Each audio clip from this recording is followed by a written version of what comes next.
This young man was known by those around him as the son of a traitor.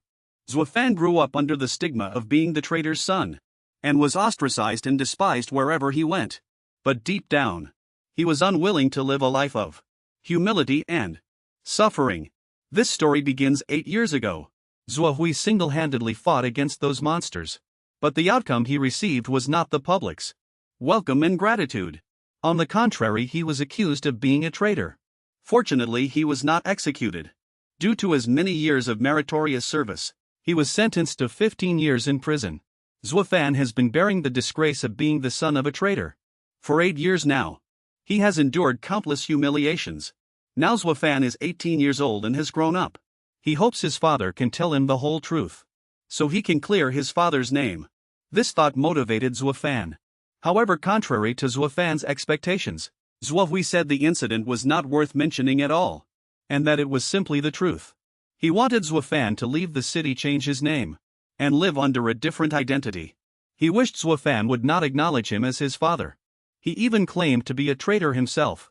Upon hearing this, Zuo Fan trembled all over, slammed the table, and shouted that his father wasn't that kind of person. His father must be hiding something from him.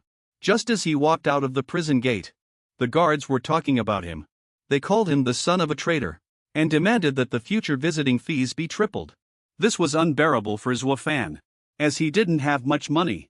He felt immense pain because a person like his father, who had once risked his life for the nation, achieving glorious battle records, was now called a traitor. Suffering the full force of the law, he secretly vowed to uncover the truth. It was clear that the monthly visiting fee had now increased. His living expenses for these past years had been maintained by fighting and risking his life. After becoming a Starfall Squad reserve warrior, a healthy ordinary person had all stats at Tier 1. Official Starfall warriors had all stats exceeding 10 at the very least. His wisdom and agility both exceeded 10, and his movement speed and reaction time could be considered quite fast. He was a person with strength and the ability to act. Now he had no living expenses left, but he couldn't bring himself to sell the necklace his mother had left him made from stardust ice. He decided to become a mercenary to find missions. Life remained turbulent. Wherever he went, he was still called the son of a traitor. However, he really needed money. A bounty of 20 million attracted him. His current mission was to clear out E-grade demons. Most of the team members were junior warriors. He thought to himself, as long as he handled the path clearing, he would get a substantial amount of money. At this moment, Zuo Fan encountered a scout team. It was a team of Starfall warriors. The captain was Mu Runyue, a beautiful girl. After encountering this group of intermediate Starfall warriors, Zuo Fan felt extremely surprised and taken aback. Due to the powerful abilities and weapons they possessed, they all had beast cores and were equipped with Starfall armament, which only intermediate Starfall warriors could possess. A beast core is a gem found within a beast, with one only forming every 1,000 years. It is incredibly rare and incomparable. Starfall armament is precisely an item made from a demon beast's beast core, capable of greatly enhancing a Starfall warrior's power. Zuo Fan felt as if his eyes were dazzled, and was extremely surprised by the precious weapons and equipment held by these warriors. Felt very surprised. To become an intermediate Starfall warrior, the required abilities are vitality above 40, constitution above 40, strength above 40 and agility above 40. Zuo Fan was very surprised, because this young girl in front of him could actually possess such power, truly worthy of being called a genius among geniuses. He stammered as he introduced himself and expressed he wanted to shake her hand, secretly hoping she wouldn't mock him for being Zuo Hui's son, the son of Zuo Hui the traitor. Unexpectedly, just as he was about to shake her hand, a man named Mu Che appeared, gripping his hand tightly and causing him immense pain. Mu Che sneered, "You must be the cannon fodder the mercenary group recommended, huh?" Malice showed on Mu Che's face. This was clearly a deliberate taunt, making Zuo Fan's face turn ashen with uncontrollable rage. Fortunately, at that moment an older man stopped Mu Che's rude behavior, allowing the tense atmosphere at the time to ease slightly. He took out a contract and threw it directly at Zuo Fan. The contract was like a flying dagger, soaring towards Zuo Fan, surprising him greatly. But quickly, he calmed down and caught it in time. This action made those present secretly feel surprised and admire his agility. They knew he was no ordinary person, well suited to be a scout. This was the ability of a basic Starcore warrior. He possessed the power to temporarily harden external matter. The captain must have praised Zuo Fan's agility. While preparing to sign the contract, he secretly assessed the group. They were all basic Starcore warriors, and their equipment was excellent. 2 of them were even equipped with intermediate Starcores. With such a lineup, Zuo Fan believed they could easily clear any rank beast lair. If so, the 20 million Huaxia coins would naturally be his. With this thought, Zuo Fan excitedly signed the contract. He then smiled triumphantly. He and the group prepared their equipment, ready to enter the rank beast lair. Beast lairs are gathering places for wild beasts. After the world mutated, human settlements became the outer zones, while monster-infested areas were forbidden zones. After monsters mutated, conventional firearms became ineffective against them. Some monsters could even absorb poison gas bombs, gradually mutating further. It was because of such monsters that specialized weapons were needed to harm them. Thus cold weapons came into being.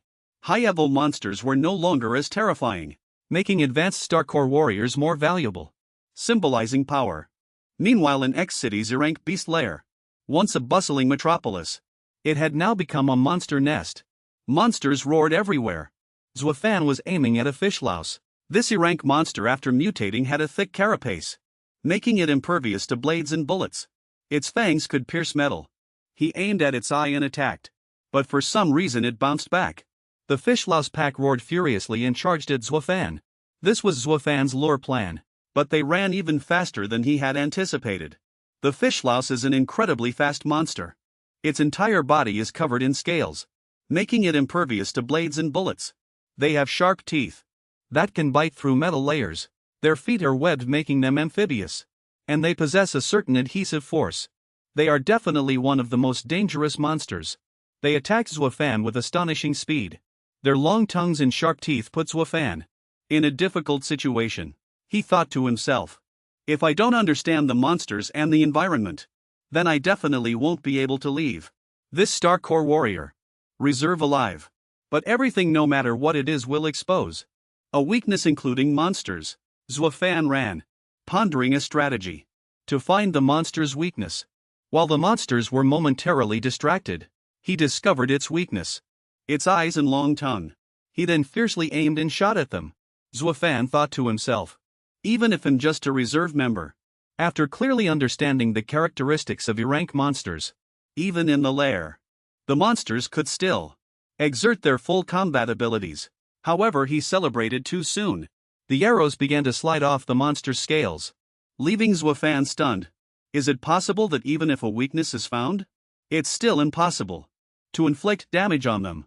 At this moment, after being attacked, the monster furiously charged at Zuo Fan, intending to tackle him down. Zuo Fan's heart was filled with worry as he assessed the monster's excessive speed, which left him no time to react. But he was unwilling to die in battle here. In such a difficult situation at the time, Zuo Fan suddenly found a way out. In the nick of time, he escaped from the monster's sharp claws, secretly assessing the level of danger. It far exceeded the monster's expectations. Every ordinary person could only lure it, but couldn't inflict any damage at all. Zuo Fan now needed information on E-class monsters, so that he could produce arrows. Then he alone would be able to hunt and kill low-level monsters. Zuo Fan felt that his actions were too rash and emotional. At this moment, the finback monster was still hot on Zuo Fan's heels. He successfully lured it, although he couldn't defeat it. The warrior squad had long been waiting outside, fully armed, waiting to be cannon fodder.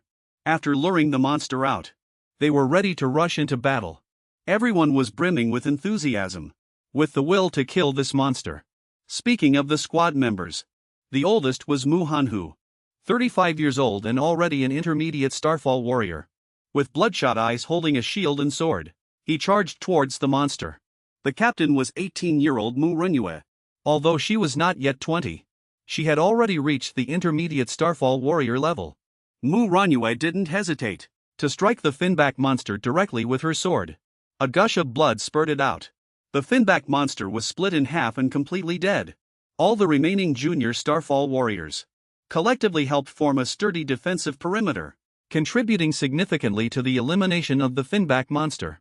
Zuo Fan mused, judging that this warrior squad truly lived up to its name as the fifth squad, capable of clearing an E-class monster's lair, but unexpectedly even after being split in half.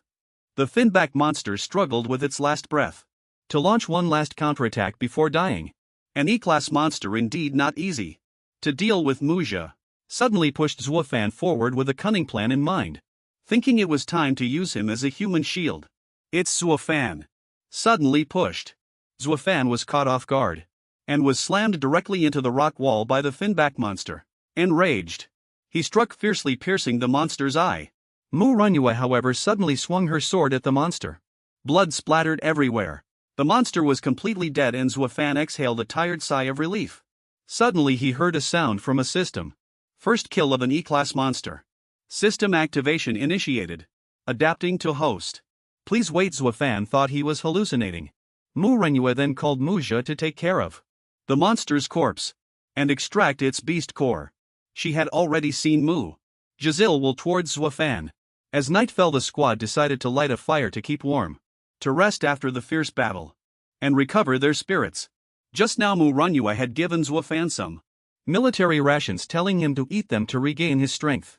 She praised him as an excellent scout, which made Zuo Fan very happy and lessened some of his ill will. Manga at this moment was outwardly jovial, praising Zuo Fan, an aspiring Starfall warrior, for being so skilled at luring monsters, but inwardly he was incredibly annoyed, because Zuo Fan made him feel very humiliated.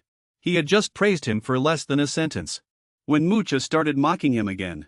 He believed that Zuo Fan would find it very difficult to break through to the intermediate Star Warrior stage. He could only be cannon fodder for making money. Manga was malicious, saying such unpleasant words, which made Manhwa uncomfortable to hear. Manhwa wanted to break the deadlock, so he spoke up for Manga, hoping Zuo Fan wouldn't take it to heart. Zuo Fan knew very well that Manga was an ass, and had just tried to sabotage him. Night had fallen deep, but Manhwa and Zuo Fan had not yet gone to sleep. To thank Manhwa, Zuo Fan offered to stand guard for her through the night. However, a powerful girl like Manhwa still wanted to stand guard with Zuo Fan. Just then, the two finally had time for a private conversation. Zuo Fan asked, puzzled, Manhwa, you're from Weicheng. Why are you here at any great demon beast's lair? Weicheng was in the north, where ferocious demon beasts first appeared in Huagua. Manhwa softly explained the reason. That's because this is part of our family's growth trial. She then turned to ask Zuo Fan his reason. Why are you fighting such dangerously great demon beasts? It's too dangerous. Just as Zuo Fan was about to state his reason, suddenly, the ground beneath their feet violently collapsed. The two fell down in a panic, without time to grab onto anything. A strange figure appeared where the two had fallen. Just then, as Manhwa and Zuo Fan had just plunged into the abyss. While they were talking, unfortunately, the path to the outside was covered by rocks. Around the collapse, the figure also disappeared. Zuo Fan thought it must have collapsed at least 20 meters. The problem was with the geology. He told Manhwa, if we can't get out of here, we'll have to find another way out, through the entrances and exits of other subway lines. When Manhwa asked, confused, unsure of the exact location, where are the entrances and exits of the other subway lines? Zuo Fan knew it like the back of his hand because he was fully prepared beforehand. He had trained himself to become cannon fodder for scouts, knowing every route perfectly. Zuo Fan and Manhwa searched for a way out, one after the other. They began to see increasingly strong light. Perhaps they would be able to leave here soon. Suddenly Manhwa seemed to sense something. The vision of an intermediate Star Warrior allowed them to see clearly in the dark, just like in broad daylight. Much better than night vision goggles. She suddenly stopped, surprising Zuo Fan. Manhwa had already sensed the movement of the great demon beasts, and specifically there was more than one. Zuo Fan was very surprised. He couldn't even hear anything. Manhwa just smiled and said, my sword told me. That was an inductive sword. Star Warriors could soon use inductive swords to skillfully master various star martial armed sword-type weapons, and they could rely on their weapons to sense the presence of demon beasts. This ability was also considered an advanced one. The sounds grew louder and clearer. The demon beast horde was coming. It was those Shiyu from before. They swarmed in like a storm, numerous and powerful. Manhwa then told Zuo Fan to stand back. Holding her weapon, she swung it continuously at the Shiyu horde. Seeing this, Zuo Fan also wanted to contribute and help her, but she snapped at him to retreat. Your abilities will only make things more troublesome. These words hurt Zuo Fan's pride, making his face turn green with anger. Manhwa, holding her inductive sword, created a tornado that surrounded her, preventing the fish monsters from getting close and striking them down. Enyu's power made Zuo Fan marvel at her strength. She was even stronger than these E-rank monsters. Zuo Fan felt that Enyu's combat ability could rival that of a high-level warrior, truly incredibly powerful. Enyu swung her sword at the fish monster's head and it fell instantly. But this kind of monster, before dying, still retained its ferocity. The fish monster's head, with its sharp teeth, lunged straight for Zuo Fan's arm. Zuo Fan fiercely swung his sword at its head. The monster was completely dead. Blood streamed from Zuo Fan's arm. He felt that his own strength was still too weak, barely able to handle E-rank monsters. Suddenly a strange voice from the system rang in Zuo Fan's ears again. Continue attacking E-rank monsters. Accelerate system integration speed. Zuo Fan felt puzzled and confused, unsure where this voice came from. Eventually the fish monster horde was completely wiped out. Enyu and Zuo Fan continued searching for an exit. Zuo Fan had already witnessed Enyu's terrifying power, so he became more wary of her. Suddenly they found the entrance blocked. It seemed to have been blocked from the outside. Enyu suddenly pointed her sword at Zuo Fan, which stunned him. It seemed something had happened. Zuo Fan didn't know what Enyu was doing, so he asked her if it was because they couldn't get out, and she wanted to take his life as cannon fodder to vent her anger. Enyu silently retracted her sword. She just wanted to test him, because these incidents happened too coincidentally. Zuo Fan was suddenly startled at this moment. A thought struck him: could it be that the tunnel collapse and the blocked exit were not natural, but deliberately caused by someone? This was precisely the thought that was surfacing in Enyu's mind at this moment. She gently turned around, believing it was aimed at their group. Their team had dragged Zuo Fan into this as well. That was the so-called Starfall family war. After the Starfall warriors appeared, the family had a large number of Starfall warriors. They were called the Starfall family. The Starfall family's iron rule was like that of the Apocalypse era: survival of the fittest. Any individual who wanted to grow in the Starfall family had to complete the task of hunting and killing ferocious beasts and also face internal family conflicts. While she was deep in thought, Enyu asked Zuo Fan if there were any other secret exits. Zuo Fan, relying on his own power, had already mapped out the entire city's system structure in his mind. He had also found another exit. Zuo Fan ran quickly, leading Enyu. He realized the path they took to enter was a subway entrance. Although it was completely blocked, he still found quite a few cracks. Zuo Fan found a passage inside. They could definitely get out through there. Enyu was somewhat touched by Zuo Fan's past actions for her. She quietly thanked him, feeling that it was her honor to be teammates with Zuo Fan. In this moving atmosphere, Zuo Fan broke the mood as Enyu was running too fast, and he couldn't keep up. After running for a while, Zuo Fan was utterly exhausted and had to sit down to rest. Enyu, however, remained calm, showing no signs of fatigue, because the air circulation here was poor. Physical strength was depleted quickly. Zuo Fan was panting heavily, out of breath. Seeing this, Enyu asked in confusion. Zuo Fan is a reserve soldier, yet he can complete E-rank missions. Is it because he's short on money? And the answer at this very moment was indeed so in Zuo Fan's thoughts. He desperately needed money now to investigate his father's case. Zuo Fan recalled his childhood, when his mother died in a beast tide while trying to save people. Zuo Fan knew nothing as a child. He only knew his mother's name was on the list of the fallen. The Blue Army. Zuo Fan wondered, given his father's character, why would he disregard the beast attack and flee alone? He was certain there was a hidden truth. Zuo Fan silently pondered, causing Rinyu to think she had touched upon Zuo Fan's private sore spot. She quietly whispered an apology. After a moment of sorrow, Zuo Fan stood up and continued forward. After searching for a while, the two finally found an exit.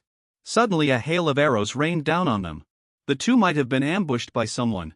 Rinyu pushed Zuo Fan aside. She shielded Zuo Fan with her body. Unfortunately, an arrow plunged deep into Rinyu's shoulder. The arrow was poisoned. Zuo Fan gritted his teeth, wanting to pull out the arrow to save Rinyu. Rinyu's blood splattered. Every arrow was pulled out by Zuo Fan. In the end, surprisingly, the traitor appeared. And that person was none other than Uncle Han Hu, along with his subordinate Han Jia and others. This was clearly a case of letting the wolf into the fold, fostering trouble. Rinyu's teammate had intended to strike at her from the very beginning. This was clearly the Tianyun family. Uncle Han Hu, who betrayed Rinyu and her father for personal gain. He truly was a cunning fellow. To stop Rinyu's power, Uncle Han Hu pressed a button, instantly turning the surroundings into a sea of flames. He and Hanja had already set up a false scene, making it seem as if Zuo Fan had killed Rinyu. His plan had been executed perfectly and sinisterly. The flames burned fiercely, just like the flame of ambition in his heart, burning hotter than ever beneath the sea of fire. At this moment, Rinyu and Zuo Fan fortunately survived.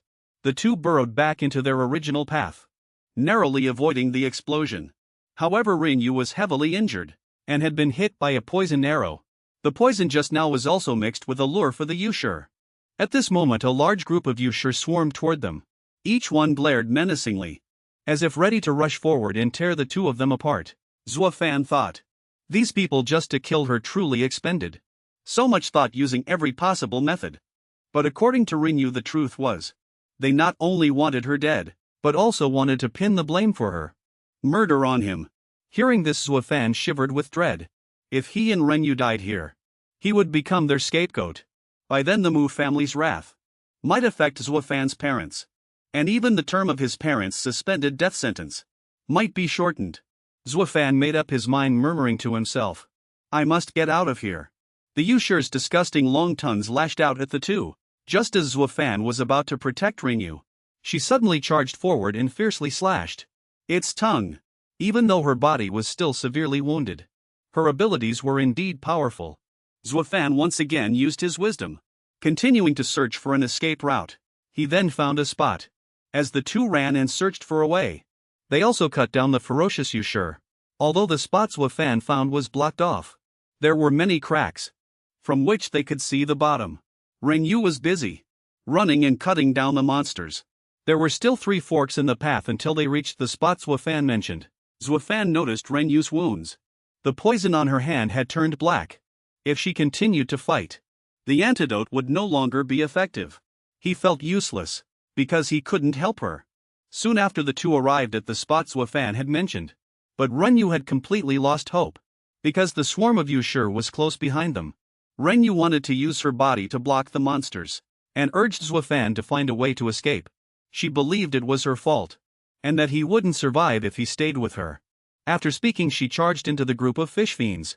Zuo Fan had no other choice. He rushed forward, clearing the rubble blocking their path, hoping to escape with Yan Yu. After a great effort, Zuo Fan had also found an escape route. It was just ahead.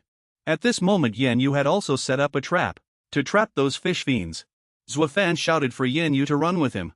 She slid out of the trap net that she had already laid, and quickly ran with Zuo Fan. The fish fiends were blocked by the trap net, so they couldn't escape for now. The cave entrance was about to collapse. They sprinted with all their might. Fortunately, they escaped before the cave entrance collapsed. But things weren't that simple. The fish fiends reappeared from somewhere unknown, in front of the two of them. Yan Yu was exhausted. She dropped her sword and collapsed. Zuo Fan couldn't escape alone and abandon Yan Yu. But he wasn't sure if he could defeat this group of E-class monsters by himself. He had already cut off one of their heads, but its tongue had pierced his chest. This was the end. Just when he thought it was all over, Zuo Fan had to die in agony, without any chance left to clear his father's name. Suddenly, a mysterious system appeared. The system prompted that Zuo Fan had completed the kill of 3 fish fiends and completed the accumulation process, beginning to activate the God of War progression. A new chance of rebirth belonged to Zuo Fan. What kind of latent power did he possess? Just when he thought he was dead, Zuo Fan was actually revived by the system. This was the God of War system, activated within him. Zuo Fan had been saved by the system, and now possessed immense power. Abundant wisdom and stamina. Strength and agility had surged. These initial attributes had been configured by the system. Complete. Zuo Fan didn't understand what had happened. He had no idea that he had just gained abundant energy and had been revived by the system. Zuo Fan thought he had just experienced a near-death illusion. He felt no pain at all then. Zuo Fan's wound also healed rapidly. He wondered to himself what had happened. The fish fiends were now coveting Yenyu. Zuo Fan, with the immense latent power within him, had already raised his sword and launched a tempest-like attack on them. He didn't understand how he had become so powerful and easily escaped. Not only did he possess a nimble body, but his swordsmanship also seemed to possess infinite power, transferred to Yenyu's sword, which was the perfect tier weapon Starfall. When used by Zuo Fan, it would increase his strength by 45 points. According to the system, this was precisely the sword meant for dealing with monster cores. It could deal with advanced E-class, so it could easily sever the fish fiends' heads effortlessly. Holding this sword, Zuo Fan felt he could fully master it and completely unleash its power. He was puzzled, not knowing what exactly had happened. But first he had to resolve this chaos. In front of him, the fish fiends' massive tongues attacked again. Zuo Fan could dodge more easily than before. With decisive sword moves, Zuo Fan had already entangled their tongues. He agilely and decisively struck them down. Zuo Fan felt his body was incredibly powerful, even compared to the initial stage of a Starfall warrior. With the help of this sword, Starfall's power had been successfully enhanced. Zuo Fan felt that even facing E-class fish fiends, he could effortlessly sever their heads. The system prompted Zuo Fan again. Please be vigilant against those monsters. Zuo Fan had now become incredibly powerful. He could easily fight against them. With every swing of his sword, the heads of the fish fiends fell one after another. Blood splattered everywhere. Zuo Fan felt proud. His power was stronger than ever before. He no longer needed to hide behind the team. He truly gained power and succeeded. The scaled beasts had already been slaughtered.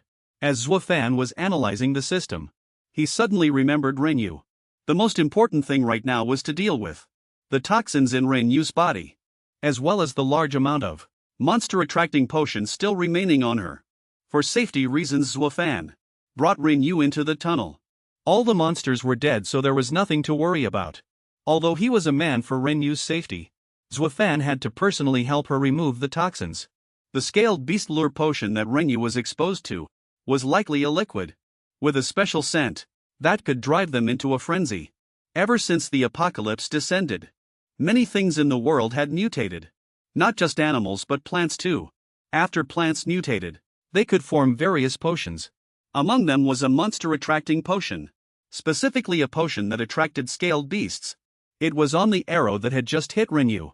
It was then that he realized Uncle Hanha's cunning deviousness and deep schemes, as well as his accomplice's Zuo Fan had basically finished treating Renyu's wound.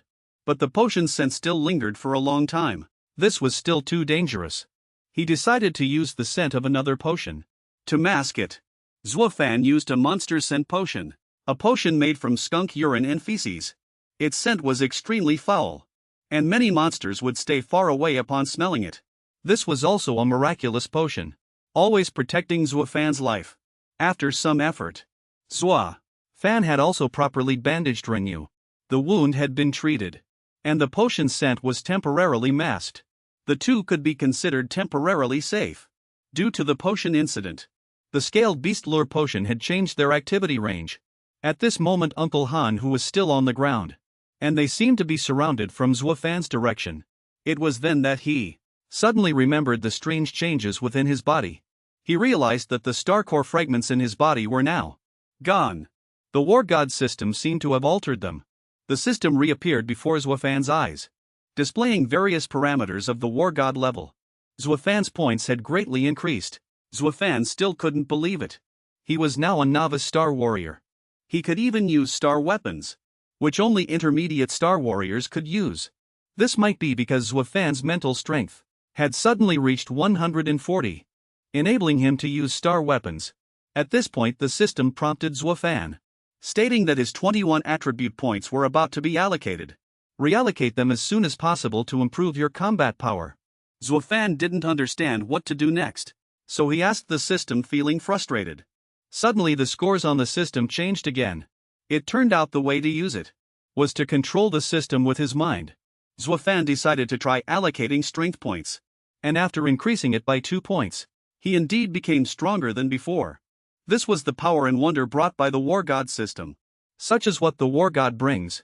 Zuo Fan began using a strategy to lure the scaled beasts. He used a dead mouse coated with the scaled beast lure potion. Then suddenly attacked from behind. The scaled beast was caught completely off guard, unable to react to the surprise attack. A single sword thrust pierced its throat, killing it instantly. Zuo Fan dealt with it quickly and decisively. Compared to before, he felt himself full of strength and confidence. After killing this scaled beast, the system added 3 more attribute points. Zuo Fan happily calculated.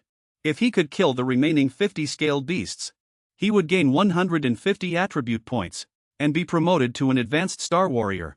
But the priority right now was that Zuo Fan must first become an intermediate star warrior.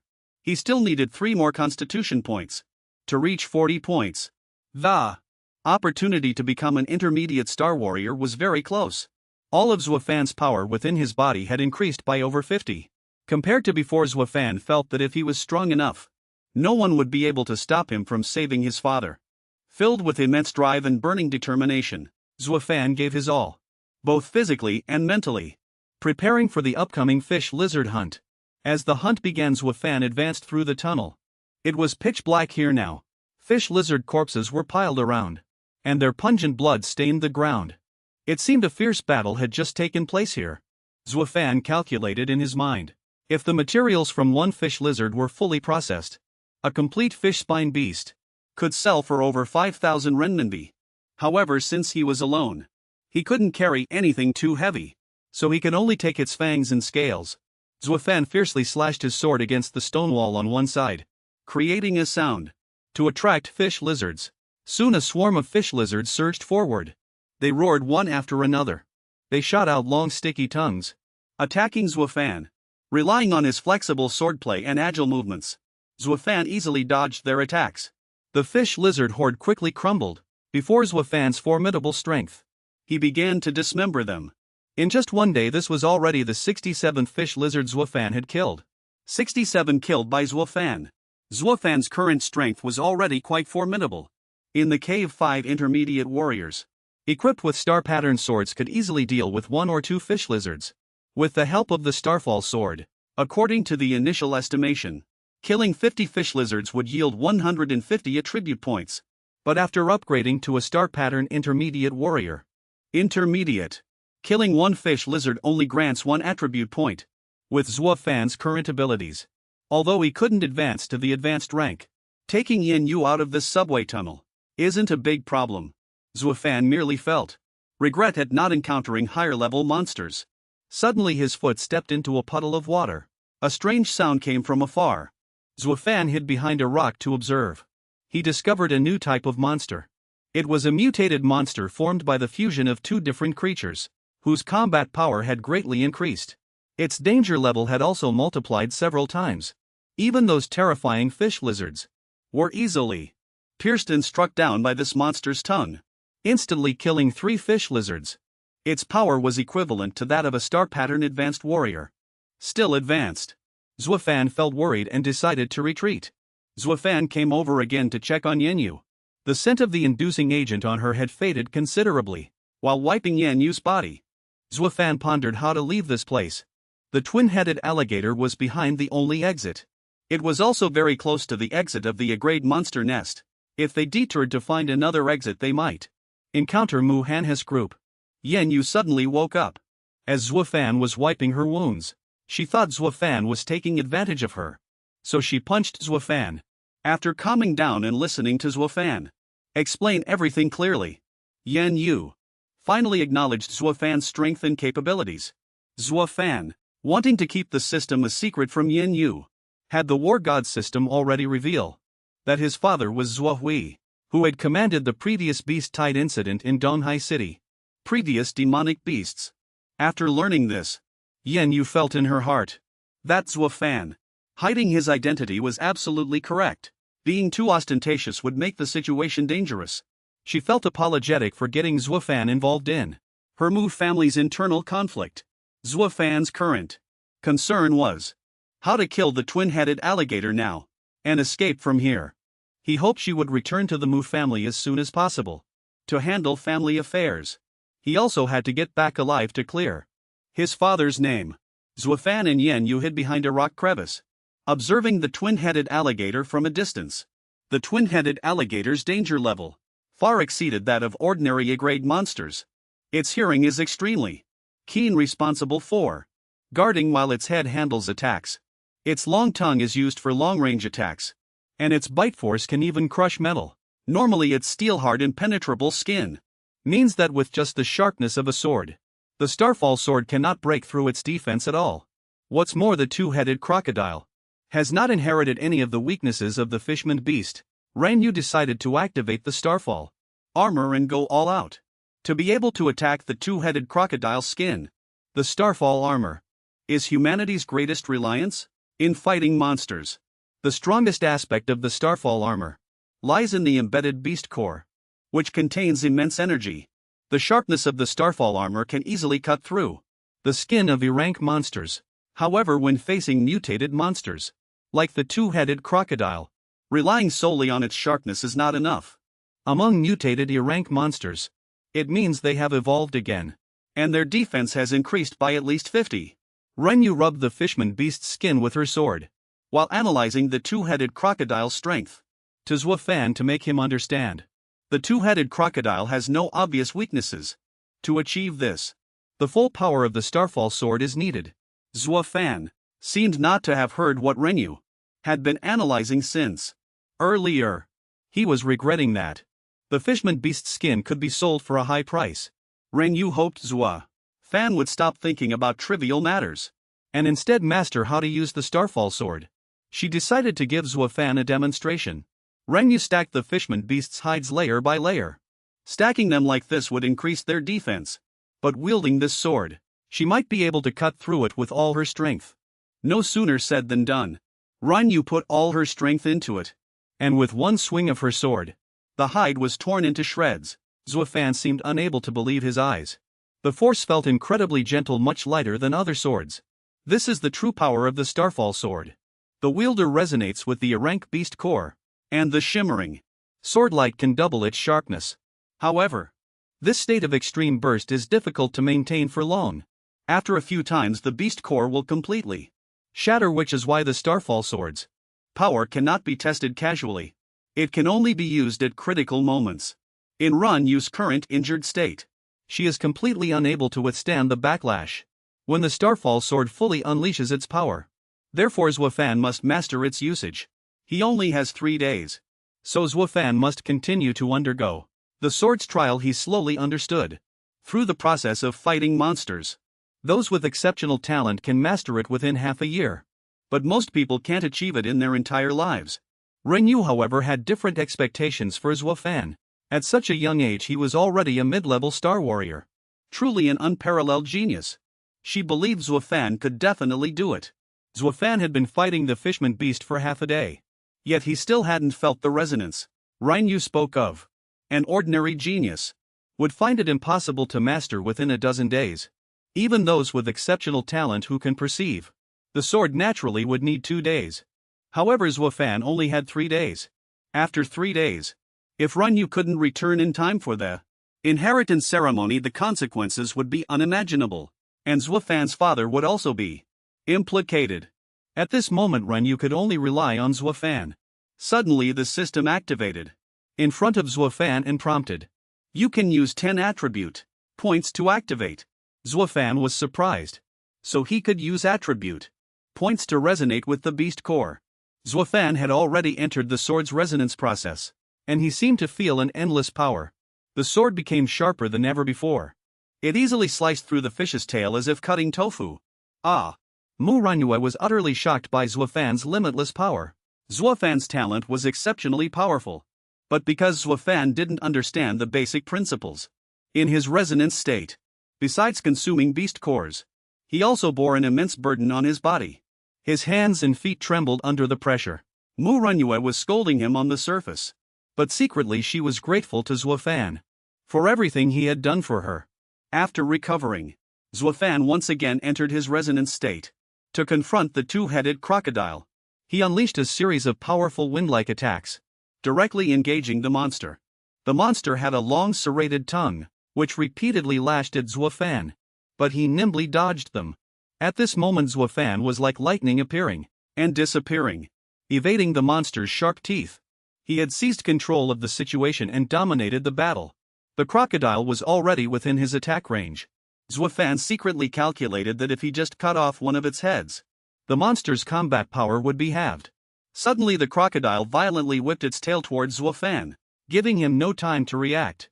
Zuo Fan was caught by a sneak attack, unexpectedly spitting blood, and was then directly flung by its tail, crashing into the rock wall. This tail was both fast and powerful. Zuo Fan had no time to guard against it at all. He was thrown against the rock wall, unable to even draw his sword, and his vision went black.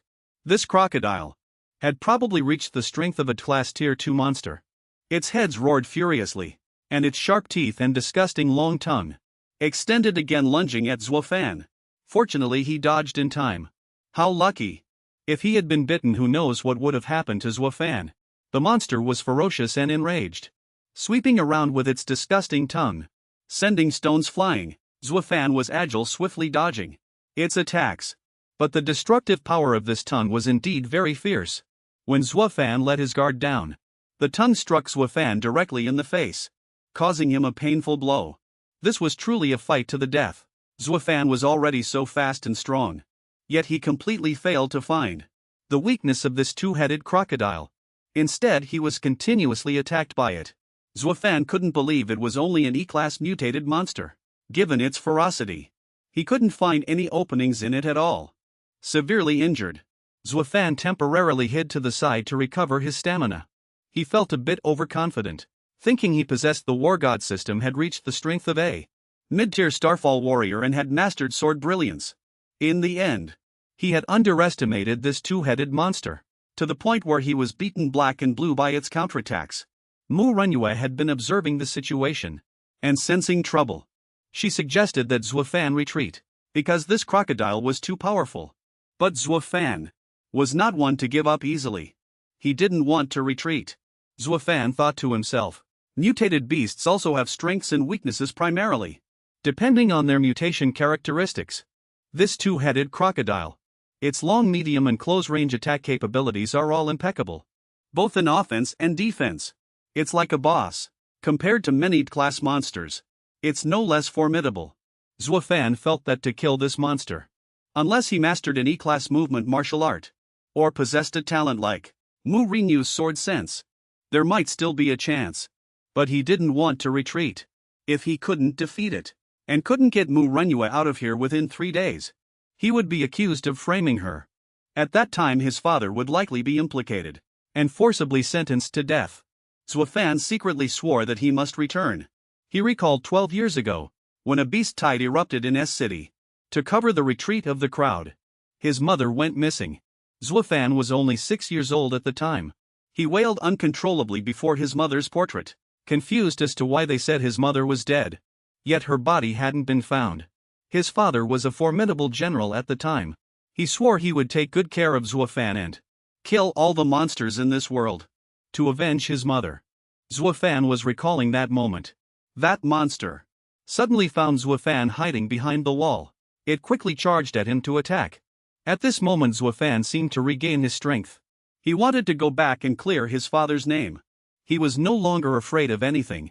The system suddenly appeared, prompting that the innate skill perception had been activated, due to his fearless fighting will. This was a basic perception skill, sensing all changes within a 10-meter radius. Zuo Fan didn't quite understand at first, but when the skill began to take effect, a circular range began to sweep across. Zuo Fan perceived the image of the monster behind him. Behind him, he could actually see the image of what was behind him. Zuo Fan felt that the alligator's attack speed had slowed down. Perhaps it was the effect of the new skill. He turned around while it was off guard, charged forward and severed its two heads. Blood splattered everywhere. Muyu's jaw dropped in surprise, as if she couldn't believe he had actually done it. After Zuo Fan dealt with the monster, he was exhausted and told Muyu to leave with him. The system prompted that he had killed a mutated monster. He gained 3 attribute points from an rank. Zuo Fan calculated in his mind that these 3 attribute points were equivalent to killing a monster beyond his level. The two-headed alligator severed by Zuo Fan had two bloody mangled heads flopping on the ground. The subway station was now a scene of chaos and wreckage, a ruin after an intense battle. Zuo Fan carried the injured Muyu on his back, running towards the exit of the cave. He was agile, not at all awkward, running swiftly with Muyu on his back. Although Muyu seemed somewhat aloof on the surface, deep down she was a very warm and sensitive person. As they ran, there was some physical contact between them, which made Zuo Fan uncontrollably get a nosebleed. Muyu stammered her thanks to Zuo Fan. Without him I would surely have died here. Zuo Fan nobly said Muyu didn't need to thank him. He was also saving himself by doing so. Zuo Fan already considered Muyu a comrade in arms, who had gone through life and death with him, so her thanks felt very formal. He politely told her there was no need for such formality. Upon hearing this, Muyu no longer wanted Zuo Fan to use unfamiliar terms for her. The two were chatting happily. A bright light flashed above their heads, followed by a sudden barrage of arrows. Fortunately, Zuo Fan was agile. He instantly dodged with Muyu on his back, and the culprit was none other than that despicable and shameless traitor Muzha. He learned that Zuo Fan and Muyu could escape the tunnel, so he had prepared a trap for them. Along with him, he also brought his subordinates for support. Zuo Fan angrily cursed Muzha, but he wasn't angry at all. Instead, he arrogantly mocked Muyu. As expected of the Mu family's top genius, severely injured, you could still kill all those monsters and escape. Little did he know this was all Zuo Fan's doing. He had already become very powerful. Muzha, following Han Hu's words, blocked the exit, intending to kill them both. Muyu with a grim face cursed Muzha. The Mu family will settle accounts with you. He fearlessly threatened Muyu. It's hard to say if you'll even make it back alive. Muzha disgustingly said that he had long coveted Muyu and wanted to get rid of Zuo Fan so he could indulge in pleasure. Muzha waved his hand, summoning his subordinates to advance and attack. Zuo Fan smirked confidently, because that guy seemed to have underestimated him. He still hasn't figured out who's the cat and who's the mouse. His subordinates were instantly knocked down. Muzha suddenly broke out in a cold sweat. He couldn't understand how Zuo Fan could be so strong. Zuo Fan carried Ranyu on his shoulder, ready to settle the score with Muzha. He placed her in an open area to wait, ready for a big fight with Muzha. Muzha and his accomplices turned pale. They still thought Zuo Fan's strength was merely that of a warrior, Starfall apprentice, but his current strength had long surpassed that realm. Muzha thought to himself, how can Zuo Fan use Starfall too? He secretly speculated. His spiritual attribute had probably reached warrior. Starfall intermediate. Muzha yelled, enraged and humiliated. Use ranged weapons to suppress Zuo Fan. Muzha thought. No matter what, Zuo Fan is just a little mouse. There's no reason we can't handle him. But who is the real little mouse in this battle? Everyone probably knew. Zuo Fan began to activate his sense skill. Arrows one after another like a torrential downpour. But Zuo Fan saw through them all and easily destroyed them. In the blink of an eye, he changed direction, making the arrows return the way they came. Muzha and the others, those subordinates, were struck down, dying terribly. Muzha gulped in fear. He's the little mouse.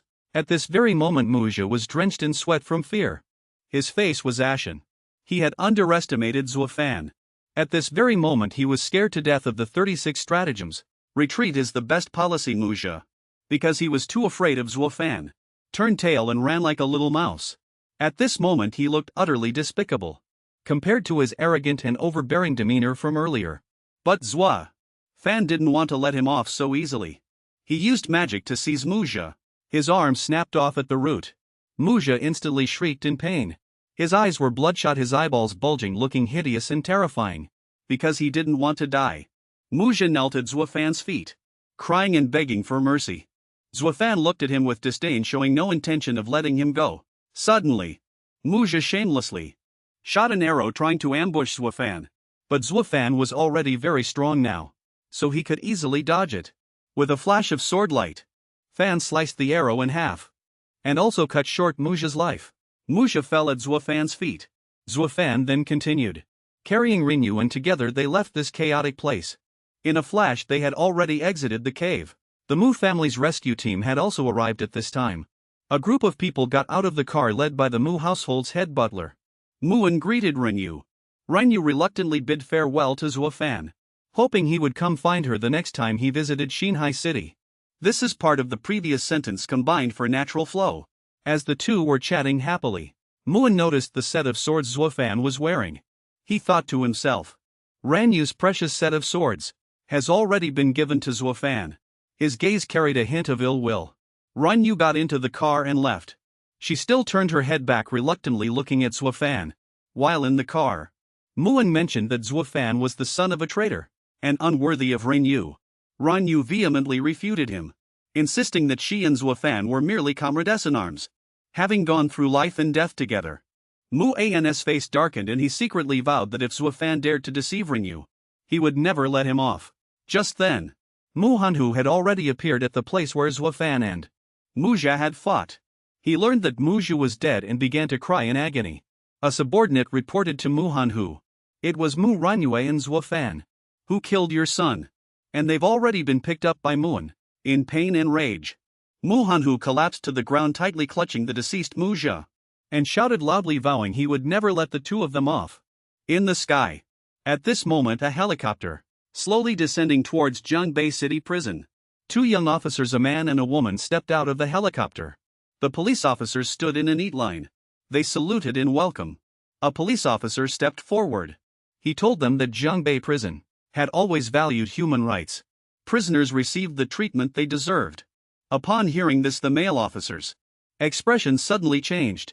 He asked if the traitor, the national betrayer, also enjoyed such excellent conditions. Of course, as expected. The traitor mentioned was Zuo Hui, Zuo Fan's father, who was suffering in prison. He was in the cell with the harshest conditions. The male officer walked up to Zuo Hui's cell. Standing before Zuo Hui, he wore a mocking expression, a sarcastic smile. When Zuo Hui saw the officer, he was instantly terrified. His eyes widened. It seemed something had happened in the past. After Zuo Fan bid farewell to Ren Yu, he quickly took a taxi to the prison. He hoped to see his father. He hoped his father could tell him the truth about what happened, so he could clear his father's name. Suddenly, strange noises came from the sky. Zuo Fan looked up, and it was the Sky Prison, the place where Wuxia's most dangerous criminals were held. The Sky Prison was Wuxia's highest security prison. No prisoner who had been incarcerated in this Sky Prison had ever returned alive. Zuo Fan was incredibly surprised, not understanding why the Sky Prison would appear here. He sensed that something was wrong with his father. He frantically ran inside, shouting for his father as he ran. And just then, the two officers and a team of police were escorting Zuo Hui, preparing to board the Sky Prison. Zuo Fan ignored the police officers' attempts to stop him. Desperately rushing to the top floor, the police officers who tried to stop Zuo Fan were all beaten, scattering. He finally saw his father. The two officers were very surprised by Zuo Fan's sudden appearance. The male officer mockingly asked with interest, asking Zuo Hui if Zuo Fan was his useless son. This made Zuo Hui lower his head in silence. Zuo Fan beat the police officers, blocking his way into a sorry state. Quickly rushing towards his father, he knew that no prisoner had ever returned alive from that Sky Prison. He didn't want his father to go in. He also needed to clarify the truth, to clear his father's name. As he rushed forward, Zuo Fan sensed the female officer forcefully blocking his way ahead. She was too fast to dodge, but because his perception ability had already activated, Zuo Fan swiftly grabbed the female officer's hand blade. She was very surprised. She advised Zuo Fan to retreat if he didn't want to get hurt, but what Zuo Fan needed most at this moment was to say goodbye to his father. Therefore, he would not give up easily. Zuo Fan engaged in a fierce battle with the female officer, neither giving way. She easily detected Zuo Fan's potential power and secretly assessed him. Although Zuo Fan was powerful, he still had a difficult time dealing with the female officer's counterattacks. Her strength and speed far surpassed his. Zuo Fan felt that without his perception ability, he wouldn't be able to see her movements at all. The male officer and Zuo Hui had just witnessed the entire battle. He secretly admired Zuo Fan, believing he also knew how to conceal his power just like Zuo Hui. Zuo Hui could hardly believe his eyes. His weak son could now become so strong. The engagement between Zuo Fan and the female officer had not yet ended. Both used all their strength. Zuo Fan was already exhausted. Now the only option left was to activate the Star Sword's resonance. The two rushed towards each other again. A chaotic battle unfolded on the rooftop of the building. Ultimately, neither of them could use their respective weapons. To determine a victor, Officer Nan admired Zuo Fan's strength and decided to give the father and son 1 minute to say goodbye. Only at this moment could the father and son finally meet face-to-face. Zuo Hui felt immensely proud of Zuo Fan, feeling that his son had now grown up and become a true man. Upon seeing Zuo Hui, Zuo Fan burst into tears like a child. Zuo Hui decided to tell the truth, telling Zuo Fan that he had never betrayed the country. He revealed the secret of S-City to Zuo Fan, telling Zuo Fan to go to the military base in Jining City. The evidence was in a locker, within a secure area, at the restricted base, and he told him the password. Zuo Fan seemed stunned, until the sky prison, carrying his father, flew away. Only then did he slowly come back to his senses. On a tranquil morning in Zhangbei City, Zuo Fan was sleeping soundly. But his sweet dream was broken by an alarm clock. The alarm kept ringing, becoming unbearable for Zuo Fan. Annoyed, he tried to turn it off. But because he used too much force, the alarm clock shattered into pieces. Zuo Fan woke up and got out of bed. Now he was already a mid-tier star warrior, possessing robust vitality. Zuo Fan was trying to recall why he had set the alarm. When his phone rang, it was Uncle Gao calling. He urged Zuo Fan to hurry and meet him. Zuo Fan, while changing his clothes, teased Uncle Gao, making him furious. After some bickering between the two, Zuo Fan finally arrived at the office a while later. But he used an incredible reason, saying he had encountered aliens, which was why he was late. Uncle Gao hadn't seen Zuo Fan for a few days, and he had transformed from a reservist into a mid-tier star warrior. He suspected Zuo Fan had been hiding his strength, but he quickly dismissed the thought, because he felt everyone should have secrets. Zuo Fan's current appearance was more like Commander Zuo Hu's son. He had already prepared for Zuo Fan all the necessary documents for going to Jining City. In addition, there was also the proof of a novice star warrior. This normally required a 3-month assessment before it could be applied for. He cautioned Zuo Fan. Jining City is not a small city like Zhangbei. The military base there is heavily guarded. It won't be easy to enter and exit freely. This is all I can help you with. Zuo Fan was very touched by this, and thanked Uncle Gao for his continuous help. Uncle Gao chuckled and told Zuo Fan not to worry about it, because he himself had received Zuo Hu's help in the past. That's why he was now helping Zuo Fan in this way. Zuo Fan bowed to Uncle Gao in farewell and left happily. In Uncle Gao's mind, the growth journey of Zuo Fan, from a tenacious child into a tall, handsome man, now appeared. That little guy always loved to joke and play with him. He hoped Zuo Fan would return safely and meet him again. Zuo Fan was currently preparing his luggage for Jining City. Uncle Gao had also booked the train tickets in advance. He had plenty of time to prepare. He planned to go to the exchange, to use the beast core of the mutated monstrous maw, to reforge the Star Sword. He felt that the Jining City military base was full of experts, and with his current strength, he wouldn't be able to easily cope. He had to improve his strength as soon as possible. Besides reforging the Star Sword, he also needed to cultivate intermediate martial arts techniques and gain attribute points by completing a grade monster slaying quests. Just as he was deep in thought, Zuo Fan received a call from Li Wei, a close older brother figure to him. Li Wei asked Zuo Fan to hang out with him and Liuzi that evening. They hadn't seen each other in a long time. Li Wei was a close older brother figure to Zuo Fan. Your body is that of an ordinary person. Zuo Fan readily accepted, thinking to himself, it's still early. I should be able to make it to the exchange to reforge the Starfall Sword. Li Wei was Zuo Fan's only close friend. After his father's accident, he had always helped and accompanied him, ever since Zuo Fan was very young. Zuo Fan recalled past events, feeling a bit sad as he would be leaving here in 5 days. After taking a bus for a while, Zuo Fan arrived at the Zhangbei exchange. It was bustling with people, very crowded. As he passed 2 people, Zuo Fan, with the special skill granted by the system, was able to perceive the strength levels of others. It was very convenient. However, when he faced the female warden, Zuo Fan couldn't detect her level. Perhaps it was because her Starfall warrior level already surpassed his own. In today's society, the status of Starfall warriors is getting higher and higher.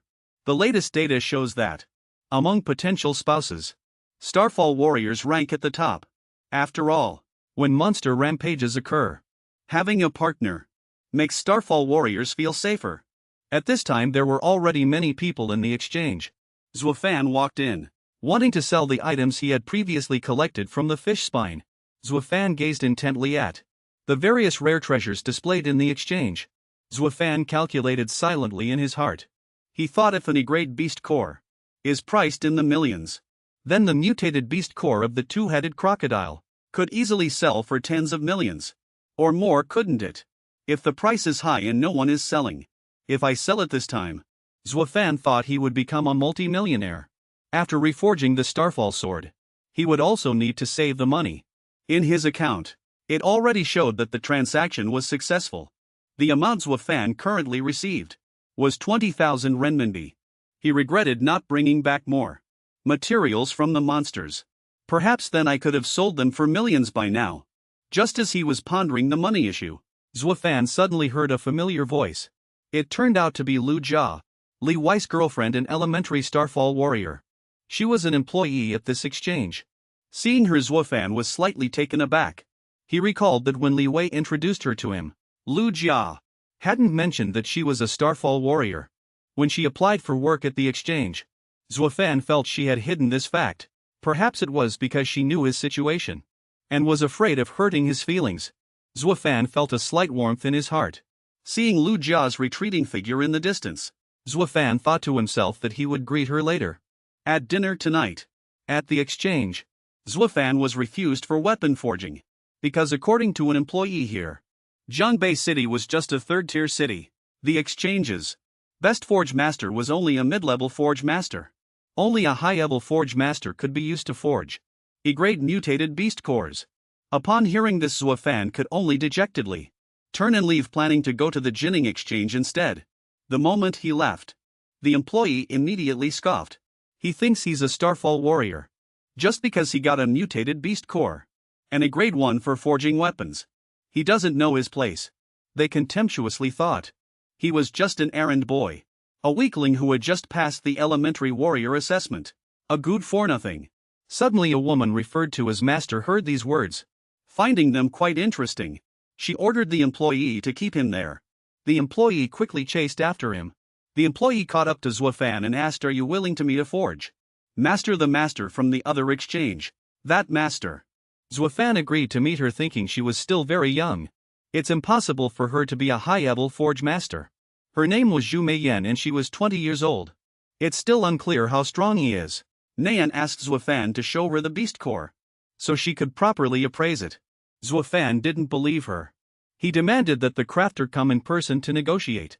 Hearing Zuo Fan say this, Nayan took out her senior crafter's certificate and showed it to him. Zuo Fan's face turned ashen, cold sweat poured down, and he apologized repeatedly.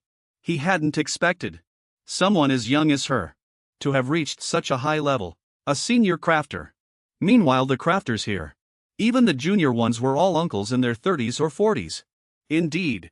Seeing that Zuo Fan understood, Nayan asked him to take out the beast core for her appraisal. She suggested that if this E-grade mutated beast core was a bit more intact, then she would only charge for materials, not for crafting. Zuo Fan calculated the cost of recasting the stellar weapon in his mind. Even for E-grade, it would cost over 100,000. This was simply a once-in-a-lifetime opportunity to make a fortune. Zuo Fan took out the beast core to show Nayan. The beast core of the crocodile monster, placed in a box, was double-head and sparkled like a diamond. Nayan couldn't help but marvel at the beauty and the intactness of the beast core. It also contained immense energy. It had been killed in an intense battle, not by a sneak attack. Zuo Fan was very surprised by Nayan's profound knowledge. Nayan, this must be the ability of a senior crafter. Nayan placed the beast core on the table, but she didn't believe Zuo Fan was its owner. She demanded that Zuo Fan call its true owner over before they could continue the transaction. The atmosphere became quiet again. Nayan misunderstood Zuo Fan again, just as he had misunderstood her earlier. Perhaps it was because he was too young. Hearing Nayan demand that Zuo Fan must personally bring someone to meet her to discuss the business, Zuo Fan smirked arrogantly at her words, admitting that he was the one who personally killed that mutated monster. Of course Nayan didn't believe him at all. She burst out laughing. thinking that with his appearance it was impossible for him to have killed a mutated monster, and a grade 1 at that. She thought he was just joking. Naeun lost her patience, demanding that Zuo Fan bring the beast core's owner. To see her she had no more time for nonsense. Seeing Naeun's attitude, Zuo Fan stood up annoyed. He insisted that he was the one who killed that E-grade mutated monster. Naeun still couldn't believe it, asking him to follow her. This is the stellar weapon forging plant. With the advent of stellar weapons, forging plants gradually rose, and the status of crafters became increasingly high. But not everyone could be called a crafter. Only those artisans could forge stellar weapons. Naeun was currently forging a sword. As long as there were enough materials, recasting the blade of a stellar sword was easy, but embedding any grade mutated beast core into it was another matter entirely. Zuo Fan watched Naeun forge the sword from afar, full of admiration. Truly worthy of a senior crafter. Naeun had already forged the blade. Next was the most crucial step in recasting, which also required Zuo Fan, the one called the true owner of the E-grade mutated beast core, to take action. Zuo Fan, upon hearing this, fully agreed. The moment the beast core merged with the stellar weapon, the violent energy within would erupt. It required a powerful stellar warrior to suppress it. If the stellar warrior who killed the monster was present, the effect would naturally be the best. Naeun warned Zuo Fan, saying that the energy contained within this mutated beast core was even more terrifying than a grade beast core. If it couldn't be suppressed, his life would be in danger. She advised him to stop here and call his elder over. She still didn't believe him. Upon hearing this, Zuo Fan arrogantly told Naeun to continue. Naeun continued working annoyed. Soon the beast core drilled into the sword, creating a terrifying burst of energy. The energy of the beast core had been activated and entered the sword's interior. A gust of strong wind roared out. Naeun urged Zuo Fan to quickly suppress it. Just as she was explaining the method to Zuo Fan, he had already used his hand and his abilities to form a vortex, rapidly suppressing the power. The suppression was completed again very quickly. Naeun was greatly surprised by his speed. It was then that she admitted. The beast core was obtained by Zuo Fan by slaying the monster, because only someone who truly killed the monster could make the lingering soul in the beast core feel fear and be completely suppressed in an instant. If it were anyone else, no matter how strong they were, the lingering soul of the monster would fiercely resist. She felt that Zuo Fan's strength was definitely not that of a beginner Starfall warrior as stated in the records. She secretly marveled, remarking that he could be so powerful before even turning 18. Naeun finally lowered her head at this moment and apologized to Zuo Fan because she had doubted his strength. Zuo Fan scratched his head awkwardly and said it was fine, because he had also doubted her forge master rank at first. Naeun finally finished forging the weapon for Zuo Fan. Work! He felt two mysterious energies coming from the sword. His strength simultaneously grew stronger, and his body seemed to become lighter. The system began to display information about the newly forged sword. At the same time, Zuo Fan gained 2 more attribute points. Zuo Fan felt that after the Starfall sword was reforged, it was much more powerful than before. This made him eager to try it out. Naeun, upon learning of his immense strength, wanted to become sworn siblings with him, because she believed he possessed exceptional talent and might develop much further in the future. Having him would help her obtain various rare beast cores for practice. This way, she would become a forge master in the near future. Zuo Fan initially disagreed to call Naeun elder sister, because her rank was 1 level lower than his. But after Naeun promised to lower the manufacturing cost of Starfall equipment by 30, he immediately agreed. Naeun also gave him a VIP black card. With it he would receive many discounts and conveniences at trading points across the country. Naeun left after saying that. Zuo Fan felt it was a great benefit, because with this black card in hand, he would have various privileges in transactions, without needing to wait in line. Zuo Fan had already arrived at the weapon testing area. With the emergence of Starfall armaments, the trainers in the weapon testing area indeed had the opportunity to be replaced by Starfall trainers. For Starfall trainers, as long as they could study opponents, their salary was stable, which was also a very ideal profession. That is also a very ideal profession.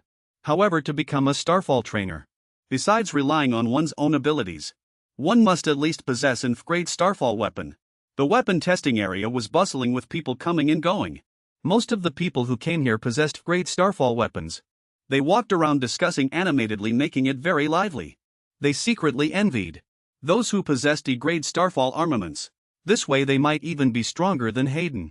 According to the description, Hayden was a physically strong trainer with pure strength.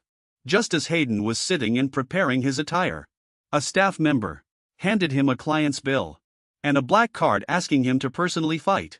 Hayden saw the transaction details on the paper. It was for embedding an E-grade mutated beast core.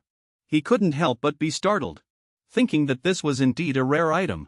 The weapon testing area was immediately sealed off, preparing for a large-scale test between Hayden and the owner of that transaction slip.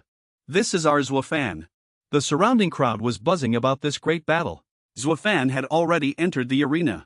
He was very satisfied with the black card he received from Nai Yen. Zuo Fan thought after refining the Starfall sword. Although its grade was still E rank because a mutated beast core was used, its value was now no less than a Drank Starfall armament. Drank. In other words, Zuo Fan's treasured sword was now incredibly powerful, surpassing its actual value. He wanted to use it to test Coach Xingyu. Just as he was thinking, a figure appeared. Zuo Fan turned his head and saw that Xia Dan and Nai Yen had arrived. Xia Dan was indeed a high-ranked Starfall warrior. His strength was immense. Xia Dan secretly assessed him. Zuo Fan thought, he's so young, yet he possesses a mutated Starfall armament. He truly shouldn't be underestimated. Before the match began, Xia Dan demanded that Zuo Fan must unleash the sword's full power, or he would be severely beaten. Xia Dan introduced himself to Zuo Fan. Then the battle began. Zuo Fan thought to himself. Xia Dan was originally a famous figure in Jiangbei City. 3 years ago, a small beast tide erupted in Jiangbei City. With the strength of a mid-rank Starfall warrior, he killed hundreds of E-rank monsters. Becoming famous in one battle, Xia Dan was indeed very strong. His aura was just like the female warden Zuo Fan had met. At that time, although the gap was huge, Zuo Fan was confident that with his treasured sword, everything would be different. Zuo Fan's body surged with power, and the sword in his hand had already gained extraordinary strength. Ready to face the battle, Zuo Fan wondered, not knowing how big the gap was between him and a high-ranked Starfall warrior. How big it still is. Zuo Fan began to employ his tactics, activating his lightning-fast speed. He thought Xia Dan used a heavy weapon like the Divine Axe, which might enhance his strength, but his speed definitely wouldn't be fast.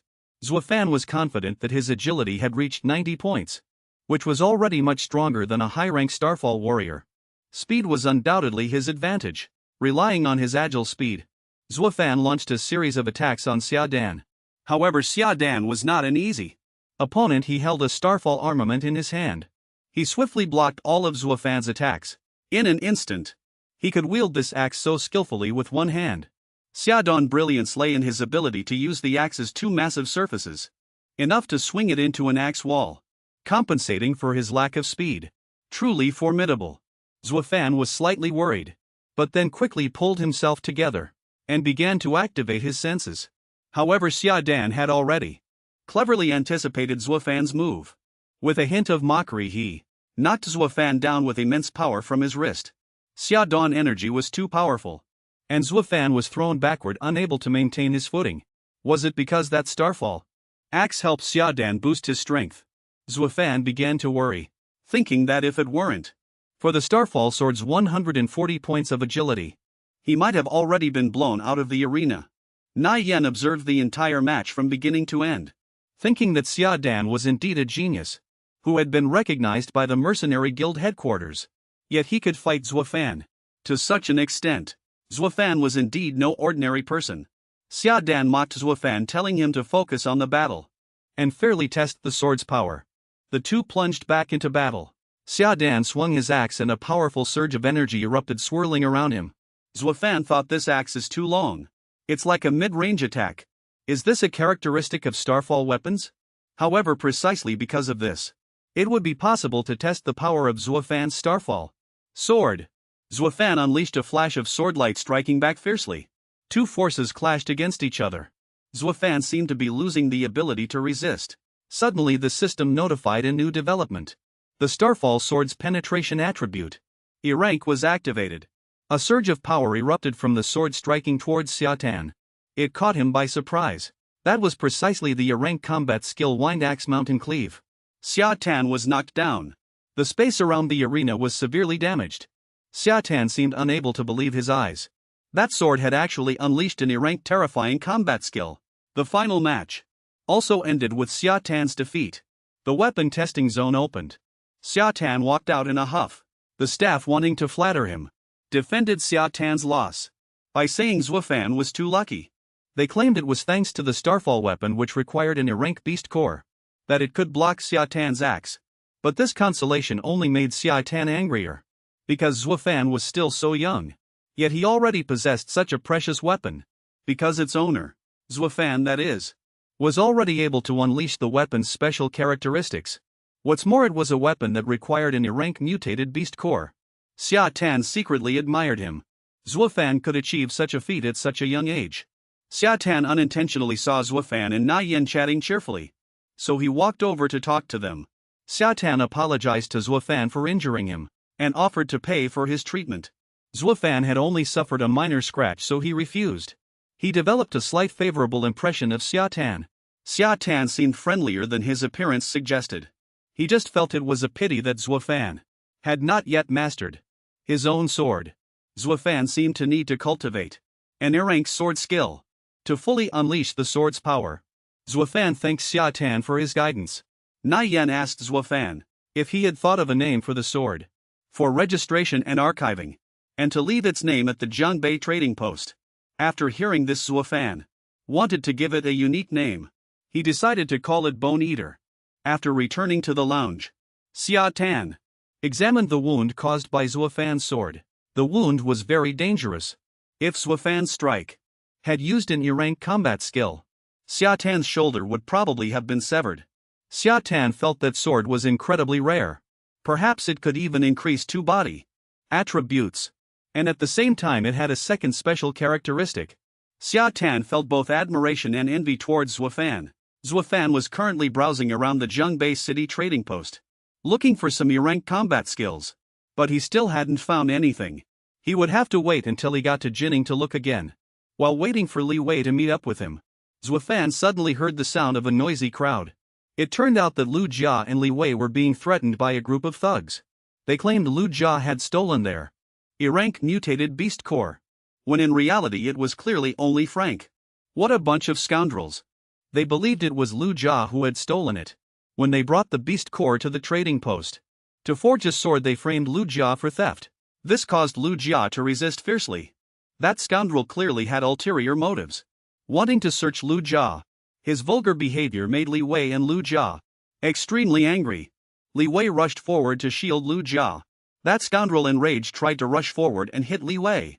Suddenly he was blocked by a force. It was Zuo Fan who had rushed over to help Li Wei. He slammed the thug to the ground. This greatly surprised Li Wei and Lu Jia. The beaten thug's companions were furious, rushing over and shouting loudly. Li Wei and Lu Jia seemed unable to believe their eyes. Slowly watching him, Zuo Fan was extremely angry at this moment. Seeing his 2 friends being bullied, he rushed forward, wanting to teach those 2 arrogant punks a lesson. Those 2 were merely 2 Starfall warriors, who had just broken through to the novice rank to contend with Zuo Fan. To fight Zuo Fan, it seems there's no chance of winning at all. After their defeat, they decided to resort to dirty tricks. They started shouting loudly, bellowing that the Jiangbei exchange was bullying them, and that they had stolen their beast cores and even assaulted them. However, their plan was immediately thwarted by Zuo Fan. He appeared and demanded they shut up. The surrounding crowd, seeing his appearance, began murmuring and gossiping, wondering why he was there. Zuo Fan addressed Zuo Fan as Elder Fan, which made the 3 rascals freeze on the spot. It was as if they suddenly realized they had provoked someone they shouldn't have. Someone untouchable. Zuo Fan ordered his subordinates to thoroughly deal with those 3 unruly thugs. Completely gone was their earlier arrogant demeanor. They were rushed by the exchange staff and severely beaten. They got a good beating. After Zuo Fan finished dealing with them, it was enough to send them to jail for 2 years. Zuo Fan angrily continued to have his subordinates deal with them, instructing them to call the police afterward. They were beaten half to death. Zuo Tan lowered his stance and apologized. Zuo Fan believed it was entirely his fault for not fulfilling the exchange's responsibilities. Li Wei and Lu Jie still couldn't believe it was real. Even a genius Starfall warrior like Zuo Tan had to be courteous to Zuo Fan. Although Li Wei saw that Zuo Fan's appearance was still exactly the same, he still couldn't believe it was truly him. The three of them, Zuo Fan, Li Wei and Lu Jie, after handling all the trouble here, bid farewell to Zuo Tan and left together by car. Zuo Tan watched the cars receding back, feeling that being able to meet Zuo Fan was a great honor. He hoped that in the future he could recommend him to the headquarters of the Mercenary Guild. Afterwards, the three of them went to a restaurant to eat together. After being separated for many days, the three were finally reunited and were very happy. Li Wei and Zuo Fan greeted each other warmly, thanking Zuo Fan for helping Lu Jie. Zuo Fan felt awkward, unsure how to explain all of this to Li Wei. He didn't know how to explain how he suddenly became so powerful. He couldn't say he had hidden his strength before, as that would damage their brotherhood. But Zuo Fan didn't want the matter of the war god system to be exposed. Li Wei got drunk after only a few drinks, waving his hand and saying Zuo Fan didn't need to say anything more. He understood how hard Zuo Fan had worked these past few years. Zuo Fan was deeply touched, thanking Li Wei for his understanding and trust. The two happily ate and drank together. After the gathering, Li Wei and Lu Jie bid farewell to Zuo Fan and drove away first. Zuo Fan watched their car gradually disappear into the distance, then sadly turned, shouldered his precious sword and walked away. He hoped that after this journey, he could reunite with everyone. A few days later, Zuo Fan finally arrived at Wuyo Mountain, in Jining City. The beast lairs of Jining City are all located within Wuyo Mountain, the cluster of beast lairs. Wuyo Mountain is the most densely populated area with beast lairs in the southern part of China. Zuo Fan covered himself with his hood and observed the Wuyo military base from afar with binoculars. He was almost discovered, Zuo Fan thought, as expected. It truly is one of the most heavily guarded military bases in the south. Even the sentries almost spotted him.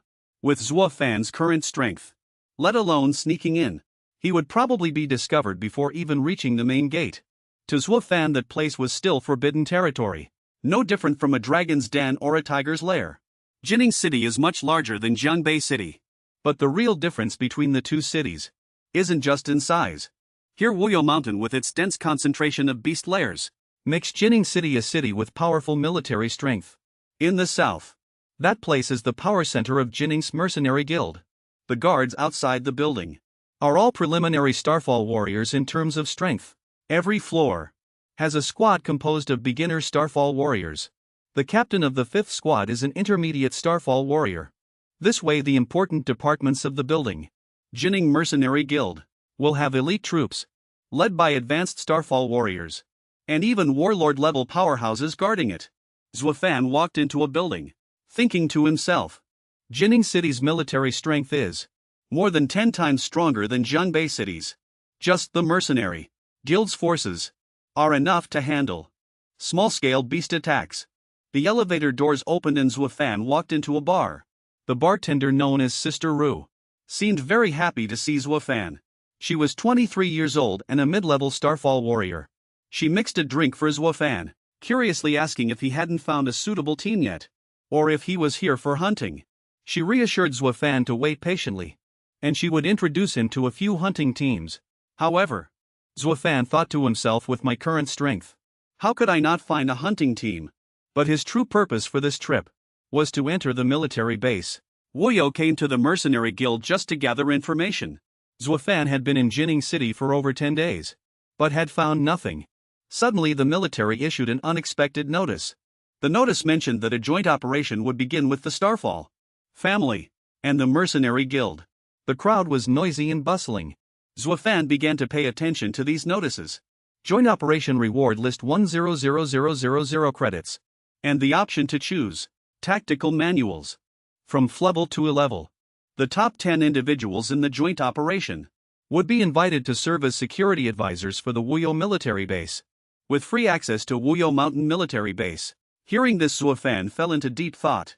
According to the information he had gathered, Jining City's system included the military, the Mercenary Association, and the Starfall family. After the night of starfall, the world continued to mutate. The number of monsters rapidly increased, and Jinning City's monster den was constantly expanding. If not controlled, a beast tide could easily occur.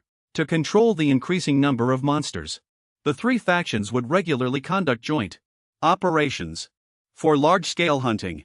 According to the locals, the rewards for this joint operation were much more generous than the last. Many who made it into the top 10 could become security advisors for the Wuyo military base, with the right to enter restricted areas of the base. They looked disdainfully at Zuo Fan, because historically the top 10 of joint operations were always advanced Starfall warriors. It seemed a mid-level warrior like Zuo Fan had no chance. But at this moment Zuo Fan's thought was, as long as I become a security advisor, I can freely enter and exit the base's restricted areas, and I can access the safe. Zuo Fan's ambition grew to become one of the top 10 in the joint operation. Suddenly an announcement came over the broadcast. Association members, all who wish to participate in the joint operation, please report to the second floor for registration.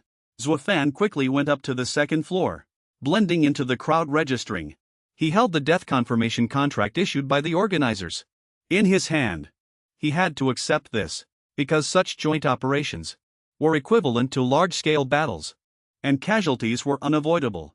Sister Ru stood in the distance, seeing Zuo Fan wanting to register, and couldn't help but feel surprised, because she thought he was just a novice Starfall warrior, and participating would be too dangerous. She instructed her younger brother known as Pupin to find an opportunity to join Zuo Fan's team and protect him when the operation began. The young man known as Pupin was only 15 years old, but was already a mid-level Starfall warrior. He was the son of Pu Hao, the president of the Mercenary Association, exceptionally gifted and naturally powerful. The young man didn't seem to like Zuo Fan much. He wondered why he had to protect a man. Doubtful if Sister Ru had fallen for Zuo Fan. Pu Pan was very angry because in the past, Sister Ru had promised to be with him when she grew up. Sister Ru burst out laughing, explaining that she hadn't changed her mind.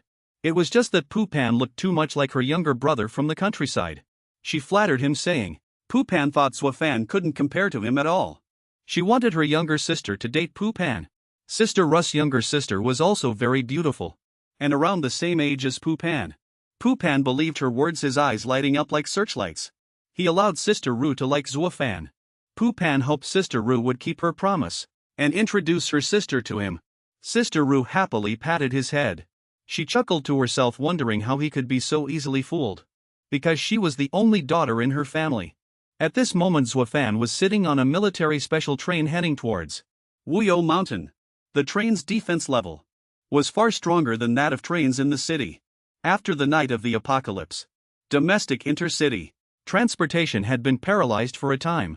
It was only in recent years that train travel was able to resume. However, train tickets now were ridiculously expensive. Ordinary people couldn't afford them at all.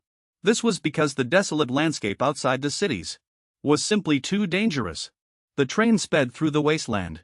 The wasteland between Jinning City and Wuyo Mountain was 100 times more perilous. Sitting inside the train, Zuo Fan suddenly saw a monster flash past. That was a glass monster. In the wilderness outside Jinning City, they were extremely dangerous.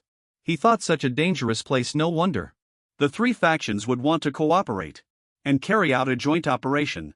The train was preparing to stop. The broadcast announced the imminent arrival at Wuyo Mountain entrance camp. Please disembark promptly. Soon the train came to a halt.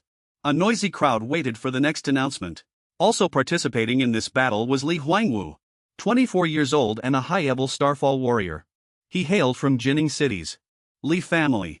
Pu Pan was also in the crowd, busy chewing on a sausage. The broadcast sounded again, instructing everyone to prepare to depart.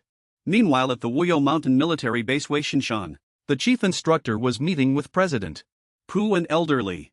They were none other than Pu Pan and Li Huangwu's parents. He praised Pu Pan and Huangwu, saying they had the ability to rank among the top. These two will inherit. Pu Hao, who was the president of Jinning City's mercenary guild, humbly replied, saying his son was still quite weak. In a few years Li Huangwu will definitely be promoted to a Marshal General. Elder Li said, praising the Li family, believing that Jinning City's top Starfall family will belong to the Li family. Li Zhong, the head of the Li family, also responded flatteringly, saying Huangwu was still very weak. Pu Pan is only 15 years old. Yet he's already a mid-level Starfall warrior, possessing innate divine strength. It's truly admirable.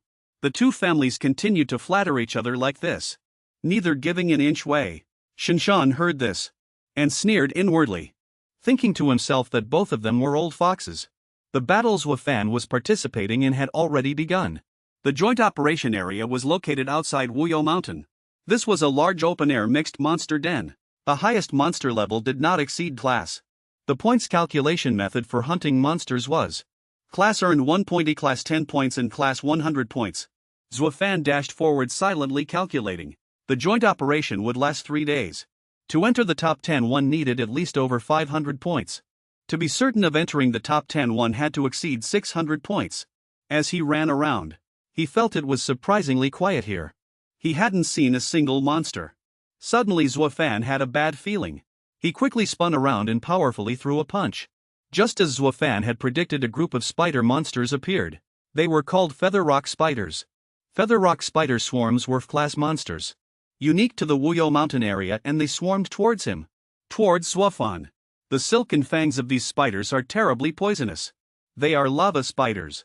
They are pack animals. There are hundreds, even thousands of them. They extended their sharp fangs and rapidly charged at Zuo Fan. This desolate town is precisely the lava spider's den. Zuo Fan swung his sword smoothly, quickly striking them all down. The destructive power of this sword is truly terrifying. He was confident that his abilities could easily handle rank monsters effortlessly. The dead spider corpses lay scattered everywhere. These lava spiders have a strong sense of territory. They can form nests in a short period, killing animals living in nearby areas. Therefore, he couldn't find other types of monsters in the surrounding areas. Zuo Fan, therefore, didn't encounter any more monsters. His planned schedule was disrupted. Firstly, he primarily wanted to hunt rank monsters to gain both experience and attribute points. Secondly, the corpses of rank monsters were still very valuable. He could earn a large sum of money. He looked at the system with a pained heart, feeling that even though he had killed so many rank monsters, his attribute points hadn't increased at all. Suddenly, another large swarm of those lava spiders poured out, emitting terrifying roars. Zuo Fan let out a soft laugh. He wanted to use them to practice his newly acquired movement technique. Just getting started. He swung his sword. Using the frank movement technique Willow Leaf Step, he easily scattered them. Zuo Fan felt that having a movement technique truly made a big difference. Even if he had just started, these lava spiders couldn't touch him at all. After it was over, Zuo Fan continued to check the system. He felt that Willow Leaf Step was the best frank movement technique he had found at the Jiangbei exchange, but it was quite strenuous to cultivate. Even after practicing for more than 10 days, he had only barely managed to get started. In martial skill cultivation, realms are divided into 4 levels: beginner, minor mastery, great mastery, and perfection. Zuo Fan was currently only at the lowest beginner realm. There were only 3 days left for the joint operation. Zuo Fan couldn't delay any longer. He wanted to quickly deal with the lava spider's nest, and then go hunt rank monsters. Just then, a group of people were chasing Pupin. The young man hiding behind a tree seemed to be heavily injured. Blood soaked his knees. Pupin fell into a trap and was severely injured. The one who did it seemed to know his habits very well. He angrily dragged his injured leg limping along. As Pupin walked, he got lost in an unknown place. After hearing strange sounds, Pupin was suddenly startled. He discovered that this was precisely the lava spider's den, and his face turned pale with fright. Pupin's leg was injured, and being surrounded by hundreds of lava spiders made him terrified. If he were bitten like this, he would surely die. The spiders rushed forward to attack Pupin. He fearfully clutched his head and dodged. A flash of swordlight swept through, cleaving the spider horde in half. It was Zuo Fan who saved him. Pupin was confused, wondering why such a greenhorn was allowed to participate in the joint operation. Pupin recognized Zuo Fan as the one who had just saved him. He was the person Sister Ru asked him to help. Zuo Fan led Pupin into a building to rest. Pupin was very surprised to see that all the lava spiders had been killed by Zuo Fan.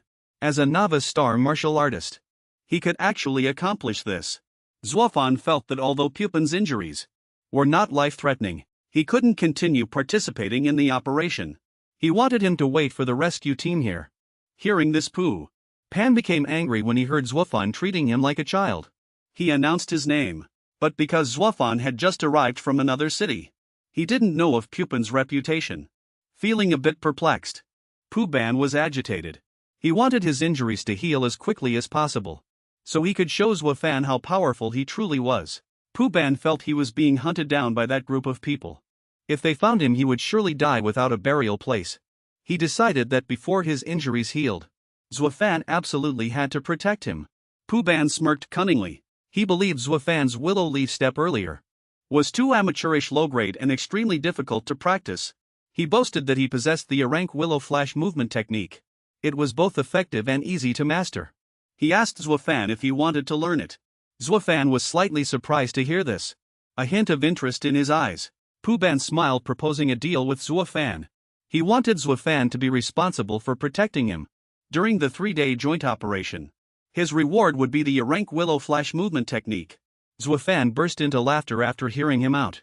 Thinking Pan was full of hot air, Pan was irritated, insisting he wasn't boasting. He declared he was a genius, well known in Jining City. His father was Pu Hao. Pan also emphasized that he wasn't fat at all, but rather solid and robust. He didn't want Zuo Fan calling him fatty. After listening, Zuo Fan suddenly recalled that it seemed the president of Jining City's Troops Guild was named Pu Hao. He was precisely the man Pan claimed as his father. Pan emphatically stated that he was telling the truth, and not just casually claiming kinship. Pu Hao was indeed his biological father. He admitted that he was currently being targeted for assassination, and they were actively hunting him down. Pan showed Zuo Fan his ability system. He also promised that once the matter was settled, besides teaching Zuo Fan the Willow Flash, there would be other rewards. Zuo Fan saw the system, which clearly displayed that Pan had mastered the rank Willow Flash skill. His heart stirred. He thought as long as he obtained it, the War God system would reveal the incantation and authenticate the combat technique. A combat technique of this grade was indeed very convenient. Pan saw Zuo Fan's silence, believing he had been intimidated. He arrogantly thought an rank movement technique worth a fortune was merely something he could obtain with a wave of his hand. After some deliberations, Zuo Fan agreed and told Pan, "Once I've finished dealing with the Martial Rock Spider Cave, I'll take you to Mount Wuyo for greater secrecy and safety." He introduced himself as Zuo Fan and shook Pan's hand. Little did he know, Pan already knew his name.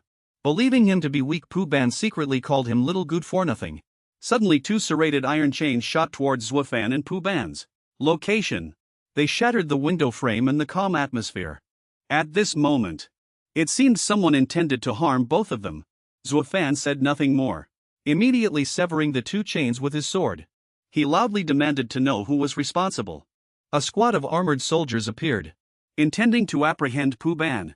Pan responded in terror, calling them backstabbing bastards. They had finally caught up to him after all. The group didn't look very friendly. They wanted Pan to die quickly, so he wouldn't implicate those around him. Pan, scared, told Zuo Fan that these 3 individuals were hunting him and wanted him to hold them off so he could find a chance to escape. Pan told Zuo Fan that Sister Ru had previously wanted to invite him to assist her during the joint operation. He hadn't expected to drag him into danger. He felt deeply apologetic. With that, Pan began to draw his weapon. He planned that after escaping, he would tell his father about this and have him exact revenge. Only now did Zuo Fan realize what was truly happening. The armored strangers, upon hearing Pan's intention to escape, fiercely charged forward with swords aiming to kill both men. Pan's eyes wide blurted out what he already knew. These people are from the Li family. The Li family's relatives and henchmen. They looked as if they'd been caught off guard, startled. Hearing this, Zuo Fan felt the name Jin Ning and the Li family sounded very familiar. He recalled his childhood. His father Zuo Hui had once saved the lives of the Li family's descendants, making them kneel at his father's feet. He also remembered being very close to them.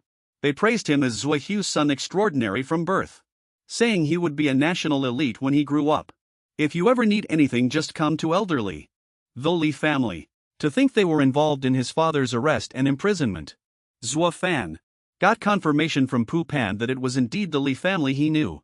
This made him incredibly furious. These guys from the Li family, they're the bastards who repaid kindness with enmity, framing and harming his father. Rage instantly flared up within him. Seeing this, the Li family's people rushed forward to attack both of them. Just as they prepared to attack Zuo Fan, he spun around. With his own power, he swiftly cut down one person. The burning rage to avenge his father seemed to blaze fiercely within Zuo Fan. He counterattacked ferociously. The power Zuo Fan unleashed surprised both Pu Pan and the Li family members immensely. He thought to himself, the Li family's henchmen were not weak. Every single one of them was a mid-level Starfall warrior. And they possessed Starfall-grade weapons and equipment. They absolutely could not be underestimated. Zuo Fan felt that dealing with them wasn't particularly difficult. But he couldn't resolve it quickly if he got bogged down in a tough fight. Unfortunately, they still had backup. But Zuo Fan felt he had to go all out from the very beginning. If he fought with everything he had, Zuo Fan could surpass the Li family's people. This was the only way to avenge the past and successfully achieve his training goal without hesitation. Zuo Fan decided to go all out. Even though he knew his opponents were strong, he activated his senses, scanning the enemies around him. They were all mid-level Starfall warriors. Zuo Fan decided to strike first. He used the willow leaf movement technique. He swept past in a blur. The Li family's people knew Zuo Fan was a mid-level Starfall warrior. Due to his agile speed, they were slightly on guard. Their defenses became even stronger. They exerted all their strength, wanting to quickly eliminate him. Zuo Fan didn't allow Pu Pan to flee. They swung iron chains with sharp serrated edges, rushing towards Zuo Fan. Zuo Fan dodged like lightning. He swiftly cut them down with his sword. They took turns rushing forward. But Zuo Fan easily dodged every attack. Pu Pan felt afraid. He couldn't understand how Zuo Fan could be so powerful. He felt Zuo Fan's strength was only slightly less than his own. They battled for a long time, without a clear victory emerging. Zuo Fan was already starting to run out of stamina. He retreated. He thought to himself, if this continued, he would be drawn into an endless battle. He decided to unleash the true power of Stinging Bone. He needed to end this quickly. The Li family's people taunted him, believing he was still too naive. Just as he was about to activate his beast core to boost himself, they scoffed. Zuo Fan, why did you stop? They fired sharp iron arrows intending to make him and Pu Pan perish together. The problem was that the willow leaf movement technique's speed couldn't accommodate Pu Pan, because he was too heavy. Zuo Fan broke out in a cold sweat. He had lost control and exposed a weakness. An arrow struck his shoulder and blood splattered. Pu Pan was very worried. He felt he had caused big trouble and dragged Zuo Fan down. Zuo Fan felt these three people's coordination was too seamless. Ranged and close quarters attacks alternated, leaving no openings, making it impossible for him to dodge. But Zuo Fan refused to give up. If this continued, he would be worn down to death. No matter the cost, he had to break their coordination. Zuo Fan suddenly asked Pu Pan if he could still move. Pu Pan smiled and said he could. Pu Pan shouted loudly, "Challenge those three people to attract their attention. Then run for it," luring them into a chase. Just as planned, the three of them all chased Pu Pan, revealing an opening. Zuo Fan immediately seized the opportunity to swing his blade, knocking down one of them. The other two, seeing their companion fall, immediately charged over. Zuo Fan was hit by that person's attack, sending him stumbling to the ground some distance away, almost dying. There were still two more, but Zuo Fan was already severely wounded. The other two guys rapidly rushed towards Zuo Fan, giving him no time to react. Pu Pan saw that the situation was critical. Seeing the urgency, Pu Pan told Zuo Fan to run, not to mind him. At this moment, a system prompt appeared. Zuo Fan had 10 unused attribute points, asking if he wanted to activate the ranked combat skill, Willow Flash. Because the situation was too critical, Zuo Fan was caught between the two. He agreed. He hadn't expected attribute points to have such a use. He had already leveled up to a rank novice. His body underwent some changes. His legs became lighter. Zuo Fan decided to test the power of Willow Flash, unleashing a novice-level Willow Flash, causing the two of them to panic. This power was too terrifying, leaving them bewildered. They didn't understand what happened. Pu Pan had already recognized this movement technique. The two were cut down by Zuo Fan, unable to resist. Zuo Fan could already sense his opponent's movements. He knew them like the back of his hand. Now he was even more agile than before. He would fight these scoundrels from the Li family to the death. With terrifying power, Zuo Fan sent the remaining person to meet Yama. Everything around them was swept away by this power, leaving a trail of devastation. Smoke and dust filled the air and glass shattered. Zuo Fan felt very lucky, because he had learned Willow Flash at the critical moment. Otherwise he would have died today. Pupin's jaw dropped. Zuo Fan was as formidable as an intermediate Star Corps warrior. He could actually kill 3 enemies of the same rank by himself. And he had grasped Willow Flash completely as soon as he comprehended it. Pupin thought he was a legendary genius when he saw Zuo Fan rummaging through the 3 men's belongings. Pupin then asked Zuo Fan, "You're so powerful. Have you ever considered winning first place in the joint operation?" Particle. That scoundrel Li Huangwu of the Li family, his goal is first place. If this conspiracy to harm Pupin is exposed, he won't be able to escape responsibility. Zuo Fan was very surprised to hear Pupin ask this. Meanwhile, somewhere in Wuyou Mountain, Li Huangwu was effortlessly killing a monster. He heard that the 3 subordinates sent to pursue them had lost contact. This infuriated him. His subordinate reported to him that the 3 men had lost contact, but they were certain Pupin was seriously injured. Li Huangwu waved his hand, believing that as long as Pupin was injured, he wouldn't be able to enter the top 10 in this joint operations rankings. Li Huangwu now had over 300 points. He laughed triumphantly, believing this joint operation would set a new record. He was ambitious as long as he received the first place reward. From now on, Jining City's top genius would surely belong to him. Dawn had broken. Zuo Fan continued running through the forest with Pupin on his back. Zuo Fan felt that this place was unusual, because it was too quiet. It was easy to be ambushed. An attack. Suddenly an erranked twin-headed vine python monster charged overbearing, its sharp fangs as if to devour them. Although Zuo Fan was carrying Pupin on his back, with just one swing of his sword, he effortlessly sliced the monster into several pieces. This made Pupin's eyes widen in fear, and Zuo Fan, after killing the vine python, successfully retrieved its gall. Vine python gall is a valuable medicine that can cleanse the liver. Clear-sighted, very valuable. He also took its fangs as proof for the joint operation points. Zuo Fan felt that after mastering Willow Flash, dealing with E-class monsters is too easy. Zuo Fan continued to sprint with Pu Pan on his back, without the slightest pause. Pu Pan thought Zuo Fan was incredibly powerful. This attack will likely secure first place. Zuo Fan asked Pu Pan, why was he, Li Huangwu, so concerned about first place in the joint operation? Was it just for empty fame?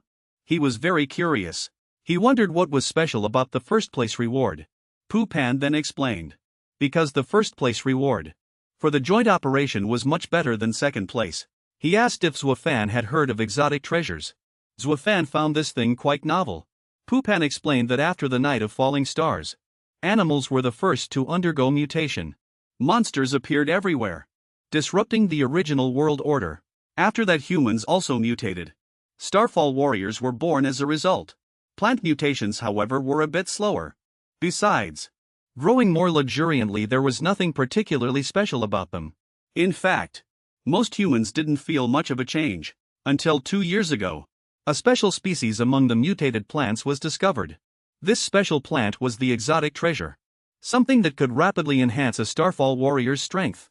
Exotic treasures were extremely rare, even more uncommon than mutated beasts. Among the first place rewards for the joint operation, there was a class exotic treasure. Zuo Fan was puzzled. Rapidly enhanced strength. How could an exotic treasure have such magical effects and uses? He secretly guessed. To get first place in the joint operation, at least a few thousand points would be needed. There were less than 3 days left. Could they hunt down so many monsters? Pu Pan scoffed and told Zuo Fan not to worry. They were almost at that place. In the blink of an eye, a towering mountain peak appeared before Zuo Fan. He smelled a strong scent of blood. In the distance were blade-broken iron wolves. They were E-class monsters. They growled like wolves, truly terrifying. Zuo Fan was overjoyed when he saw their numbers approaching 100. He estimated these monsters should yield nearly 1,000 points. He should be able to gain 100 attribute points. He would then be able to achieve first place in the joint operation, and even strive to become a high-level Starfall warrior. Pu Pan revealed. This was the secret location discovered by the Mercenary Guild, which they had found. He wanted Zuo Fan to wipe out the Z-class wolf packs. He would definitely secure first place in the joint operation. Zuo Fan excitedly drew his sword, wanting to start hunting immediately. Pu Pan also eagerly offered to act as his shield. The monsters had already spotted them. They charged swiftly but were blocked by Pu Pan. Zuo Fan just waited for them to gather and rush down, then used all his might to scatter and kill them. His points gradually increased with every strike of his sword. As more and more monsters gathered, Zuo Fan had to stop his sword and retreat, planning to wait for the next opportunity to deal with them. On the other hand, Li Huanyu had already reached 932 points. Arrogantly he hoped to reach 1,000 points. He wanted to set a new record for the joint operation. He had already cheated in secret, preparing 2 teams to secretly help him accumulate points. He wanted first place. First place in the joint operation had to be his. He hoped Pu Pan was alright so he could see him. When he achieved first place, dusk was approaching. Zuo Fan and Pu Pan lit a fire to keep warm, silently calculating. They had already accumulated 1,014 points. Still unsure if they could get first place. In the joint operation, Pu Pan comforted Zuo Fan. You're sure to get first place by reaching 1,000 points.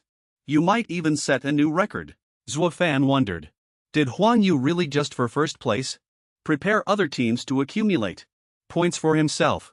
He wondered if he could get first place. Pu Pan hoped he wouldn't go too far. If discovered by others, he would be punished by the military. But someone like him, if he doesn't resort to unconventional methods, it would be difficult to accumulate 1,000 points. Zuo Fan suddenly felt a sense of danger. He looked back and saw that there seemed to be something in the distance. Zuo Fan didn't see anything unusual, so he thought he had been mistaken. He felt that something dangerous was probing. Bu Ban finished roasting the wolf leg and handed it to Zuo Fan. Zuo Fan took a bite, finding it crispy outside and tender inside, extremely delicious. He highly praised Bu Ban's culinary skills. He felt that Bu Ban ate so much, no wonder he was so fat. Bu Ban smiled proudly. He revealed his dream, which was to taste every fierce beast. He wanted to eat an entire drank sun-shattering iron howler wolf. The two were chatting and eating quite content. Suddenly a strange noise was heard. It was a sun-shattering iron howler wolf, with a massive body and blood-red eyes. It felt different from others of its kind. Bu Ban explained. That's because it's a moonblade steel howler wolf. It's an evolved form of the iron howler wolf, a drank fierce beast. Its body had silver fur interspersed with golden edges. This was a sign that it wanted to evolve again. It's a drank king tier fierce beast. Upon hearing this, Zuo Fan broke out in a sweat. He hoped Bu Ban wasn't just scaring him. A king tier fierce beast refers to a type of fierce beast that has evolved to its peak within a certain rank, and is about to step into a higher rank. Among fierce beasts of the same rank, it is almost invincible. Bu Ban said confidently that he hadn't been mistaken. This fierce beast exuded the aura of a wolf king. Ordinary drank fierce beasts simply couldn't compare. Although it didn't have the power to be on par with a crank fierce beast, the Starfall General. But it was probably not far off. The wolf roared fiercely. Zuo Fan felt that they had wiped out its descendants. An irreconcilable hatred. The wolf howled and charged towards Zuo Fan and Bu Ban. Zuo Fan, carrying Bu Ban on his back, turned and ran. Zuo Fan blamed Bu Ban for his jinxing. Now the drank king tier fierce beast had really appeared. The wolf pursued at lightning speed, at least twice the speed of a sun-shattering iron howler wolf. Zuo Fan was almost caught. It ran faster and faster, the distance between the two shortening rapidly. It roared fiercely as it ran. Zuo Fan swung his sword at its body. But its body was completely unharmed. No matter how he slashed, its body didn't suffer any damage. Zuo Fan's bone-devouring sword, even the howler wolf's defense, couldn't be broken through. Bu Ban shouted, warning Zuo Fan to watch out for its horn. The wolf charged forward, attempting to forcefully stab Zuo Fan with its horn. Zuo Fan still had attribute points head gained from defeating howler wolves, particularly those acquired when he killed the wolf. He had originally intended to use them after his plan was complete. But at this critical moment, it seemed he had to use them immediately. He couldn't wait any longer. Zuo Fan decided to use 10 attribute points. The fierce beast's destructive power was becoming increasingly terrifying, destroying everything around it to smithereens. Bu Ban felt immense fear upon seeing this scene. Zuo Fan's Willow Flash had just been upgraded, so it couldn't be upgraded again in a short period. He angrily kept clicking on the attribute points system. Zuo Fan's agility had also reached its limit, As a Starfall warrior, he could no longer upgrade it. Zuo Fan thought to himself if he couldn't upgrade any further, then he needed to break through to the higher realm, that of Starfall General. However, it was already sufficient for now. Bu Ban was so frightened he yelled for Zuo Fan to run. But Zuo Fan's body and strength had now also reached a certain degree of power. He felt that now, although he couldn't directly face this fierce beast, self-preservation would definitely not be an issue. Zuo Fan decided to test his strength. The fierce beast charged at Zuo Fan. He agilely dodged it and swept his sword across its leg. The bone-devouring sword began to activate its sharp sword gleam attribute and quickly severed the fierce beast's leg. A second characteristic also appeared on the sword: E-grade penetration. This second characteristic still had no effect whatsoever on the monster. Its wounds healed quickly and effortlessly. The situation became extremely dangerous. Left Fan was pounced on by the monster and injured in the shoulder. One of Left Fan's sword strikes had almost no damaging power against the Wolf King. It's terrifying. Even if he used the bone-devouring Starfall burst, it would probably be of no use. He decided to carry Pu Pan on his back and retreat from here first. After a frantic dash, Left Fan also shook off the Wolf King. He breathed a sigh of relief and put Pu Pan down. Pu Pan, feeling bad about the roasted wolf meat, hadn't thrown it away yet. He took it out and offered it to Left Fan. Pu Pan was scolded soundly by Left Fan. Just as the two were arguing relentlessly, a group of people appeared. They noticed Left Fan's and Pu Pan's backpacks were both bulging. Thinking the two had gained a lot and earned quite a few points, Left Fan thought silently. Just out of the wolf's den only to run into more trouble. Pu Pan's jinxing mouth truly brings bad luck. The strangers continued to approach the two. Left Fan knew through his mind reading that among that group, 2 were intermediate Starfall warriors, and 3 were junior Starfall warriors. The leader stepped forward, drew his sword and threatened them. Left Fan, hand over everything you have quickly, before we lay our hands on you. Upon hearing this, the subordinates mocked the two for pretending, saying they looked like fat pigs with broken legs. They wanted to kill both of them. Hearing this, Left Fan and Pu Pan could no longer tolerate it. The leader charged forward and ordered his subordinates to kill the two. They yelled arrogantly and charged forward, overestimating themselves.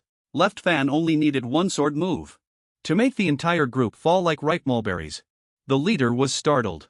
He didn't expect Left Fan to be so strong. Suddenly Pu Pan appeared from behind and delivered a fierce critical hit to his head. After the battle, the entire group knelt on the ground, begging Left Fan and Pu Pan for mercy. They bowed their heads in fear and pleaded for mercy. Left Fan and Pu Pan were so furious they couldn't bear it anymore. They rushed forward and gave them a good beating. With the matter handled, Left Fan departed, taking Pu Pan and the 150 points from the previous group. Pu Pan hoped that with these guys' points, Left Fan's points would secure victory and aim for the top spot in the alliance. Left Fan was curious about the points situation of that previous group. 2 intermediate, 3 junior Starfall warriors in the alliance. A team like that should be considered upper middle tier in terms of performance. But they only gained 150 points in 3 days. Pu Pan, while chewing on meat, explained that this was quite normal, because even though there were many monsters around Yuyo Mountain, their distribution was uneven. If someone had bad luck, they wouldn't even earn 100 points in 3 days. Furthermore, some powerful teams often occupied territories and engaged in killing and robbing just like the group they just encountered. There were also small groups secretly accumulating points. This was considered cheating. If discovered, the military would punish them severely. But many people, for the generous rewards of the top 10, still secretly cheated, especially the reward for first place. This alliance operation also involved rare treasures. Left Fan suddenly discovered a group of dead people lying on the ground. The bodies had been completely looted. Pu Pan immediately shouted a warning to Left Fan. This is a trap. The two were fortunate to block it in time. Layla's 2 twin snake subordinates rushed out from behind the trees. Pu Pan had already recognized them. This is their trap. Left Fan and Pu Pan unfortunately fell for the trap. Left Fan thought to himself, these are those 2 advanced Starfall warriors. Layla secretly arranged for them to sweep up points. He already felt he was in big trouble. But since it was called a point-sweeping squad, there must be others. A volley of arrows flew from an unknown direction. Left Fan skillfully dodged them. Up in the trees were 2 assassin-type advanced Starfall warriors. and 3 crossbowmen possessing extremely strong lethality, truly terrifying. Pooh Ban and Zuo Fan were both in defensive stances.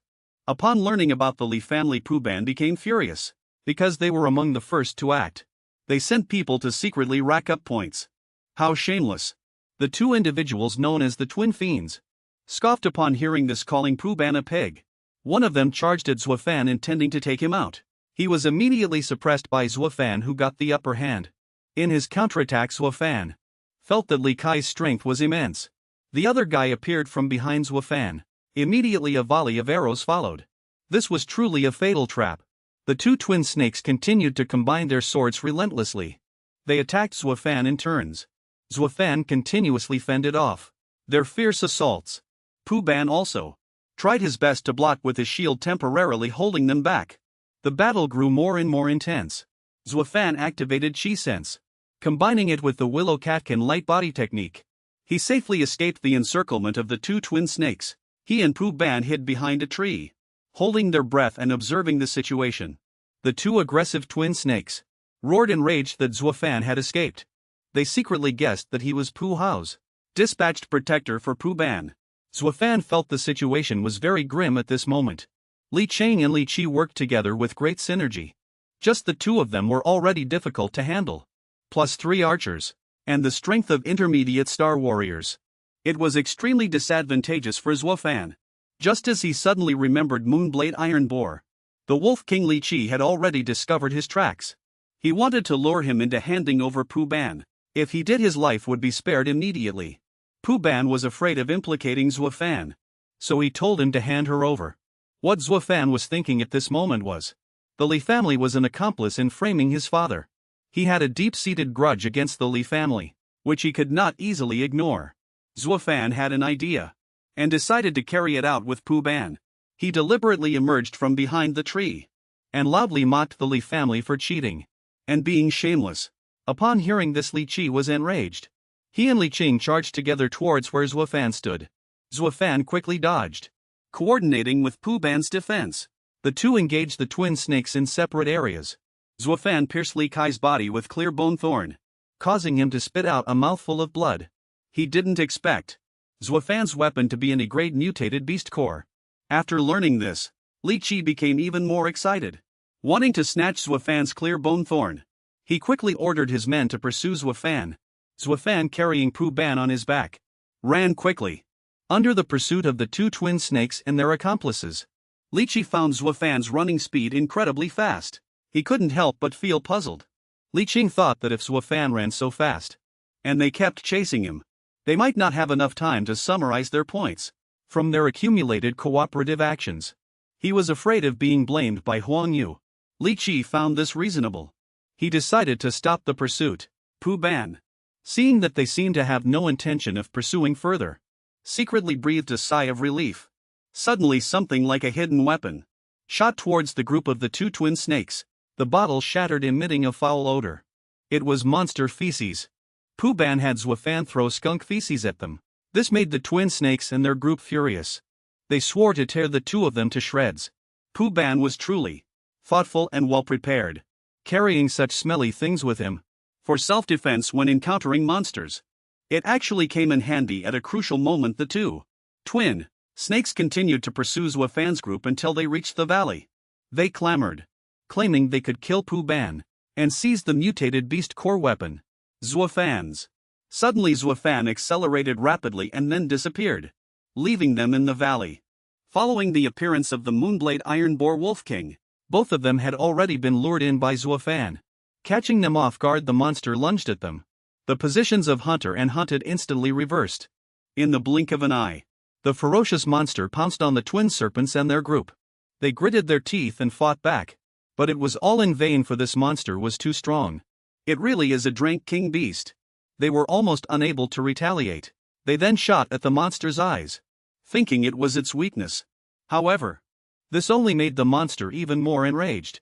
Roaring continuously, the monster blocked the only exit, preventing the twin serpents duo from escaping. They could only leave by killing it. To deal with Zuo Fan and his accomplice, they decided to set up a formation to face the battle. Spreading out, they deployed their formation. Zuo Fan and Pooh Ban were currently clinging to the mountain wall. quietly observing. He saw them preparing their defenses. Secretly sighing as expected of the Starlight hunting team, Pu Pan explained from beside him because they are Li Chi. The twin serpents are considered masters among star battlers. Their coordination is still impeccable. Plus with 3 high-damage archers, slaying a Drank monster should definitely be child's play. But the problem is this is the Moonblade Iron Roar. Although the Wolf King hasn't evolved into a crank monster yet, it can still be considered an invincible presence among Drank monsters. A Drank is enough to give them quite a beating. That's entirely the consequence of their own actions. Down below, the monster roared as it charged towards the twin serpents duo.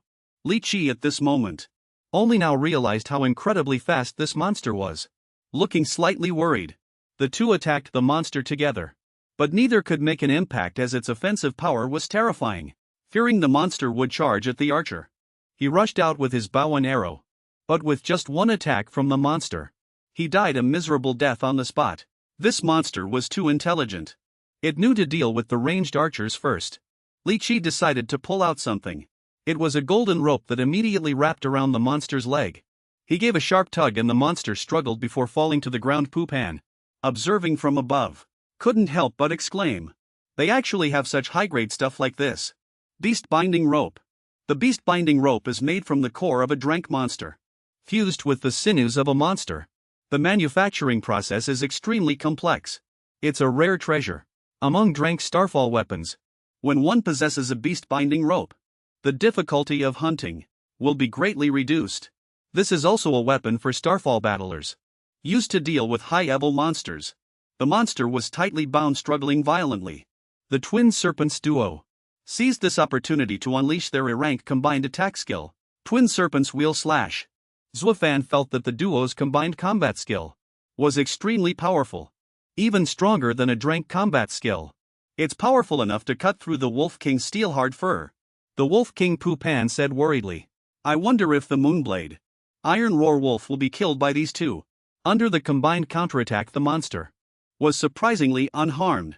It suddenly lunged forward using the beast binding rope to pierce through the bodies of the Twin Serpents duo. The Twin Serpents duo quickly fell to the ground, dying on the spot. The archers were also successively knocked down by Zuo Fan and Pu Pan. Zuo Fan took this opportunity to run to the monster and used his sword art to pierce the monster, heavily wounding it. Even without Zuo Fan's previous blow, the monster was already dying, because its wolf horn was its strongest weapon, and also the most important part of its body. Breaking off its own wolf horn was tantamount to suicide. Zuo Fan glanced over, realizing the Twin Serpents duo were struggling to get up, seemingly wanting to kill Zuo Fan. Zuo Fan looked at their pathetic state and said thank you to them, because they had given him a Drank King beast and a beast binding rope, coupled with their over 300 strength points. It was a great gift for him. Pu Pan stood by his side, letting out a cold chuckle. I hope Li Huangmu, that guy, can forget about getting first place this time. Those two useless guys were so angry their eyes rolled back, but in the end they could only wait for death. Zuo Fan and Pu Pan continued to pursue the injured monster. He wanted it because it carried a very valuable binding cord. But Pu Pan wanted to taste its meat. Zuo Fan and Pu Pan chased the monster. It led them into a cave. That might be the Moonblade Iron Mane Wolf King's lair. Wolf King. Zuo Fan complained that Pu Pan's words had jinxed them. The two continued chasing the monster. Suddenly the monster let out a painful howl, violently crashed into the rock wall and then died. System notification. Zuo Fan successfully killed a Drank King beast, gaining 5 attribute points. Zuo Fan could hardly believe his eyes. The Wolf King was actually dead. He and Pu Pan slowly approached the monster's corpse. Pu Pan was even happier and more excited than Zuo Fan. Zuo Fan felt like he had hit the jackpot this time, because besides obtaining all the materials from the Moonblade Iron Mane Wolf King's body materials, he also got the demon binding cord. Pu Pan pleaded with Zuo Fan to cut him some meat, as well as intact parts of the monster, so he could take them home to his father. Drank King beast materials are all priced in the millions or higher. The Wolf King's fur is very expensive. Its price can reach millions, especially the most valuable Moonblade Wolf Horn, which is a top-grade material used for forging excellent Drank weapons. Materials. In terms of value alone, it certainly cannot compare to a Drank beast core, but it's already close to 10 million. Zuo Fan was overjoyed. feeling like he had instantly struck it rich. With 10 million in his hands. And the demon binding cord too. Pooh Pan did some calculations. Those useless guys from the Li family had score materials totaling. Carried points materials. 320 points. Pooh Pan reassured him saying, Zuo Fan not only achieved first place in this cooperative mission, but also broke the previous record. The two happily high-fived.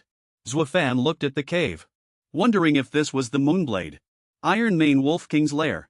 Pooh Pan invited him to explore it together, saying they might find good things inside. Zuo Fan carried Pooh Pan on his back going deep into the cave. The cave was dark and silent. After walking for a while, the two discovered some wild beast corpses lying scattered on the ground. It seemed these monsters had fought each other to the death. Judging by the traces, it seemed to have been several years. Pooh Pan muttered to himself, could it be that when Misty Mountain first appeared, and mutated animals turned into monsters, a war might have broken out among them here? Most of their bones had already rotted, making them hard to use as score materials. Zuo Fan stepped forward to examine these wild beast corpses, thinking that even though they were severely decomposed, he could at least still obtain over 300 points. The cave was permeated with a strong dark aura, and there were claw marks in the rock crevices on both sides. Zuo Fan guessed. These might be the Moonblade Iron Mane Wolf King's claw prints. It looked like it wanted to climb up.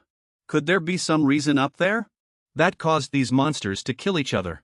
Since Pooh Pan's leg was injured, Zuo Fan decided to climb up and check. He held the demon binding cord and the bone-eating blade, climbing step by step up the cliff face. He was almost at the top, and as soon as he got up, a fantastical scene appeared before Zuo Fan's eyes. This was the mutated giant tree, where legend said many fox demons dwelled. This must be the reason that caused that group of monsters to kill each other. Could it be that a rare treasure is hidden within this tree? The aura this tree emitted was even more terrifying than the Moonblade Iron Mane Wolf King. It might be a general rank monster. Zuo Fan felt that before he ascended to general rank, he couldn't handle the monsters on the mutated giant tree. Monster. At this very moment at the garrison outpost at the entrance of Mount Wuyo, the countdown was underway. There were 72 hours remaining until the cooperative operation concluded. The current leader on the scoreboard had reached 526 points. I wonder if this cooperative operation can set a new record. The Li family members and Pooh Fan's father were busy flattering each other. Their words were full of sarcasm. A Li family member sneered. The first place in this cooperative operation, I'm afraid, will fall into the hands of a certain subordinate of Commander Wei. Hearing this, he couldn't help but curse inwardly. Outside were those formidable opponents. That's Ji Zhan, affiliated with the Jining City Mercenary Association. He's 25 years old and an advanced Stardust warrior. And that person in the distance is Li Huangwu of the Li family. The crowd was abuzz with discussion, all believing that first place would go to one of the two of them. In the distance, Zuo Fan and Pooh Fan walked over side by side. Zuo Fan and Pooh Fan had already returned to the meeting point. They almost arrived late. It was all because those two guys from the Li family interfered. This caused the two of them some delay. Zuo Fan thought to himself. Fortunately, he had obtained the beast binding rope, and with two E-grade daggers as tools, swinging among the branches. This allowed him to speed up and make it back in time. Pooh Fan pointed for Zuo Fan to look. That cool guy in black, holding the knife, is Ji Zhan. And that arrogant one in the distance is Li Huangwu. This Ji Zhan specializes in area effect saber techniques. He's good at dealing with hordes of monsters. He is the strongest contender for first place in this cooperative operation. Seeing Ji Zhan return, the crowd erupted, cheering excitedly. Meanwhile, Li Huangwu was informed by his subordinates that there was no news of Li Qi and Li Qing. They had likely met with misfortune. Hearing this, Li Huangwu's face turned ashen with rage.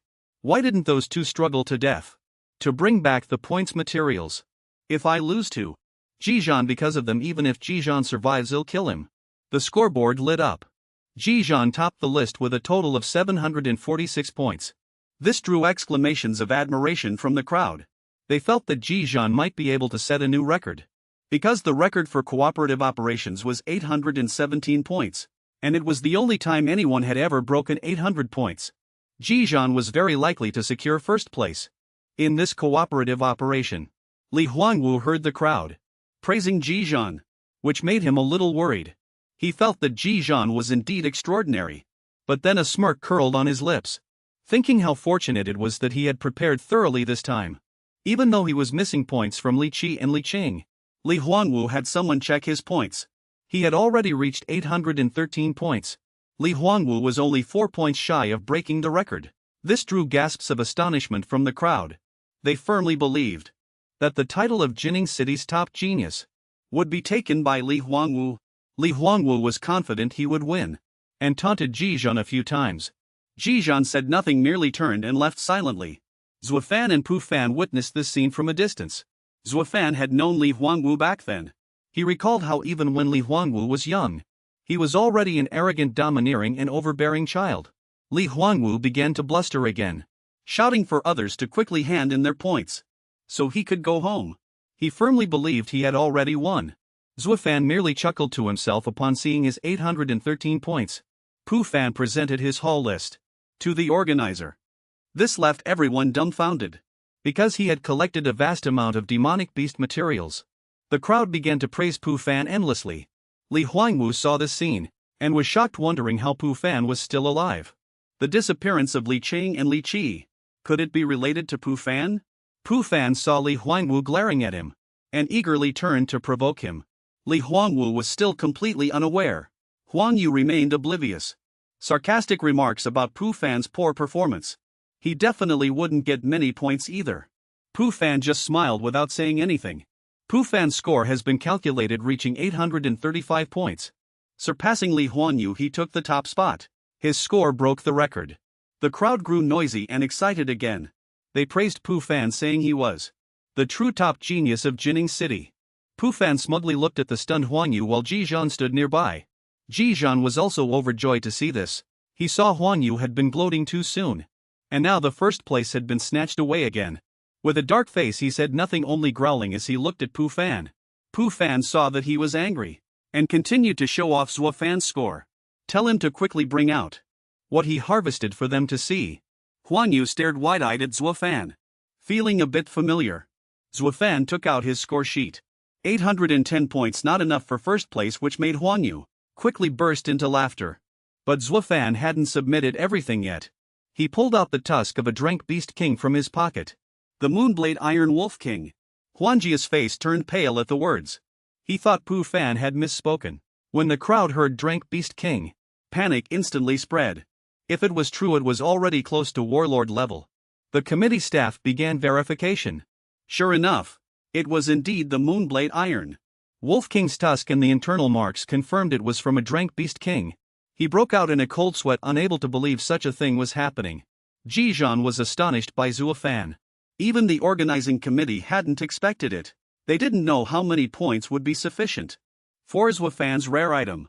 They decided to report it to their superiors, letting them make the decision. A Drank Beast King's tusk was a points material that had never appeared in previous collaborative operations. Huangwu was utterly bewildered. How could Zuo Fan, so young, kill a drank monster? He thought of something strange. He suddenly realized that what Zuo Fan had here was precisely the points material Li Qing and Li Qi had reported 2 days ago. Huangwu only now realized that Li Qing and Li Qi had been killed by Zuo Fan, and their points material stolen. This made him extremely angry. He believed the first place this time should have belonged to him. Unwilling to accept defeat, Huangwu shouted to the crowd that Zuo Fan had cheated. He demanded the army interrogate him. He ordered his subordinates to rush forward and apprehend Zuo Fan. Zuo Fan merely sneered at Huangji's arrogance. He thought at such close range, if he fully activated Bone Pierce, coupled with the willow-like shallow technique, even advanced star warriors like them would be crippled if not killed. He wanted to start activating his perception, intending to settle scores with Huangwu and repay the Li family's debt. Huangwu saw him beginning to concentrate his power, which looked too terrifying. He broke out in a cold sweat, just as Zuo Fan swung his sword. Suddenly the terrain around him exploded, dust flying and creating a hazy blur. Something appeared. It was the aura of a warlord. Walking over with a rustling sound was the commander-in-chief of the Wuyo military base, Wei Shinshan of Wuyo. Following behind were Pu Hao, president of the Jining Mercenary Association, and Li Zhong, patriarch of the Li family. They were precisely 3 warlord-level experts. Zuo Fan thought that merely the aura from that Long spear was enough to force him back. This was the power of a warlord-level expert. He looked at the old man Li Zhong, who was an ungrateful bastard. Seeing Zuo Fan, Li Zhong was startled as if he remembered who he was. Wei Shinshan spoke up, ordering that fighting was prohibited in the Wuyo military camp. Anyone daring to act recklessly, the army had the right to kill without question. Huang Yu was furious beyond measure. He argued that Zuo Fan looked so weak. How could he possibly kill a drink beast king? He suspected him of cheating, and demanded the army investigate him. Wei Shinshan found Huang Jia's words reasonable, and wanted to inspect Zuo Fan. Pu Fan thought, didn't Wei Shinshan and the Li family always secretly contend with each other? Why is he now favoring Li Huang Yu? Huang Yu cheered on, revealed a cunning smile. He wanted to take down Zuo Fan. Commander Wei wanted to verify any cheating. Everyone present, Zuo Fan and Pu Pan, immediately agreed upon hearing this. Without hesitation, Huang Yu felt scared. He worried that his cheating would be discovered. Li Zhong stood by, not wanting to investigate Huang Yu. Pu Hao, knowing better, didn't raise any objections. He trusted Pu Pan. Commander Wei confirmed for the first time the points for Grade Beast King materials. This was unprecedented. The score was 500. Zuo Fan's points rapidly soared to 1310, setting a new record for cooperative operations. The crowd was astonished. They praised him profusely. The Mercenary Association gained another genius. It was Zuo Fan, and Commander Wei patted Zuo Fan's shoulder, praising him. He praised him, saying he was a formidable young man. Zuo Fan humbly stated that he only achieved it through luck. Commander Wei liked Zuo Fan very much. He wanted to invite him to join the military. He needed talents like Zuo Fan. He promised that if Zuo Fan joined, he would personally confer the rank of colonel upon him. At the same time, he would be included in the military's elite training program. The crowd was once again in an uproar, envious and jealous because they saw Commander Wei personally invite Zuo Fan and offer him many preferential treatments. They whispered among themselves, the military's elite training program would be extraordinary. Only 100 people across the entire Huaxia nation each year were true future generals.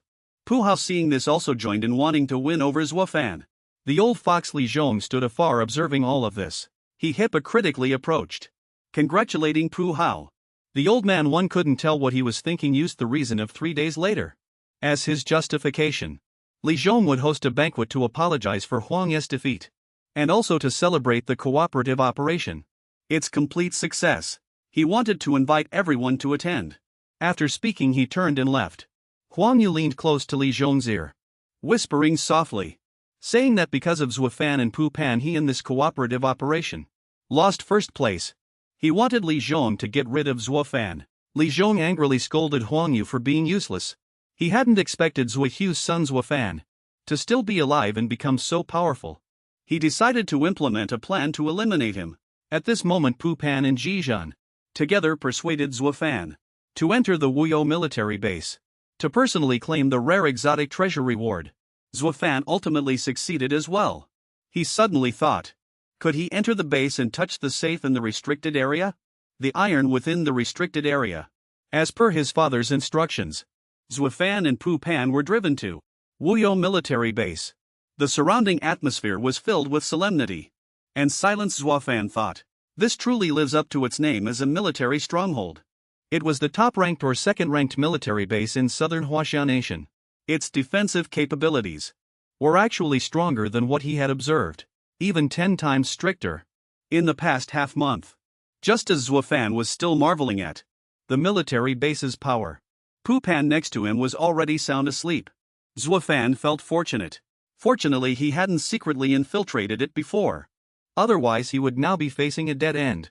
The car finally arrived at the military base. Zuo Fan saw many people queuing here. He couldn't help but exclaim. Many people had received point rewards.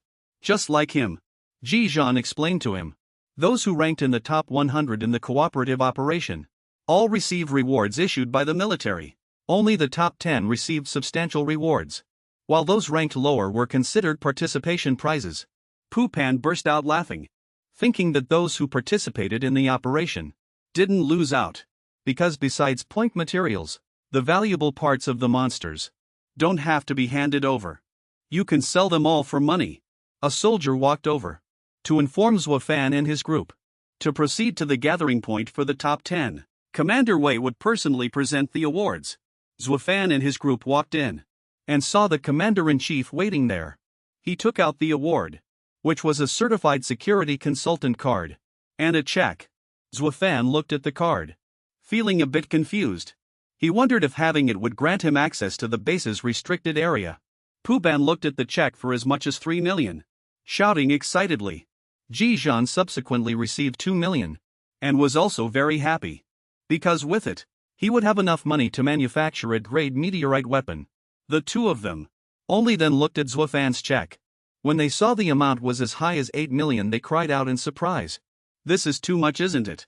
The reward for first place, even the previous cooperative missions at most, were only 5 million. Wei Shinshan chuckled softly. He said this was a reasonable reward for setting a new record, and for killing a great king beast. He promised that if Zuo Fan were willing to join the army, the direct bonus could reach over 10 million, along with other generous benefits. Puban looked at Wei Shinshan, thinking, he always wants to poach from the mercenary association. Puban secretly warned himself to keep a close eye on Zuo Fan, and not let Wei Shinshan take Zuo Fan away. Otherwise my dad will kill me if he finds out. Zuo Fan was very grateful for Wei Shinshan's special treatment. Puban mentioned the matter of giving a special reward. The exotic treasure was for the first place winner, and Wei Shinshan immediately took it out and placed it in Zuo Fan's hand. Zuo Fan immediately opened the box. The exotic treasure, shimmering with an amber glow, emitted light all around. Wei Shinshan explained, this is indeed an exotic treasure newly discovered among mutated plants. Discovered only 2 years ago. It is extremely rare, and the effects of the exotic treasure vary from person to person. He requested Zuo Fan to consume it immediately, in order to observe the situation, and also to prevent any accidents. Treatment could be administered on the spot. Zuo Fan's face turned pale, worried that the exotic treasure contained toxins. Wei Shinshan merely smiled. He wasn't entirely sure if this exotic treasure was non-toxic, as it had only been discovered recently. The girl who looked like a doctor adjusted her glasses. She affirmed that the exotic treasure used as a reward this time had already been tested, and would not cause harm to the body. However, after each person consumes the exotic treasure, the degree of enhancement will differ. She was there to collect data promptly. Zuo Fan breathed a sigh of relief. He had thought that consuming the exotic treasure would endanger his life. He directly swallowed the exotic treasure. He felt no unusual sensations. Puban was curious to know its taste. Although he had tasted it before, it was only once or twice, and only the lowest grade. As for a great rare fruit like this, he had never even seen one, let alone tasted it. Zuo Fan directly swallowed it whole. The system within him began to transform. The system confirmed that he had used a great exotic treasure, and began a 100 conversion of its effects. Zuo Fan didn't understand what this meant. The system prompted that he had completed the conversion. Strength increased by 20 points, recovery ability increased by 10. His body had already reached a higher state. Just one great exotic treasure made Zuo Fan's body become so powerful. It was indeed a treasure. The female doctor wondered, not understanding why this exotic treasure would directly increase strength by 20 points, while others who used the same batch only gained a maximum of 13 points. Ji Zhan thought Zuo Fan gaining 20 strength points in one go saves him so much strenuous cultivation time. For meteorite warriors, after upgrading to a higher level, they need to continuously hunt monsters, hone combat skills, to achieve overall improvement. Exotic treasures can rapidly enhance one's strength, which is the dream and desire of all Stardust warriors, especially those on the verge of breakthrough, or those who are stagnant. For them, exotic treasures are even more precious. Zuo Fan secretly wondered, why don't they mention the passive effect? My recovery ability is an additional 10.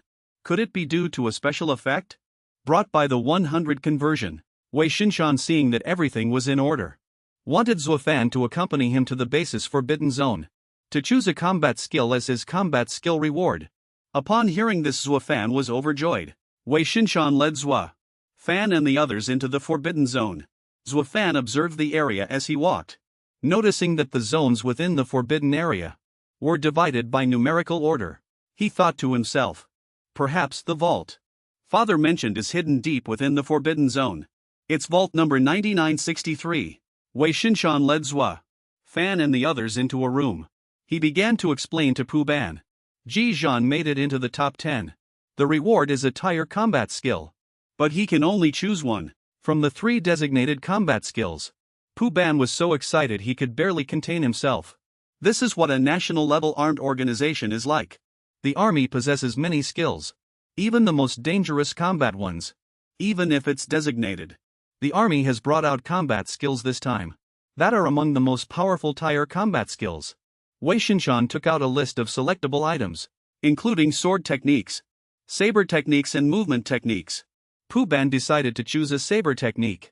An advanced skill among tire saber techniques. It could help him fully unleash his divine power. Ji Zhan chose a movement technique skill. As for Zuo Fan, since he was the first place in this collaborative operation, and also broke the 6-point record, as a reward, he could freely choose any skill. From the skill list, Combat Tier, the Army's Tire. Pu Ban and Ji Zhan were both extremely envious upon hearing this.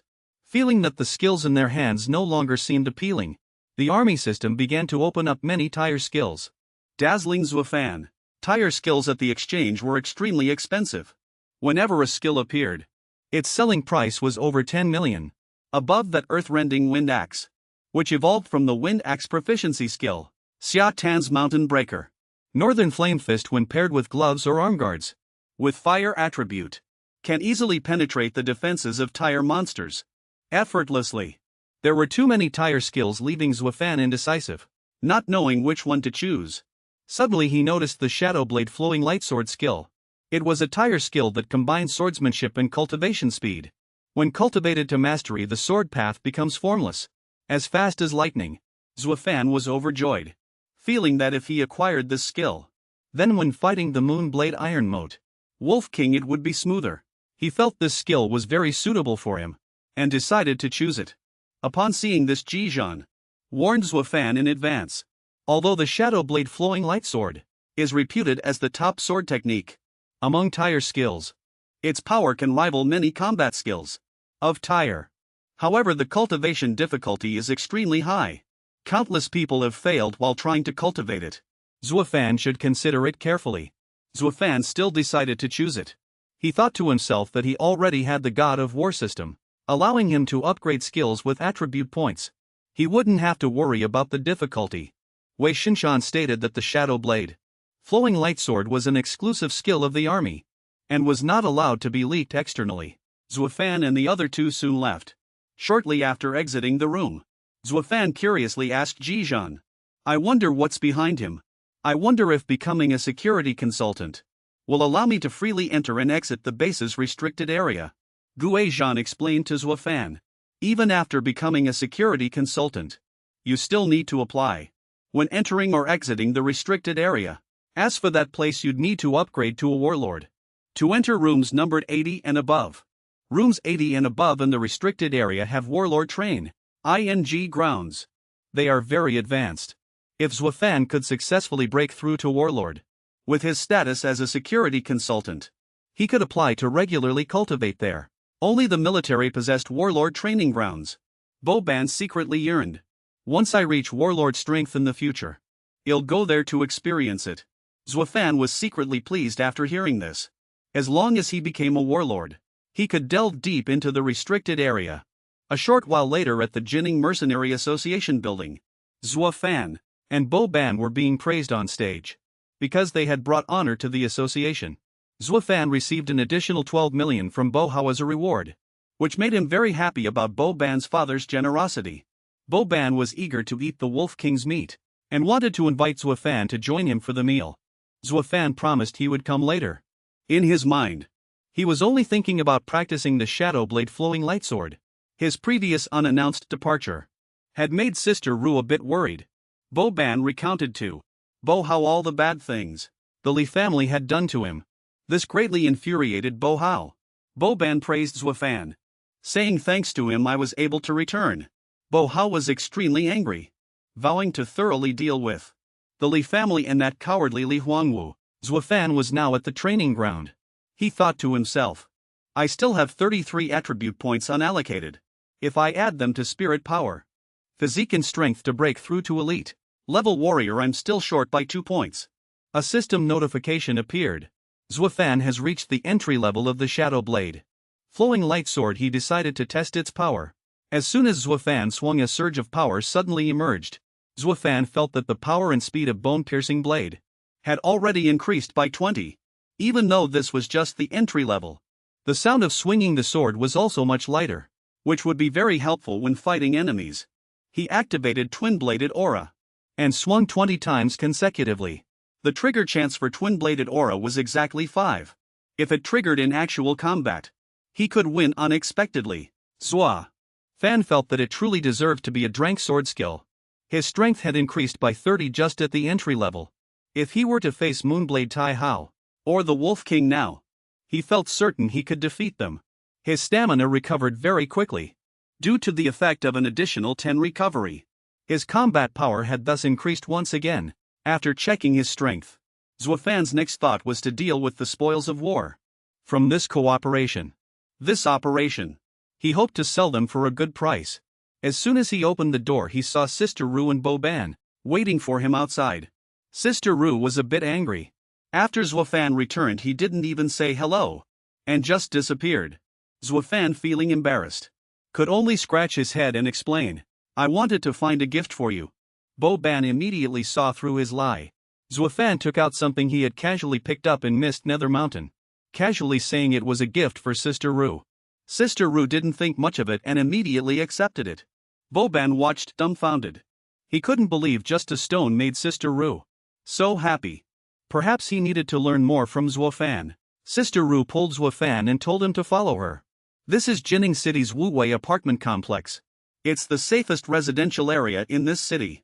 It's like a small town that can withstand attacks from beast hordes. Zuo Fan followed, marveling at the place. Bo Fan explained to Zuo Fan, "Other than the headquarters of the 3 major powers, this is the safest place in the entire Jining City. Countless people long to live here, but 70 of the properties here are provided to elite members of the Mercenary Association." Particle. Zuo Fan looked around. He found that there were even special training grounds, specifically for elite warriors. It was quite comprehensive. It seems the housing prices here must be very high. After the apocalypse, residential areas with defensive shields are very popular. After all, life is the most precious thing, Zuo Fan thought to himself. Houses near the city center cost over 200,000 per square meter. The Wuwei community, it might be double that or even more. A 100 square meter apartment would cost 40 to 50 million. Zuo Fan felt lucky to be single. With the money he had, he couldn't even afford half of a 100 square meter apartment. Suddenly a familiar figure flashed past Zuo Fan, making him turn his head for a look. The 3 of them walked together to a villa. A man came out to greet them. So this was the house Zuo Fan could live in for free. If he wanted to stay in Jining City, he could directly take this house. Sister Ru had given him an excellent offer, hoping he would join the Mercenary Association. Zuo Fan could hardly believe his eyes as he carefully examined the luxurious mansion. The total area of this villa must be 400 square meters. Based on the housing prices, it would cost over 200 million. Zuo Fan was deeply moved by everything Sister Ru and Bo Fan had done for him, and he expressed his gratitude. Sister Ru smiled, wanting to go shopping with Zuo Fan to prepare for the banquet hosted by the Li family 2 days later. After Sister Ru's shopping spree, shopping bags piled up like mountains, leaving Zuo Fan and Bo Fan utterly exhausted. 3 days later, at the Li family headquarters, Zuo Fan, wearing a meticulously tailored suit, stepped out of a limousine that had stopped at the entrance. His demeanor seemed completely different. The Li family's villa was now exceptionally decorated. People were neatly dressed and many had gathered. The atmosphere was very solemn. Zuo Fan's Sister Ru and Bo Fan also arrived, unable to help but marvel at the extravagance of the Li family's banquet. That old man certainly spends money lavishly. It's truly extravagant and grand. Sister Ru whispered, "If the leader of the cooperative operation were Li Huangwu, the banquet would be twice as grand. That old man has always been a big spender. When he first arrived in Jining City 5 years ago, the Li family wasn't very powerful. They spent money to recruit soldiers and expand their influence to achieve their current scale." Zuo Fan suddenly remembered the substantial funds the Li family possessed. That was the compensation from the false accusation and frame-up. of his father in the military court, caused by Li Chong. He felt there were many suspicious points in his father's conviction back then, but at that time he was too young and couldn't interfere with many things. There are many things one cannot interfere with. Li Huangwu looked down from above, already recognizing Zuo Fan, and angrily, even clenched his fists. He resented Zuo Fan because he hadn't been able to get first place, a person who seemed to be from the Li family. Seeing this reminded Huangwu, Zuo Fan is the one who killed Li Qing and Li Qi. His anger also began to boil. He wanted to deal with Zuo Fan, using the excuse that a banquet for elite warriors doesn't prohibit fair combat. Ji Zhan was chatting with his friends at the banquet. They said some insulting words about Zuo Fan, which made Ji Zhan very uncomfortable. Suddenly the man from earlier, who was Li Rong, appeared before the many guests. Sister Ru and Bo Fan were both very surprised to see him appear. Zuo Fan didn't know who Li Rong was yet. I just felt his aura was incredibly powerful. Pu Pan warned Zuo Fan that this person was none other than Li Rong. He is a leading figure of the Li family. You need to be careful of him. He's a prominent figure in the Li family. Li Rong, one of the Li family's strongest Starfall warriors. Li Rong approached Zuo Fan wanting to confirm. He wanted to spar with him, to liven up the banquet. The crowd immediately became boisterous upon hearing this. Pu Pan softly reminded him, not wanting Zuo Fan to agree, because this Li Rong is one of the warriors, the Li family's strongest Starfall warrior. His strength is extremely terrifying. Huang Yu also appeared from somewhere, provoking. Zuo Fan is the #1 ranked genius in the cooperative operation, having broken the record with a score of 6. What's wrong? Are you actually afraid to accept a challenge? Huang Yu continuously mocked Zuo Fan, attempting to make him accept the challenge. Zuo Fan wasn't angry in the slightest, merely answering arrogantly, it's because I don't want to kill Li Rong, for fear of offending the Li family. Huang Yu then feigned magnanimity, saying that if Zuo Fan had the ability he could surrender at any time. The crowd instantly became excited, because the match between Li Rong and Zuo Fan was about to begin. Li Rong began to warm up, looking extremely belligerent. The two began to fight in a spacious area. Many people gathered around to watch. Zuo Fan felt Li Rong's imposing aura was very heavy. He guessed in his heart, his strength must surely far exceed Li Qi and Li Qing. Li Rong immediately leaped up, smashing his hammer directly towards Zuo Fan. Zuo Fan dodged agilely, feeling the power.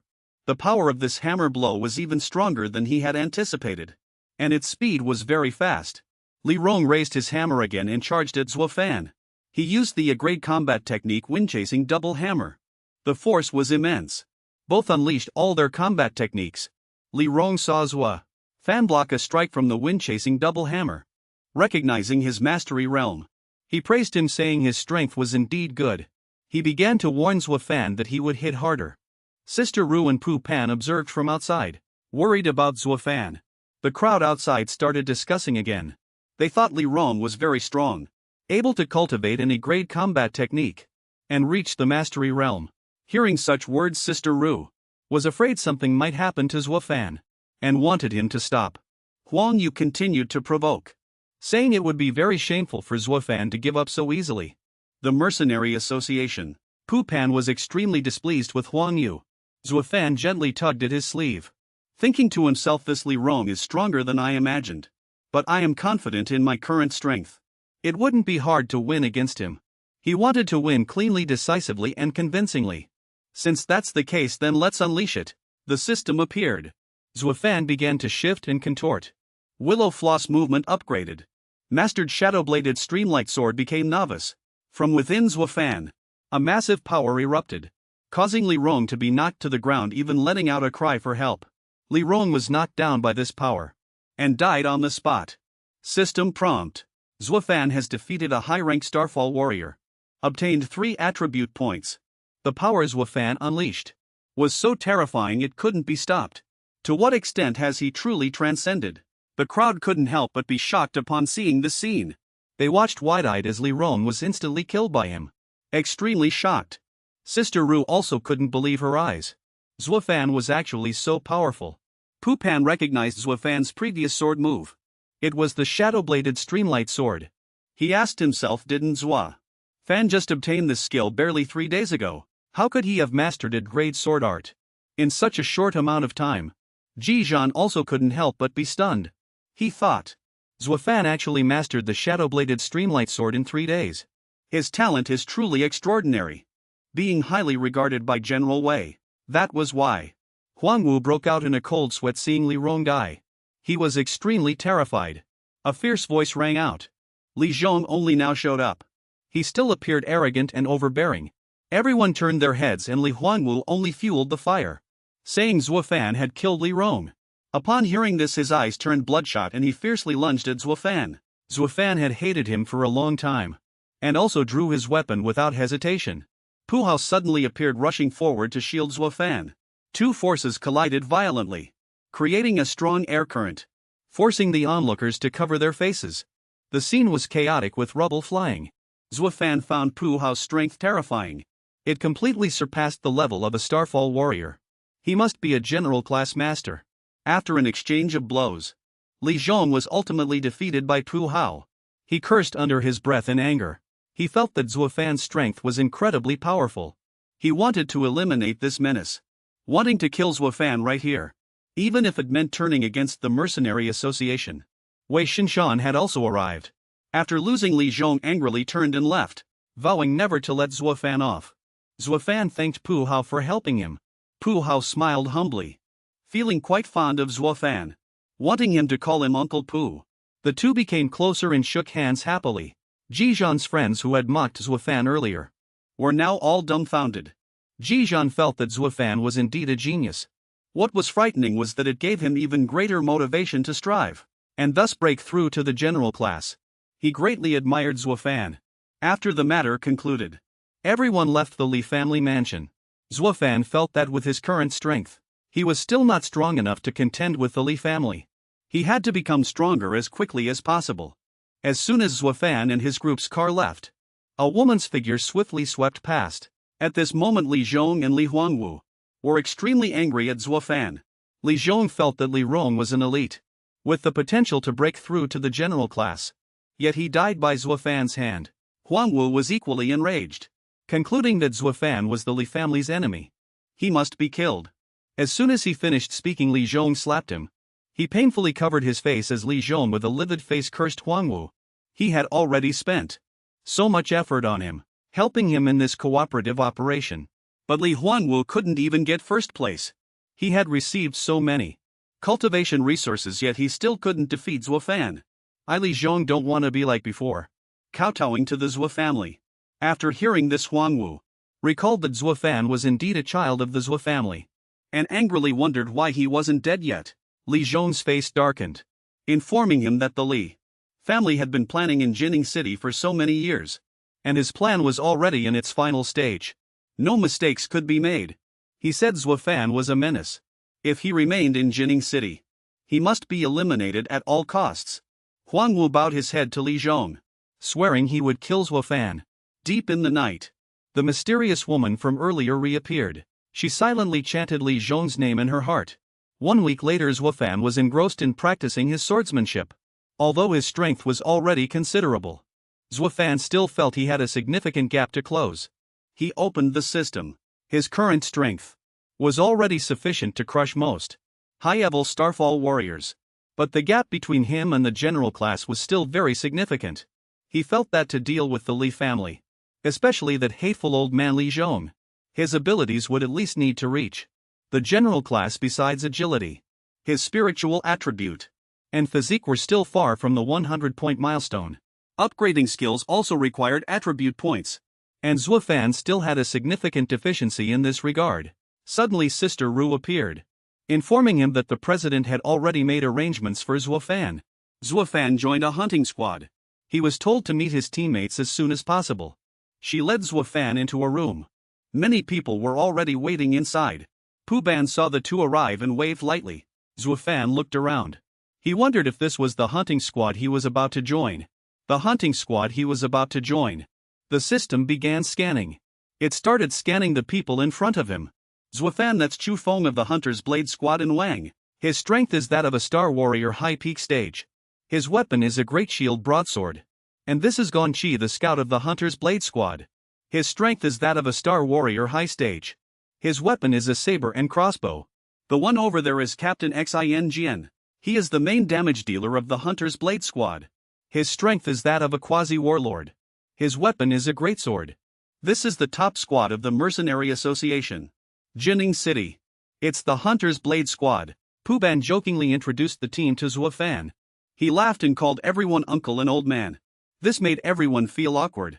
Zuo Fan watched this group jokingly with ease. He felt they weren't that annoying after all.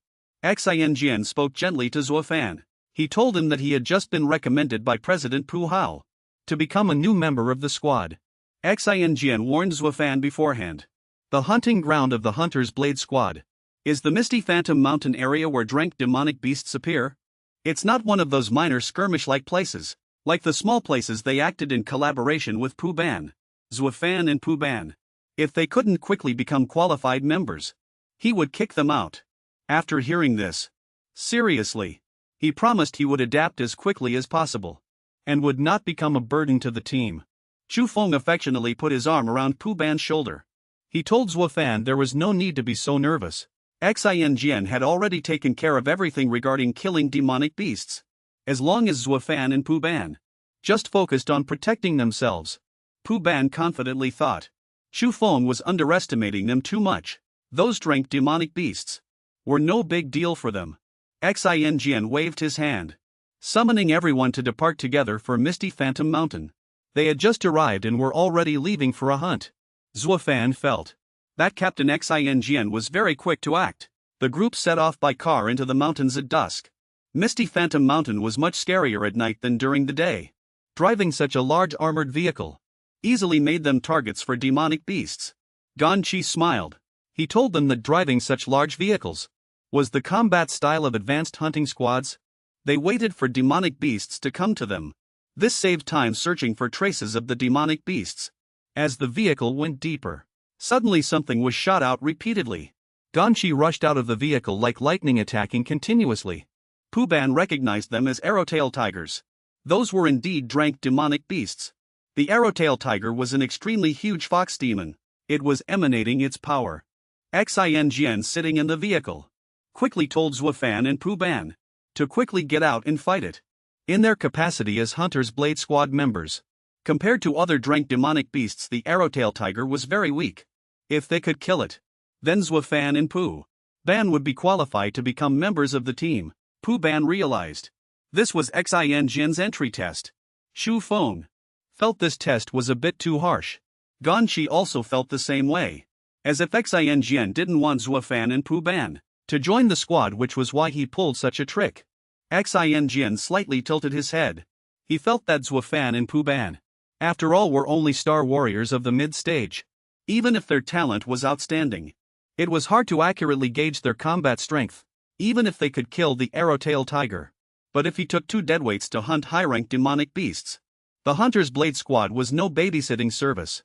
Zuo Fan and Puban were currently busy working together to kill the demonic beast. Puban ran while feeling angry, because they were looked down upon by that squad. Ferocious combat power using his God-given strength. The monster roared ferociously, swiftly dodging with strength. Zuo Fan.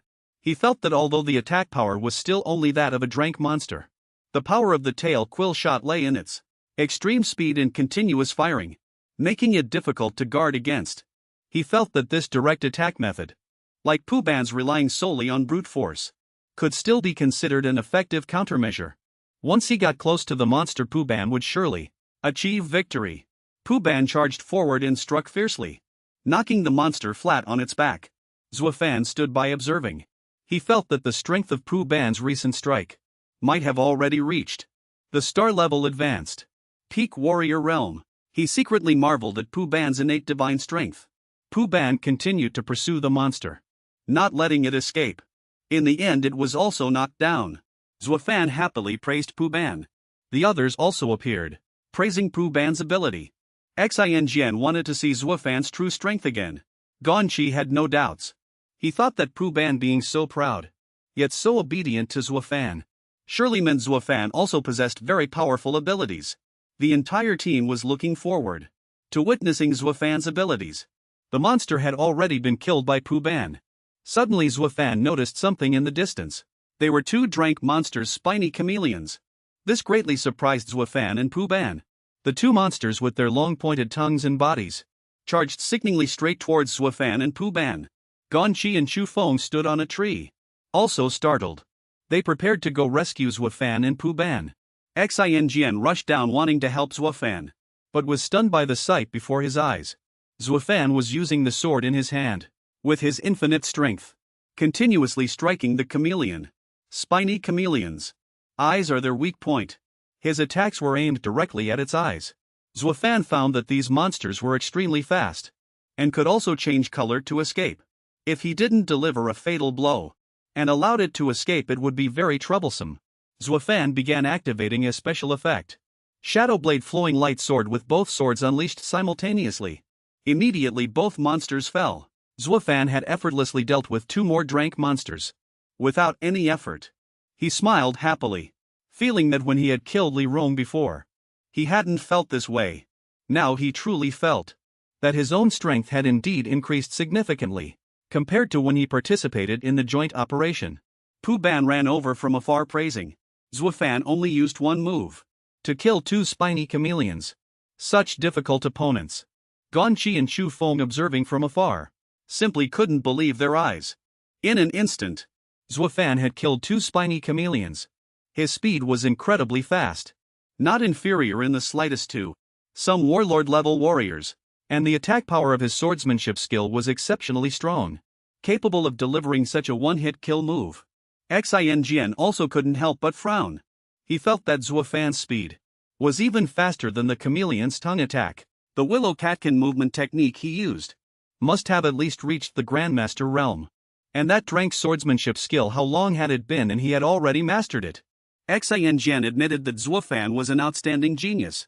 He understood why Chairman Pu Hao wanted the two of them to join his squad. Gon Chi and Chu Feng were also very happy to have Zuo Fan join the team. With a main damage dealer, Xin's burden would also be lightened. As it was getting late, Zuo Fan and Pu Ban returned to the vehicle. Xin apologized to the two of them for his previous arrogance, welcoming them both to the Blazing Sword Squad. Zuo Fan happily shook hands. Xin and the entire team continued their journey. Throughout the journey, the entire team continued to fight many monsters, cooperating very well, and their attribute points constantly increased. Zuo Fan was very happy. He couldn't help but exclaim that the Hunter's Blade Squad truly lived up to its name, being led by a Quasi General. In just 3 days they had reaped a bountiful harvest. He felt that the monster materials alone, obtained from hunting, would exceed $1 million credits if divided. A 5-person team composed of advanced Star Warriors was indeed a money-making machine. Zuo Fan also gained a large number of attribute points. In just 3 days, he had gained nearly 100 attribute points. He thought he couldn't advance to an advanced Star Warrior yet. If he didn't kill great monsters, he wouldn't gain any more level surpassing points. He needed to keep a low profile, because if his strength grew too quickly, it would easily attract unwanted attention. Xin urged Zuo Fan to get some rest quickly. Otherwise, if they encountered a pack of great monsters, or a Quasi-General level monster, they wouldn't have time to sleep. Hearing Quasi-General level monster, Zuo Fan was slightly taken aback. Xin explained. Their current position was at the junction of the red and yellow zones. They could encounter great monster packs at any time, and might even run into Quasi-General level monsters. Their squad's target was precisely a Quasi-General level monster. These monsters were extremely valuable. Just casually selling some materials could fetch over 100 million. When Zuo Fan heard that casually selling some materials could fetch over 100 million, he secretly hoped that slaying a few of them would make him rich overnight. Chu Feng burst out laughing after hearing this. Chu Feng explained to Zuo Fan. Quasi-General level monsters were incredibly formidable. If their squad encountered one, it would take them at least several days to fight it. Moreover, within one area, it was very rare for a second Quasi-General level monster to appear. Xin continued. When we encounter a Quasi-General level monster, I hope Chu Feng and Zuo Fan can assist in slaying it. To help me, Xin use it as a stepping stone to break through to the general realm. Zuo Fan, hearing about advancing to a general, couldn't help but ponder in confusion. Gon Chi returned from scouting in the forest, reporting that a large wave of monsters was about to surge forth. Prepare for battle. It was a pack of enraged snow mastiffs. Great monsters were approaching in a mighty swarm. All squad members immediately stood up ready for battle. Xin instructed Zuo Fan and Pu Pan. Pay attention to your formation during battle. Don't let the enraged snow mastiffs spread out. That would be very dangerous. This will be a very intense battle. We must steel ourselves. Give it our all. And also be mindful of the enraged snow mastiffs' mutations. Enraged snow mastiffs were known for their ferocity. Furthermore, these monsters always moved in packs, making them extremely difficult to deal with. What was more troublesome was that they mutated very easily. When they were affected by intense combat, they would advance in rank more easily than other monster species. In recent years within Mount Juyu, approximately half of the mutated Kraid and quasi-general level monsters were enraged snow mastiffs. Xin gave the order. We must ensure every single enraged snow mastiff is killed. He warned Zuo Fan and Pu Pan that they must cooperate closely and stay safe. They were swarming in the squad, prepared for battle. The monster pack charged fiercely towards the squad. Each person was responsible for a different area, coordinating left and right to jointly eliminate the monster pack, leaving no gaps. These monsters were indeed extremely fierce.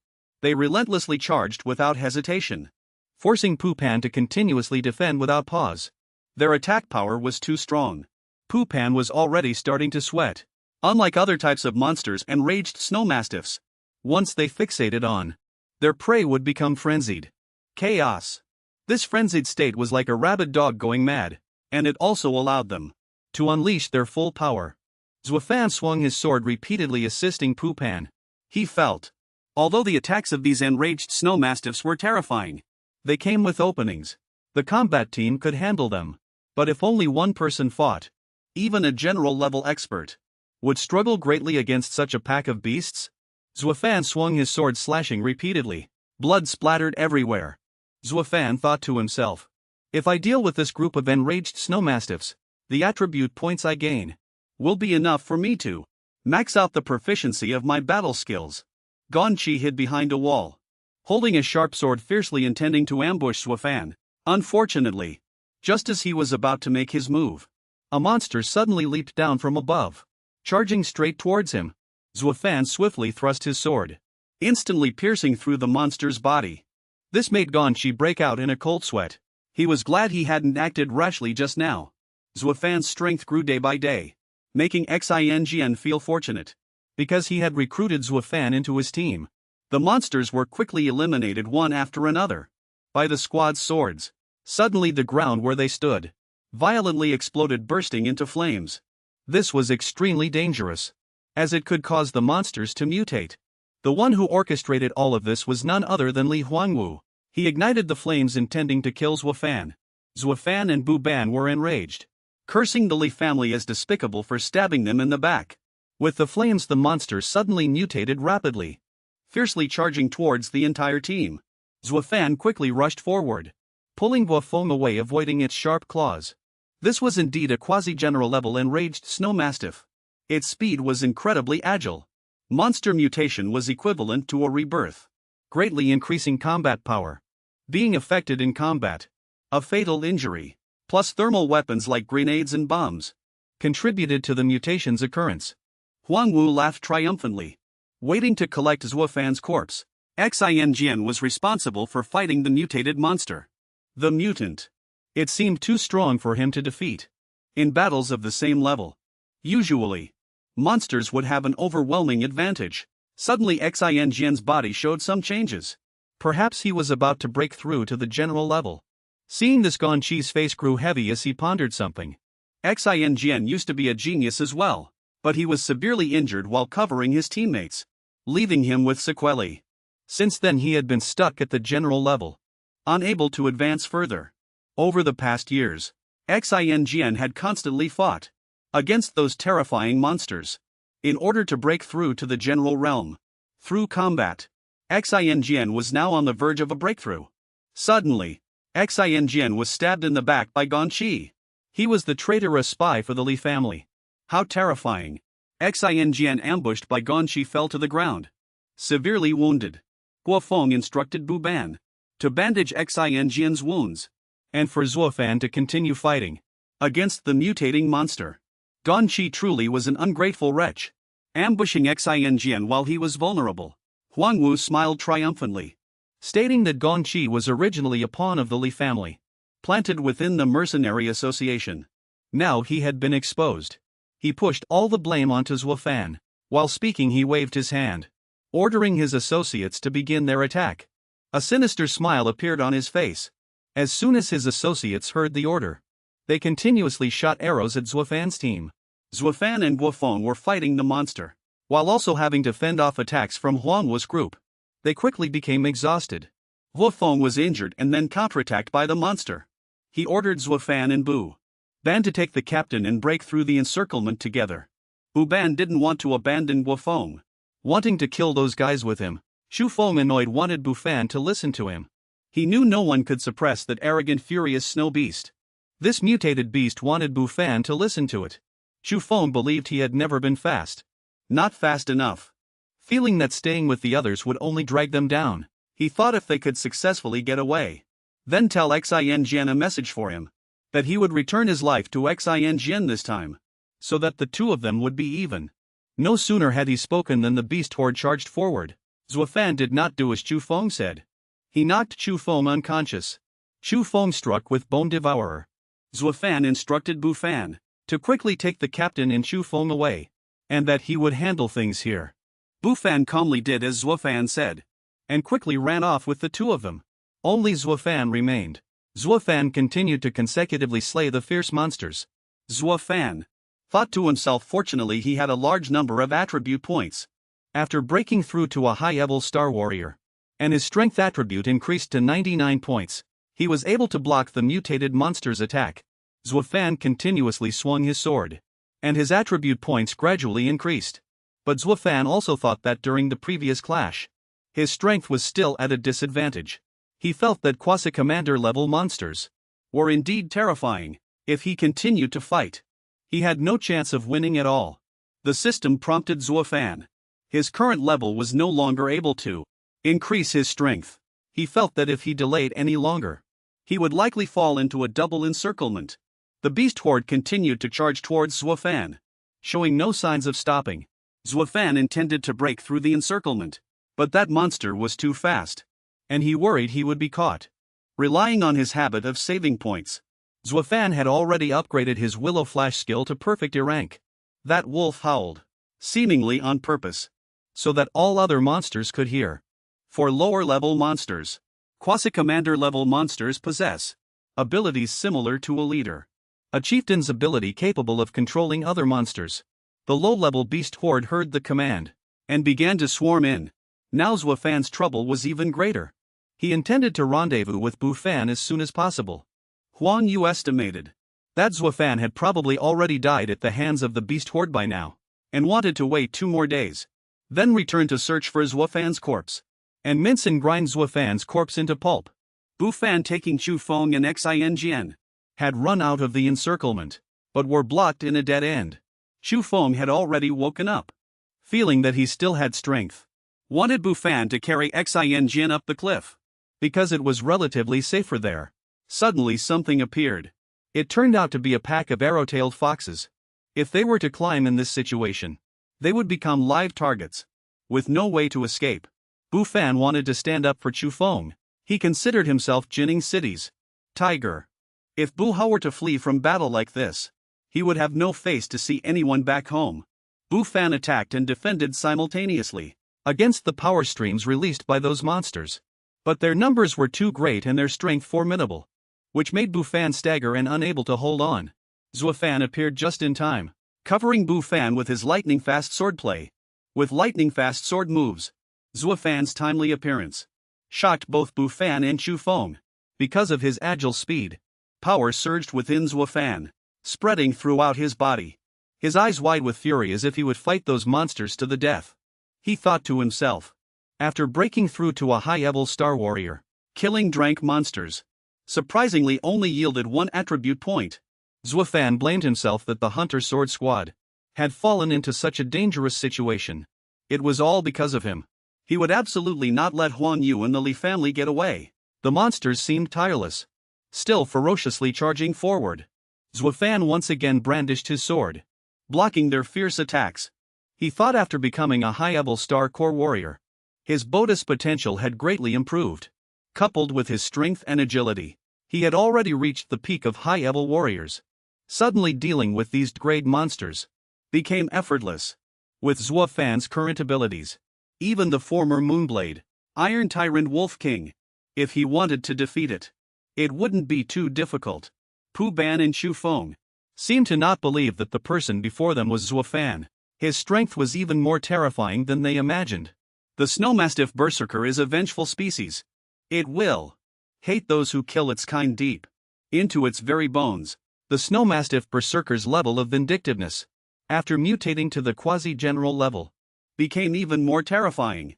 Never resting until death, Zuo Fan anticipated that he could no longer directly face the beast horde. Not now. They had to retreat as quickly as possible. Zuo Fan carried Xin while Pu Ban and Chu Feng closely followed, climbing up the cliff. The enraged beasts couldn't climb the cliff, roaring furiously at Zuo Fan and his group. After some climbing they ascended the cliff. Fortunately Xin and Chu Feng's injuries weren't severe. Zuo Fan blamed himself again, vowing to definitely eradicate the Li family. Chu Feng comforted Zuo Fan, saying that what happened wasn't his fault, because the mercenary guild had always had conflicts with the Li family, with constant clashes. What they didn't expect was that Gon She actually betrayed their squad. Pu Ban was furious, swearing to get revenge for today once they returned. Chu Feng praised Zuo Fan, wanting to know if he had already reached the Star Corps warrior peak. No, not yet. Pu Ban blamed Zuo Fan for hiding from his brothers that he possessed such powerful strength. Zuo Fan scratched his head awkwardly, humbly, denying that he had reached the peak of a high-level Star Corps warrior. Peak matters. This was all thanks to the speed at which he cultivated his combat techniques, which was very fast, and his Willow Catkin movement technique had reached great perfection. His Shadowblade glinting sword was also about to achieve minor perfection. Both of them were stunned after hearing Zuo Fan's words, their hands and feet trembling slightly, because Zuo Fan's speed of advancement was too fast. Star Corps warriors, besides physical attributes and weapons, still need to rely on combat techniques to enhance their combat power. For ordinary Star Corps warriors, upgrading combat techniques is much more difficult than improving physical attributes. Chu Feng scratched his head, thinking, if he could cultivate any great movement skill to great perfection, and combine it with his own defense, then even that mutated Snowmastiff Berserker definitely wouldn't be able to do anything to him. Pu Ban smiled, showing off Zuo Fan to Chu Feng, looking quite smug.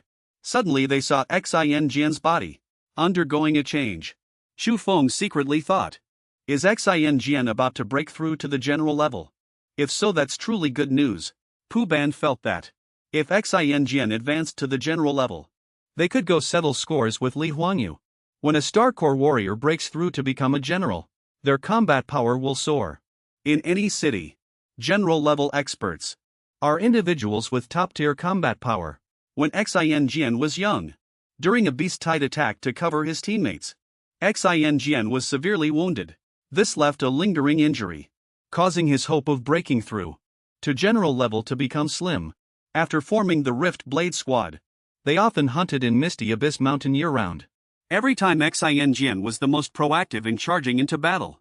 He wanted to use this experience to temper himself and break through to the general rank.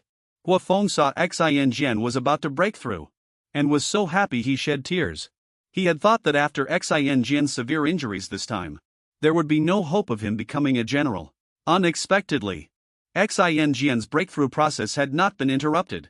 It was a blessing in disguise. Zuo Fan encouraged Zuo Fan, saying that perhaps it wouldn't be long until Zuo Fan also broke through to the general level. Pu Ban laughed heartily, thinking that having two general-level masters in one small team would truly make their hunting blade squad a general squad. Zuo Fan asked Zuo Feng, is it true that only by fighting powerful monsters can one break through to the general level? Zuo Feng explained gently, engaging in combat with powerful monsters is a widely known and most commonly used method to break through to the general level, but it is not the only path. Zuo Feng wanted Zuo Fan to clearly understand that humans breaking through to the general level was actually similar to monster mutation. After the night of the apocalypse, all life forms in this world were mutating. Humans were no exception. Monsters, when stimulated, increased their chances of mutation. Starfall warriors breaking through to higher levels. By using intense combat as a springboard, operate on the same principle. The changes in this world are still ongoing. As for whether there are other ways to break through to the general level, it remains unknown. Zuo Fan pondered inwardly. Once all my attribute points reach 99, they'll see if the war god system provides any clues. Unfortunately, Zuo Fan was already a high-level Starfall warrior, making it difficult to gain attribute points through challenging higher ranks. From now on, the rate of attribute point growth would significantly decrease. Suddenly, many vultures flew over. This indicated that trouble was imminent. Avian monsters are harder to deal with than terrestrial monsters. Many monster groups circled from high above and flew towards Zuo Fan's squad. They split into 3 directions, catching Zuo Fan off guard. It seemed the situation was grim.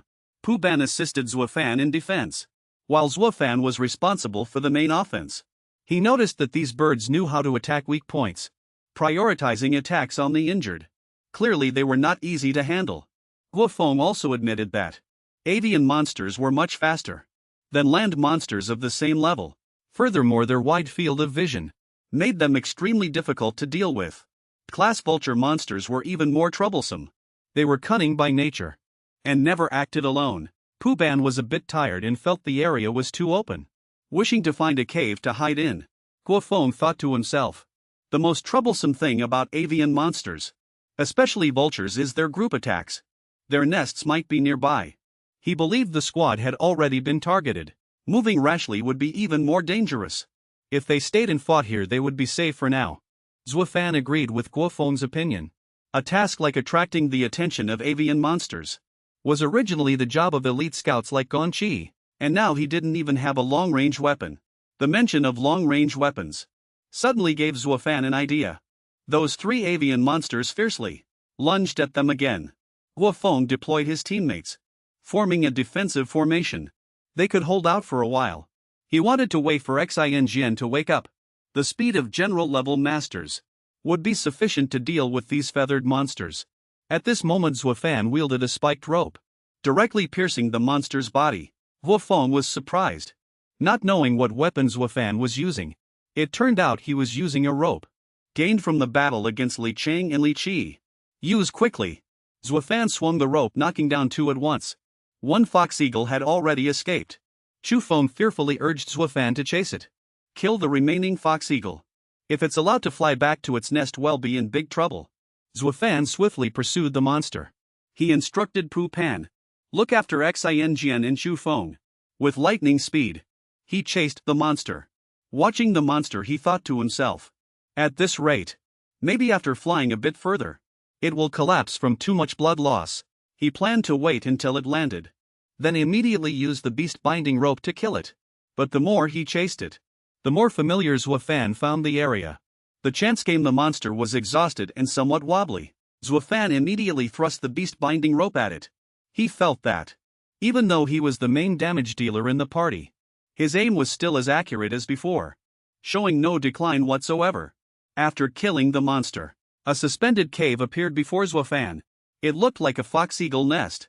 Zuo Fan cautiously observed inside. He discovered that this was precisely Moonblade Cave, where the Iron Moat Wolf King once resided. This was why Zuo Fan found the area so familiar. But he no longer felt that terrifying aura. Could it be that monster? The general level monster was no longer here. A beam of light appeared, looking very much like the light of a mystic treasure. It seemed the enormous tree before Zuo Fan had mutated, producing a mystic treasure. This was why many monsters were attracted to occupy this place. Zuo Fan guessed that a mystic treasure formed by such a gigantic mutated tree must be more than just drank. Perhaps even crank would not be an exaggeration. If it truly was a crank mystic treasure, it would be priceless. With Zuo Fan's current strength, it might be possible to explore.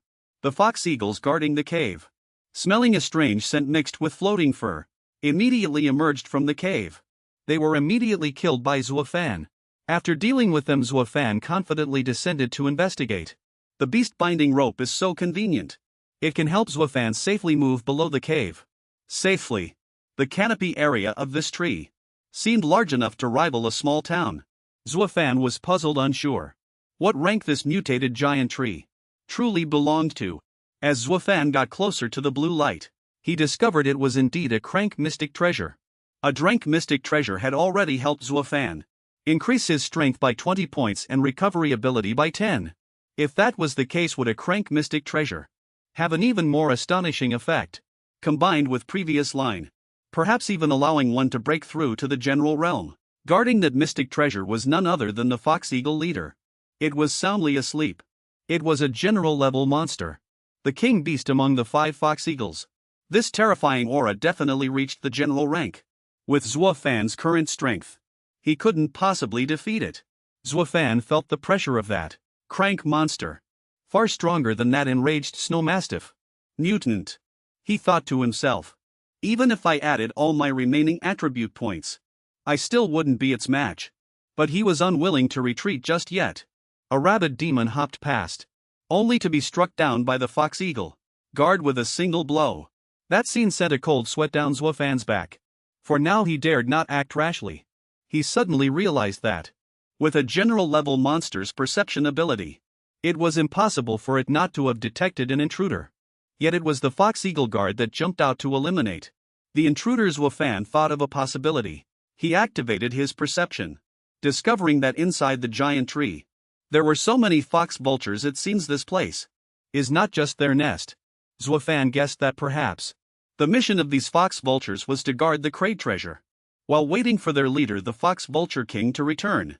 He smiled slightly, thinking that although he couldn't deal with the Fox Vulture King, these guardian fox vultures wouldn't be a problem.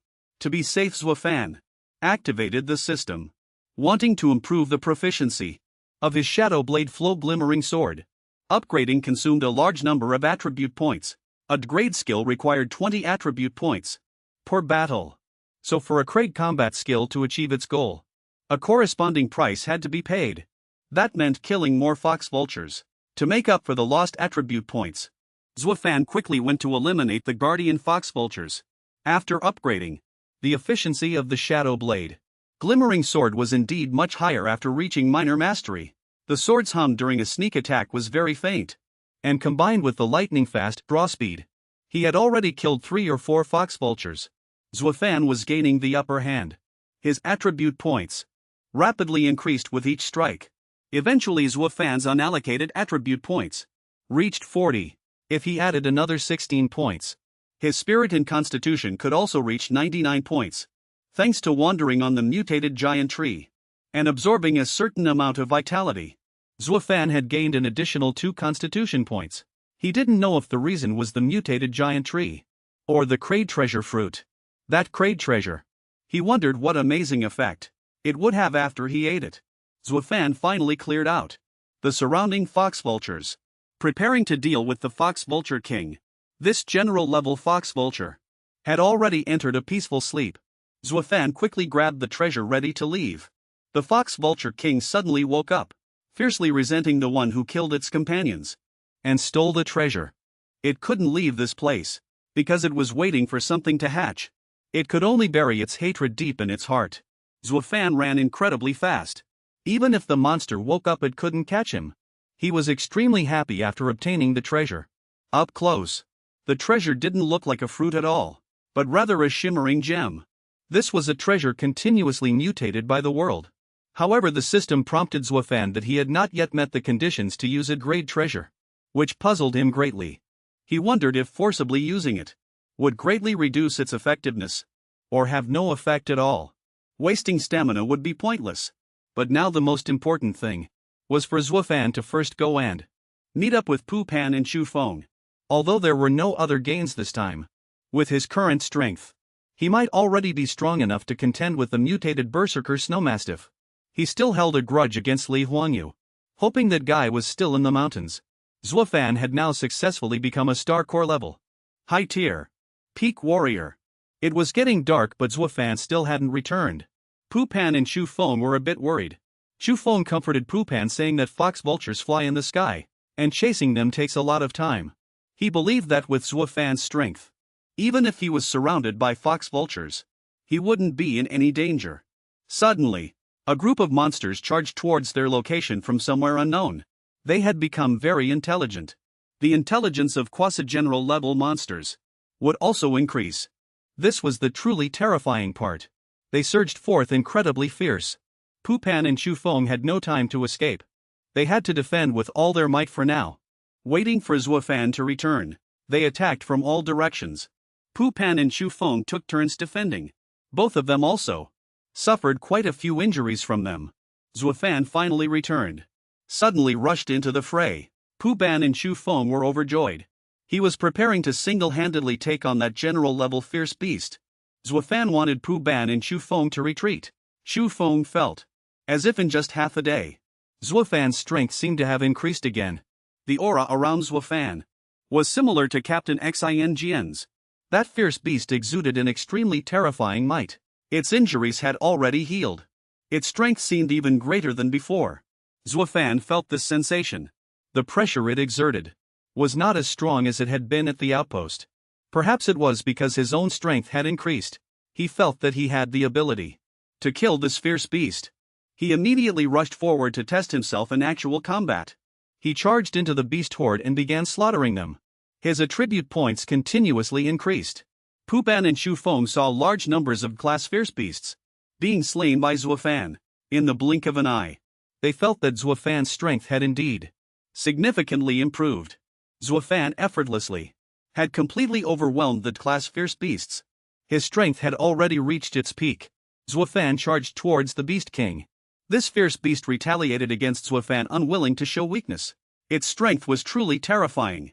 It seemed its strength had already surpassed Zuo Fan's 99-point limit. It charged towards Zuo Fan at extreme speed. He immediately unleashed Willow Leaf Step's perfected grade. A terrifying power erupted. Pu Ban and Chu Feng simply couldn't believe the scene before their eyes. Chu Feng saw Zuo Fan's ability, was already able to fight a quasi-general level fierce beast to a standstill. To possess such immense strength at such a young age. As expected, a great tree catches much wind. The battle between Zuo Fan and the fierce beast had not yet stopped. He felt that this fierce beast was indeed worthy of its general level status. Its strength and speed, its reactions far surpassed those of a star warrior. At the peak of high tier, if Zuo Fan hadn't had Willow Leaf Step's reach perfected grade and Shadow Blade style, Light Sword minor mastery, then he wouldn't have been its match at all. The only shortcoming was relying solely on Shadow Blade style Light Sword minor mastery could only inflict superficial wounds on it. If its power were stronger, perhaps things would be different. Zuo Fan seized the opportunity to use the beast trapping rope to immobilize it and attacked it fiercely. The fierce beast shrieked and struggled as it died. Zuo Fan, he had actually successfully killed a fierce beast, quasi-general level. The fierce beast spewed blood from its mouth and crashed to the ground dead. Chu Feng couldn't believe the scene before his eyes. Zuo Fan had actually killed a fierce beast, quasi-general level. The fierce beast quickly fell to the ground dead. Zuo Fan gained 3 attribute point upgrades. The remaining beast hordes saw this scene and were so frightened that they all tucked their tails and fled. Zuo Fan himself was somewhat in disbelief. Now he was actually able to single-handedly kill a quasi-general level fierce beast, but only by relying on Willow Leaf Step's perfected grade and Shadow Blade style Light Sword great mastery, coupled with his sharp bone blade. Only then did Zuo Fan's strength far exceed that of an ordinary high-tier star warrior. Therefore, it was not surprising that he could kill a fierce beast of this caliber. Zuo Fan felt that after this battle, his strength should now be unrivaled among those below the general level. Pu Ban excitedly pounced on Zuo Fan, showering him with praise. Even the mutated enraged snow arowana could be dealt with. It's simply amazing. Chu Feng also came over to praise Zuo Fan, believing that if it weren't for him today, the entire squad would probably have suffered a crushing defeat. Chu Feng thought Zuo Fan was hiding his true strength. Such immense strength. He was probably already stronger than Xinjian. Zuo Fan thought to himself. He wasn't originally this powerful. It was all because he had killed fierce beasts in the past few days and gained enough attribute points. Only then was he able to upgrade. Guofeng only thought Zuo Fan was being modest. He thought Zuo Fan was hiding his strength to deal with the Li families. Schemes. Guofeng also realized at this point that Pu Hao, by allowing Pu Pan and Zuo Fan to exceptionally join the team. At the Quasi Warlord level.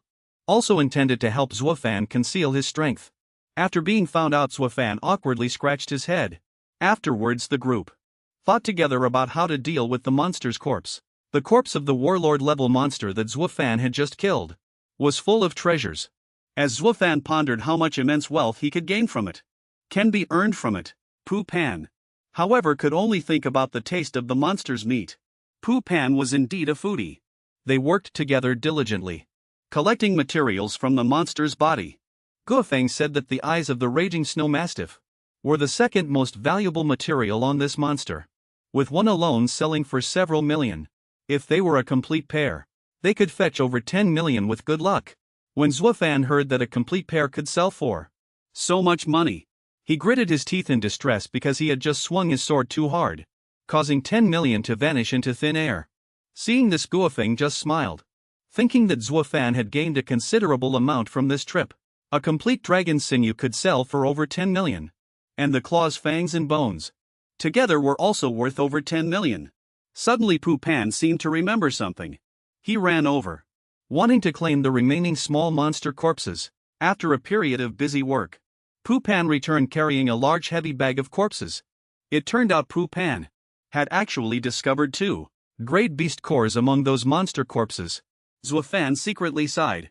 You guys have such good luck. Out of over 100 monsters, it's only possible to find 1 beast core. Yet you've already found 2 in such a short time. Pu Pan laughed heartily, expecting to get rich this time. A great beast core alone was worth at least over 10 million. Adding these materials, the total gains would be at least over 100 million. It was like achieving a small goal, which was earning a large sum of money. Guofeng looked back at Xianjian, who was still unconscious, intending to rest for a bit before hurrying back. Staying too long in Wuyo Mountain was still somewhat dangerous, as accidents could easily occur. Pu Pan clenched his fist, wanting to find the Li family after Xianjian woke up and ascended to a warlord. To settle the score properly. Settle the score properly.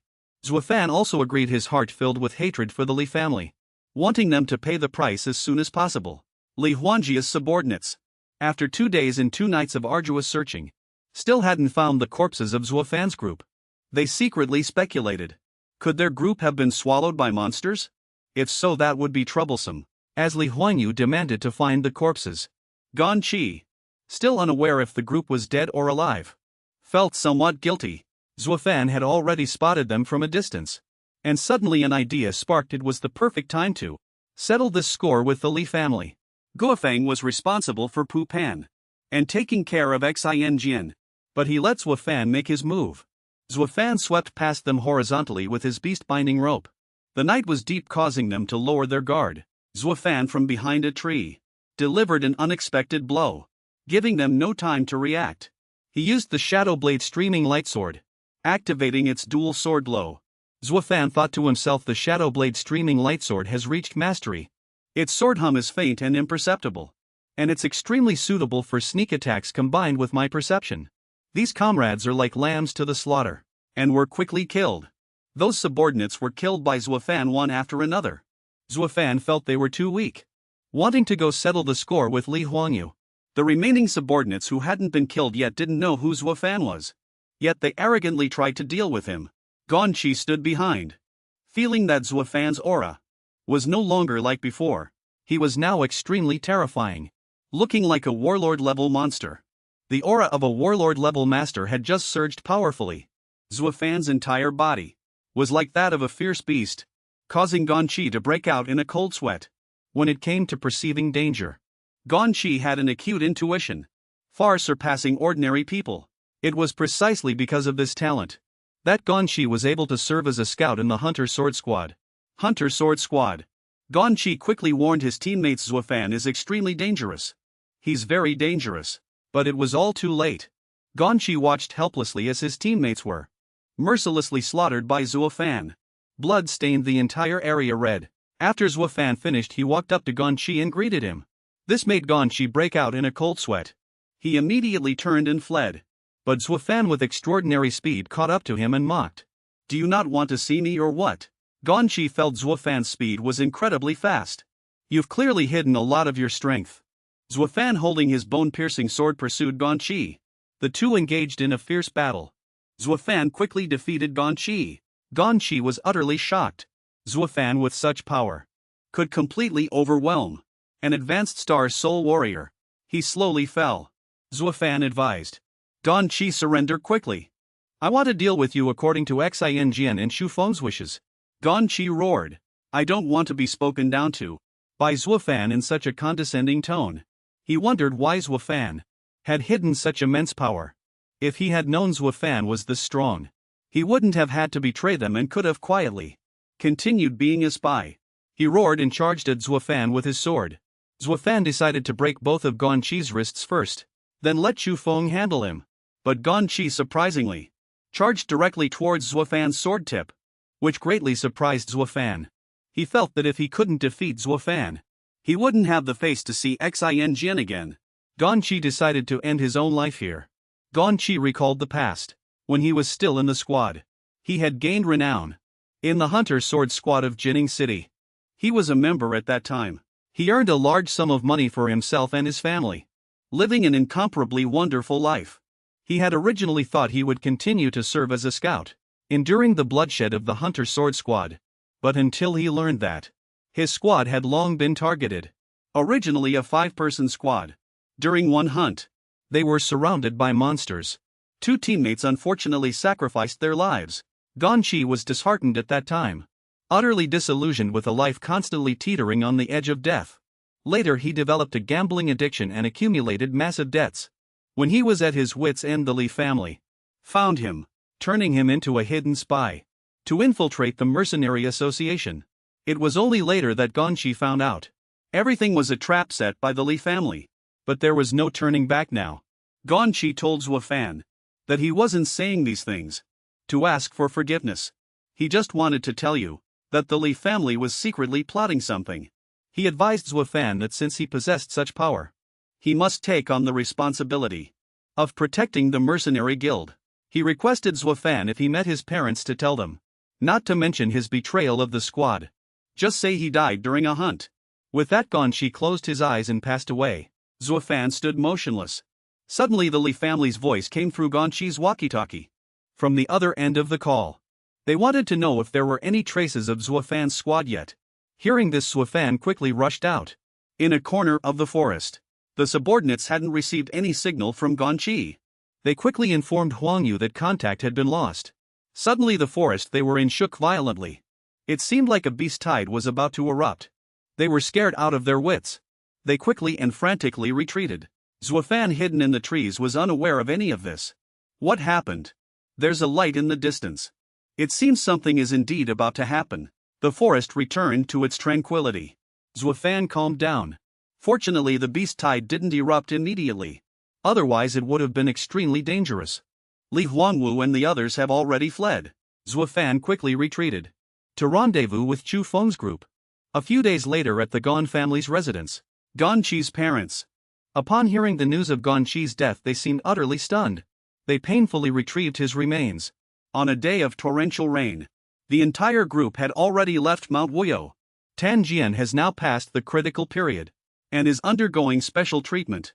Perhaps he'll be promoted to the war general rank after he wakes up. Tan Jian really turned misfortune into a blessing this time, relying on this method of promotion. He certainly suffered a lot. All these years haven't been in vain. Pu Hao gritted his teeth in anger. Ever since those guys arrived in Jining, they'd been secretly stirring up trouble. They are truly a malignant tumor. An employee tried to calm Pu Hao down. He felt that on the surface the Li family had no obvious criminal acts yet. Furthermore, the Li family and the Star families are closely connected. Declaring war recklessly would be tantamount to making enemies with all the Star families in Jining City, already merged into L5434. Doing so would be very unwise. Pu Hao angrily clenched his fists. Are we just going to let them off so easily? The employee comforted Pu Hao, stating that everything has two sides. After this incident, not only did Tan Jian get promoted to war general, but there's also Zuo Fan. Pu Hao reconfirmed with Chu Feng. It really was Zuo Fan. He truly relied on his own strength and killed the enraged snow mastiff, a quasi-war general level beast. Chu Feng confirmed that all of it was true. He had originally thought Pu Hao already knew about it, which was why he let Zuo Fan join his group. Pu Hao cleared his throat. I didn't expect Zuo Fan could truly reach the quasi-war general level. He thought to himself according to Pu Fan. During the last joint operation, Zuo Fan's strength, although a bit higher than a high-level star warrior, was only marginally stronger. Now in such a short period, he can kill a quasi-war general level monster, and has already mastered the shadow ninja style, with his light sword reaching minor accomplishment or higher. Zuo Fan certainly wasn't hiding his strength. Rather, he progressed at a divine speed. He's a truly terrifying genius. Pu Hao affirmed with a smile. Our mercenary guild this time has gained tremendously. We must give Zuo Fan double the usual compensation. The employee felt that if soon Zuo Fan could be promoted to war general, plus Tan Jian, that would be two powerhouses of the same rank. By then the mercenary guild's combat power rating could suppress any family in Jining City. That would be the time to deal with the Li family. Pu Hao thought that at that time he would thoroughly settle accounts with those scumbags and give the Li family an unforgettable lesson. A week later, Zuo Fan was currently at the training grounds. He thought to himself, to reach the war general realm is actually about tapping into one's own potential. When humans face danger, they are most likely to unleash their potential. But that doesn't mean one cannot break through during daily training. While rare such situations do exist, the main thing is focus. Exploding with full power during usual training. Strength might also break through. Zuo Fan felt that now was the time. The power within Zuo Fan was erupting violently. He sprinted rapidly, sword energy crisscrossing, striking fiercely. The training blocks were instantly severed, thick smoke billowing. Zuo Fan felt it still wasn't enough.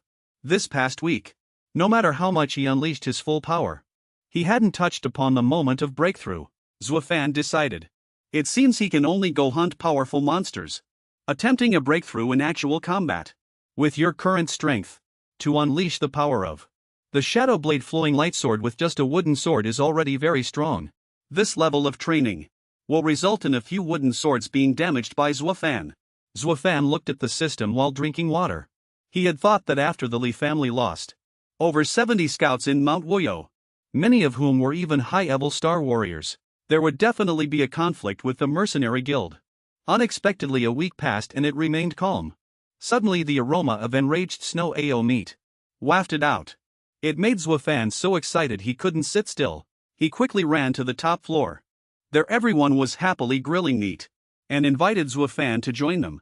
Captain Xin Jian had also woken up, and was there with everyone. Xin Jian had successfully advanced to battle general and Zuo Fan was happy for him. Xin Jian showered Zuo Fan with praise. He had heard about everything Zuo Fan had done for the Hunter Sword Squad. From Chu Feng, Xin Jian revealed that he had initially been somewhat skeptical. He had been suppressing his aura earlier, when he was near Zuo Fan. He hadn't expected Zuo Fan to still notice him. He truly is very capable, he thought. Zuo Fan smiled. He felt that Xin Jian's aura was so obvious. It would have been hard not to notice it. He felt that the oppressive aura emanating from Xin Jian was much stronger than before. This must be the difference between a battle general and a quasi battle general. Zuo Fan thought to himself. I wonder how big the gap is now between my strength and that of the newly promoted battle general Xin Jian. How big is the gap? Xin Jian told Zuo Fan to hurry and eat the meat. Then they would go together to the Poheo exchange, where he had a gift for Zuo Fan. Zuo Fan was very surprised. Upon arriving at the exchange, Xin Jian gave Zuo Fan a card with 70 million coins on it. After selling the materials harvested from this hunt, this achievement was originally Zuo Fan's credit, so all the proceeds from this hunt belonged to him. Zuo Fan felt awkward and didn't want to accept it all by himself. He felt that if it weren't for him, then everyone wouldn't have encountered danger. Xin Jian insisted Zuo Fan accept it, plus an additional 30 million Poheo coins, as an extra gift for him, considering it a reward for this operation. Xin Jian told Zuo Fan that this time Xin Jian had benefited from misfortune by advancing to battle general. The Hunter Sword Squad had also survived because of Zuo Fan. The strength of the Jining City Mercenary Guild had greatly increased because of this. This was all thanks to Zuo Fan. Zuo Fan had obtained a large sum of money in a short period of time. Ban Cheng praised him for getting rich. He's accumulated a lot of money. Zuo Fan was very happy. promising to treat everyone to a meal. He thought to himself, I still have 2 drank beast cores that I haven't sold yet. Xin warned Zuo Fan to save this money for a rainy day. He told Zuo Fan that their team had been attacked this time, and the Li family had also lost several masters. A conflict between the 2 major powers was like a ticking time bomb ready to explode at any moment. Among them, the Hunter Sword Squad was very likely to be targeted, especially Zuo Fan. Zuo Fan was slightly worried. High-level star warriors were the backbone of a family. Losing several masters in such a short period of time was a significant loss. The ongoing conflict between the Li family and the mercenary guild, mutual struggles, had both sides acting like powder kegs before. Now they just needed an excuse for war to break out. Xin felt that, now that he had successfully advanced to battle general, if they waited for Zuo Fan to also grow into a battle general, then the mercenary guild would possess even greater combat power. Enough to crush any star warrior family, if it really came to that. And the Li family didn't make preparations. Then given the Li family's despicable actions, they would likely make a move soon. It was precisely for this reason Zuo Fan is currently in an extremely precarious situation. Especially his equipment. What are they even made of if he encounters a master? Then, these weapons definitely won't be able to withstand them. Zuo Fan looked at Bone Devourer. He thought it was made from an E-grade King Beast core. It could be said to be top tier among its peers. Seeing this, Xin sighed and told Zuo Fan, weapons for battle general class experts must at least be forged from grade beast cores. Zuo Fan gave an awkward smile, unsure what to say. Xin quickly called for Zuo Fan to accompany him to the auction, which surprised the entire team. Xin explained to everyone, the exchange will be holding an auction today. Many precious items will be auctioned off. Xin wanted to seize this opportunity, so Zuo Fan could acquire a better weapon. This is the quickest way to enhance one's strength. Everyone decided to set off. Just as they stepped out the door, they ran into members of the Li family swarming towards them. Li Huanyu saw them, his face turning ashen with extreme fury. When he saw that they were completely unharmed, he wondered if that night the Li family lost so many scouts because of this. Could it have been Xin's doing? Xin was seething with rage. His body surged with power as he charged towards Li Huanji's group. Xin's terrifying power became apparent. As a battle general class expert, his power was like a fierce tiger. Their bodies suddenly became unable to move. They were utterly terrified. Xin's imposing aura surged. His body radiated immense power. Li Huanyu was extremely frightened and ordered his subordinates to charge. Suddenly a voice broke the tense atmosphere. At this time, no one is permitted to fight within the Jinning exchange, otherwise they will be summarily executed inside the exchange. Fighting is strictly prohibited. This is a widely accepted consensus. It has long been acknowledged by all parties. Any violation will result in immediate execution without question. The fight had to temporarily cease. Zuo Fan swept his gaze over Li Huanyu. He secretly vowed in his heart that he would kill him one day. Li Huanyu was seething with anger. Not to be outdone, he retorted that he would also deal with Zuo Fan, the mercenary guild. Now with another newly promoted battle general. Its strength has greatly increased, so the Li family must now be even more careful. The Li family seems to be brewing some kind of plan. Li Huanyu is in charge of it. The preparations are being made with extreme care. The stranger who was accompanying Huanyu wanted to know Zuo Fan's identity. This made Huanyu confused and break into a sweat, wanting to know the reason. But the stranger only said that he found Zuo Fan to be very special. In reality, the stranger had already sensed Zuo Fan's aura. It was in no way inferior to that of a newly promoted battle general. He suddenly felt it might have been an illusion. Otherwise, if Zuo Fan were truly that powerful, he should have been famous throughout Huagua long ago, and become a battle general class expert ages ago. Li Huanyu saw Zuo Fan receiving attention. He was consumed by jealousy. He gnashed his teeth. He secretly thought to himself, once the Li family's plan succeeds, he would kill him. Xin and his teammates departed, comforting Zuo Fan. There's no need to rush in dealing with the Li family. Once Zuo Fan becomes a battle general, he can deliver an unforgettable lesson to the Li family. They arrived at the auction house together. Many people were already there. They sat in their seats and activated the screens. Information about the auction items could be viewed there. Zuo Fan opened his screen. There were many A-grade and higher items available.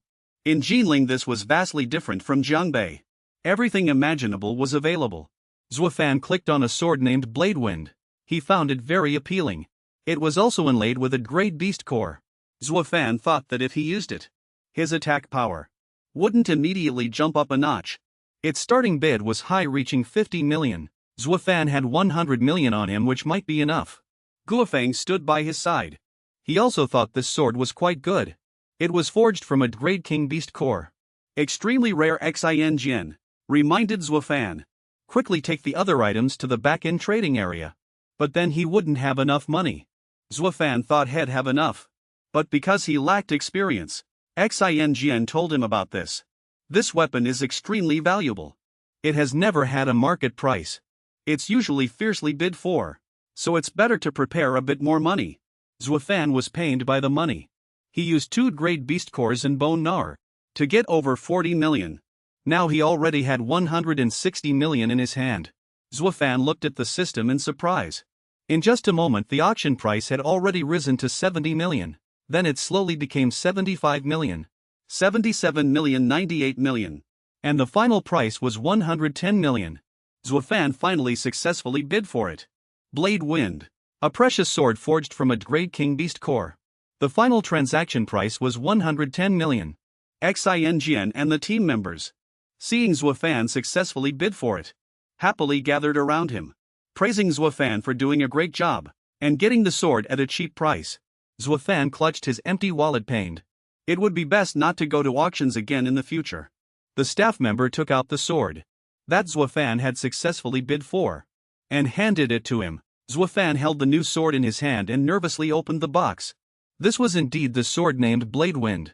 Its weight is 15 kilograms. It possesses attributes. Helps the user gain an additional 99 points of agility.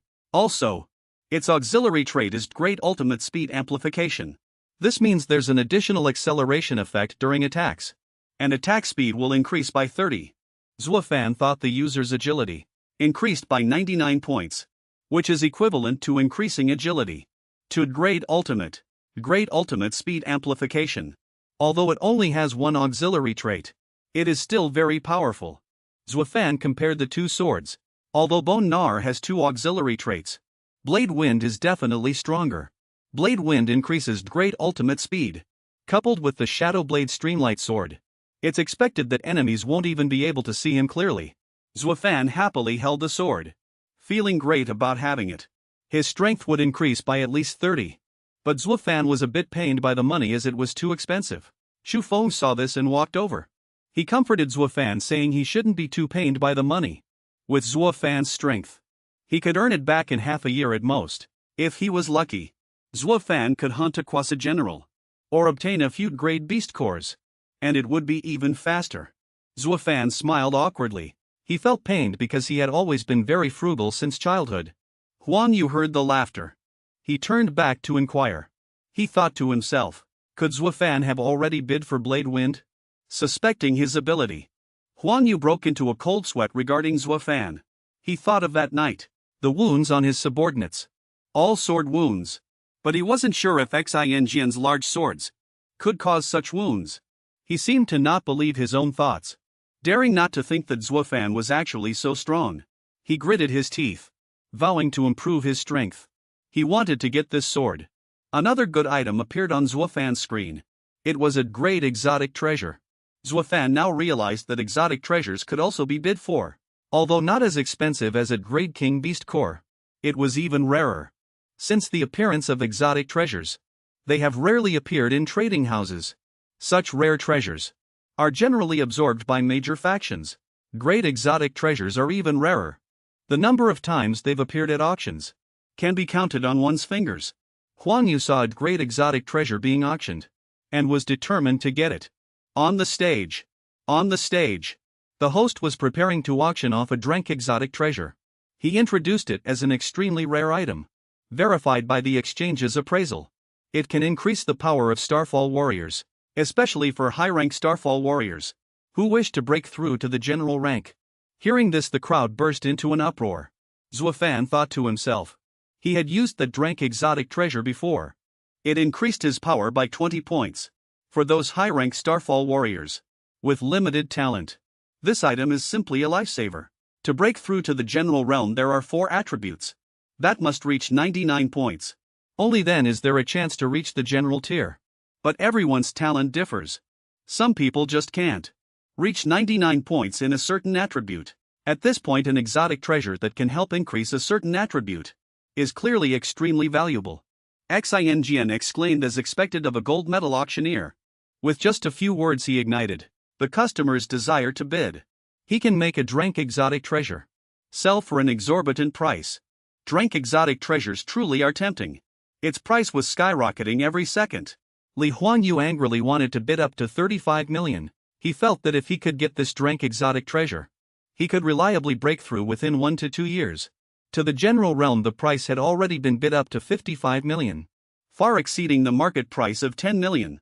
Zuo Fan suddenly realized Huanyu was also present. He was bidding. Guo Feng also recognized him. He thought it was only natural for him to care. His strength has always been his weakness. If he had this drank exotic treasure, he could break through to the general rank much more securely. Without a drank exotic treasure, if Huanyu wanted to break through to the general rank, he'd have to wait at least 15 more years. Seeing how desperate he was for this item, Zuo Fan decided to jump in as well. Li Huanyu was holding at 60 million. When the price suddenly skyrocketed, startling him. The crowd saw the price hit 90 million and started talking amongst themselves. They whispered, wondering who was bidding. That price is far too abnormal. Li Huanyu was so furious his eyes turned red. He only had 100 million left. The price had already reached 98 million. He decided to use his last 100 million. Li Huanyu was enraged. He decided to give up if the price went any higher. The host announced that the price had stopped at 100 million. Li Huanyu had acquired the exotic treasure, but he felt no joy whatsoever. His face was grim, because he had spent all the money he had on hand, just for one exotic treasure. Zuo Fan's whispered mockery of Li Huanju's extravagance made him exceptionally furious. Knowing Zuo Fan was the culprit, Li Huanyu gritted his teeth in anger. Vowing to strangle Zuo Fan, Li Huanyu angrily stormed straight out the door. Xin thought that among the 5 high-rank Starfall warriors, Li Huanyu was quite formidable. If he used this drank exotic treasure, he would indeed reach a higher level. It's possible his abilities could touch the threshold of a general. Guo Feng cautioned Zuo Fan to be careful when he next encountered Huanyu. No additional text needed is covered in L5875. Zuo Fan confidently agreed. He recalled that just now, he had seen a system prompt. The drank exotic treasure Huanyu had just bought had a wear and tear level as high as 40, so he figured Li Huanyu had lost big this time. Drank exotic treasures being overly rare, few people can appraise their wear and tear level. However, Zuo Fan did. He thought that a drank exotic treasure with 40 wear and tear probably wouldn't even have an effect comparable to an rank exotic treasure. If Li Huanyu knew he had spent 100 million bidding on a defective item, he would surely be so enraged he'd spit blood. Zuo Fan thought gleefully, thinking how convenient it was that the War God system also had such appraisal abilities. It's truly too convenient. Zuo Fan clicked on a set of runic spectrum that was being auctioned. He thought it was too expensive. 30 million for one volume, and it's only the first volume. Guo Feng quickly explained. This is no ordinary skill book. It had long been lost, yet now it reappears here. Pu Pan suddenly remembered. This book is Master Xia's unique movement skill. A battle god level master died in a massive beast tide attack 3 years ago. When Zuo Fan heard this about a movement skill unique to a battle god level master, he was slightly stunned. 3 years ago, during the massive beast tide attack on Wuyo Mountain, the news of battle god Xieshi's sacrifice shocked the entire nation. According to reports at the time, Master Xia was not killed by monsters. Instead, he was exhausted from fighting for 3 days and 3 nights straight, and was ultimately devoured by the beast horde. And the reason that allowed him to be surrounded by the beast horde and still resist for 3 days and 3 nights was his unique combat skill Fu Guangbu. Xin revealed. The complete Fu Guangbu is a battle god level skill. Unfortunately, Master Xia had no successor. After Master Xia's sacrifice, the Fu Guangbu skill was completely lost. Fu Guangbu Part 1. This one found in Wuyo Mountain might just be an incomplete version. Such an incomplete book surprisingly has a starting bid of 30 million. That's too high. Xin thought to himself, surely no one will bid on this.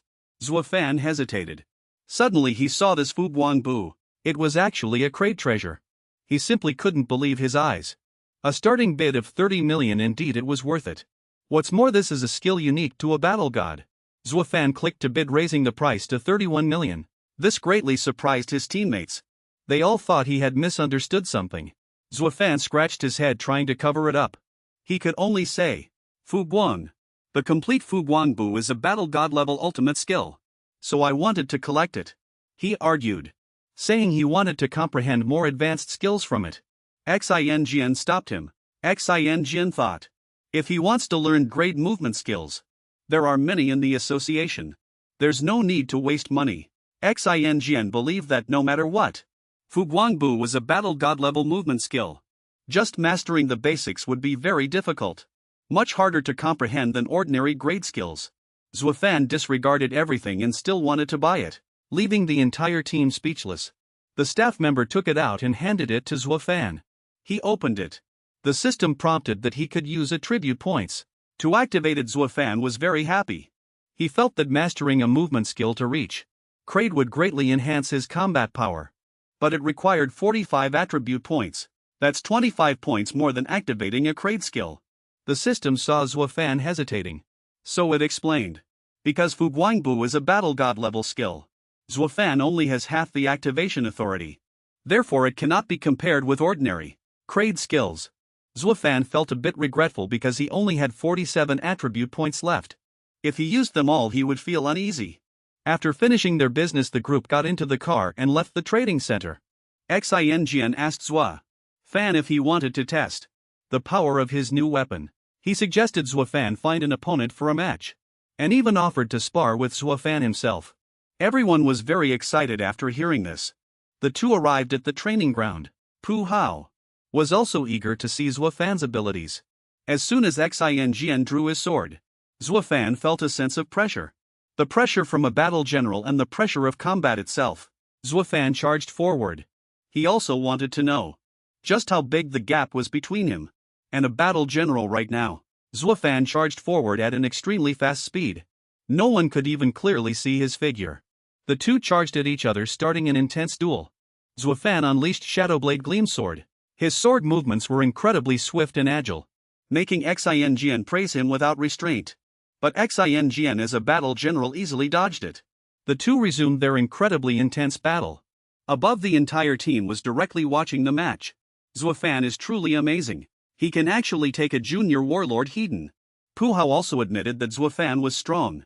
He can actually fight Xin unknown. Pu Hao felt that Zuo Fan's strength was immense. He hadn't fully unleashed the true power of that weapon yet. During the fight, Zuo Fan thought Xin's sword is too heavy. After switching to Blade's Edge, his strength has decreased somewhat. Taking hits Hedon consumes a lot of energy. But he reminded himself, the true power of Blade's Edge isn't in strength. He wanted to test its true power. Zuo Fan waved his hand and charged forward again, using extreme acceleration. D-Class. Extreme speed was precisely the characteristic of Blade's Edge. Seeing this, Xin continued to strike. Xin used the D-Class sword skill Heavy Sword Hurricane. The two forces merged, causing Zuo Fan to sway.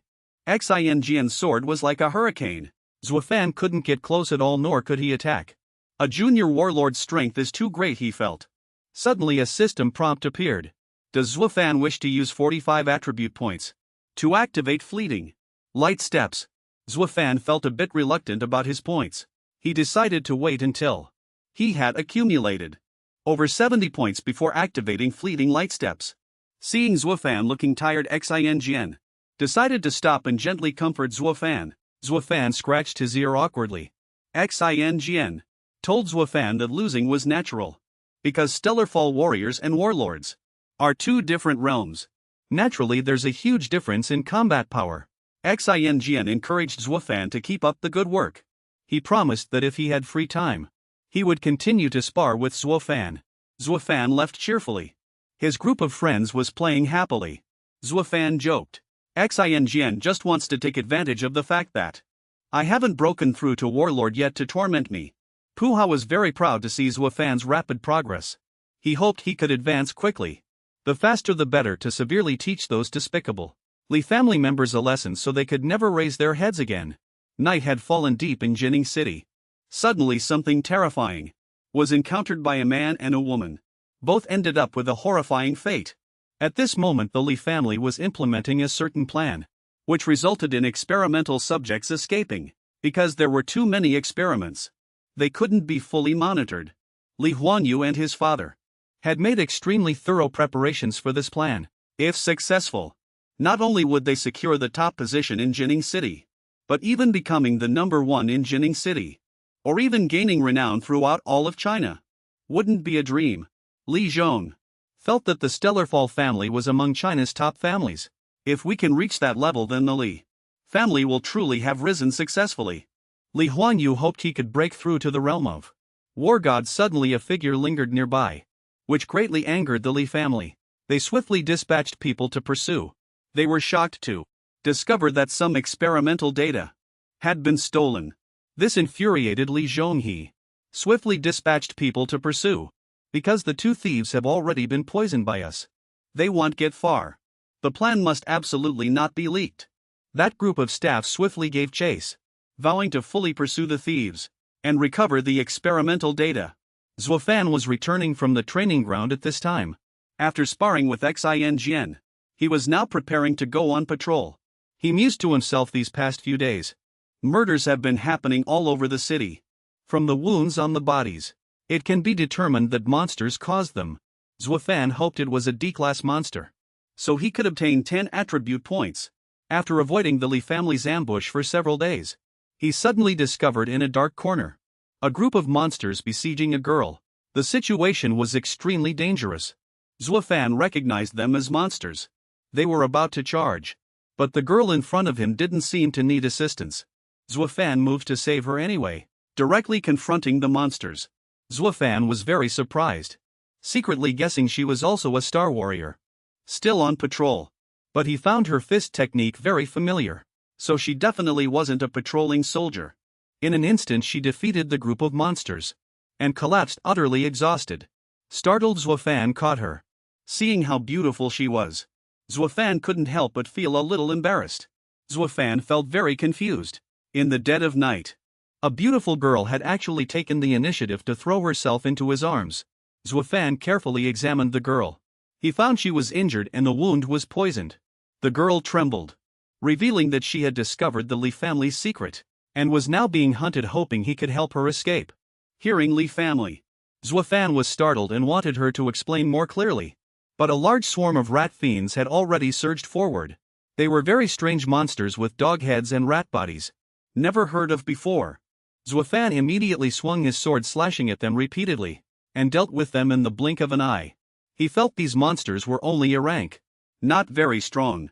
But Zuo Fan didn't understand why so many monsters were invading Jining City so suddenly, while there had been no sign of them before. Carrying the now unconscious girl, he quickly stood up. Suddenly the group of rat fiends linked head to tail, forming a circle, attacking Zuo Fan with a siege skill. Zuo Fan felt they seemed to have been strictly trained.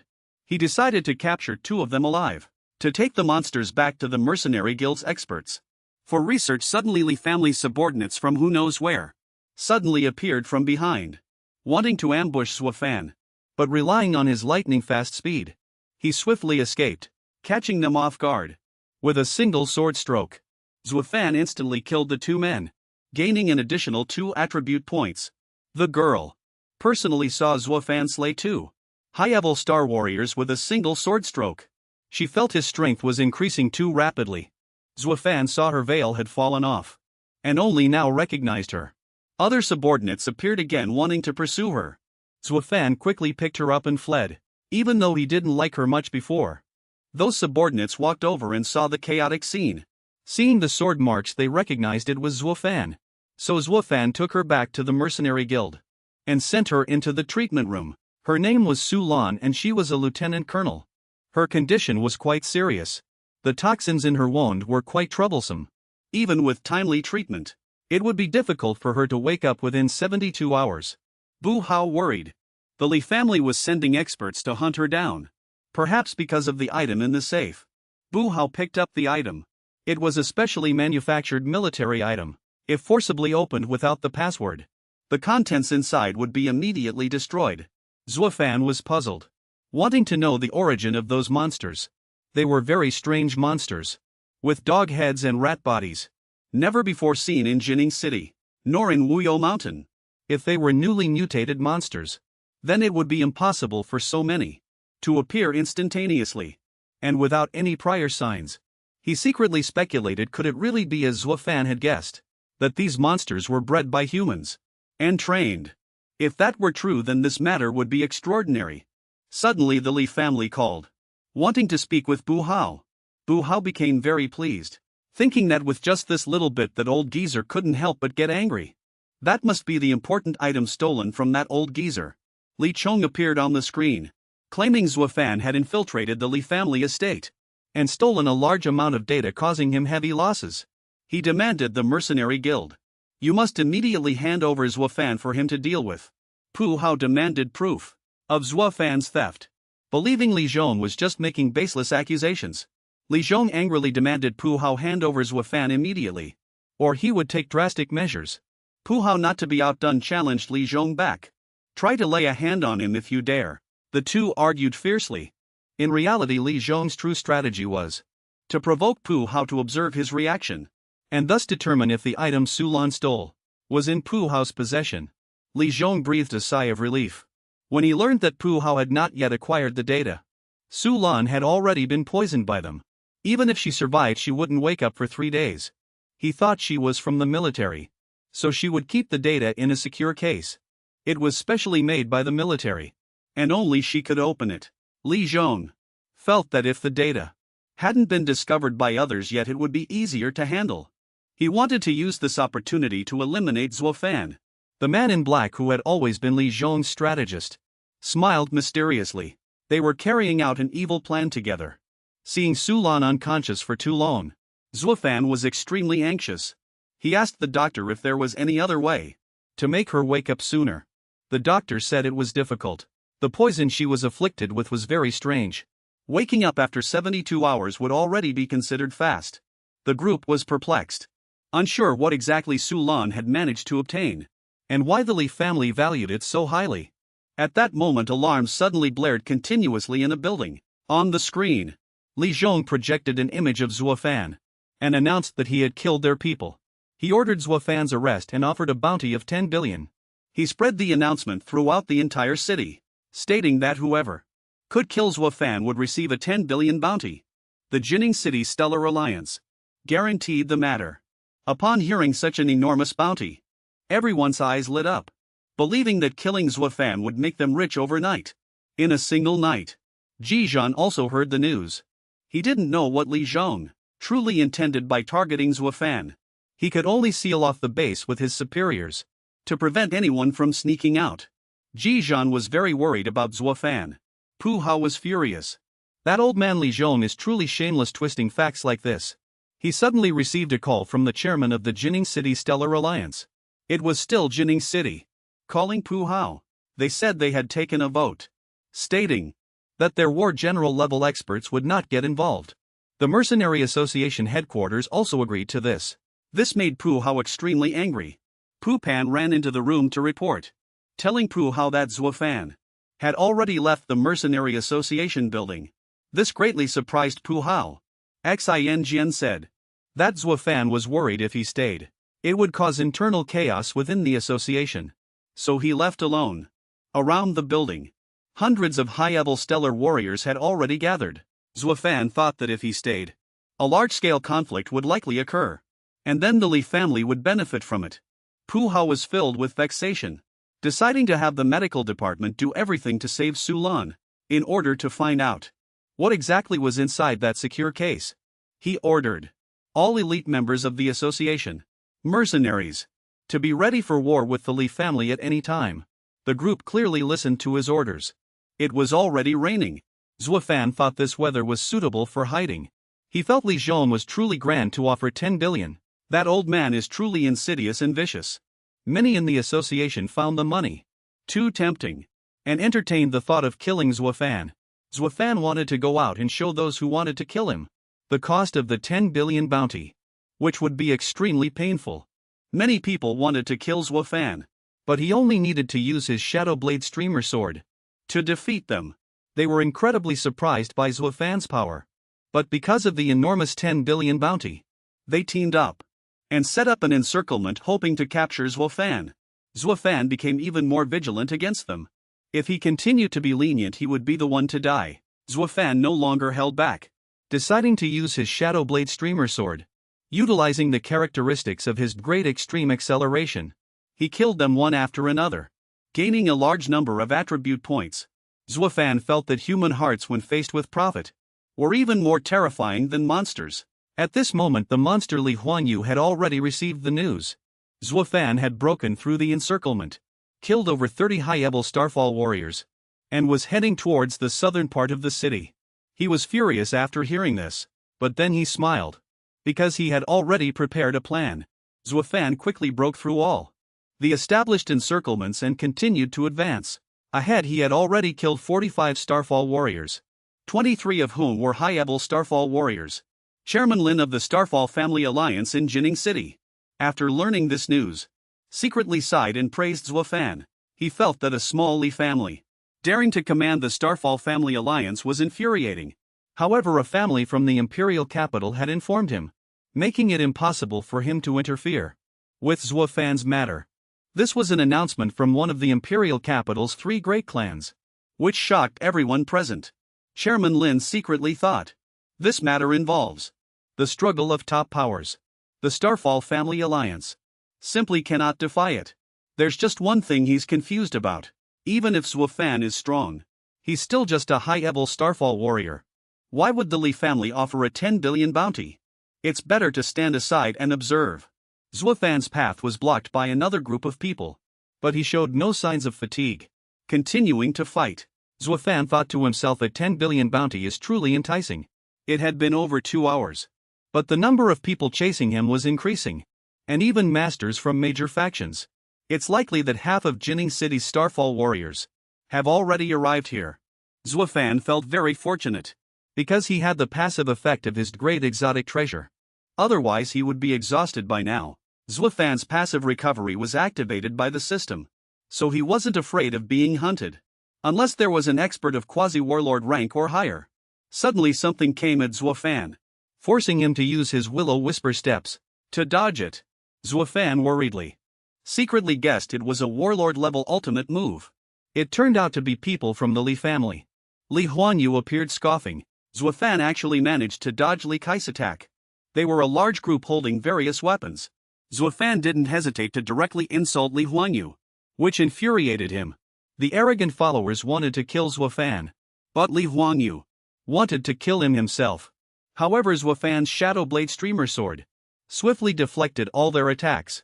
The 2 quasi-warlord level experts launched consecutive attacks, making Zuo Fan break out in a cold sweat.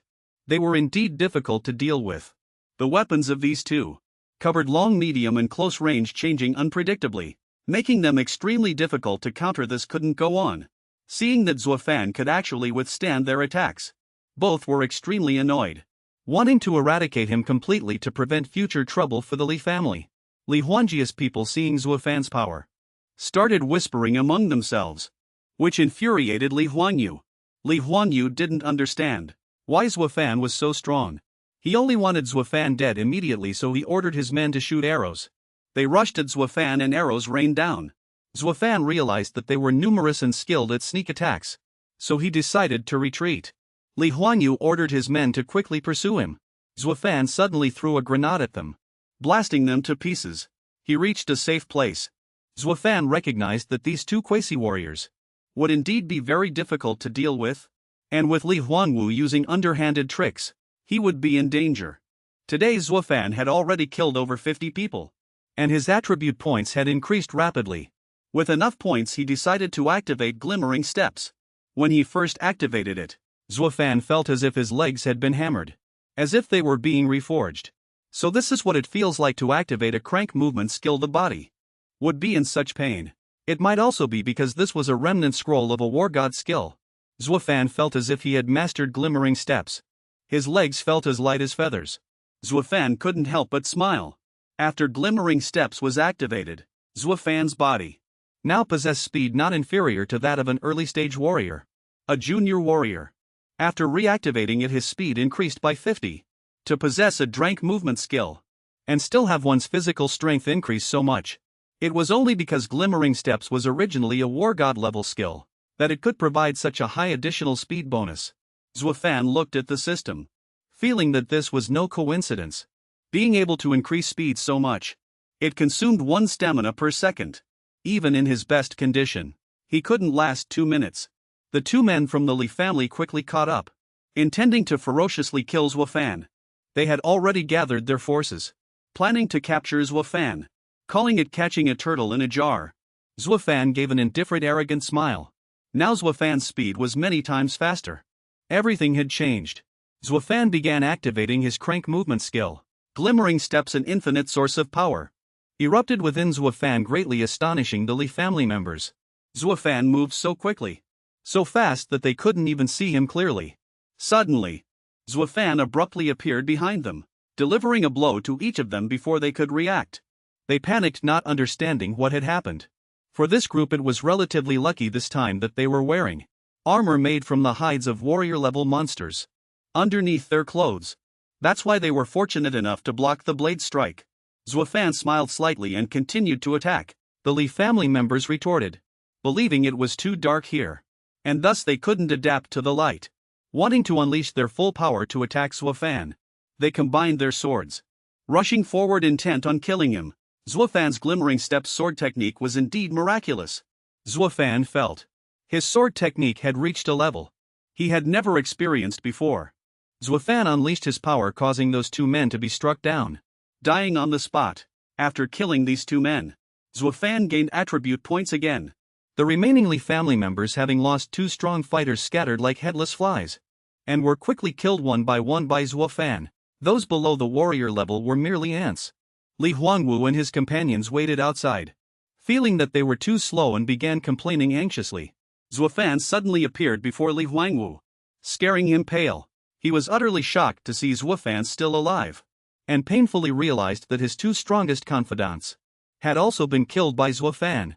Zuo Fan quickly challenged Li Huangwu, telling him to fight if he dared.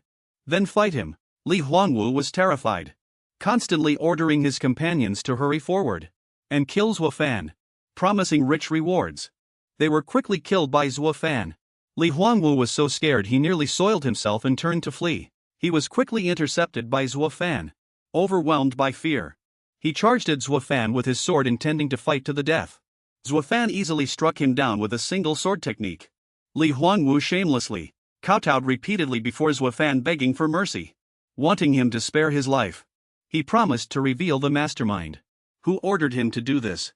Hearing Li Huangwu call him young Master Fan, Zuo Fan couldn't help but chuckle. It had been a long time since Zuo Fan had heard that title again. Zuo Fan recalled his childhood. Having once met the mastermind back then, he had a close relationship with the Li family.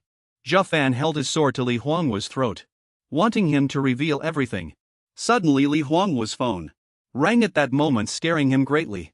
Li Zhong called him, wanting to know how things were progressing, if he had already killed Zuo Fan. Hearing Zuo Fan's voice coming from the phone, Li Zhong was furious, worried about his son's safety. At this moment Li Huangwu looked miserable and pathetic. He cried uncontrollably, wanting Li Zhong to save him. Zuo Fan threatened Li Zhong. If he wanted to save Li Huangwu, he had to reveal the mastermind. Tell him who instigated all of this back then. Hearing him say this, Li Zhong broke into a cold sweat and panicked. Suddenly a strange man in black appeared from outside the window, shooting a laser. It pierced through the glass and struck Li Huangwu, making him struggle in pain. Zuo Fan was startled, wondering what had just been shot over. At this moment Li Huangwu seemed to have gone mad. His eyes were bloodshot and he fiercely charged at Zuo Fan. Zuo Fan quickly swung his sword, piercing his body as fast as lightning, leaving him to scream in agony. He soon fell to the ground dead. Zuo Fan was very surprised. Apparently he hadn't aimed for a vital spot, it seemed. It was because of what had just hit him. Zuo Fan decided to give chase. Meanwhile Li Zhong didn't hear Li Huangwu's voice on the other end of the phone. He felt terrified, begging Zuo Fan to spare his son's life. From the walkie-talkie, his subordinates cried heartbreakingly, telling Li Zhong that Li Huangwu was dead. He was consumed by rage. Raging like a beast, he smashed the walkie-talkie, vowing from the bottom of his heart to kill Zuo Fan. A surge of evil energy erupted from within him, constantly like a tsunami. He disregarded the agreement between warlords not to intervene, vowing to tear Zuo Fan to shreds. After speaking, he immediately rushed out of the building, heading towards Zuo Fan's location. That man in black. It turned out he was the stand-in for the evil enemy, the true enemy's decoy. At this moment he was luring Zuo Fan to chase the decoy, trying every way to hold him back, waiting for Li Zhong to come and deal with him. He thought to himself, after this plan the Li family might gain attention from the higher-ups, so he would put on a stance of threatening Zuo Fan. The current situation was in his favor. He also found Zuo Fan very useful. At this moment Zuo Fan was busy chasing that decoy. This person was a general-level Kai guard. He had incredibly fast movement speed. Zuo Fan was annoyed by the duration of the spell. The light steps were too short. Otherwise he definitely wouldn't have let him get away. Their flares had already shot into the sky, reporting Zuo Fan's location. Zuo Fan saw them swarming towards him, feeling extremely irritated. He quickly killed them. It was as easy as turning his hand. Zuo Fan quickly gained a large number of attribute points. After killing everyone, one guy before dying warned Zuo Fan that he was almost out of energy and would soon die from exhaustion. Zuo Fan walked past indifferently, thinking to himself, the strong survive, the weak perish. Isn't that the rule of the world after the apocalypse? But he swore he would continue to live, to complete the things yet undone. Tonight was a bloody night in Jining City. Corpses lay everywhere, blood splattered with every swing of Zuo Fan's sword. At this moment Zuo Fan looked terrifying. His body was already covered in blood. His sword was also stained by the bodies of those from the Li family. Zuo Fan originally didn't want to kill so many people. Suddenly the masked decoy appeared again. Zuo Fan quickly gave chase. He deliberately dragged out the time, luring Zuo Fan to chase him everywhere. He started activating the light step spell. He felt that Zuo Fan was faster than before, having broken through his movement skill. But that guy's speed was astonishing. The light step spell had little effect on him. Zuo Fan. Zuo Fan expects to elevate fleeting steps directly to mastery. Only then can he catch him. But the problem is, fleeting steps consume stamina. In this kind of prolonged battle, it must be used with extreme caution. Li Zhong has arrived on the scene. He carries an intense wrath, vowing to make Zuo Fan pay with his life for his son. At the Jining Mercenary Association, the entire squad is meeting with Pu Hao. Upon hearing the news of Li Huangji's death, Li Zhong violated the rules and is now pursuing Zuo Fan. Pu Pan is furious, thinking Li Zhong is utterly despicable and shameless, personally taking action against Zuo Fan. As a war general, Xinjian's squad said nothing, merely leaving together in silence. Wei Shinshan is currently having soldiers prepare to enter the city, hoping to rescue Zuo Fan. Zhizhan also wants to participate. Chairman Lin and other prominent figures in the city are gathering to discuss Zuo Fan's situation. They believe the situation has gotten out of control. Zuo Fan is too strong. He has already killed hundreds of those pursuing him, and even killed Li Huangyu. Now Li Zhong is hunting Zuo Fan. His forceful intervention has already broken the agreement between the major powers. If after this incident, the army and the Mercenary Association gang up on them, then their Starfall family alliance will face great difficulty. Chairman Lin believes that if they intervene now to stop it, it won't change anything. War General Li Zhong's intervention can be forgiven due to the pain of losing his son. Zuo Fan won't last much longer either. They can only stand by and watch. Li Zhong rushed behind Zuo Fan. He was raging with terrifying madness. The crowd was abuzz with discussion. Li Huangyu has been killed by Zuo Fan, and Li Zhong violated the agreement, personally intending to kill Zuo Fan. Zuo Fan agilely dodged his attack. He decided to fight him to the death. Li Zhong furiously wanted to quickly finish him off. Zuo Fan thought he's too strong. Even if I didn't die from that last blow, I would have been severely wounded. Compared to the captain, Li Zhong's strength is much greater. It would be foolish to directly confront him, a war general. That would be too foolish. Zuo Fan decided to leverage his own advantage. Speed. Zuo Fan challenged Li Zhong to come at him quickly. He wanted to win with speed. Zuo Fan combined the power of Willow Flow, as well as Blade Wind, Shadow Blade and Streamer Sword, to create a fast and powerful force. But this still couldn't threaten Li Zhong. Zuo Fan felt his speed was too great. I'm afraid. He is one of the more formidable among the 5 novice war generals. Novice. Leaving aside attack skills. Even at the same rank. The gap in basic attributes is enormous. Captain Xin had just entered the war general realm. In their previous skirmishes, Zuo Fan could still hold his own with Blade Wind. But facing Li Zhong was different. The situation was completely suppressed.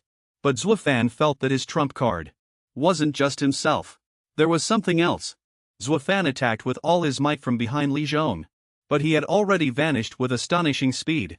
He suddenly reappeared and struck Zuo Fan fiercely. Zuo Fan used the Drank combat technique. Stone Fist Cannon, which struck Zuo Fan with incredible speed, hitting Zuo Fan, leaving him no time to dodge and inflicting light injuries. The world was utterly devastated by his technique, left in chaos. Zuo Fan, trembling, held his sword and stood up again. He thought with Blade Wind and fleeting steps, my speed already surpasses most novice war generals. But Li Zhong's speed is even faster than that. He has reached another realm. His strength is truly terrifying. Li Zhong saw Zuo Fan block his rock fist cannon without a scratch and exclaimed in admiration, "Your strength has actually reached this level. No wonder my son died by your hand." He attacked again, vowing to kill him today. To avenge his son, Zuo Fan showed no fear, provocatively telling Li Zhong to bring it on. He immediately charged at Zuo Fan with extreme speed, unleashed a critical hit with his rock fist cannon, shaking heaven and earth. The surrounding subordinates couldn't help but exclaim, even if a great skill like rock fist cannon reaches the perfect level, it's hard for it to have such immense power. Is he really just a junior warlord? They secretly guessed that under such terrifying power, Zuo Fan should explode and be utterly dead. The stranger was also observing. Feeling that Zuo Fan's speed had increased again, Zuo Fan had just dodged Li Zhong's attack. Realizing he had an advantage, he could immediately raise his flowing light steps to the Great Completion realm. He seized the opportunity, intending to launch a surprise attack and kill this old man. But Zuo Fan didn't expect that as soon as he swung his sword, the opponent had already sensed it and quickly dodged, greatly surprising Zuo Fan. Li Zhong mocked Zuo Fan for being too naive and shot another rock fist cannon at Zuo Fan. Zuo Fan was hit and painfully realized that the force of this punch was much stronger than before. He was hiding his strength. He pursued Zuo Fan. Zuo Fan quickly used flowing light steps to evade. Zuo Fan felt that the opponent's strength far surpassed his own, making it impossible for him to win. So he decided to flee. Zuo Fan felt fortunate that he had the Great Completion flowing light steps to aid him. Otherwise he would have already been in danger. Li Zhong still continued to pursue Zuo Fan. He was actually able to keep up with the speed of Great Completion flowing light steps. He seemed to be at the peak of the junior warlord realm. Indeed, after catching up to Zuo Fan, Li Zhong revealed a sinister smile and threatened Zuo Fan. He wanted to put Zuo Fan to death. System prompt. Zuo Fan's stamina is about to drop to a warning level. Zuo Fan painfully thought that once his stamina ran out and he couldn't use flowing light steps, he would surely die. Li Zhong still continued to pursue Zuo Fan. The subordinates watched this scene triumphant. They coveted the 10 billion and decided to rush forward to help Li Zhong capture Zuo Fan. Li Zhong was delighted to see Zuo Fan being pushed to the brink of madness. This line ends the previous sentence. Suddenly, Zuo Fan, with his still ferocious strength, swiftly cut down all of the Li family's subordinates. After Zuo Fan killed them, he gained 45 attribute points and had already raised flowing light steps to the perfect level. The man in black was still observing Zuo Fan. Zuo Fan swiftly fled from Li Zhong. Li Zhong still continued to pursue. Li Zhong was very surprised to see Zuo Fan suddenly become incredibly powerful. And in the blink of an eye, his speed could actually increase so much. Zuo Fan thought flowing light steps at the perfect level is truly amazing. Even a master at the peak of the junior warlord realm can't catch up to me anymore. Zuo Fan's speed had already increased by 200. Fortunately, those Li family members came to their deaths, helping Zuo Fan gather the full 45 attribute points. Li Zhong didn't understand what movement skills Zuo Fan had cultivated, that he could actually break through during combat. He was furious, thinking my Gale Rush is a great movement skill, and it has already reached the Great Completion realm. Plus my realm is peak junior warlord. Yet I still can't catch up to Zuo Fan. He thought that Zuo Fan's cultivated movement skill was actually Kraid, and it had already reached the perfect level. He felt that Zuo Fan's talent was too terrifying, and he absolutely couldn't let him live.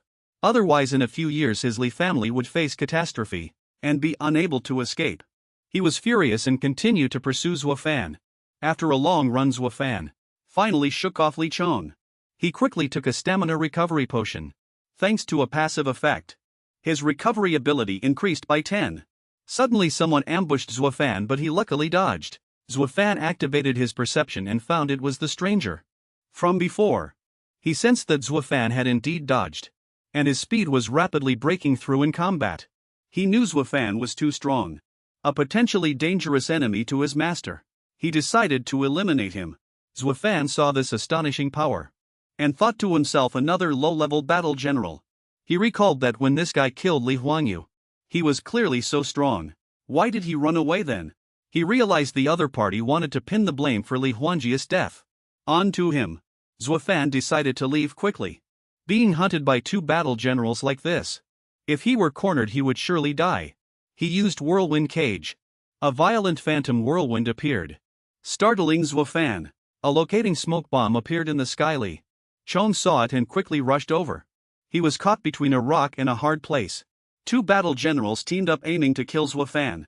The situation was extremely critical. Zuo Fan decided to stake everything on a single throw and use the crate exotic treasure. General Manager Lin looked down from the building, thinking no matter how powerful Zuo Fan was, he wouldn't escape this time.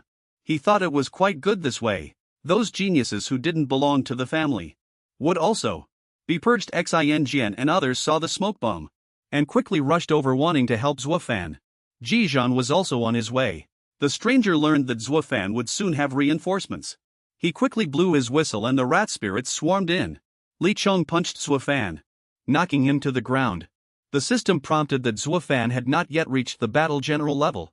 If he used the exotic treasure there would be a 70% chance of death. At this critical juncture, Zuo Fan decided to use the crate exotic treasure, even if its consequences were unpredictable and could even endanger his life.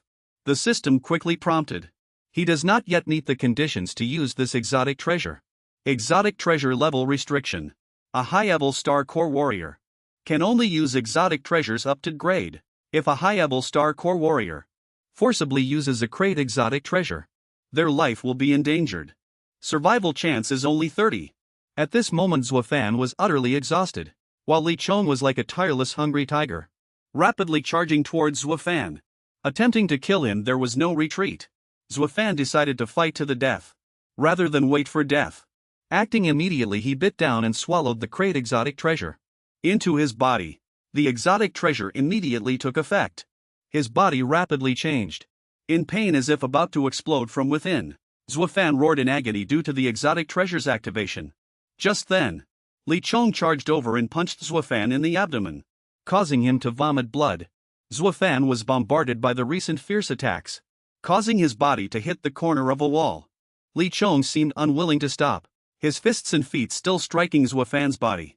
Blood dripped from Zuo Fan's body, falling drop by drop onto the ground crimson and full of pain. Xin Jizhan and others only arrived at the scene at this moment, but it seemed it was already too late. The man in black observed from a high vantage point, appearing to greatly enjoy everything he witnessed. Li Chong charged at Zuo Fan again. Suddenly the system prompted that Zuo Fan had fully absorbed the exotic treasure, the crate exotic treasure, and was still alive. He gained a large number of strength points and acquired a new skill. Zuo Fan had broken through to the low-level battle general rank. His strength points soared rapidly. At this moment his body emitted light, preventing Li Chong from approaching. Li Chong furiously discovered that his flame fist burst was repelled. Zuo Fan had reached the battle general realm. It wasn't just that all his attributes had increased by 20 points. It was also an incredibly surging and terrifying power. This was just the beginning of a major breakthrough in his realm. The moment his combat power underwent an earth-shattering change, he quickly regained his composure and raised his sword to challenge Li Zhong.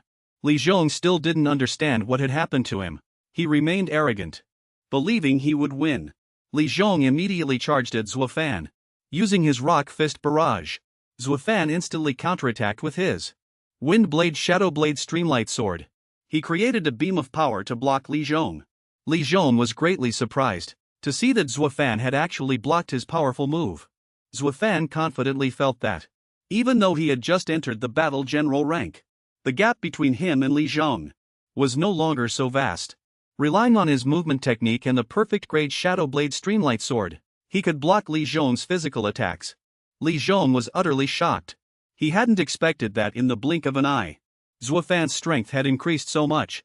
While Li Zhong was still stunned, Zuo Fan quickly swung his sword, wanting Li Zhong to taste another move. Li Zhong was startled and too slow to dodge. Taking his sword cut to his arm, he felt Zuo Fan's slashing speed was too fast, which led him to inevitably think that Zuo Fan had already broken through to the battle general level. Breaking through to battle general before turning 20, Zuo Fan was indeed a rare genius in this Huaxia nation. This drove Li Zhong mad with rage. He didn't want to admit that Zuo Fan could break through to battle general before turning 20. He believed Zuo Fan had used some trick. Li Zhong roared like a wild beast again, thinking that even if Zuo Fan possessed the power of a battle general, he wouldn't be a match for him. Li Zhong, who was at the initial peak of the battle general rank. Li Zhong roared and continued to use Rock Fist Frost Burst. He concentrated all his power into the move he just unleashed. Zuo Fan still counterattacked with the Shadow Blade Streamlight Sword, combining it with his glimmering steps. His attack speed was so fast that it was imperceptible to the naked eye. The two forces intertwined, making the surrounding scene somewhat chaotic. Ji Zhan and Pu Pan observed from outside, feeling a bit confused because they secretly guessed this power must be at the battle general level. A huge explosion echoed, and everyone shouted Zuo Fan's name. That's right, Zuo Fan had broken through and become Jining City's youngest initial level battle general. Everyone could now clearly see that the one fighting Li Zhong to a standstill was indeed Zuo Fan. All couldn't help but gape in astonishment.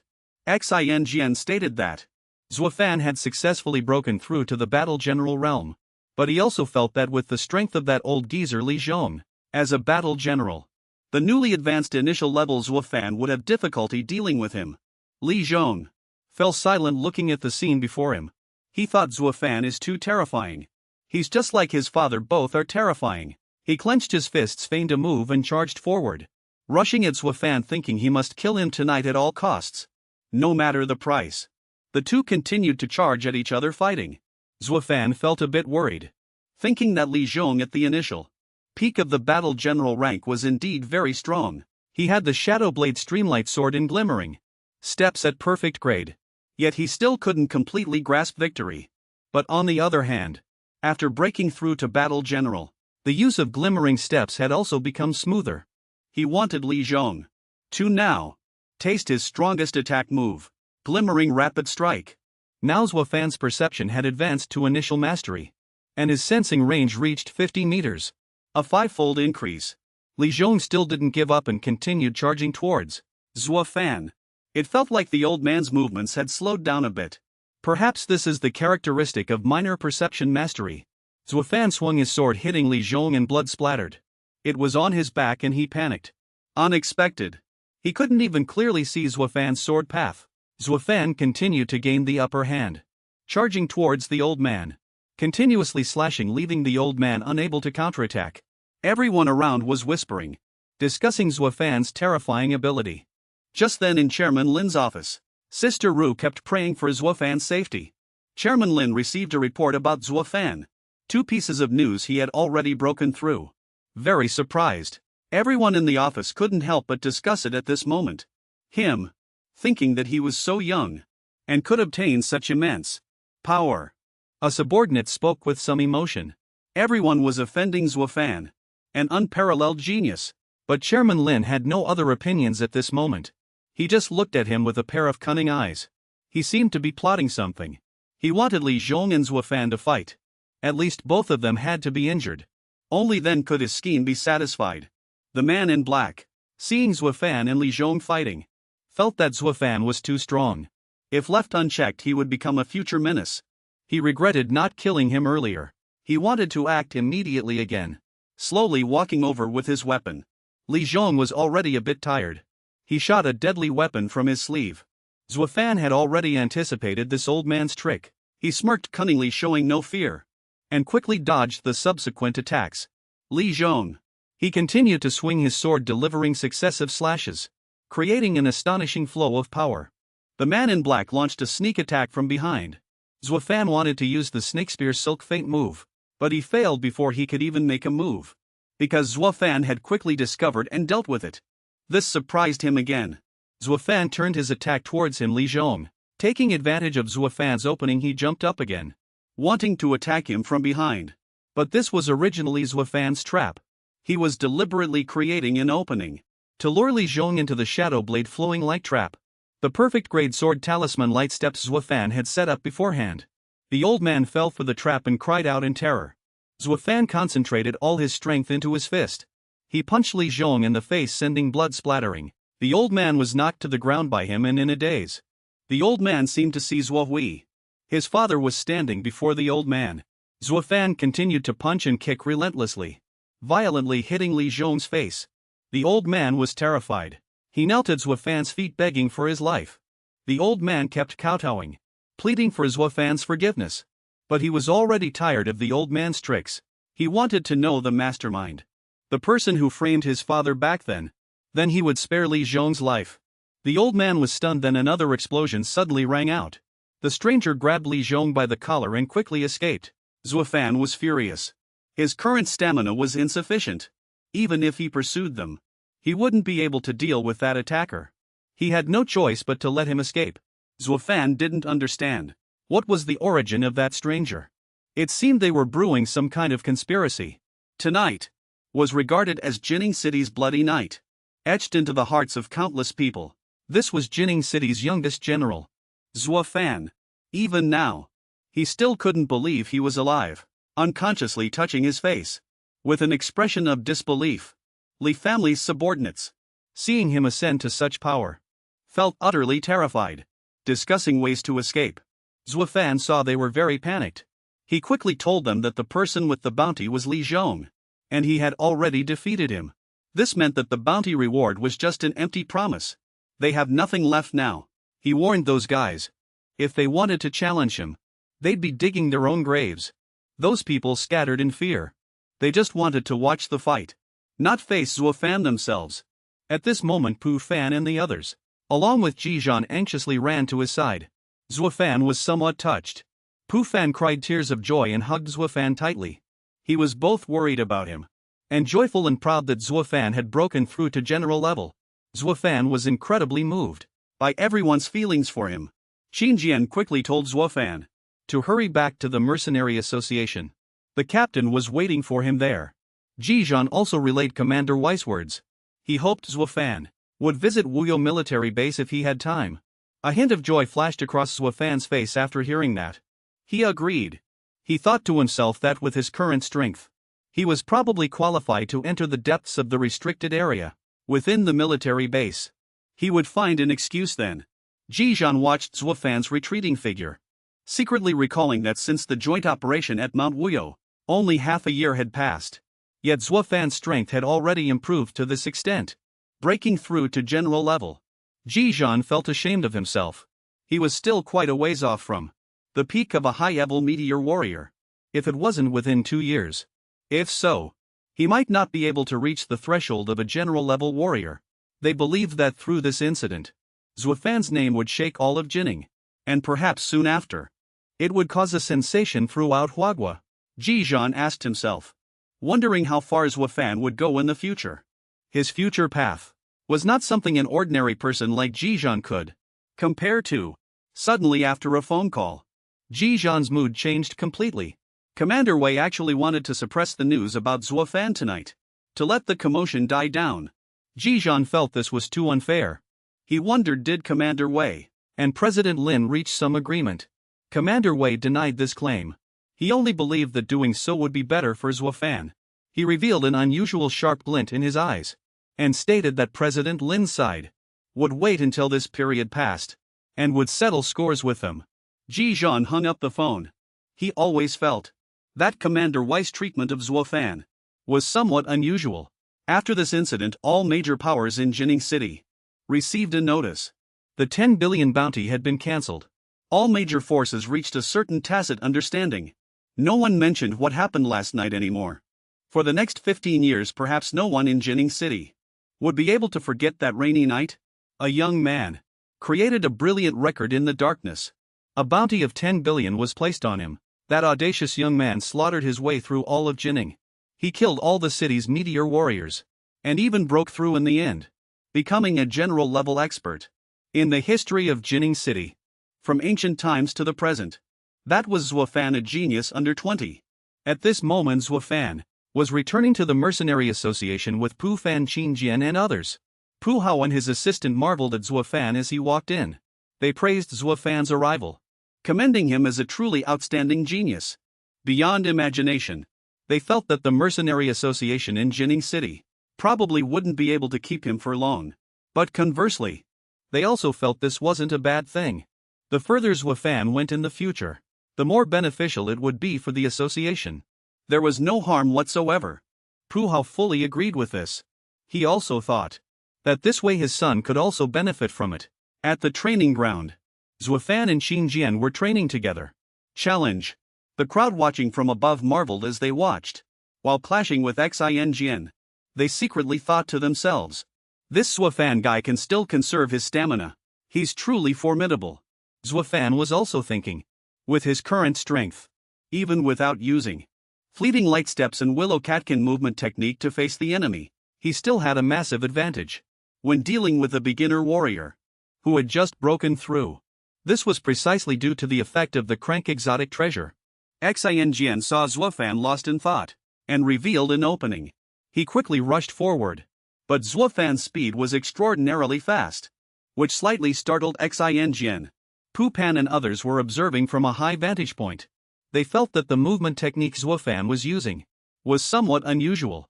They suddenly recognized it as that very crank cultivation technique, the incomplete one he had acquired at the last auction.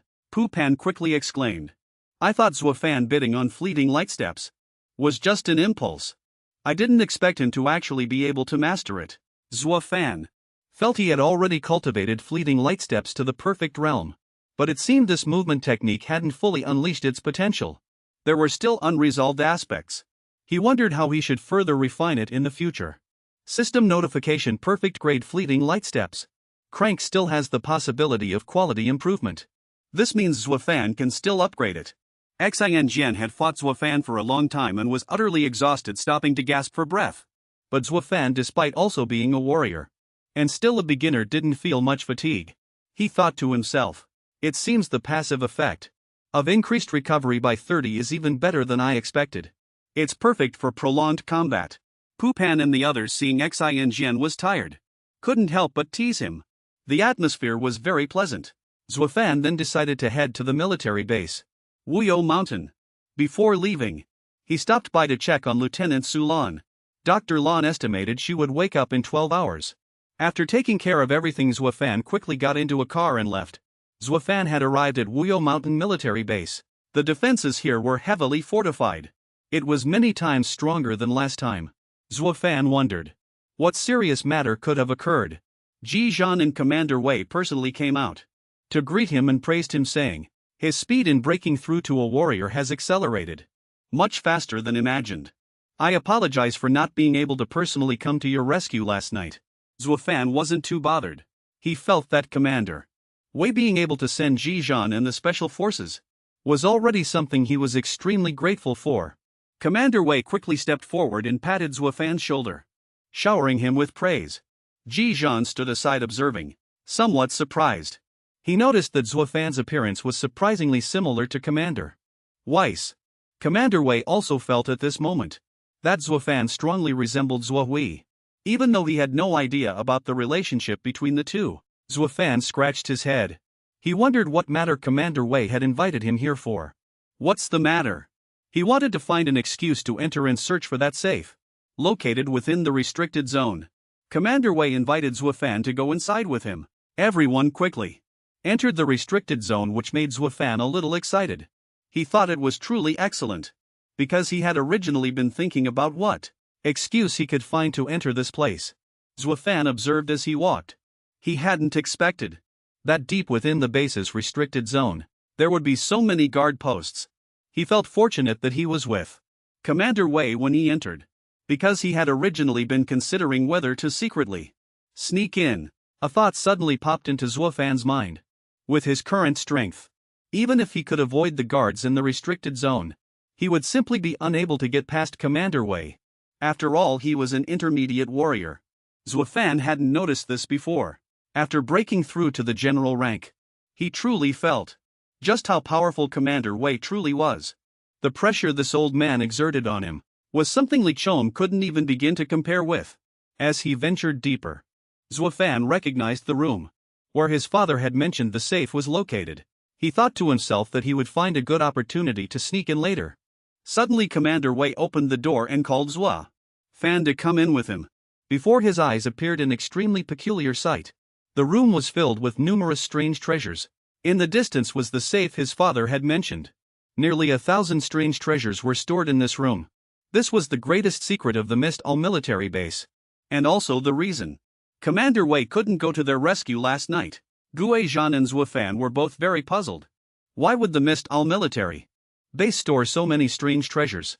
Commander Wei told them that because Zuo Fan was both the base's security consultant and had just been promoted to general, he was qualified to be privy to this top secret matter. Gue Zhan also learned of this, as he had performed exceptionally well in the army, and thus received special permission this time. Before speaking, Commander Wei didn't forget to remind the two strictly not to disclose the contents of this conversation. Otherwise they would be punished by military law. Hearing Commander Wei's words, both readily agreed. Flashback to the past. On the night of the apocalypse at the end of that year, Mistal was one of the places on Earth hit by meteorites. One of the places on Earth hit by falling meteorites. And also one of the earliest places where mutated monsters appeared. Because of this, the plants in the mountains mutated first. Of course, the probability of forming strange treasures was also much higher than in other places, and from then on, the defense capabilities of the Mist All military base continuously strengthened. Gue Zhan and Zuo Fan broke out in cold sweat as they listened, feeling that if outsiders knew about these treasures, there was no telling what kind of turmoil it would cause. The value of so many strange treasures was simply immense. Therefore, if used properly, it could help the army's strength skyrocket. In a short period of time, this place looked just like a strange treasure cultivation garden. Commander Wei also confirmed this. This was also why he hadn't left the base at all recently. It was precisely for this reason that he called Gue Zhan and Zuo Fan here. He wanted them to join and jointly undertake the important task of protecting this place. This place was originally highly confidential. The fewer people who knew, the safer this place would be. However, recently, Commander Wei had discovered that an unknown, mysterious force in Jining City was coveting this place. Upon hearing this, Zuo Fan couldn't help but think of those lowlifes of unknown origin he had encountered before. Despicable scoundrels. Seeing that both of them understood, Commander Wei wanted to ask them to take on the task of helping to protect this place from being coveted by others. Gue Zhan and Zuo Fan quickly agreed. This was also a good opportunity for Zuo Fan to get the things inside the safe. As a reward for the two of them, Commander Wei allowed them to stay here for 3 hours every day to improve their strength by absorbing the blue light. For their first special privilege, they were even allowed to stay here for a full 12 hours. He felt that the potential dangers hidden deep within Jining City were far more terrifying than imagined. The strength of the two was still insufficient. In this way, he hoped Zuo Fan and Gue Zhan's strength could increase faster. Li family base. At this moment, Li Chong was in a very critical condition. The man in black now wanted to inject the experimental serum into Li Chang's body. Despite the opposition of his officials, he believed there was no other way now. If Li Zhong died, Layla would cease to exist as well. He acted immediately, taking a huge risk. The serum was swiftly injected into Li Zhong's body. He regained consciousness in the blink of an eye. His strong body roared, wanting to kill Zuo Fan. Master Li Zhong is now healthy. His injuries healed and his physical strength was restored. The black-clad figures began to attack him in order to continue executing their original grand plan. Their plan was to capture the exotic treasure cultivation garden. the exotic treasure cultivation garden at Wuyo Mountain Military Base. To let those dog-headed rats gorge themselves on exotic treasures. Then once they mutated, they would transform, becoming hundreds of general-level monsters. By then they predicted, they would command an army of monsters. This would be terrifying. Jining City and Wuyo Mountain would both fall under their control. Zuo Fan and Guizhan looked around, finding the sight before them unbelievable. A vast quantity of exotic treasures gathered together made the scene appear like a marvel. Guizhan went aside to cultivate, leaving Zuo Fan engrossed in admiring the place. He couldn't even bear to blink. He truly felt this place was magical and breathtakingly beautiful, a sight only found in the New World after the night of Starfall. Zuo Fan reminisced a little about the past. This feeling was very similar to when he was on the tree. On that giant tree, he realized that last time, his physique had increased while on the giant tree. Now in the exotic treasure cultivation garden his strength surged. And he was somewhat pleased, because this was an opportunity for him to enhance his strength. And a direct way to do so, Zuo Fan suddenly realized. This time he had gained agility points again. And his physique had also increased. Various attributes were growing continuously. He finally understood the origins of these exotic treasures. Different ones would of course provide different attributes. Zuo Fan did some mental calculations. It was good that he could gain all 4 types of attributes in this exotic treasure cultivation garden. However, the rate of attribute increase here was a bit slow. Only a quarter of what he gained on the giant tree. 3 hours a day here. The growth was also limited. But he suddenly realized this thought of his was a bit greedy. After breaking through to the general level, he could only gain attribute points by killing general level monsters. This sentence continues from the previous line. This was much harder than before. Being able to have a place where he could directly increase attribute points was already something to be grateful for. Calculating if Zuo Fan stayed in the cultivation garden for 3 hours every day for a month straight, he would definitely be able to upgrade to an intermediate general. That would actually be quite good. But before he could ponder these matters, the system prompted that he could deduce the floating light steps. Zuo Fan originally didn't understand what exactly deducting meant. A plus sign appeared in the system again, prompting that to upgrade from crank to brank would require consuming 100 attribute points. So many, Zuo Fan felt. It was like a trap luring him in Pu Hao's office.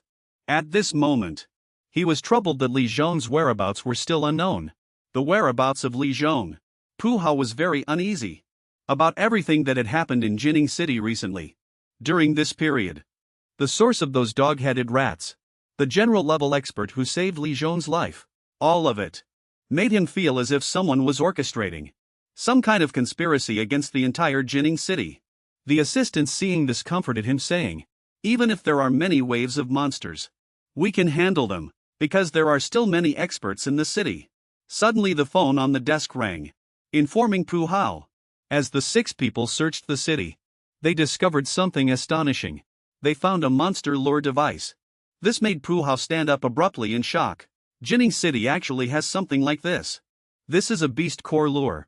A special machine specifically designed to attract hordes of monsters. When a beast tide occurs, it can concentratedly attract monsters. Hence its name. During China's 3rd supergiant beast tide, the monster lure device played a huge role. It once gathered hundreds of thousands of monsters, helping human experts concentrate their forces to repel the beast tide. Sweat beaded on Pu Hao's forehead. He felt that if Jining City had these monster lure devices appear, it would cause even greater trouble. This monster lure device had already been activated. He wanted to investigate as soon as possible to see if there were any other similar devices. The phone rang again. Report 1 has appeared in the south of the city too. A monster lure device. Pu Hao fell silent. He felt things were getting worse. He knew he had to find a solution quickly. Suddenly Sister Ru ran over from a distance, reporting that Lieutenant Su Lan had woken up. Everyone quickly entered Su Lan's hospital room. Su Lan looked at the image before her. Sister Ru quickly recognized the masked man. She had seen him before. At the exchange, she realized the person in armor had saved the old man, Li Zhong, and taken him away. He was exactly the masked man's guard. Pu Hao was furious when he learned that the masterminds behind those jackal rats were actually the Li family. Moreover, it seemed they had been carrying out this plan for a long time. There must be a conspiracy involved. Furthermore, Pu Hao and his personal guards also felt it was highly probable that the ones who set up those monster lord devices were also the Li family. Perhaps these bastards wanted to instigate a beast-tide attack. Su Lan sat silently on the bed, not saying a word. Pu Hao quickly dispatched people to notify the entire mercenary guild to enter combat readiness. Only then did Su Lan speak, wanting to find Zuo Fan. Suddenly Xin suddenly remembered. If the monster lord devices are activated to draw out the monsters from Misty Mountain, then the first target will be the Misty Mountain military base. At this time in the mountains, the weather was extremely harsh, with heavy wind and rain. Suddenly hordes of those jackal rat monsters swarmed forward, attacking the on-duty guards. Emergency alarm quickly activated. The city faced another sleepless night. Hearing the commotion, the soldiers swarmed out of the military base building to quickly check the situation. Old man Li Zhong was currently observing from a high vantage point with great interest, letting out a sinister laugh. He thought to himself, tonight the Misty Mountain military base will be razed to the ground. Outside the city, hordes of beasts also swarmed out, these being monsters that surged from the outskirts of Misty Mountain. The entire city had also begun to raise its alert. This was indeed the effect of those monster lure devices, luring those monsters from Misty Mountain to attack the city, preventing soldiers from going to support the Misty Mountain military base. Pu Hao quickly gave orders to summon all guild members to prepare for battle with the monsters. Xinjian's team received the order, feeling deeply regretful that they couldn't go to Misty Mountain to support Zuo Fan. Only then did Su Lan realize that Zuo Fan was at the Misty Mountain military base. Something was brewing in her heart. Zuo Fan still didn't know what was happening.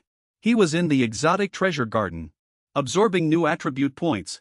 In less than half a day his attribute points had already increased significantly, and all attributes had increased. If he could stay here indefinitely, he would surely break through soon. Suddenly he heard an alarm sound from outside. Something's happened at the base. Jizhan rushed over from a distance, telling Zuo Fan to come out quickly, informing him of a powerful enemy invasion. After hearing this, Zuo Fan shot out like an arrow following Jizhan.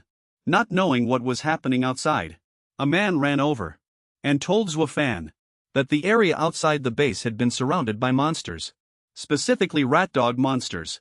They were being commanded by members of the missing Li family. Hearing this, Jizhan and Zuo Fan were both extremely surprised. Zuo Fan hadn't expected to rush out in such a hurry. In Zuo Fan's mind, he wanted to seize this opportunity amidst the chaos, to first retrieve the items from the safe before going out to assist. Zuo Fan recalled the password his father had told him, and quickly opened the safe. The safe was open. Zuo Fan asked himself, will the evidence here be able to help him clear his father's name?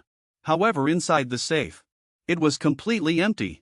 Zuo Fan didn't want his father to have lied to him, muttering to himself, the items in the safe have been taken. Su Lan suddenly appeared behind him, greatly surprising Zuo Fan. At this moment she only wanted to know where the exotic treasure garden was. Where is the base's exotic treasure garden? Zuo Fan became alert, because Su Lan actually knew the base's secret. Su Lan wanted Zuo Fan to quickly take her there, because she already knew that the monsters outside were targeting the exotic treasure garden. This is the Li family's plan. Their true objective is that place. But Zuo Fan was too cautious. Recalling the past, it was she and her superiors who had taken his father, so he didn't quite trust her, and didn't want to take her to the exotic treasure garden. A hint of mystery flashed in Su Lan's eyes. She softly revealed that if Zuo Hui hadn't been imprisoned, he would truly be in danger. Hearing Su Lan say this, Zuo Fan's gaze became somewhat bewildered. He didn't understand what was happening. On the ceiling, right above Su Lan's head, a quite disgusting creature appeared. It was a class giant lizard monster. It was extending its long tongue, its sticky body, slowly crawling disgustingly towards the two of them. Su Lan told Zuo Fan to leave quickly. She would hold them off for him. Su Lan charged at the monster. This creature possessed a massive body and a terrifying long tail, as if it could knock down anything. Zuo Fan told Su Lan to leave it to him, quickly rushing forward and slicing the monster into pieces. Su Lan watched from the side, somewhat surprised, seeing him after such a long time. He had become so powerful. After it was done, Zuo Fan truly believed Su Lan's words. He quickly took her to the exotic treasure garden. As Su Lan ran alongside him, she told Zuo Fan everything. The Li family, from long ago until now, has secretly been raising these monsters. They also want to devour the exotic treasure garden, she said, in order to control an army of warlord-class monsters. General Su. Su Lan sensed Zuo Fan's great anger towards the Li family's actions. Given everything the Li family has done, she thought some people, for their personal desires, would do anything. This isn't the first time such a thing has happened. As soon as Zuo Fan opened the door, the sight before them greatly startled both of them. Hundreds of giant lizards were surrounding the exotic treasure garden. They were described as, each one incredibly corpulent with blood-red eyes and a terrifying presence. Ji Zhan was sweating profusely, wanting to quickly stop these giant lizards from rushing into the exotic treasure garden. They extended their long snake-like tongues, attacking intensely. The number of giant lizards was too great. Their forces were insufficient. It seemed they could no longer hold them back. This situation is truly terrifying, because these monsters' objective is the exotic treasure garden. After they devour the exotic treasures, they will mutate even faster. The consequences will not only affect the military base, but also Jining City. So we absolutely cannot let them succeed. Ji Zhan's eyes were wide with fury. Vowing to fulfill a soldier's duty, he swore to defend this place to the death, never retreating. All the soldiers shared the same goal, shouting, and quickly charged forward to fight the monsters. Those lizards were still advancing. The scene became increasingly chaotic. Zuo Fan rushed over. He forcefully struck the monster's head. The monster was ambushed and fell straight down. Tears welled up in his eyes. Zuo Fan arrived in time, saving Ji Zhan and the soldiers from defeat. Seeing the situation temporarily stabilized, Zuo Fan ordered someone to guard the entrance of the exotic treasure cultivation garden, and had Su Lan come over to assist in the defense. He then continued to charge towards the remaining monsters. They were sprawled haphazardly on the floor. He wielded his sword, striking continuously. Su Lan was displeased by Zuo Fan's command, thinking that even though he was a genius, and had already broken through to junior warlord, facing such a large group of monsters would definitely be very difficult for him, but things didn't seem to be that way. Zuo Fan used perfect grade floating light steps, combined with perfect grade shadow blade streamlight sword, continuously slaying all the monsters as if slicing melons and dicing vegetables. Everyone outside was surprised by his speed. Ji Zhan breathed a sigh of relief. Thinking as expected of Zuo Fan, Su Lan saw Zuo Fan's strength suddenly increase, and quickly, somewhat confused, quietly asked Ji Zhan. Ji Zhan didn't explain in detail, only telling Su Lan that Zuo Fan almost killed Li Zhong, who was at the peak of junior warlord strength. Su Lan felt a chill down her spine after hearing this, realizing that this was clearly a case of a tiger begetting a tiger. Zuo Fan felt very relaxed as he fought. With his current strength, slaying class and lower monsters was completely effortless. His stamina decreased because he intermittently used the fleeting light steps. As Zuo Fan fought, he noticed that the class lizard from before was gone. Moreover, the number of these lizards hadn't decreased. Instead, it seemed to be increasing. This can't go on. The monsters continued to use sneak attacks, but Zuo Fan had already seen through them. He quickly counterattacked. Suddenly, from above, a lizard was hanging there. A huge explosive was tied to its body. A loud explosion rang out. Smoke filled the air and the lizard was blown to smithereens. This was precisely a monster bomb. Ji Zhan had already noticed that this scene was identical to when the massive lizard swarm was tamed that night and transformed into this appearance. The remaining lizards continued to crawl towards Zuo Fan. He drew his sword and slew them one by one. Zuo Fan suddenly thought, there are 3 class monsters in this group. If I can't kill them immediately, and these 3 monsters escape separately, they will pose a danger to Ji Zhan and Su Lan. He wanted to find an opportunity. Just then, these 2 general class monsters actually fled. Zuo Fan was extremely annoyed. A sharp sword gleam shot towards him. Zuo Fan agilely blocked it. He thought this is indeed a general class move. 3 masked figures in black appeared, mockingly praising Zuo Fan's agility. All 3 were general class experts. The Li family really knows how to pick talent. As Zuo Fan fought, he thought that the previous attack came from the mysterious person on the left holding an axe. He felt that among the 5 junior generals, this kind of attack power should also be top tier. Not inferior to Li Zhong. Zuo Fan. I'm afraid. These 3 are not just general level. You must be careful. The person wearing the white mask took out a flute, intending to control the monster army to encircle everyone. People. Their primary mission is to clear out the exotic treasure nursery. Exotic treasures. Everyone looked at the dense swarm of monsters in the distance. They were able to attack in an orderly fashion, which felt somewhat terrifying. Zuo Fan realized this wouldn't do and wanted to save the people first. The white-masked man saw through Zuo Fan's intention and charged at him with his weapon. Zuo Fan dodged with astonishing speed. He felt that saving people was more important and didn't want to get entangled with this mysterious person. He was somewhat relieved to find that his floating light steps had reached the perfect realm, enough to easily shake him off. The red-masked man, taking advantage of Zuo Fan's carelessness, thrust a halberd in front of him, accompanied by a somewhat familiar voice, and fiercely slashed at Zuo Fan with a blade, making him spit blood. Zuo Fan realized that with just one move, he couldn't resist. This guy's strength must be at least that of an intermediate warlord. The red-masked man took off his mask. It was Mu Hanlong of the Mu family. Zuo Fan recognized the familiar face, somewhat unable to believe his eyes. Mu Hanlong was none other than Mu Hanhu's older brother. He was indeed an intermediate warlord. Zuo Fan thought both brothers were scumbags, cut from the same cloth. He roared at Zuo Fan to shut up, wanting to know if Mu Jia was killed by him and Mu Ringyue acting together. Zuo Fan was fearless, stating that he only needed one sword strike to kill Mu Jia. Seeing Mu Hanlong's expression, Zuo Fan found it somewhat amusing, as he looked as if his own son had been killed. He was furious, gritting his teeth, wanting to tear Zuo Fan to pieces. Guizhan, upon hearing this, only then learned that this group of people were not from the Li family at all. Su Lan, hearing about the Mu family's experts, was so nervous she broke out in a cold sweat.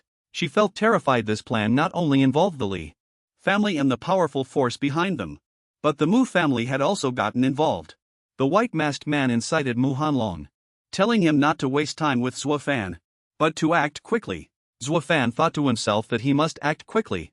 Mu Hanlong charged over, aiming directly at Zuo Fan, while the others intended to let that guy handle it. The white-masked man gently brought the flute to his lips and played a melody, a murderous aura slowly spreading out. Guizhan quickly warned Zuo Fan. At this moment he was fighting Mu Hanlong. Zuo Fan seemed to have a plan. He took something out of his pocket and threw it hard onto the ground. Green gas surged out from the ball. Zuo Fan and his teammates quickly put on gas masks and retreated to the exotic treasure nursery. Mu Hanlong cursed, covering his mouth, knowing Zuo Fan would use such despicable tactics against him. Su Lan had no gas mask and was trembling, running through the smoke covering her mouth. Seeing this, Zuo Fan quickly pulled her to his side and handed her his gas mask. After fleeing for a while, Zuo Fan and everyone else had hidden within the defensive layer. They were temporarily safe. The defensive measures of the exotic treasure nursery were the strongest defensive layer in the base's forbidden zone, set up by Commander Wei. It could be activated in case of an emergency. Su Lan looked at Zuo Fan, thinking to herself that in less than half a year, he had actually grown to this extent. Indeed, a tiger begets no dog. Mu Hanlong and his accomplices had already reached the defensive gate. He felt that this dilapidated door in front of him certainly couldn't stop his advance. Without hesitation, Mu Hanlong swung his sword at the defensive gate, but his body quickly went numb in front of the gate's defensive electric net. This defensive layer could even stop intermediate warlords. Zuo Fan and Guizhan remembered Commander Wei's words. Unless all the strongest people in Jining City unite, only then can this barrier be broken. This layer of defense, even a mid-level general like you giving it your all, would be helpless in a short amount of time. That general believes that as long as they can't break in, everything will be fine. Once the commander-in-chief deals with the enemies outside, they can be rounded up in one swoop. Mu Hanlong spoke provocatively. Zuo Fan believed that his waiting for Wei Shinshan to come for support was merely futile. That general was not at all afraid of his intimidation, his threats. This layer of defense can withstand even a large-scale beast tide. It's still capable and can last for several days. What's more, the entire military base not only has me but not just Commander-in-Chief Wei as a mid-level general. Since its establishment, Wayushan military base has faced countless beast-tide attacks. Yet it still stands strong. The military base's current defenses can only be described as impregnable. Furthermore, the situation has been unstable recently, so to be safe, Wei Shinshan also made deployments and added other layers of defense. Wei Shinshan has appeared. He rushed forward, continuously attacking those masked individuals. Accompanying Commander-in-Chief Wei was Deputy Captain Zhang of the Special Forces from the Jining military. Seeing this, the masked person couldn't help but speak provocatively. Commander-in-Chief Wei had already sensed danger and even invited Deputy Captain Zhang, a mid-level general, to assist. The Commander-in-Chief detected the sarcasm in their words, buried within their lines, telling them that in the entire Jining city, the military was the strongest force. Any attempt to stir up trouble could be detected by them, not to mention those outsiders secretly carrying out shady activities in Jining city. Just like them, the masked person said in a calm tone, although our plan hasn't reached a state of complete secrecy, it has in the end progressed to the final stage. Now that you've encountered our grand plan, we will certainly cause Commander-in-Chief Wei and Deputy Captain Zhang to perish. After hearing this, the two of them were not at all shaken, but instead were amused by the other party's arrogance. Suddenly, in the distance, Li Zhong, riding a ferocious monster, charged over, rampaging Wei. The Commander-in-Chief sensed the violent aura from afar and was somewhat surprised. This was their secret plan. Zuo Fan looked at Li Zhong, barely recognizing him because his appearance was too grotesque. Li Zhong, riding the monster, continued to charge towards Commander-in-Chief Wei. Commander-in-Chief Wei and Deputy Captain Zhang, combining their strength, charged beneath the monster's fangs, their twin swords combined, attacking together. Not long after, the monster fell beneath their swords. Commander-in-Chief Wei was somewhat disdainful of Li Zhong's repulsive appearance. He didn't seem much stronger. Suddenly he transformed. Extending a long tongue, he licked his wounds. Not long after, the wound healed as if it had never been there. This left Wei Shinshan and Deputy Captain Zhang utterly shocked, surprised that he possessed astonishing regenerative abilities. His potential after transformation was even more terrifying than imagined. Their plan was progressing even more successfully than anticipated. He glared, wanting to quickly kill the two of them. Wei Shinshan broke out in a cold sweat, thinking that against the masked elite guards, he and Deputy Captain Zhang could still resist. But suddenly, now there was also Li Zhong and that general-level monster. It seemed the situation was grim. Deputy Captain Zhang, seeing this, was not disheartened, swinging his long sword fiercely, declaring that he would take responsibility. Seeing Deputy Officer Zhang's spirit, Wei Shinshan also regained his composure. He quickly continued his attack, and the two rushed towards Li Zhong with a furious roar. The surrounding landscape instantly became desolate and ruined, as if it had endured a raging storm. He had already activated the restricted zone, quickly letting the monsters rush into it. The target was the exotic treasure cultivation garden. To make the monsters even stronger, Wei Shinshan was worried when he learned their objective was the exotic treasure cultivation garden. Exotic treasures. He felt he couldn't let them succeed. Zuo Fan and everyone else were standing inside the defensive layer when they suddenly felt something happening outside. It seemed something was going on. Everything was trembling like an earthquake. Mu Hanlong and the masked man stood by, watching this scene as if watching a good show, and they laughed. He smugly felt that the plan was proceeding very smoothly. He revealed something to Zuo Fan. In this operation, on their side, there were 4 experts of intermediate general rank. On Wei Shinshan's side, they would have to contend with 3 intermediate generals. All the soldiers, upon hearing about what was outside, that there were 3 intermediate generals, began to stir, whispering among themselves, filled with fear. The masked man added, the situation in Jining City was now even more dire than here. Everyone quickly froze when they heard him mention Jining City. They were all stunned. The city now seemed to be plunged into an apocalypse. Fierce monsters were invading. Artillery fire echoed everywhere, and the public was in chaos, scrambling for their lives. Everyone was striving to protect the civilians, setting up various barriers, different kinds of barriers, to stop the monsters' advance. Mu Hanlong stated that after this wave breached the base, the energy system would be cut off. and everyone here would be nothing more than a flock of lambs to the slaughter. He wanted the soldiers to open the gates, and then he would consider leaving a way out for everyone. Zuo Fan and Zhizhan were currently inside, feeling very panicked. The situation outside seemed even worse than they had imagined. Su Lan realized that this chaos, besides the Li family, also involved forces from the capital, plus the Mu family from Xinhai. They bred monsters, and would become enemies of the entire society. They would surely not let those who knew about it survive. Zhizhan was shocked to hear Su Lan say this. He didn't understand why these prominent families who were supposed to be among China's protectors, a guardian of China, would do such malicious things. Su Lan merely felt that this was personal desire, which would guide people to do anything. This kind of thing wasn't the first time it had happened. Zuo Fan suddenly came up with an idea, and discussed it with Zhizhan and Su Lan. Both of them thought his idea was a bit crazy. But no matter what, Zuo Fan still wanted to, at the very least, not let these scoundrels achieve their goals. Zhizhan and Su Lan were convinced by him and accepted his plan. Zuo Fan stood before Mu Hanlong. He took out a great exotic treasure, crushed it and then swallowed it whole. This swift action of his made Li Zhong's eyes turn red with anger, vowing to tear him into 1,000 pieces. As Zuo Fan chewed and swallowed the great exotic treasure, he felt the taste more distinctly than last time. It was also crunchy like fruit. System notification. Great exotic treasure successfully absorbed. 100 effect conversion gained an additional 10 points of agility. Zuo Fan realized that he had already used a great exotic treasure once, so the effect of the second one would be halved.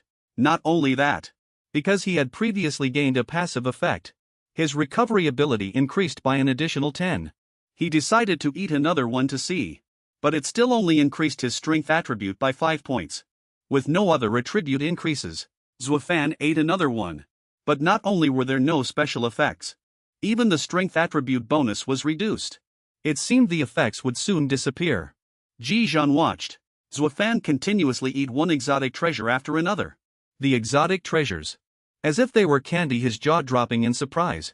Mu Hanlong saw Zuo Fan had already eaten 3 consecutively, and heartbroken shouted for him to stop immediately. Zuo Fan paid no mind. He mocked Mu Hanlong as he ate. Then he turned and saw the scene before him. Everyone was staring wide-eyed at him, and he thought, rather than letting this place be breached and the exotic treasures fall into those guys' hands, it's better for everyone to just eat them all themselves. The soldiers heard Zuo Fan found it somewhat reasonable, and decided to eat together, hoping to break through. Zhizhan also tasted one, finding the exotic treasures taste quite good indeed. He ate while warning his soldiers. Those advanced Stardust warriors and below should not eat great exotic treasures, as their bodies would be unable to withstand them. Everyone understood eating and praising them non-stop. Zuo Fan tossed a few to Su Lan. His action somewhat surprised Su Lan, because she wasn't part of the base, and eating them would violate military discipline. Zuo Fan was completely unconcerned by this. He felt Su Lan's strength was not far from the general realm, and if she consumed great exotic treasures, the likelihood of breaking through would be higher. Their survival rate would also greatly increase as a result, making it very worthwhile. Su Lan heard Zuo Fan say this and found it very reasonable. Everyone was racing against time eating the exotic treasures, because Zuo Fan had already consumed great exotic treasures multiple times. They no longer had any effect on him. Otherwise he would have continued eating until he broke through to the general realm, and then he wouldn't fear Mu Hanlong. Mu Hanlong witnessed this scene, feeling that Zuo Fan and the soldiers were too wasteful. The exotic treasure, he jealously picked up his sword, loudly shouting to break through the defense. Zuo Fan challenged Mu Hanlong, saying, "If you've got the guts, just come." Suddenly, after the soldiers finished eating the exotic treasures, they all clutched their stomachs and rolled around in pain, after which they all quickly achieved breakthroughs. Then they all rapidly broke through. Seeing this, Zuo Fan couldn't help but feel puzzled why he didn't experience this kind of detoxification reaction after consuming the exotic treasures, but he immediately realized the reason was that the War God system had already transformed the medicinal effects of the exotic treasures. By 100, Zuo Fan saw that Su Lan's complexion was somewhat unstable, thinking she also wanted to use the restroom. But in reality, such a bathroom reaction only applied to those whose absorption rate was less than 50 of the exotic treasures. Effects. Sulan felt that if she ate one more she would definitely break through. She wanted Zuo Fan to give her some more exotic treasures. After eating the exotic treasures the soldiers all broke through, cheering loudly in excitement. However, there were still a few soldiers who felt no effects at all after eating, with no possibility of breaking through. Zuo Fan comforted them and gave them some other exotic treasures, hoping they would succeed. But because they felt their body's absorption rate too low, eating more could be fatal. They wanted Zuo Fan to eat more, because he possessed extraordinary talent. Zuo Fan knew that eating more would have no effect, but he didn't want to let exotic treasures to fall into the hands of a villain like Mu Hanlong, so he decided to keep eating. Mu Hanlong was so furious he screamed frantically. He only wanted the exotic treasure cultivation garden to be destroyed. He would immediately rush in and tear Zuo Fan to pieces. Zuo Fan wasn't the least bit bothered by his verbal threats. He thought Mu Hanlong was like a despicable, petty person who only knew how to play dirty tricks. The soldiers ceaselessly mocked Mu Hanlong because they knew he was now without. While eating, Zuo Fan discovered that he was a step closer to becoming an intermediate general. Closed the distance a bit more. If he could break through a little more, he could directly confront Mu Hanlong. Sulan had also broken through to the general realm. She felt the abundant energy within her body. Mu Hanlong grew increasingly furious, wanting to kill Zuo Fan and his group. Zuo Fan saw Sulan break through to the general level and was extremely pleased. He thought that even if the exotic treasure cultivation garden was attacked, they could hold on for a while.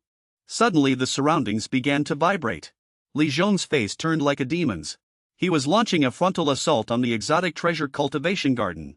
Things were gradually becoming tricky. That old geezer Li Zhong suddenly appeared on the back of a giant monster. It was revolting. His face had now become so unrecognizable that even Zuo Fan couldn't recognize him. He had already charged into the exotic treasure cultivation garden, cursing incessantly.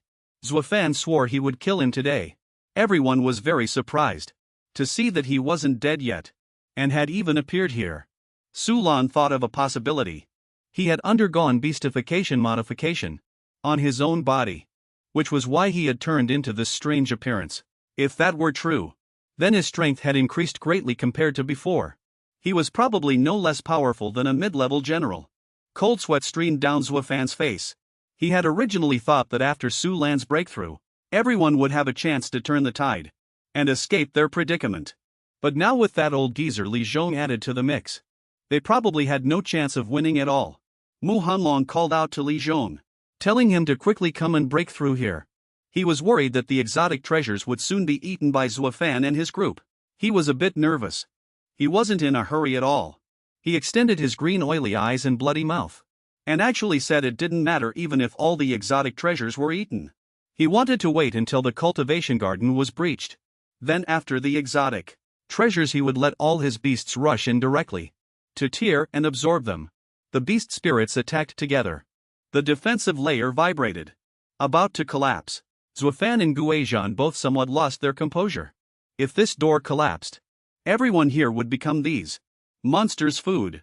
Zuo Fan forced himself to come up with a solution rather than waiting to die. The main gate was about to collapse. The system's voice came from the entrance announcing the readiness to activate the exotic treasure cultivation garden's self-destruct device and urgently calling everyone in the nursery garden to evacuate through the emergency exit. Guizhan and Zuo Fan only now learned about this self-destruct function of the cultivation garden. They wanted to find the emergency exit to get out. They found an emergency exit, and everyone rushed towards it. But unfortunately it wouldn't open. It seemed only Commander Wei could open this sensor device. If it couldn't be opened, everyone would be buried alive. Zuo Fan saw that Su Lan had already been promoted to general level, and her strength had now greatly increased. He wanted to team up with her to see if they could forcefully break open this door. The two agreed to cooperate. But just as Zuo Fan activated his power, the door opened for him, greatly astonishing everyone. Zuo Fan also couldn't help but feel strange. He had just come to the exotic treasure cultivation garden, and knew nothing about the existence of this door. The self-destruct device began to count down the self-destruct time. The soldiers quickly slipped through the emergency exit, sliding down a long chute. Li Zhong and that monster had already rushed inside the door. But what he didn't expect was that The self-destruct device had already started. Just as he rushed in, the old geezer fell for the trick the system activated, causing him to stumble and yell while everyone else had already escaped. Through the emergency exit, the pipeline led them to a forest. Not far from their base. Everything was safe for now. Zuo Fan had just turned his head to ask Guizhan for their location, when he discovered that Guizhan was too dizzy from sliding down the pipe, and was throwing up all over the place. Guizhan stated, "We're not far from the military base here." He wanted to gather everyone to provide support as quickly as possible. Suddenly a loud bang echoed. A horde of monsters surged forward like a tide. This was the harbinger of every monster tide outbreak. Every monster was exceptionally ferocious. Their eyes were bloodshot, their mouths agape, revealing rows of sharp fangs. The soldiers felt fear. They didn't understand why there were so many monsters surging into Jinning City like this. Even the monsters from Woyo Mountain had rushed out. A notification came through the walkie-talkie stating that in the outskirts of Jinning City, they had encountered a large-scale monster tide attack. The road leading to Wuyo military base had been taken over by the beast horde. Support was temporarily impossible. These monsters were lured out by the beast tamer device. Guizhan felt extremely angry at the Li family's cruel and ruthless actions. Sulan felt the same way.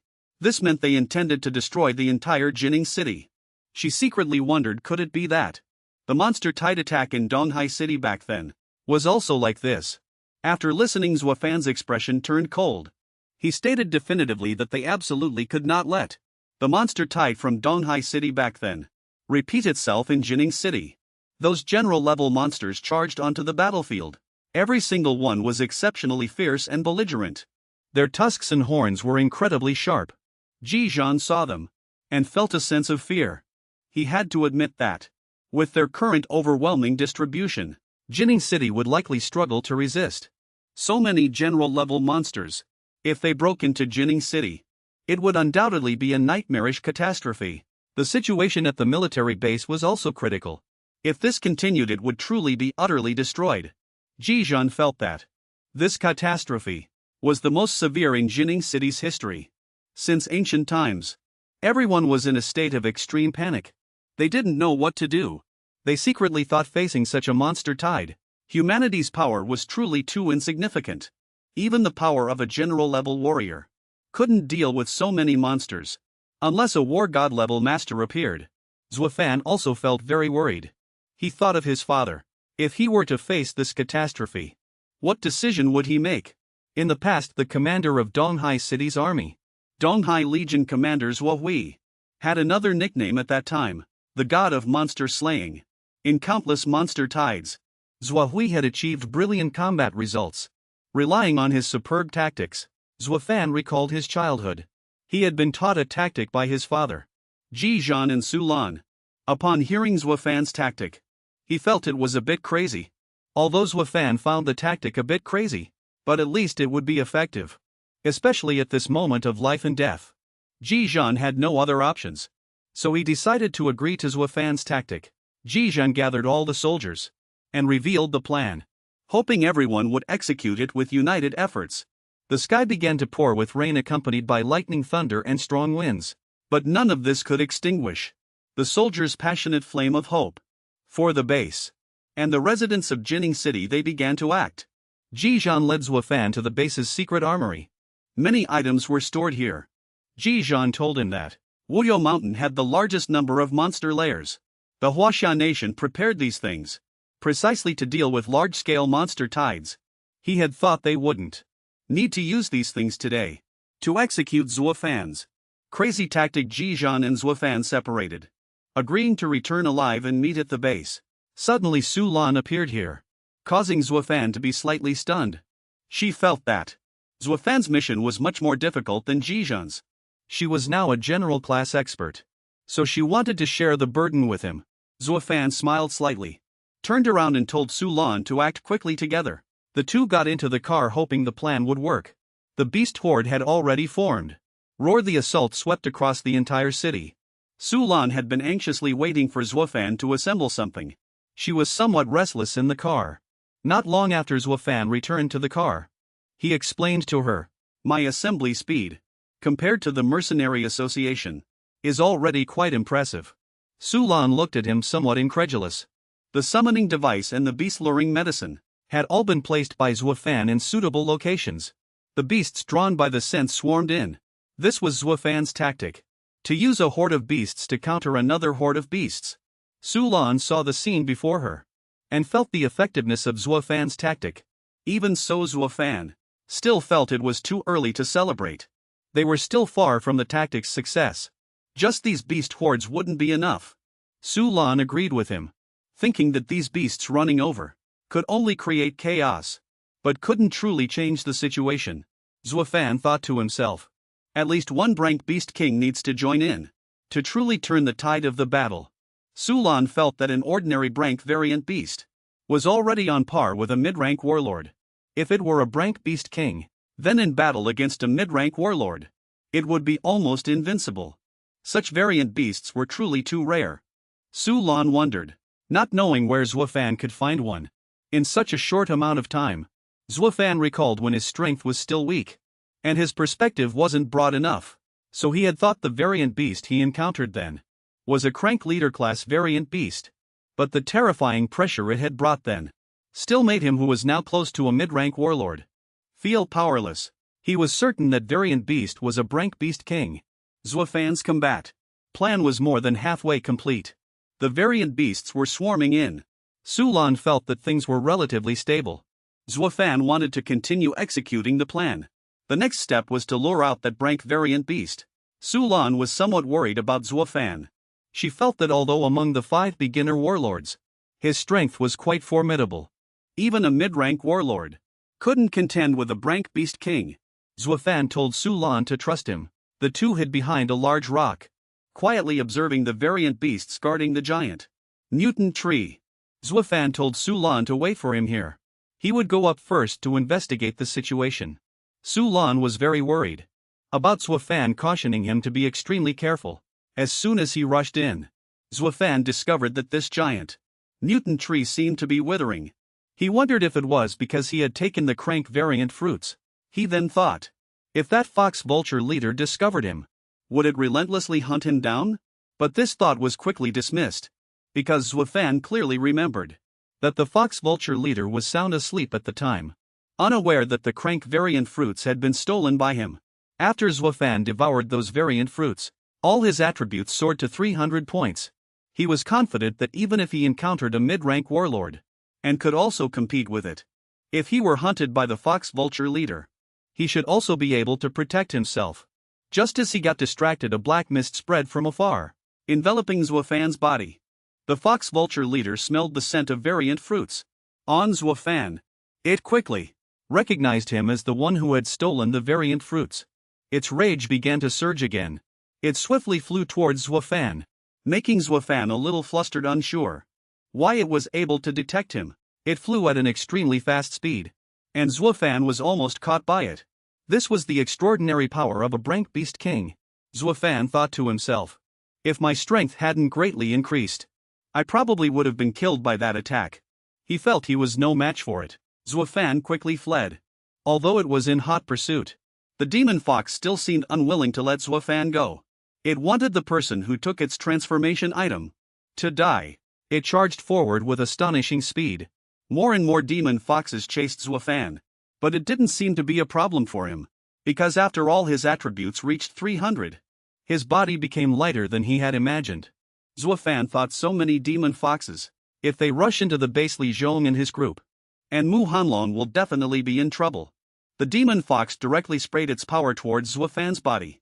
Fortunately, his floating light steps were fast enough, allowing him to dodge in time. Otherwise he would have been injured even if he hadn't died this time. Zuo Fan hid behind a rock, but the group of demon foxes still seemed unwilling to let him go. The demon fox kept locking onto Zuo Fan. It slashed down with a blade, almost hitting him. Zuo Fan couldn't understand why it could find him. If this continued, once his stamina ran out, he would be torn to shreds by this group of demon foxes. The fact that it kept chasing him made Zuo Fan consider a possibility. He quickly picked up the walkie-talkie and called, Su Lan, activate the summoned beast machine. Su Lan immediately complied. The summoned beast machine did its job, emitting a beam of light that lured the demon foxes Zuo Fan seized the opportunity to use an escape potion, the all-purpose skunk potion. The other demon foxes were also lured by the beam of light emitted by the summoned beast machine. They plunged in, chasing relentlessly. Zuo Fan hid behind the rock wall, feeling that he had indeed guessed correctly. It was because he had consumed that crank exotic treasure. That's why the leading demon fox was chasing him. Zuo Fan's luring tactic was successful. That giant demon fox was indeed the Brank Beast King. Zuo Fan had just reported the situation to Su Lan via walkie-talkie, when he suddenly noticed something in the distance. He immediately went forward to check. Something was emitting a sensation. Strange fluctuations emanated from among the tree roots. A flickering light came from deep within. From the depths where the light was emanating, Zuo Fan discovered a giant egg. Its color and patterns were very peculiar. This was what he had sensed earlier. Suddenly Su Lan's voice came through the walkie-talkie. She wanted to know if there were any other dangers on his side. Zuo Fan reassured her. Zuo Fan decided to take the egg back with him. Su Lan was waiting for him outside, a bit worried about him, because the communication had been interrupted earlier. Zuo Fan emitted a strong smell of skunk potion, forcing Su Lan to back away. For humans, the skunk potion had tremendous lethality. Once the skunk potion was applied to the body, no living person could get close. For women it was a terrible poison, Zuo Fan desperately explained. The reason he used the skunk potion, it was to avoid the pursuit of the Brank Beast King. But a strong smell still emanated from him, forcing Su Lan to stay far away. She didn't even want to sit with Zuo Fan. Because of his stench, she told him to move to the back of the carriage. Zuo Fan sat there lost in thought. He felt that this egg didn't seem to belong to a demon fox. He didn't know what kind of creature it was. Zuo Fan didn't want to think about this problem for now. He wanted to reach the base as soon as possible, to check on the situation there. The vehicle traveled through the night. At the base at this moment, Wei Shinshan, Fu Zhang and the soldiers were fighting desperately to slay the invading horde of monsters. Wei Shinshan used his rank blade technique, Fiery Slash, to sweep away the surrounding monsters. But their numbers were increasing, putting the situation in danger. That Mu Hanlong guy was just watching the show, laughing mockingly. Just the two of you, Wei Shinshan and Fu Zhang. It's hard to fight against him. He told them to surrender quickly. The white-masked guy blew his flute again, emitting a shockwave. Old man Li Zhong, after hearing this sound, went mad. His body ravaged, frenziedly, constantly craving to kill Zuo Fan and his group. Wei Shinshan and the deputy general were being surrounded by the monster horde. Finding themselves in an extremely dire situation, Mu Hanlong was completely indifferent to the crimes he had committed.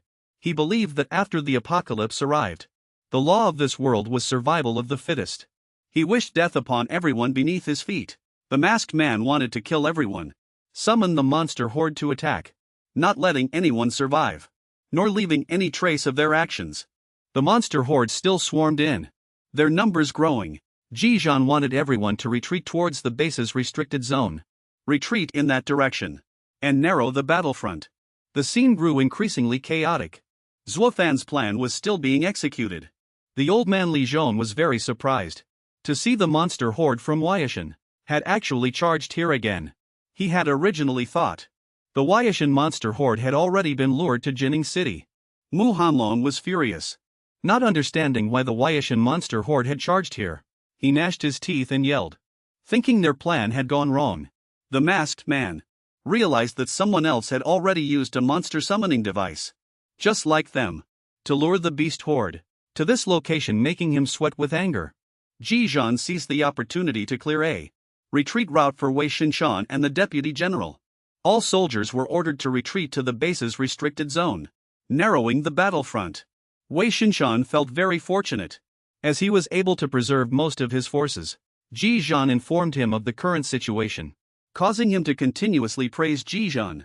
Jizhan smiled modestly, believing it was not his achievement, but rather Zuo Fan's strategy. Wei Shinshan patted Jizhan's shoulder. Feeling that everyone had done a great job, Wei Shinshan suddenly thought of Zuo Wei, who used to be his old comrade in arms. He felt that Zuo Fan was even more outstanding than his father had been back then. When the deputy general heard about Zuo Fan's prowess, he was also a bit curious, hoping to meet him. Zuo Fan's plan succeeded. Next he intended to settle accounts with Mu Hanlong. Mu Hanlong was currently in a sorry state, entangled by the monster horde. He was already surrounded by them. They were trying to work together to break through the encirclement. Zuo Fan was somewhat pleased, thinking they surely hadn't expected that what started as a hunt had now reversed. They had become the hunted. Sulan carefully observed her surroundings, then pulled out a gun. She believed it was time for a firearms counterattack. Although firearms were useless against monsters, they had always posed immense lethality to humans. The two were now ready to enter the hunting hour. Zuo Fan felt some admiration for Sulan, thinking she was truly formidable. She was skilled in martial arts, striding, and even shooting. Suddenly, Zuo Fan stopped Sulan from proceeding with her actions, which greatly surprised her, and she wanted to know why. Zuo Fan looked ahead, seeing that the expected arrivals had already come. There was no need for the two of them to act. In the distance, there was indeed a horde of fox vultures led by a single fox vulture, leader, a rank beast king monster. They were adopting an offensive stance. Meanwhile, on the other side, Mu Hanlong and the masked man finally killed the rampaging monster horde and quickly fled from the area. The masked man decided to go outside the stronghold and find a place to wait, waiting for the monsters to occupy the base before they launched a counterattack. Mu Hanlong found this very reasonable. He believed that Wei Shinshan would not leave any survivors, otherwise they would be in trouble. They were still continuing to search for their sole target, Zuo Fan. Suddenly something appeared in the distance, making them feel uneasy. They didn't understand what was happening. It was precisely the group of fox griffins that Zuo Fan had lured. Their appearance here caused Mo Hanlong and his accomplices to panic greatly. The leading fox griffin was filled with hatred for humans. It glared with wide eyes, shooting out a massive burst of energy, wanting all humans to die. Its sweeping attack was so powerful it made the surrounding terrain tremble. Mo Hanlong and his accomplices, he felt extremely surprised by this rank king level demonic beast's powerful strength. The fox griffin continued to ceaselessly unleash its power, destroying everything around it. The masked man was terrified. It was only then that he believed it was truly a rank king level demonic beast. He was so worried his whole body curled up. Fox griffins are flying demonic beasts with a wide field of vision in the air. The impact force from diving down from the sky would increase several times over. They decided to stop it with all their might, wanting to team up and first kill this leader, Fox Griffin. One after another they rushed forward to confront the demonic beast, hoping to be able to kill it. Zuo Fan was extremely smug at this moment, thinking of Mo Hanlong about to be embroiled in a bitter fight. Let them taste the fear of being surrounded and attacked by a horde of demonic beasts. Fear. And let them experience more deeply the feeling of turning from hunter into an amusing prey. Zuo Fan couldn't stand by idly. He wanted Sulan to stay behind to be responsible for a sneak attack, while he himself would go to the front. Zuo Fan was worried that Mo Hanlong's side had too many experts. If they relied only on one rank king level demonic beast, it might not be enough to hold them back. He wanted to personally go and see for himself. At this moment the masked man continued to play his flute again, making the demonic beasts feel fear. With this sound they gradually collapsed. The masked man seized the opportunity and stabbed one of its wings. He felt that his previous strike would certainly cause significant injury to this demonic beast. Controlling beasts with a flute was his specialty. Even the fox griffin leader would be affected by this flute sound. He played while inciting, causing everyone to rally and kill this rank king-level demonic beast. The fox griffin leader, disturbed by the flute sound, agonizingly clutched its head, wanting to kill everything. The masked man thought happily while playing the flute. If this time he could kill a rank king-level demonic beast, his status in the family would skyrocket. Suddenly something shot out, shattering his flute, directly hitting his body, causing him to fall to the ground and die. Mo Hanlong saw him fall and quickly ran forward to check. That shot hit its mark precisely. It was fired by Sulan. Zuo Fan saw that he was dead, and with no one playing the flute anymore, the demonic beasts were no longer controlled. Mo Hanlong saw that guy was dead, and worriedly thought that those chameleon demonic beasts were still there. The positions of hunter and prey had completely reversed. Mo Hanlong and his accomplices were already surrounded by demonic beasts. The situation was reversing. Faced with such a predicament, his subordinates pushed all the blame onto him, accusing him angrily. Mo Hanlong also didn't show weakness, roaring fiercely.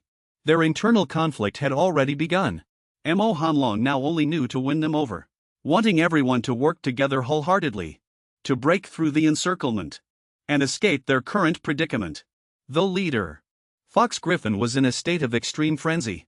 It charged rapidly, wanting to kill all humans in its sight. Mo Hanlong discovered someone was sneak attacking, and he quickly moved to defend himself. Immediately he was attacked again from behind by the fox demon. He vomited fresh blood and rolled onto the ground. Su Lan irritably discovered Mu Hanlong had already sensed and dodged her shot. Zuo Fan comforted Su Lan, saying he felt Mu Hanlong was after all an intermediate warlord, so it was normal for him to have keenly sensed it in advance. However, he had been slapped by the fox demon leader, so his injuries shouldn't be light. Li Zhong discovered Zuo Fan from behind.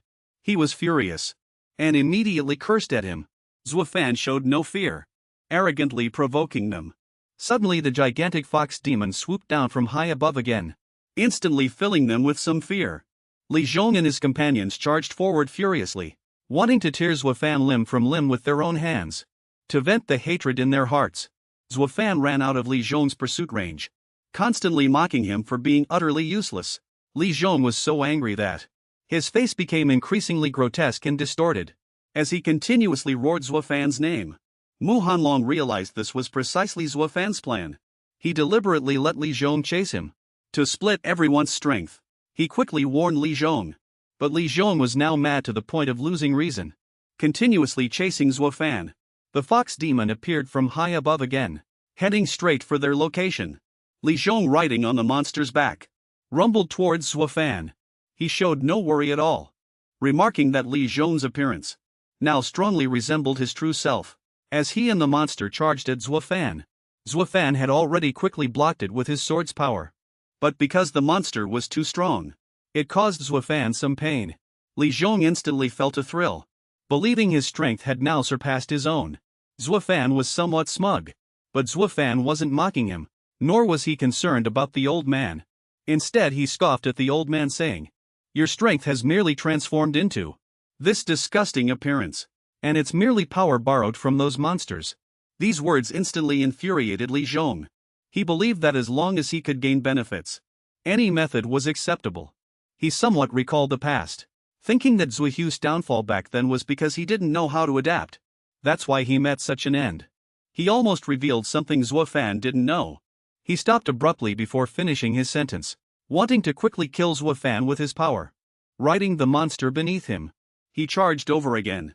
He wanted to tear him to shreds. Zuo Fan, disappointed, had thought he could trick the old man into revealing what happened back then. He didn't expect the old man to detect his intention again. He quickly and decisively took action, charging forward with his sword, combining the perfect grade fleeting light steps and the perfect grade shadowblade streaming sword. All his power merged together, erupting at once. Li Zhong and the monster were immediately suppressed and struck down by the force. His body covered in cracks and wounds, he screamed in pain, believing Zuo Fan had been hiding his true strength. Zuo Fan looked at him coldly, thinking that relying on evil means to increase strength was his own choice. At the brink of death, Li Zhong's body became shriveled and withered, covered in cracks. Like a dried-up tree trunk, he regretted, believing he shouldn't have back then denied Zuo Fan a chance to live. Wanting him to tell him, Li Zhong remained stubborn before dying, believing Zuo Fan couldn't possibly comprehend the terrifying enemy he was about to face. He provoked him, saying he would be discovered sooner or later, and wouldn't live much longer. Hearing these words, Zuo Fan became even more certain that something had indeed happened back then. Suddenly the monster charged at Zuo Fan from behind again. He swiftly struck it with his palm. Its head and body were severed. Su Lan ran over, deeply worried about Zuo Fan. She was extremely surprised when she saw that Zuo Fan had just broken through to the elementary battle general rank, and in such a short time was able to kill Li Zhong so easily. He simply felt that, although Li Zhong had reached the strength of an intermediate battle general, it was only in terms of brute force. His speed and reaction time were far inferior to his own. With his current cultivation and speed, One move was enough to kill that old geezer. Zuo Fan decided that his next step was to settle scores with Mu Hanlong and his group. In Jinchang Lara, Li Zhong was already dead. That group of canine-headed rats lost their leader and became tumultuous. They began to turn and attack Mu Hanlong and his associates. He was utterly shocked after learning that Zuo Fan had killed Li Zhong. Pham killed them. The masked man realized bitterly that in the end, Li Zhong's strength was gained through fast-acting enhancement drugs, so it was certainly far inferior to that of a true intermediate battle general. He thought that old geezer Li Zhong was utterly stupid. The monster's attacks became more numerous and fierce. They felt they could no longer be entangled with these monsters. They decided to concentrate their forces to break through the encirclement. Adjutant Zhang didn't understand why that group of canine-headed rats would attack the giant lizards. Gue Zhan and Wei Xinjiang also didn't know what was happening. It seemed these beasts were slaughtering each other. Seeing that the beasts were violently and continuously attacking Mu Hanlong's group, charging and relentlessly, Wei Xinjiang felt this was a good opportunity. He wanted everyone to charge out with him. They couldn't let them retreat safely. Adjutant Zhang agreed with this idea. He felt they needed to at least capture a few people to have evidence. Everyone quickly drove to the armory to prepare sufficient equipment. Wei Xinshan loudly called out, wanting everyone to act together in unity. Every bullet accurately shot towards Mu Hanlong and his associates, who were caught by surprise. Caught off guard, they gritted their teeth and resisted. Not only that, they took advantage of the chaos and were suddenly stabbed from behind, falling down in pain. Mu Hanlong was somewhat losing his sanity, shouting loudly, demanding to know who was responsible. Adjutant Zhang appeared. He was Wei Xinshan's supporter, because in terms of marksmanship he was number one. Seeing that the plan had failed, the masked man threw out several grenades. The surroundings immediately exploded, filled with smoke and dust. Wei Xinshan secretly felt that this scoundrel, to save his own life, would even blow up his own people. If it weren't for such a person, such a vicious plan could not have been devised. He was furious, not wanting to let those people escape. He called everyone together, immediately following that fox demon leader. The soldiers in groups followed that fox demon. Zuo Fan noticed the commotion over there and immediately rushed over. Mu Hanlong escaped from the explosion and breathed a sigh of relief. He was very lucky because his reaction was timely, so he wasn't blown to death by that guy's spontaneous act. His murky eyes were filled with hatred. He felt that everything, in the end, was Zuo Fan's fault. He wanted to wait until things settled down, then kill him as soon as possible. No sooner had he spoken, Zuo Fan suddenly reappeared before his eyes, startling him. Mu Hanlong angrily propped himself up to stand. Zuo Fan began to provoke him. Even at this point, Mu Hanlong was still incredibly stubborn. His will to kill Zuo Fan remained strong. Zuo Fan chuckled lightly, thinking that these harsh words should have been directed at him instead, because he had just gone through a major battle and was already severely injured. I wonder how much combat power is left. While Mu Hanlong is weak, Zuo Fan quickly charged forward with his sword. At this very moment he revealed a creepy smile. Taking out a few grenades from his body, he threw them directly at Zuo Fan. Everything in front of him immediately exploded, filling him with satisfaction. He thought Zuo Fan was so foolish. But what he didn't expect was, just after everything had vanished, Zuo Fan's figure didn't appear in this ruin. In the smoke-filled ruins, in shock and a daze, beams of power continuously shot out from underground, directly piercing Mu Hanlong's legs, making him fall to the ground. Zuo Fan flew out from underground grinning triumphantly. This was because he had already known Mu Hanlong's intentions and had already prepared a countermeasure. Mu Hanlong struggled painfully to stand up, shocked to find that Zuo Fan had just feigned an attack. Zuo Fan burst into laughter. Seeing the surprise on his face, he thought that this kind of trick was something he and Mu Hanhu had used many times. This was precisely the Black Feather Mountain military base. Zuo Fan knew the terrain here better than anyone. With this he could secretly deploy his forces.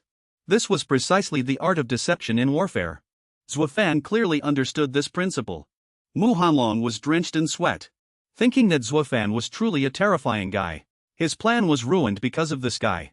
He increasingly didn't want him to live, feeling he was too dangerous. Zuo Fan pointed his sword directly at his face, wanting to quickly end everything. Mu Hanlong in fear wanted to negotiate with Zuo Fan. He was full of schemes, and felt that Zuo Fan's intelligence and strength were both outstanding. He wanted to invite him to join the Mu family to end their grievances. He brought up Mu Renyue as a shield. Thinking of Renyue's image, Zuo Fan was slightly swayed. Seeing that Zuo Fan seemed to be convinced, Mu Hanlong pushed his luck, urging Zuo Fan that if he wanted to be with Renyue, he should quickly become a member of the Mu family. Zuo Fan lowered his head and laughed mockingly. He had already noticed that the Mu family and Renyue were two opposing factions, so he wouldn't be easily tricked by him. Zuo Fan didn't want to delay any longer, raising his sword to finish him off. Mu Hanlong, whose intentions were discovered, was enraged, but he still hadn't given up the idea of killing Zuo Fan. Without further ado, Mu Hanlong charged at Zuo Fan with his sword, confidently believing he could kill him with ease. The two fiercely engaged in combat. Zuo Fan's speed was incredibly fast and agile. He felt that one of Mu Hanlong's legs was too slow. Losing patience, he created a burst of fierce wind to surround Mu Hanlong. He still had the strength to resist, believing that even if Zuo Fan now had the upper hand in speed, he couldn't break his shield. His shield had formed a barrier, resisting all of Zuo Fan's power. Zuo Fan was extremely annoyed, thinking that Mu Hanlong, despite being so injured, could still be this strong.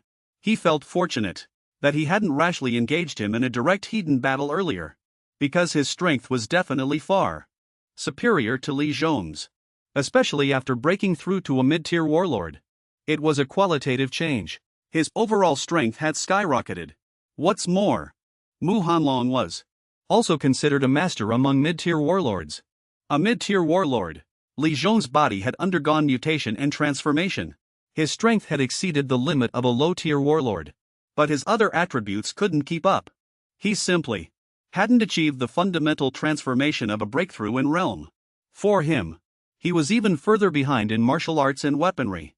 But Zuo Fan was confident that, with Mu Hanlong's severe injuries, as long as he continued to drag out the fight, his combat power would also significantly decline.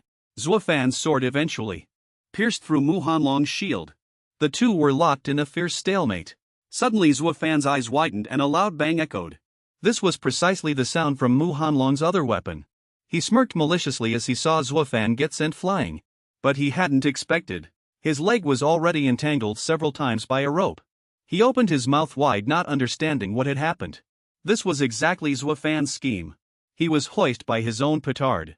He quickly rushed forward and knocked down Mu Hanlong. He unleashed a full-powered slash, striking him. Zuo Fan still couldn't believe he was dead. He felt that Mu Hanlong was simply too strong. Even with such severe injuries, he had to use every method available to win. In his final moments, Mu Hanlong groaned softly, wanting an antidote. But Zuo Fan didn't really pay attention to his words. Mu Hanlong spoke defiantly even on his deathbed. Warning: Zuo Fan has provoked a terrifying enemy. With that, he collapsed and died. Suddenly Zuo Fan noticed two unfamiliar individuals joining forces to directly confront a brank monster. He was somewhat perplexed. Two people were hovering in the air, directly engaging. That fox beast, Zuo Fan observed from a distance, a little surprised. He secretly speculated that both of them were advanced warriors. When a warrior's star rank attribute reaches 700, they truly break through the limits of the human body. They will become advanced warriors. Experts of this rank possess abilities beyond human imagination. One of the criteria is the ability to hover in the air.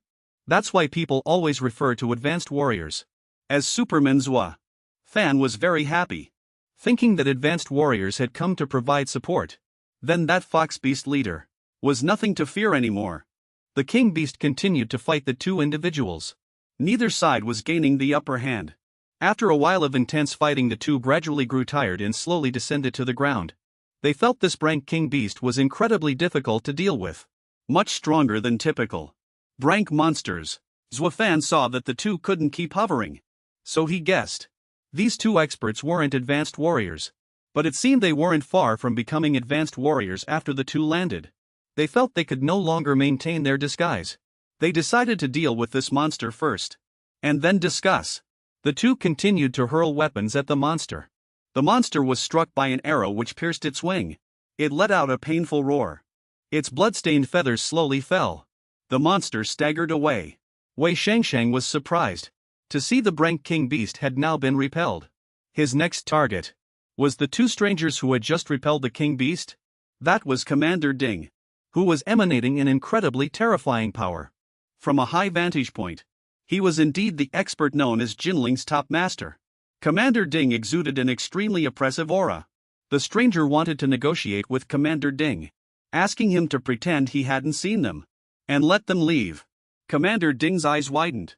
It seemed he did not want them to leave here safely. He immediately hurled his weapon towards Commander Ding. Commander Ding quickly stopped it in an instant. He thought to himself, as expected, he truly is the military commander of Jinling City. His strength is terrifying. He's just a step away from being an advanced warrior. He still wanted to negotiate with Commander Ding, saying that if he were to fight, he would inevitably be injured. At that time, it would be difficult to manage the situation in Jinling City. The situation within the city was extremely critical. They continued to explain, arguing that this time they were merely executors of the plan. If he let them go, they guaranteed they would immediately withdraw from Jinling City. Without this group of people, Commander Ding's pressure would be greatly reduced. He felt it made sense, and although the soldiers disagreed, Commander Ding decided to let them leave. He didn't forget to warn them, if I see your tracks near the city again, then their tracks are near the city. Then he would gather all his troops and annihilate them in one fell swoop. Those people immediately left decisively. A guy with terrible pressure in his eyes stared directly at Zuo Fan, making him break out in a cold sweat. He thought to himself, is this the strength of someone about to break through to an advanced warlord? Zuo Fan was also extremely annoyed, because these guys caused such an incident, yet left completely unharmed. Su Lan believed there was no other way. Commander Ding's power was not enough to kill these people, and he himself might get injured.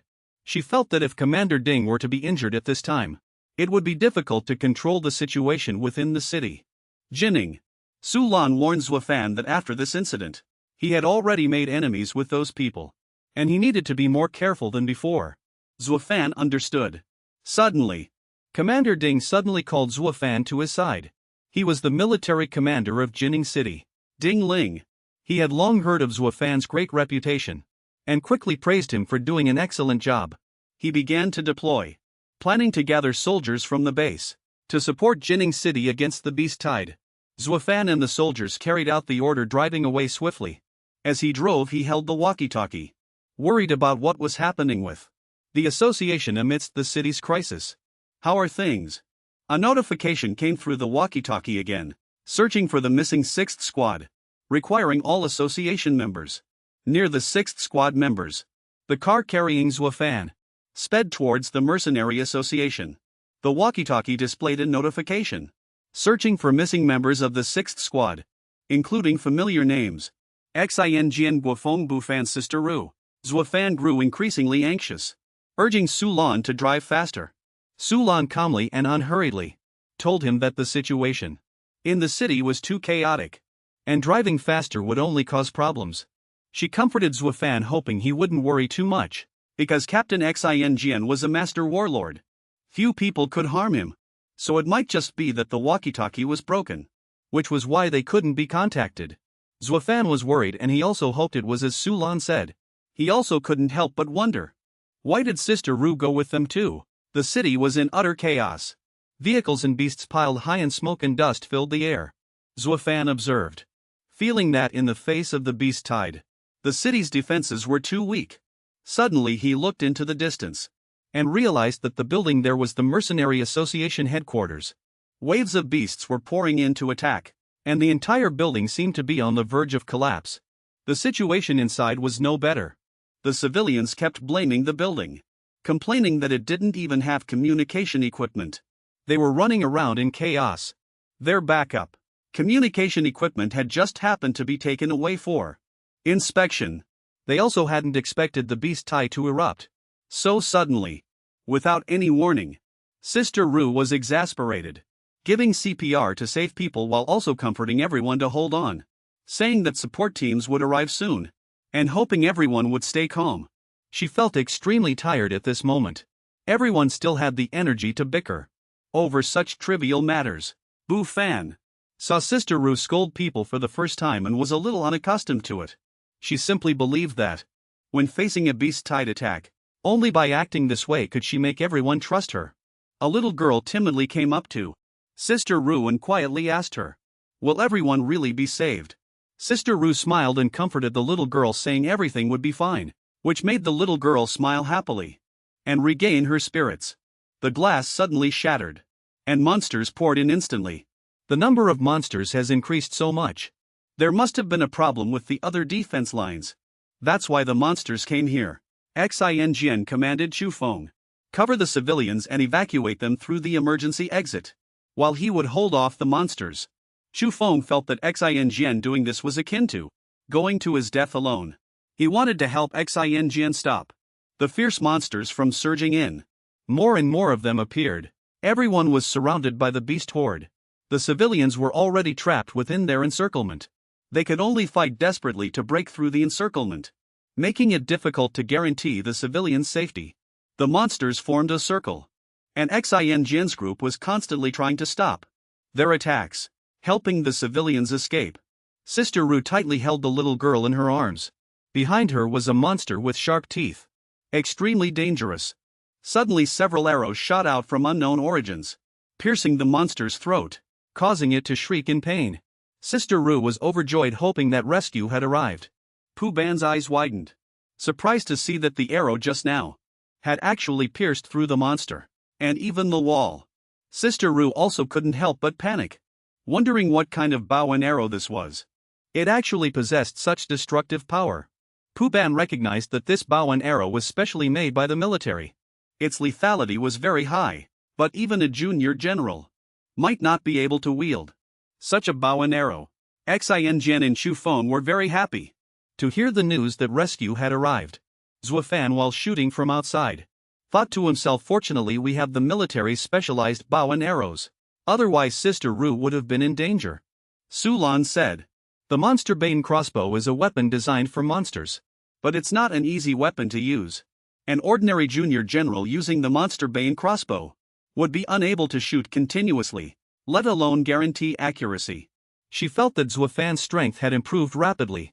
Zuo Fan saw that the beast horde's offensive had been contained, and wanted to rush in with Su Lan to rescue them.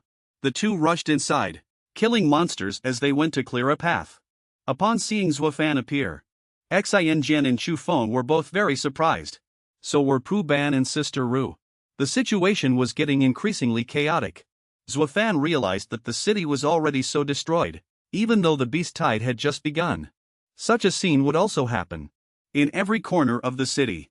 Jinling, he clenched his hands, trembling, wanting to immediately repel these monsters and quickly lead everyone to safety.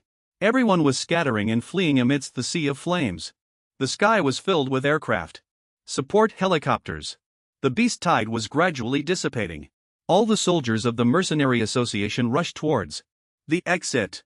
They were glad their distress signal had been answered. The rescue team had already departed. Smoke and dust filled the sky. Those were the rescue team's helicopters, slowly descending. The military rescue teams arrived one after another, ready to carry out the rescue. Everyone was about to be out of danger.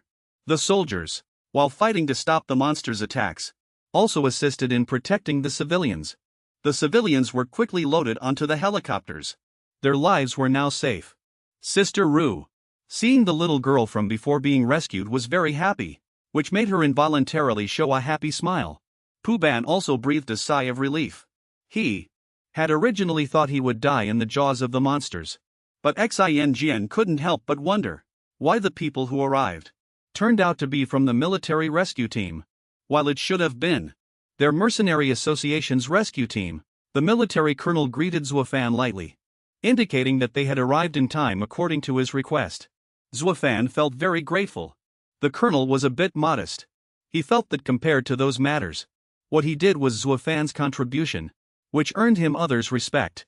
Seeing this high-ranking colonel treating Zuo Fan like a superior officer, Pooh Ban couldn't help but be surprised. He wondered if, during Zuo Fan's time at the military base, something had happened.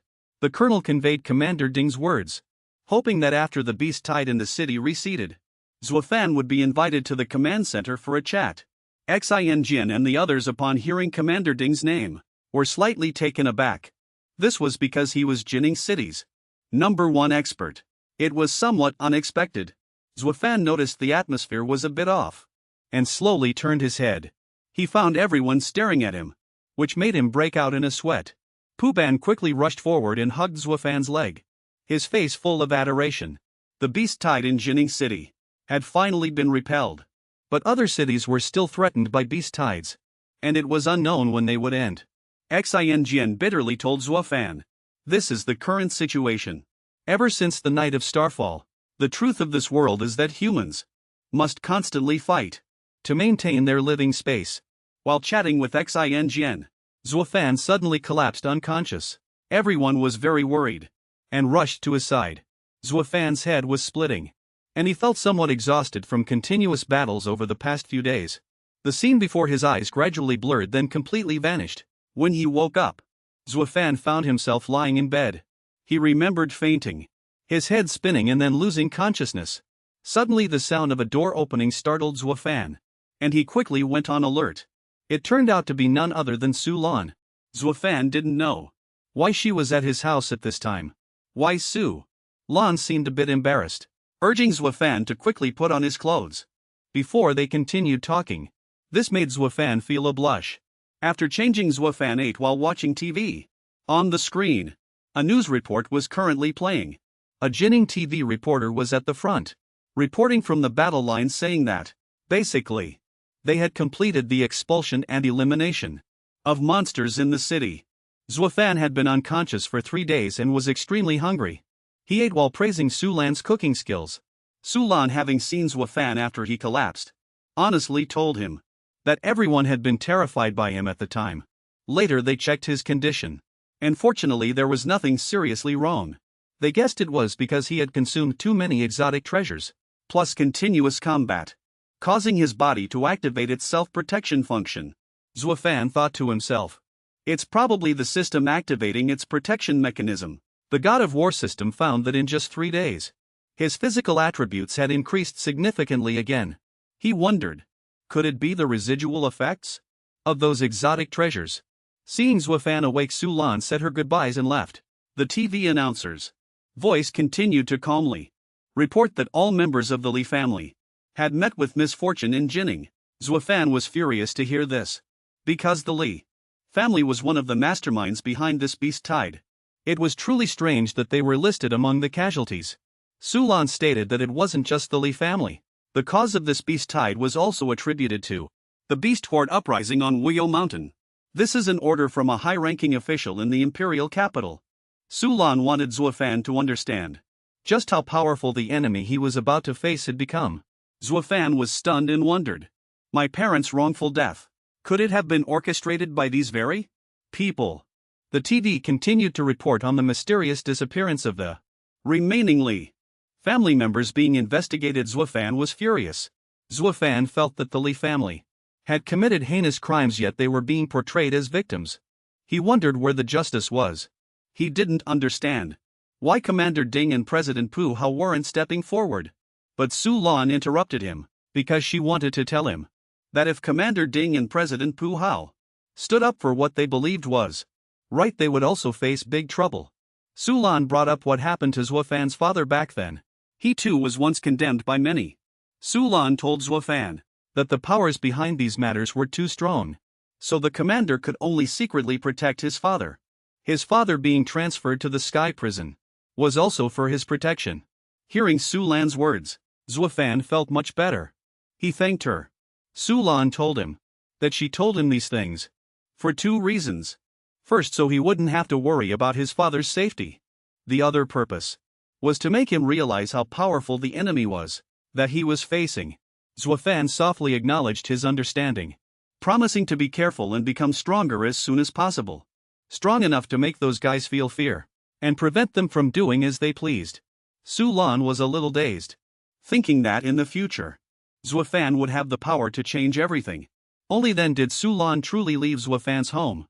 Before she left, she told him his belongings were still in the next room. She hadn't let anyone touch them. Only then did Zuo Fan remember that what Su Lan was referring to was the egg he brought back yesterday. Zuo Fan walked into the room, and seeing the egg still there, he let out a sigh of relief. He had been worried that this egg might hatch a monster, and then cause some trouble. Gently tapping the egg, Zuo Fan asked himself. This egg was found in the nest of a fox griffin. Could it be the fox griffin leader's egg? But fox griffins aren't egg-laying monsters, even though they are avian. Zuo Fan still didn't understand what this egg really was. Suddenly the egg began to tremble continuously. Its multicolored shell began to crack, and it seemed something inside the egg was preparing to emerge. Zuo Fan was startled to see it suddenly hatch. Worried about how he would handle it if it hatched into a little monster. He doesn't know how to handle it. He thought of a possibility. Should he give it to Pooh Ban? After all, Pooh Ban already liked eating monster meat, and had probably liked young monster meat even more. The egg had already hatched. Zuo Fan carefully leaned in to observe. A small animal looking just like a cute puppy was sound asleep. Sensing movement, it gently stirred awake, and found itself being stared at by Zuo Fan. Full of confusion, Zuo Fan quickly took the little animal to the hospital, wanting the doctor to examine it for him. The doctor picked it up. She thought it was just a puppy, and not the monster Zuo Fan claimed it to be. Feeling it was too weak, she quickly chastised Zuo Fan for being a careless owner. When Zuo Fan heard the doctor say it was just a puppy, he could hardly believe his ears. The doctor still affirmed that it was just a puppy, severely lacking care, and showed Zuo Fan its vital signs. Zuo Fan was skeptical. If it really was a puppy, then why would it emerge from an egg? Zuo Fan recalled how much the fox griffin leader valued this egg. It should be extraordinary by all accounts. Faced with the doctor's questioning, Zuo Fan scratched his head. He had no choice but to lie, claiming he wasn't the owner, but had merely picked it up by the roadside. The doctor praised him for his kind heart, which made Zuo Fan a bit awkward. He decided to keep it first and observe the situation. As for now, it seemed to pose no danger. Suddenly Zuo Fan's phone rang. Pooh Ban informed him that he had a mission to prepare for. Zuo Fan took the small animal with him to meet Pooh Ban. Seeing its cute appearance, Sister Ru was very fond of it, and expressed her desire to help Zuo Fan take care of it. He also concealed the fact that it had hatched from an egg, merely stating evasively that he had found it by the roadside. Sister Ru truly adored it, and wanted to ask Zuo Fan its name. Zuo Fan, flustered, blurted out a very strange name, Gray Egg. This made both Sister Ru and Pooh Pan look at him helplessly. Sister Ru found the little dog too adorable, and decided to still call it Gray Egg. Zuo Fan still felt that something about this was unusual. He wanted to keep it close and observe it further, knowing it couldn't stay with ordinary people. Zuo Fan then quickly got into the car with Xin and the others. Commander Ding Ling had already called the president, wanting to invite him over. Zuo Fan was a bit puzzled, wondering why Commander Ding Ling would formally invite him, and for what reason. Zuo Fan had already arrived at the Jining City military headquarters. General Commander Wei, whose arm was injured and bandaged, came to greet him. Everyone who saw Wei Shinshan's injury was very worried about him, and quickly went up to offer their condolences. Wei Shinshan stated that it was just a minor injury, nothing serious. Suddenly Deputy Zhang from behind suddenly ran over and hugged Wei Shinshan, making him cry out in pain. Xin and his group watched the two bicker intensely, thinking that if they could still argue like this, then the injury must truly be light. Commander Ding had someone call Zuo Fan in, wanting to speak with him alone. Pooh Pan was displeased by this, as he had originally thought he would get to meet Commander Ding, but his hopes were in vain. Seeing this, Xin quietly reminded Pooh Pan, "This is the military headquarters, and a figure like Commander Ding isn't someone you can just meet on a whim." Xin recalled that a year ago, Commander Ding Ling had already reached the peak of an intermediate-level warlord. He was just a hair's breadth away from breaking through to a high-level warlord. Someone like him so close to a high-level warlord, even if he was still considered an intermediate-level warlord among the 5 great warlords, his strength had already far surpassed that of the president and Chairman Lin. It was precisely because Commander Ding Ling was stationed there that the Jining City military could suppress other forces. He was indeed Jining's true #1 expert. Xin thought that Commander Ding Ling inviting Zuo Fan in this manner was an exception. Although Zuo Fan had indeed rendered outstanding service during this beast-tide attack, General Commander Wei appeared behind Xin. He thought perhaps Commander Ding Ling had his own intentions. Zuo Fan walked into a dark room, quietly calling out Commander Ding's name. From the darkness he raised his eyes to Zuo Fan. His eyes bloodshot, filled with killing intent and an oppressive aura. Zuo Fan asked Commander Ding why he had formally invited him, and what it was about. He was somewhat confused. Commander Ding quickly stated his purpose, explaining that there was pressure from higher-ups to eliminate Zuo Fan. Upon hearing this, Zuo Fan was so shocked he couldn't stand steady, painfully realizing that Commander Ding was in fact one of them, just as he suspected. Holding his weapon, he swiftly charged at Zuo Fan, intending to take his life. Zuo Fan drew his sword, trying his best to defend against all of Commander Ding's attacks, but he felt that the opponent's strength was too great, and he was completely unable to resist. He decided to flee, because Commander Ding was a quasi-high-level warlord, and he couldn't confront him directly. Seeing Zuo Fan flee, Commander Ding, having anticipated this, charged forward to intercept him. Zuo Fan was quickly struck by one of his moves, and fell to the ground. As he drew his sword, he apologized to Zuo Fan, stating that he had no other choice but to kill him. Zuo Fan stood up and drew his sword. To his surprise, Commander Ding, who was respected by everyone, was actually in league with those villains.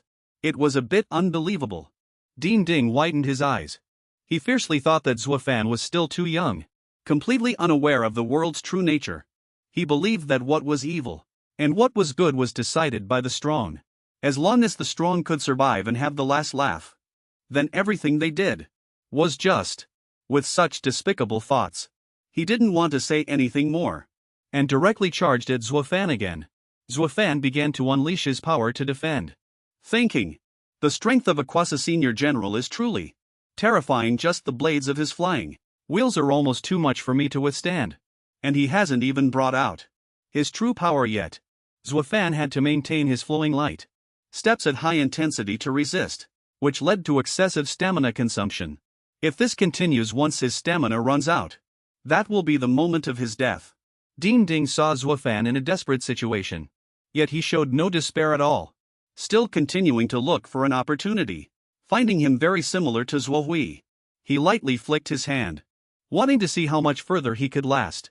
The system appeared before Zuo Fan, asking if he wanted to use 50 free attribute points to upgrade his flowing light steps. Zuo Fan quickly agreed. The system immediately activated, informing Zuo Fan that his base speed would increase by an additional 50. Zuo Fan was ecstatic, feeling very lucky, because he hadn't changed his habit of saving attribute points, but had accumulated them.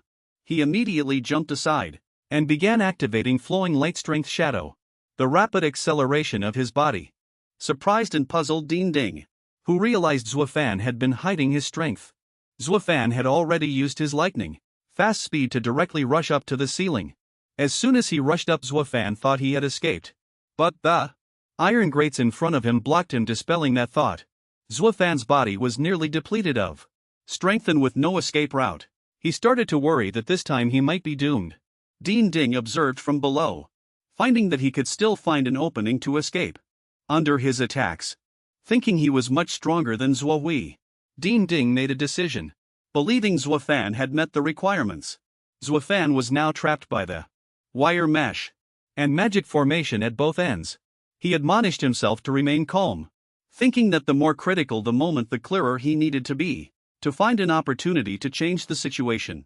Zuo Fan planned that as long as he could escape from here, and then inform Chief Commander Wei, he would be able to expose Ding's true colors.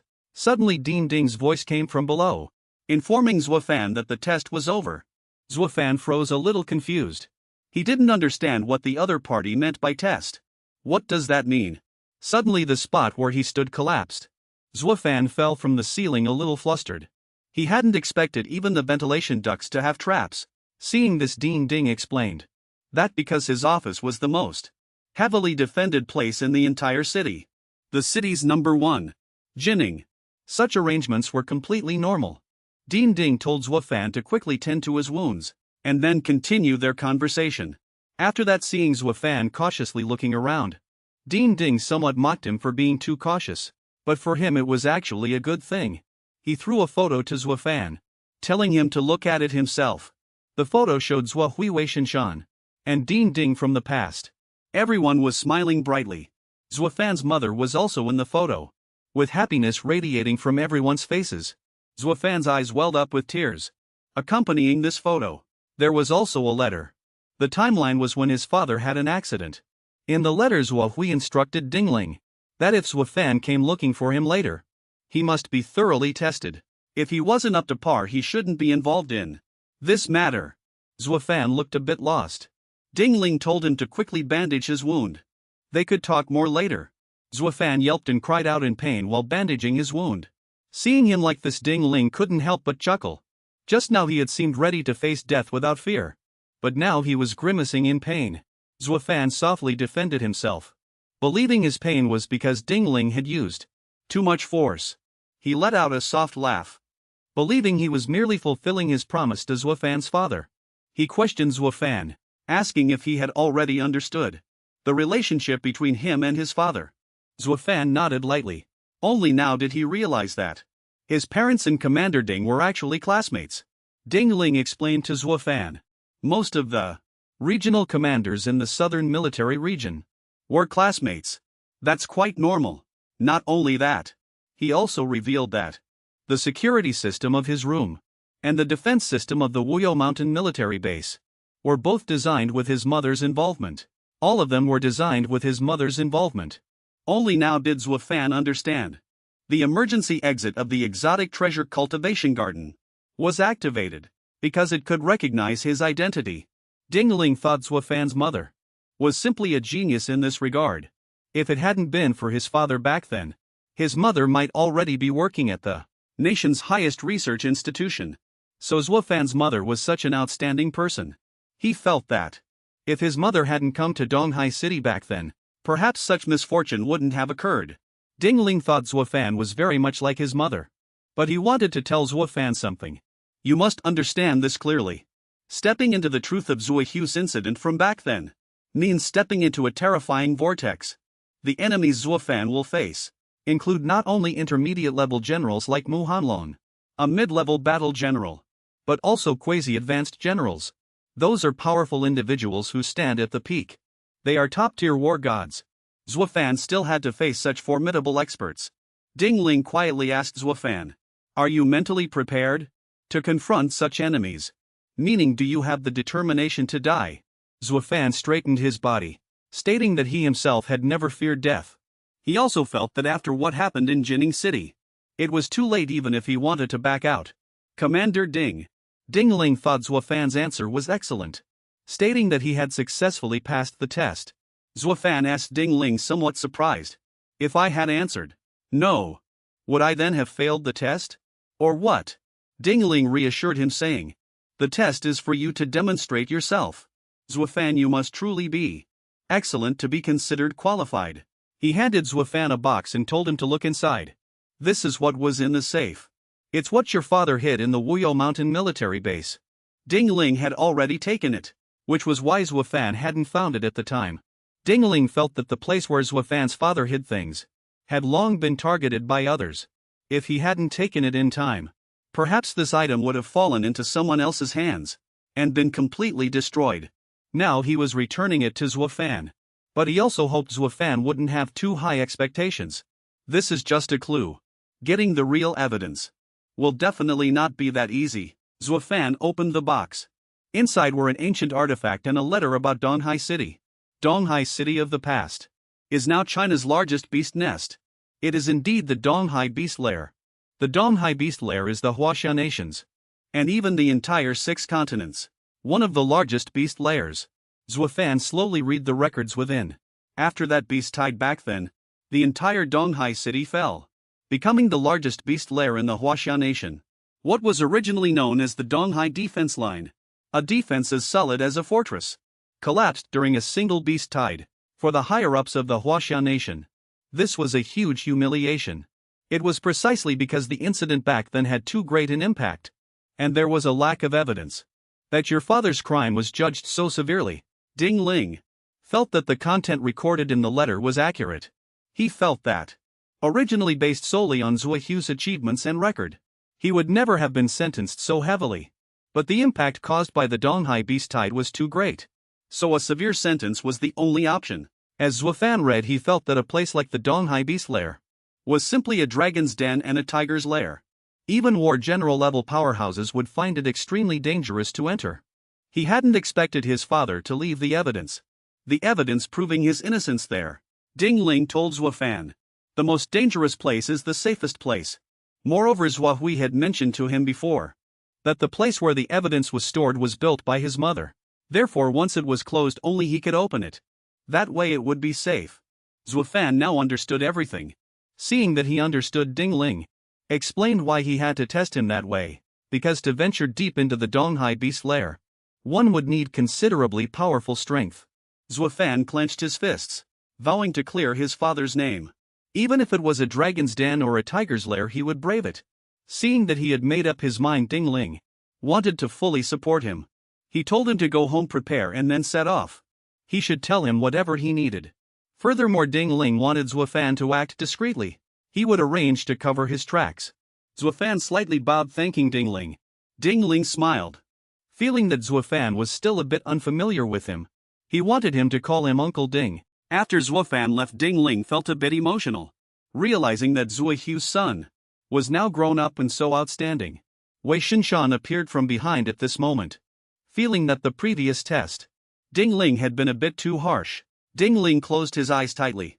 He felt that if he didn't act harshly, how could he prove that Zuo Fan had the capability to go to the Donghai beast lair? Moreover, personally, he didn't want Zuo Fan to go to the Donghai beast lair, such a dangerous place.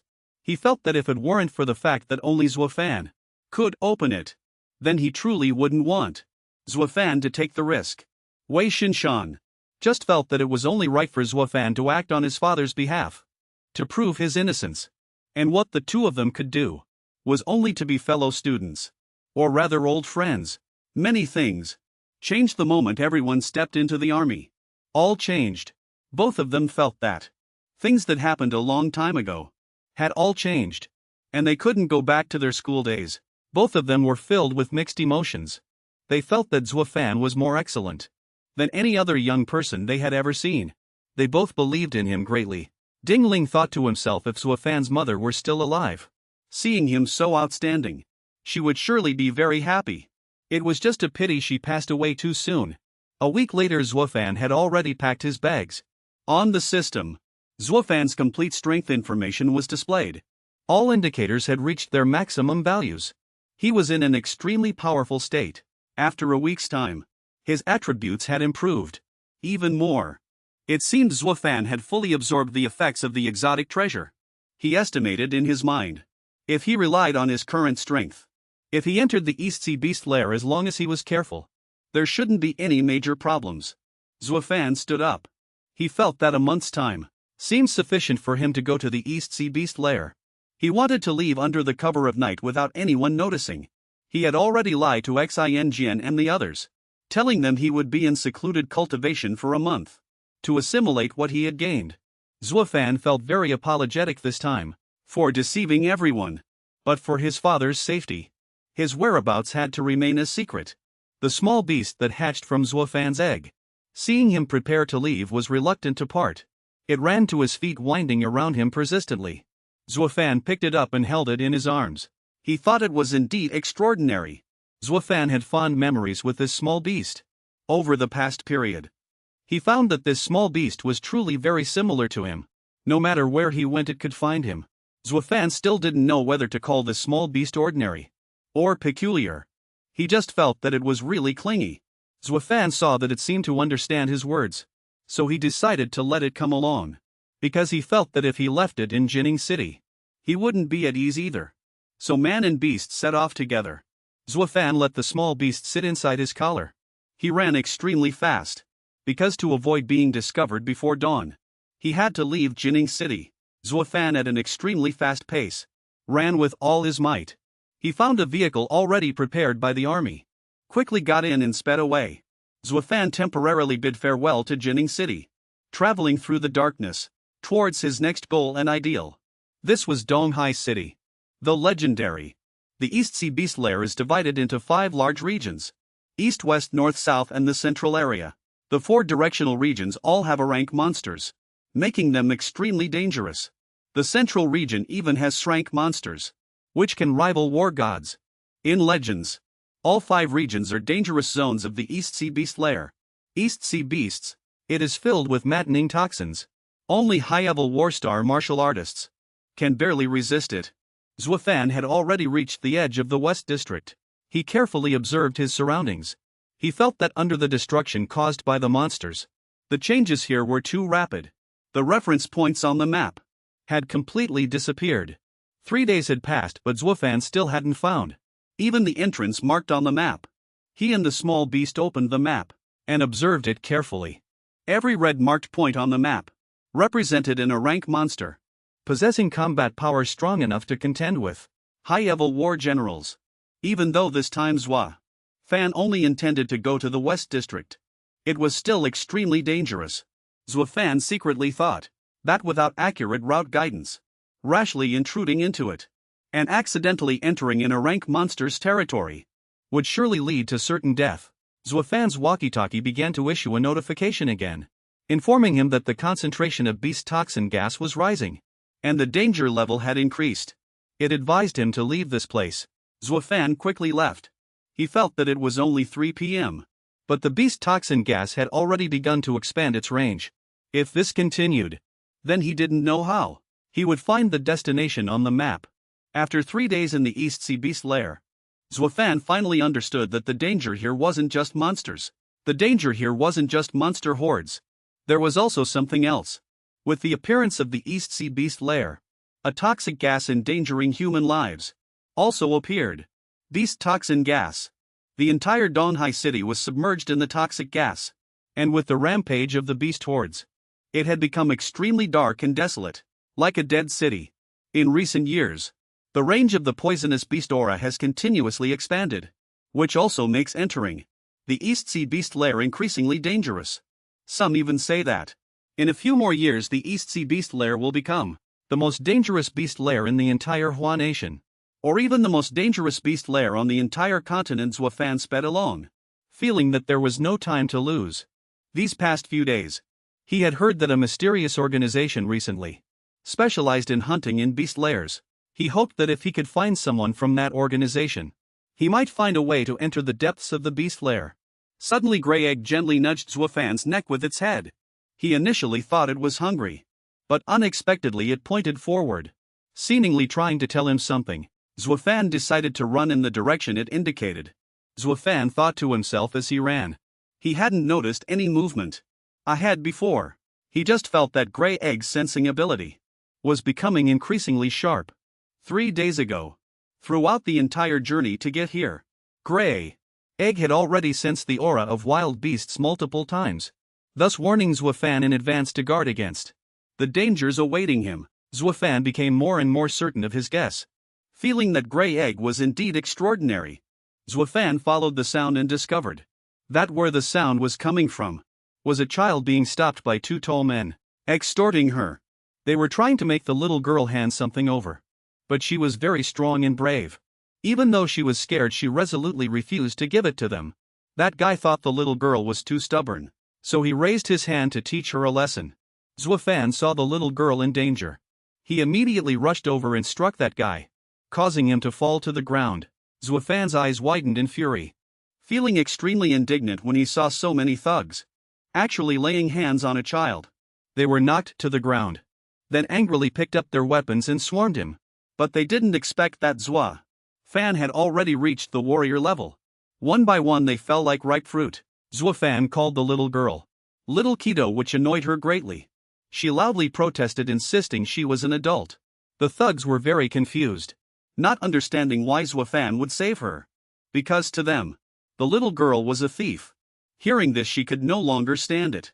She introduced herself as the Dark Star's ace guide, the Ace of Dark Star, and showed the symbol imprinted on her hand. Hearing that name, Zuo Fan couldn't help but look at the little girl with some surprise. She thought Zuo Fan saved her because he had other motives, which left Zuo Fan a bit puzzled. Suddenly a killing intent appeared. Countless rockets rained down from the sky, heading straight for everyone before quickly exploding. Smoke and dust filled the air. Someone had caused this major incident. She seemed to be related to Mu Renyue, the woman who caused the explosion just now. And Mu Renyue were indeed cousins. At this moment both of them were sitting in an office. Mu Renyue wondered if the people her cousin had sent had found anything. She hoped they had already obtained evidence that some scoundrel in the family was involved in creating the beast Titan Jinning. Her cousin quickly denied it, saying that by the time they got there, Mu Hanlong and his group were already dead. That faction within the family acted cautiously, leaving not a single shred of evidence. Mu Renyue was slightly disappointed, feeling that she wouldn't be able to punish those scoundrels this time either. Her cousin stated that the remaining faction's power in the family was in no way inferior to theirs. Only by obtaining sufficient evidence could they ask the ancestral patriarch to come out of seclusion and deal with them. Suddenly Mu Renyue received a call. She quickly bid farewell to her cousin, entrusting her cousin with the task of finding evidence against Mu Hanhu and his group of scoundrels. But Renyu hadn't realized one thing. Her cousin was actually in league with those people. The cousin glared, plotting how to deceive. She thought that even later on, Renyu would struggle to preserve her own life. Renyu would be under her control, like a puppet to be manipulated as she pleased. Renyu sent people to investigate Zuo Fan's information and current situation. When she learned he had already arrived in Donghai City, she was somewhat surprised, feeling he was putting himself in danger. She thought that he ran to this dangerous place Donghai to find evidence to prove his father's innocence. She sighed. He's truly fearless. He had once saved her life regardless of the danger. She decided to set off to find him to repay his kindness. The cousin watched from the building as Renyu got into the car and sped away. She felt that Renyu had indeed come to the Donghai Beast Den for Zuo Fan. She sneered softly, believing that Zuo Fan was already a corpse by now.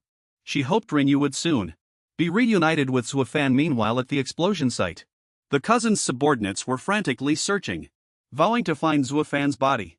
A chilling sound came from afar. They felt as if a monster from the demon well was about to emerge, and the air was thick with its aura. They were terrified.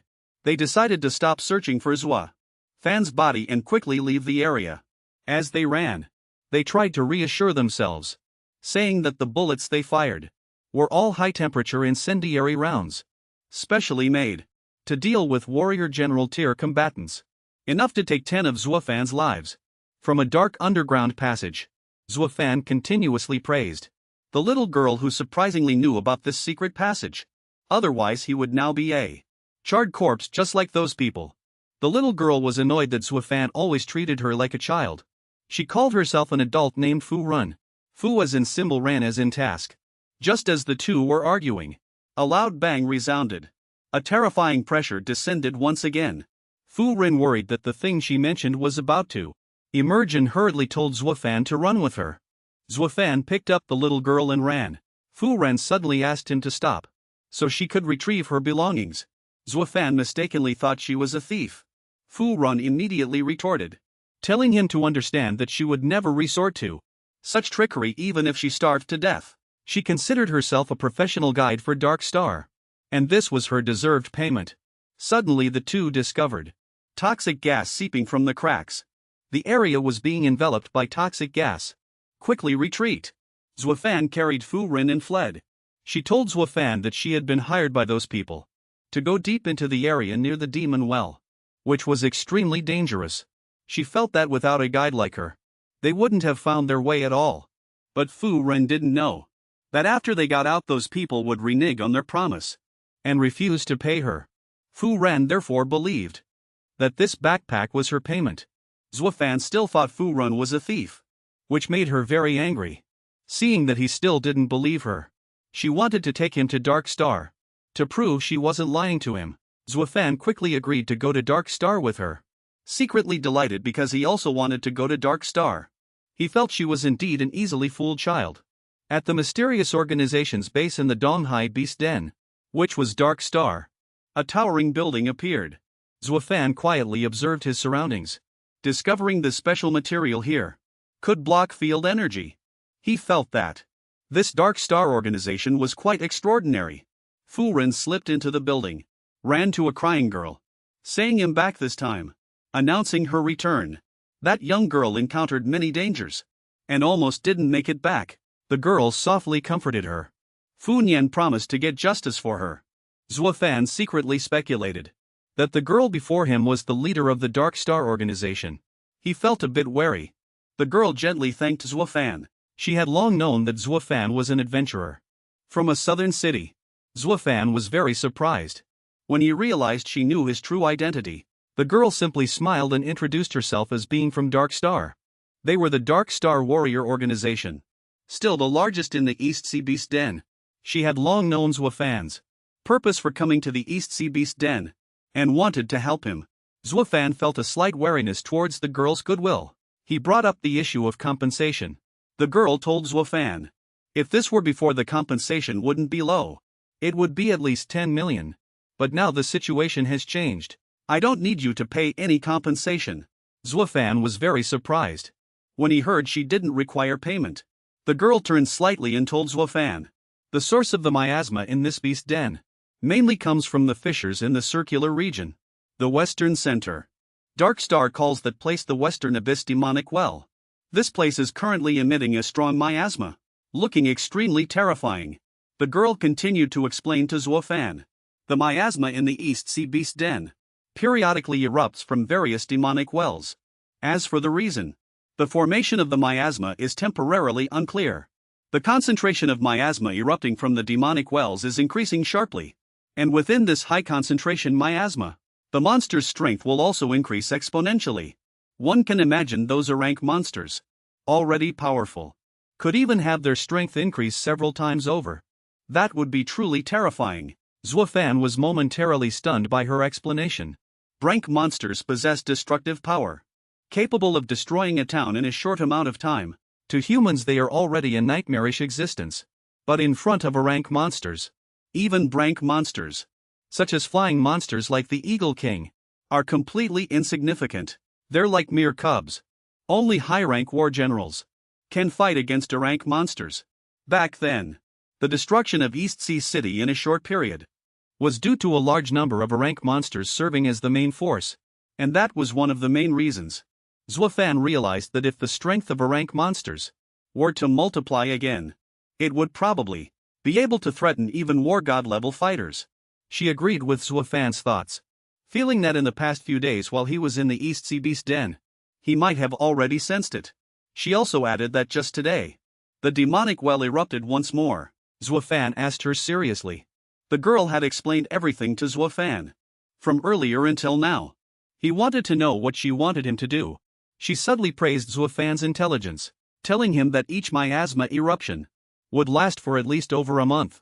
If they allowed these powerful monsters to rampage and cause wanton destruction, setting aside other areas for now, they at least had to defend the western region.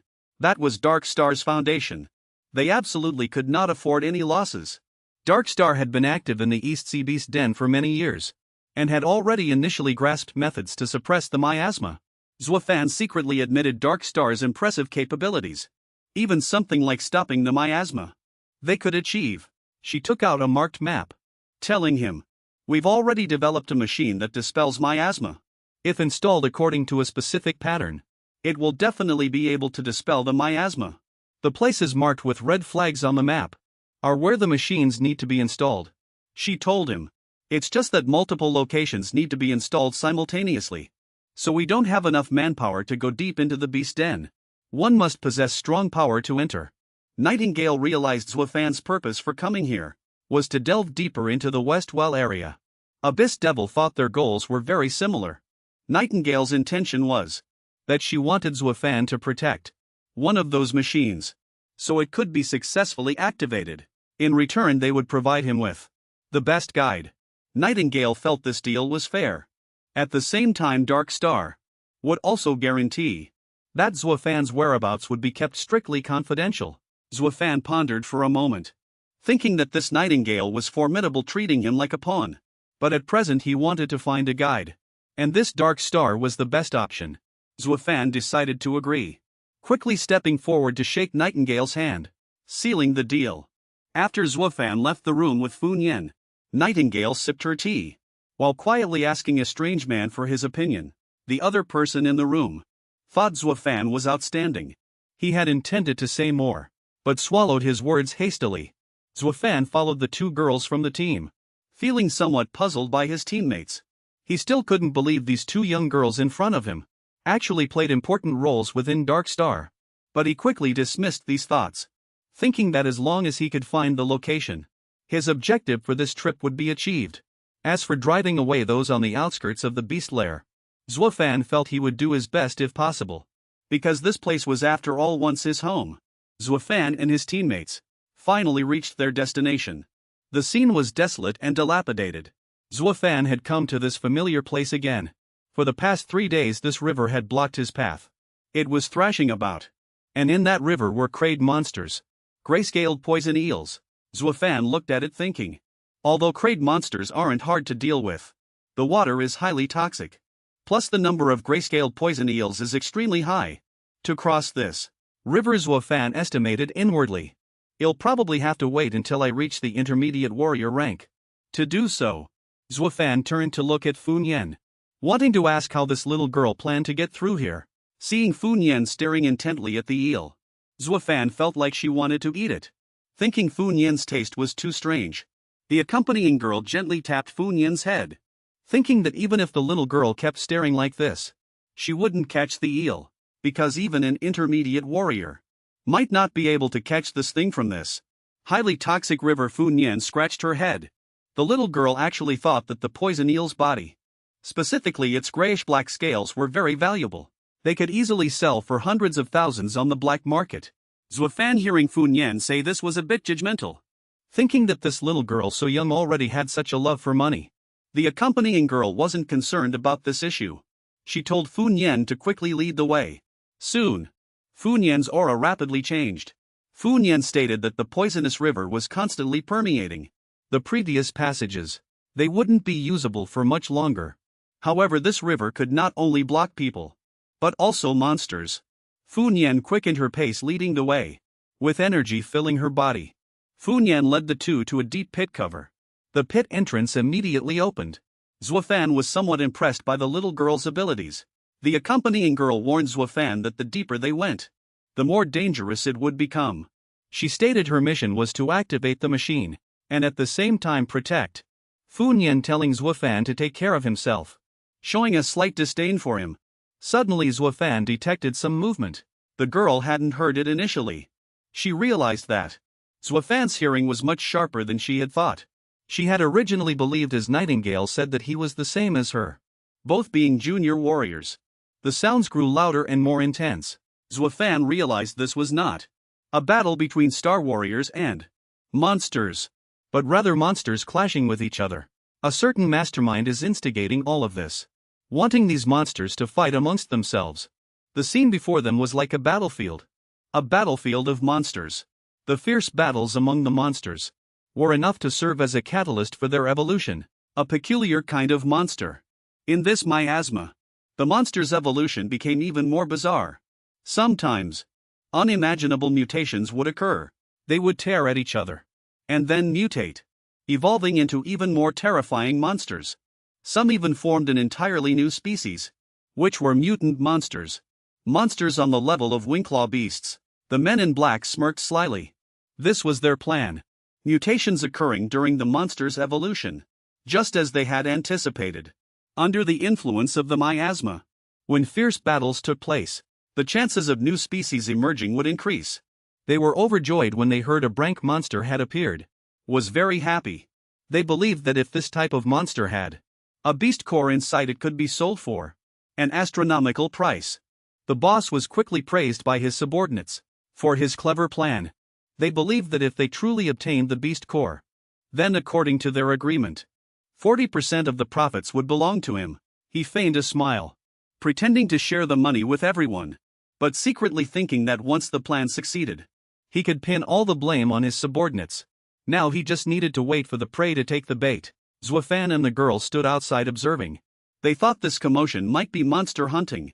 Zuo Fan noticed they had just finished hunting monsters, and with the miasma spreading, were they out of their minds?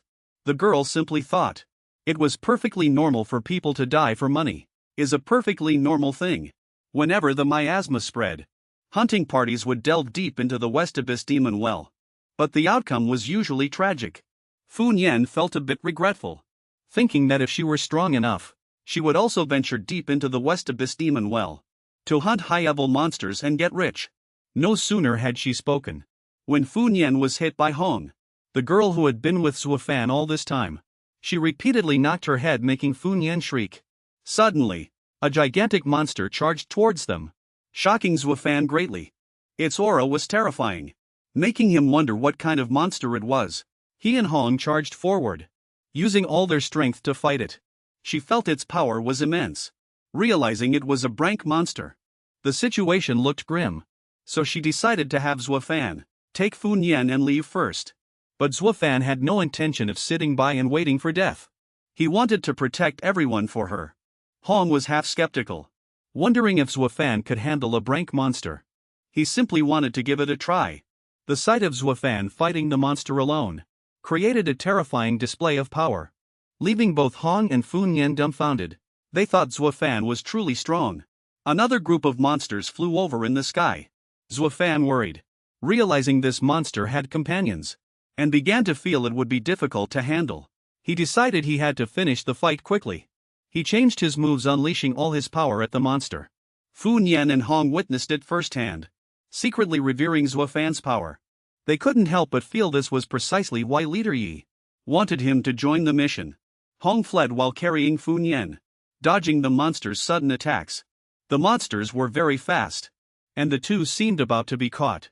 Just then, Zuo Fan arrived just in time from somewhere, carrying the two girls and leaving, moving faster than expected. He noticed these monsters were mutating, and softly asked Hong, "Do monsters often mutate like this?" When the miasma spreads, Hong said that when the toxic gas spreads, the proportion of mutated monsters does increase. But this is also the first time she has encountered such a situation. This kind of collective mutation, Zuo Fan was puzzled, wondering if this situation would affect Dark Star's gathering place. Does it even matter? He and Hong decided not to concern themselves with these matters, because activating the machine and dispelling the toxic gas was their mission. Everyone arrived at the place Zuo Fan had only just now discovered. This was the park in the western suburbs, a place his mother often took him to when he was little. Suddenly Hong took out something very familiar, which greatly surprised Zuo Fan. The mirror Hong had just taken out was identical to the one Commander Ding had given him. The one Commander Ding gave him, Hong wanted him to guess what the mirror was for, telling him to wait a bit longer and he would understand better. She turned and aimed the mirror at the pillar opposite. A basement suddenly appeared before Zuo Fan's eyes. He recalled the past, how his mother used to entice him to play hide and seek together, right in this very spot. But he had never found his mother. Only now did he realize there was a basement here. Hong saw him for a moment, and told him that when she first came here, she was also very surprised. She hadn't expected such a place to exist within the ruins. The machine to dispel the beast toxins was kept here. He walked in with the two of them, wondering why Dark Star would place the dispeller here. If the toxic beasts here were discovered, it would surely be very dangerous. Hong revealed a secret to Zuo Fan. The machine that dispels beast toxins was not invented by Dark Star, but was accidentally discovered during an adventure. According to their estimations, this place was built long before the beast tide arrived. Hong explained to Zuo Fan as they walked. According to Dark Star's experts, this was a research institute, specifically for studying how to deal with monsters. Unfortunately, there was very little data left here. The only and greatest discovery was the machine that dispels beast toxins. Everyone entered the room where the beast toxin dispeller was stored. It was incredibly huge and magnificent. As Zuo Fan looked, he recalled how every time he played hide and seek with his mother when he was little, he could never find her. It must have been because his mother secretly came here. Hong prepared to activate the machine with the mirror. The light shone directly onto the machine, looking very marvelous. Hong saw Zuo Fan looking at her with great astonishment, and told him that this thing didn't just look marvelous, it could also dispel beast toxins. Zuo Fan wondered to himself, could he find any clues? When he knew that the creator of this machine was his own mother, the machine finally started, gently vibrating and producing a strange magic. The true purpose of this machine was not to dispel toxic gas, but to purify. The machine was running. Hong felt it was already taking effect. and decided to take a break, using this time to treat her wounds. Only then did Zuo Fan realize Han was injured. She softly told him she was only a junior warrior, not a monstrously strong individual like him. That's why earlier, when she tried to take a direct hit from a class monster, she ended up getting injured. She wanted him to turn his face away for a moment, so she could bandage her wound. Seeing Zuo Fan's shy expression, Han chuckled softly, finding Zuo Fan quite amusing. The beast toxins were being purified, making a certain underground evil force extremely furious. They swiftly sent people to find out the reason and destroy it. Han looked at the machine's control panel, guessing in her mind that it would take another 2 to 3 days for the spread of the toxic gas to stop. Zuo Fan marveled at how truly wondrous this machine was. He wondered to himself who had created it. Han also had the same question. She felt that the person who created this machine was a genius. Outstanding. Unfortunately, according to expert predictions, perhaps that person has already, along with the beast tide of the East Sea, died in battle. Zuo Fan couldn't help but think of his mother. She didn't die in that disaster but much earlier. Suddenly an alarm sounded outside. Those monsters have found this place and are invading in full force. Han fumed, thinking that if this continued, their efforts to dispel the beast venom would be for naught. She wanted to grab a weapon and go out to stop those monsters. Zuo Fan, worried about the injured Han, decided to go out himself. Inside the room, dust and smoke filled the air. The enormous snake continued to ceaselessly spew venom from its mouth. The miasma spread once more. Zuo Fan raced away. In the dim corridor, he thought to himself, if this continues, these monsters will break down the door. I absolutely cannot let them invade. He secretly made up his mind. Then he cautiously glanced back over his shoulder. Through his earpiece, a voice warned him, be careful, these monsters are very strange. A type never seen before, the person added. And they can release potent venom. These monsters are extremely difficult to deal with. Hearing such a warning, he frowned. A green light flashed in his eyes as he confidently stated, I know what I'm doing. Then he spoke again to confirm. Open the door, take the secret passage. Immediately after, a door by the wall opened. Zuo Fan swiftly rushed inside. Then he continued to race with a serious expression. Just then, on a certain wall, a secret passage with a resonating aura manifested before him, drawing Zuo Fan's attention and making him glance at it. Inside him, the mirror glowed, resonating with that aura, making him wonder confusedly and ask himself. This is his gaze full of doubt swept over them, pondering with questions. The light from the mirror shot into the wall. After that, he paid it no mind and continued to run desperately, judging again in his mind. The situation is urgent. I need to deal with those strange snakes first, and then come back to investigate. In that room, the massive swarm of snakes continued to ceaselessly spew venom, hissing, roaring, and destroying everything around, causing dust and rubble to fly everywhere. Zuo Fan leaped before them, shouting Shadow Blade, Streamlight Sword. Then he continuously unleashed his moves, slashing at the snake swarm, cutting them into pieces, making blood splatter everywhere, while yelling, you beasts, die. Then he continued to relentlessly hack at their bodies, causing the snake's flesh and blood to scatter. After these sharp and decisive slashes, Zuo Fan, wearing his gas mask, stared at them with wide eyes, gripping his sword, and asked in confusion, were they killed that easily? He then added, these monsters are too weak. He cut off his words. The shattered snake body fragments emitted a dense aura, constantly evaporating and spreading. Their heads gradually vanished, becoming smooth and featureless. Upon seeing this, he wrinkled his face, his eyes wide with confusion, and made a judgment. These serpentine monsters have no eyes. He relayed this to the person in his earpiece. On the other side, Akahon also looked at the headless snakehead, then turned to Fu Run and asked seriously, Shao Run, have monsters like this appeared recently? Standing beside her, hands on her hips, she also looked at the dead snake and replied, no, I've never seen them before. It's possible that with the spread of the miasma, these monsters crawled out from the deep wells of the western demonic abyss. She gave her initial assessment. He looked at the screen, talking to them with doubt and caution, his eyes flickering. These monsters look very strange, but their strength is very weak. He made his assessment, then continued. Currently there doesn't seem to be a major threat. Akahong heard him say this and also looked over. He frowned and warned, no matter what, you must be careful. A sense of unease rose in her heart. What's going on? Why do I have such a bad feeling? It seemed to interrupt her thoughts. On his side a red sky was forming. And I gazed down.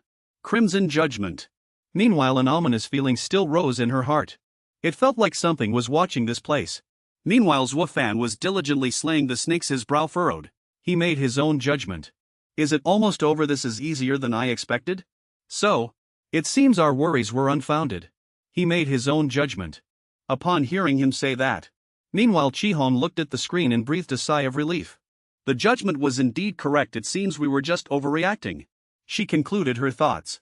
Some monsters look truly bizarre, but their strength is nothing special. Barely crank. Fu Ren, who was beside her, was also observing. Suddenly she clenched her fist. Frowning, she called out cautiously. Something's wrong, these monsters are problematic. She made her judgment. Then she quietly confirmed. These monsters aren't dead yet. The snake corpses gathered their essence. Then a giant snake appeared behind him. It was baring its fangs and lunging while Zuo Fan still held his longsword. Not moving an inch. Fu Ren on the other side shouted a warning at him. Look out! Then a massive ground-shaking explosion occurred.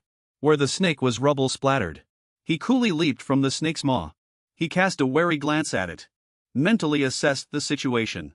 Could these monsters are merely parts of a single monster's body? He questioned himself, puzzled. Immediately he answered his own question. It looks like. You'll have to try the move I've recently comprehended. Based on the Shadow Blade flowing light sword. To expand and execute a group attack sword technique. And so, he executed the move forming a vortex. Attacking the snake fiercely. He drew his own conclusion. The power of the spiral. Enough to form a sword energy storm. Can attack all targets simultaneously. He determined this monster. I don't believe you're still alive. Afterward the sword in his hand was covered in blood. Zuo Fan stammered in shock. What does this monster have? No physical body? Only then did he understand. The severed snakes writhed rejoining the body. As if they had never been separated. The giant snake's body grew more horns, flicking its tongue at him. Its body emitted a thick evil aura and it was viscous and merging. Zuo Fan looked at it, sheathing his sword, and cautiously assumed a battle stance. Meanwhile Chi-hong and Fu Ren watched the large screen. The situation unfold, their faces darkening with bewilderment. They asked in unison. What kind of monster is that? He on his side looked at it warily and thoughtfully. He made a puzzling assessment. It was clearly killed, yet it can still revive. Meanwhile, Chi-hong was already frowning, her face grim, gnashing her teeth. As she reconfirmed the situation. This situation isn't right. You should retreat first, this monster is too bizarre. She remarked. Next, the giant snake opened its mouth and spewed venom at him. It writhed, moving ferociously. Immediately after, a sphere rose from the ground, engulfing him from all directions. Zuo Fan stood inside, struggling, unable to break free. Fu Ren on the other side spoke up to confirm the situation. It's dangerous, he's trapped. He's surrounded by an eerie aura. And the snake's venom. At this moment, he stood surrounded, his expression unreadable. Assuming a battle stance, he stated firmly. This huge bizarre monster. I will not retreat. Then silver light flickered in his eyes. His entire being erupted with a purple aura.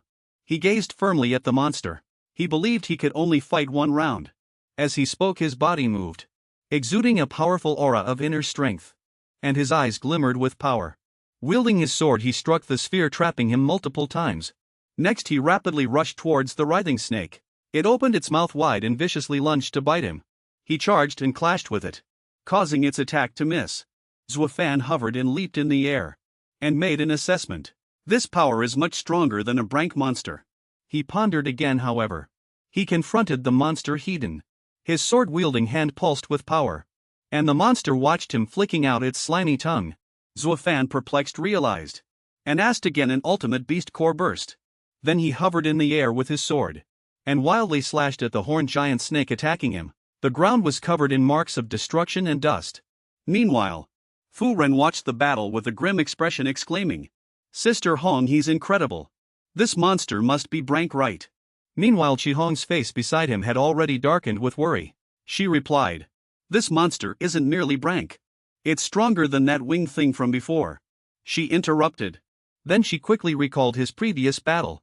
And made a serious assessment, but her surprise wasn't because of that. Instead, it's because of his resilience. She added. The kid's breathing is so steady. Indicating he still has reserves. Hearing this, Fu Ran also turned her head in surprise to quickly look. Chi Hong asked in return. If that's the case, can he kill this monster? Meanwhile, she continued to observe the screen seriously. Her face then sank and an ineffable thought flashed in her eyes. This monster is unusual. Have you forgotten how it appeared? She reminded. On the screen, Zuo Fan had already sliced the ferocious monster in two. Chi Hong gasped in surprise. Meanwhile, Fu Ran beside her was excited and filled with admiration, cheering wow. Immediately after, the monster over there actually regenerated a brand new complete tail and looked at him, and he also looked at it in surprise. It actually recovered completely. He looked at it struggling to say this is, then trailed off. The two people on the other side were also stunned. Fu Ran was dumbfounded, unable to speak, and Chi Hong was already so surprised that her face turned dark and she asked in return, what kind of monster is this? What's even more surprising is that this snake can talk. The horn on its head. It spoke to him through spiritual telepathy. Are you the source of the purified miasma? It asked Zuo Fan, and Zuo Fan's face darkened upon hearing it. His eyes flickered with confusion and doubt as he asked. This monster can speak human language. Chi Hong on the other side was also wide-eyed with astonishment. Her face darkened as she reconfirmed.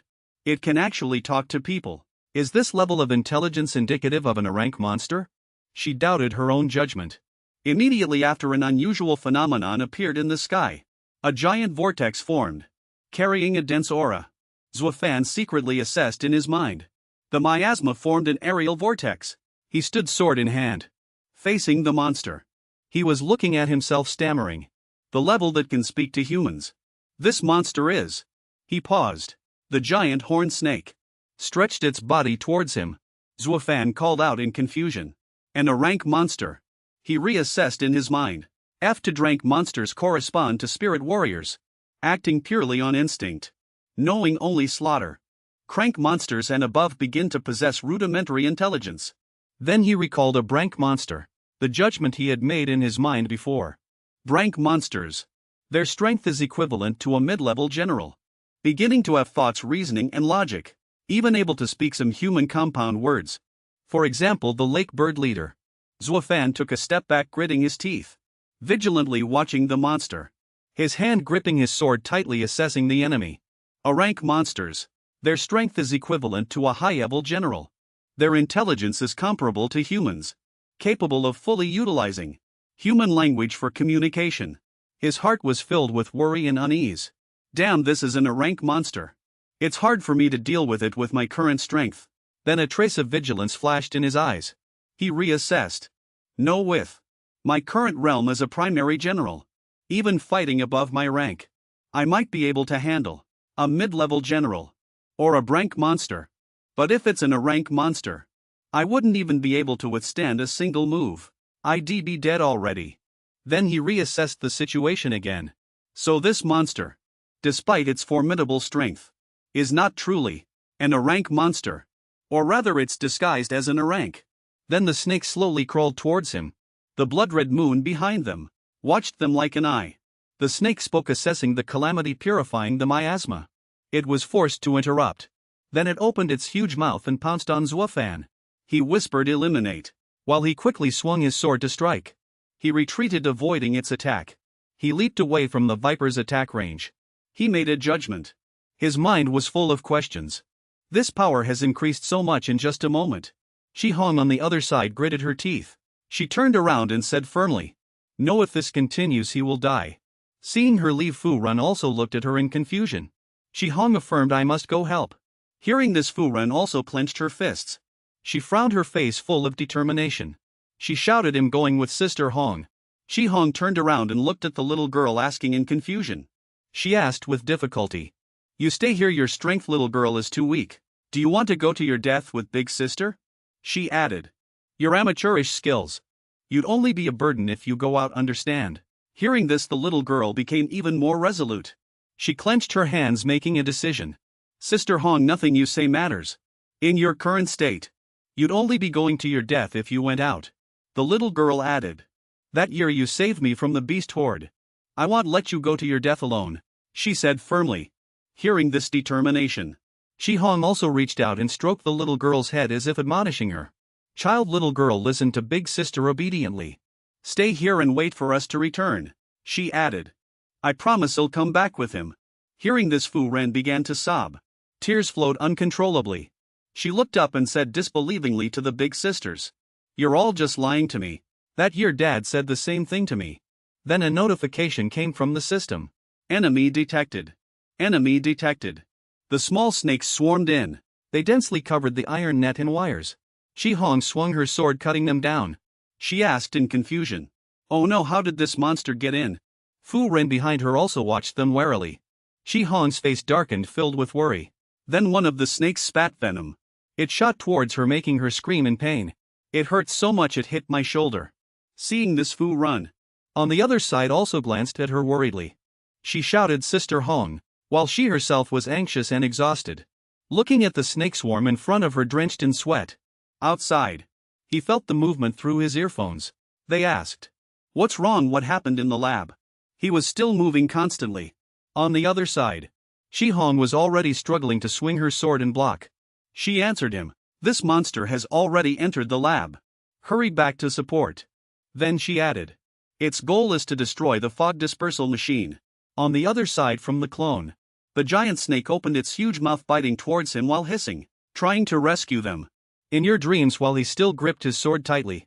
Looking at its fierce incoming attack, Zuo Fan jumped to dodge the attack. The snake's coil attack. He made a judgment. This monster can see through my intentions. It's truly difficult to deal with. Then he added, "No, I can't drag this out any longer." Then the sword in his hand emitted light. Zuo Fan knelt down, raising his sword, tilted back 1 foot on the ground for support. He looked up, gritting his teeth at the monster. His face darkened and he roared full power. Then energy fiercely gathered at his supporting foot. His body emitted an intense flow of purple energy. His eyes flashed and he softly spoke the name of the move. Fleeting light step. He also quickly used the momentum to leap, then said, "Shadow blade, flowing light sword." A massive sword light carrying immense energy slashed towards the giant snake monster. It screamed loudly as if electrocuted. He swiftly darted past it, still gripping his sword. A glint flashed in his eyes. The snake's body was hacked into pieces. The miasma also gradually spread outwards from it. Then Zuo Fan turned and looked back with a puzzled expression. He asked aloud, "Did it succeed?" He then made a judgment. This monster's strength doesn't seem to have reached a rank at all. If it really were in a rank monster, then I wouldn't be able to handle it at all, he thought to himself. Immediately after, Zuo Fan also quickly ran towards the base. He watched the puddle of slime from atop a building. It was splattered in patches everywhere. He judged the direction. "It's dangerous." Then he sped off. That puddle of slime was still wriggling. He made a preliminary judgment. "This monster wants to go to the research institute," Zuo Fan said with some amazement. His body was still continuously running back.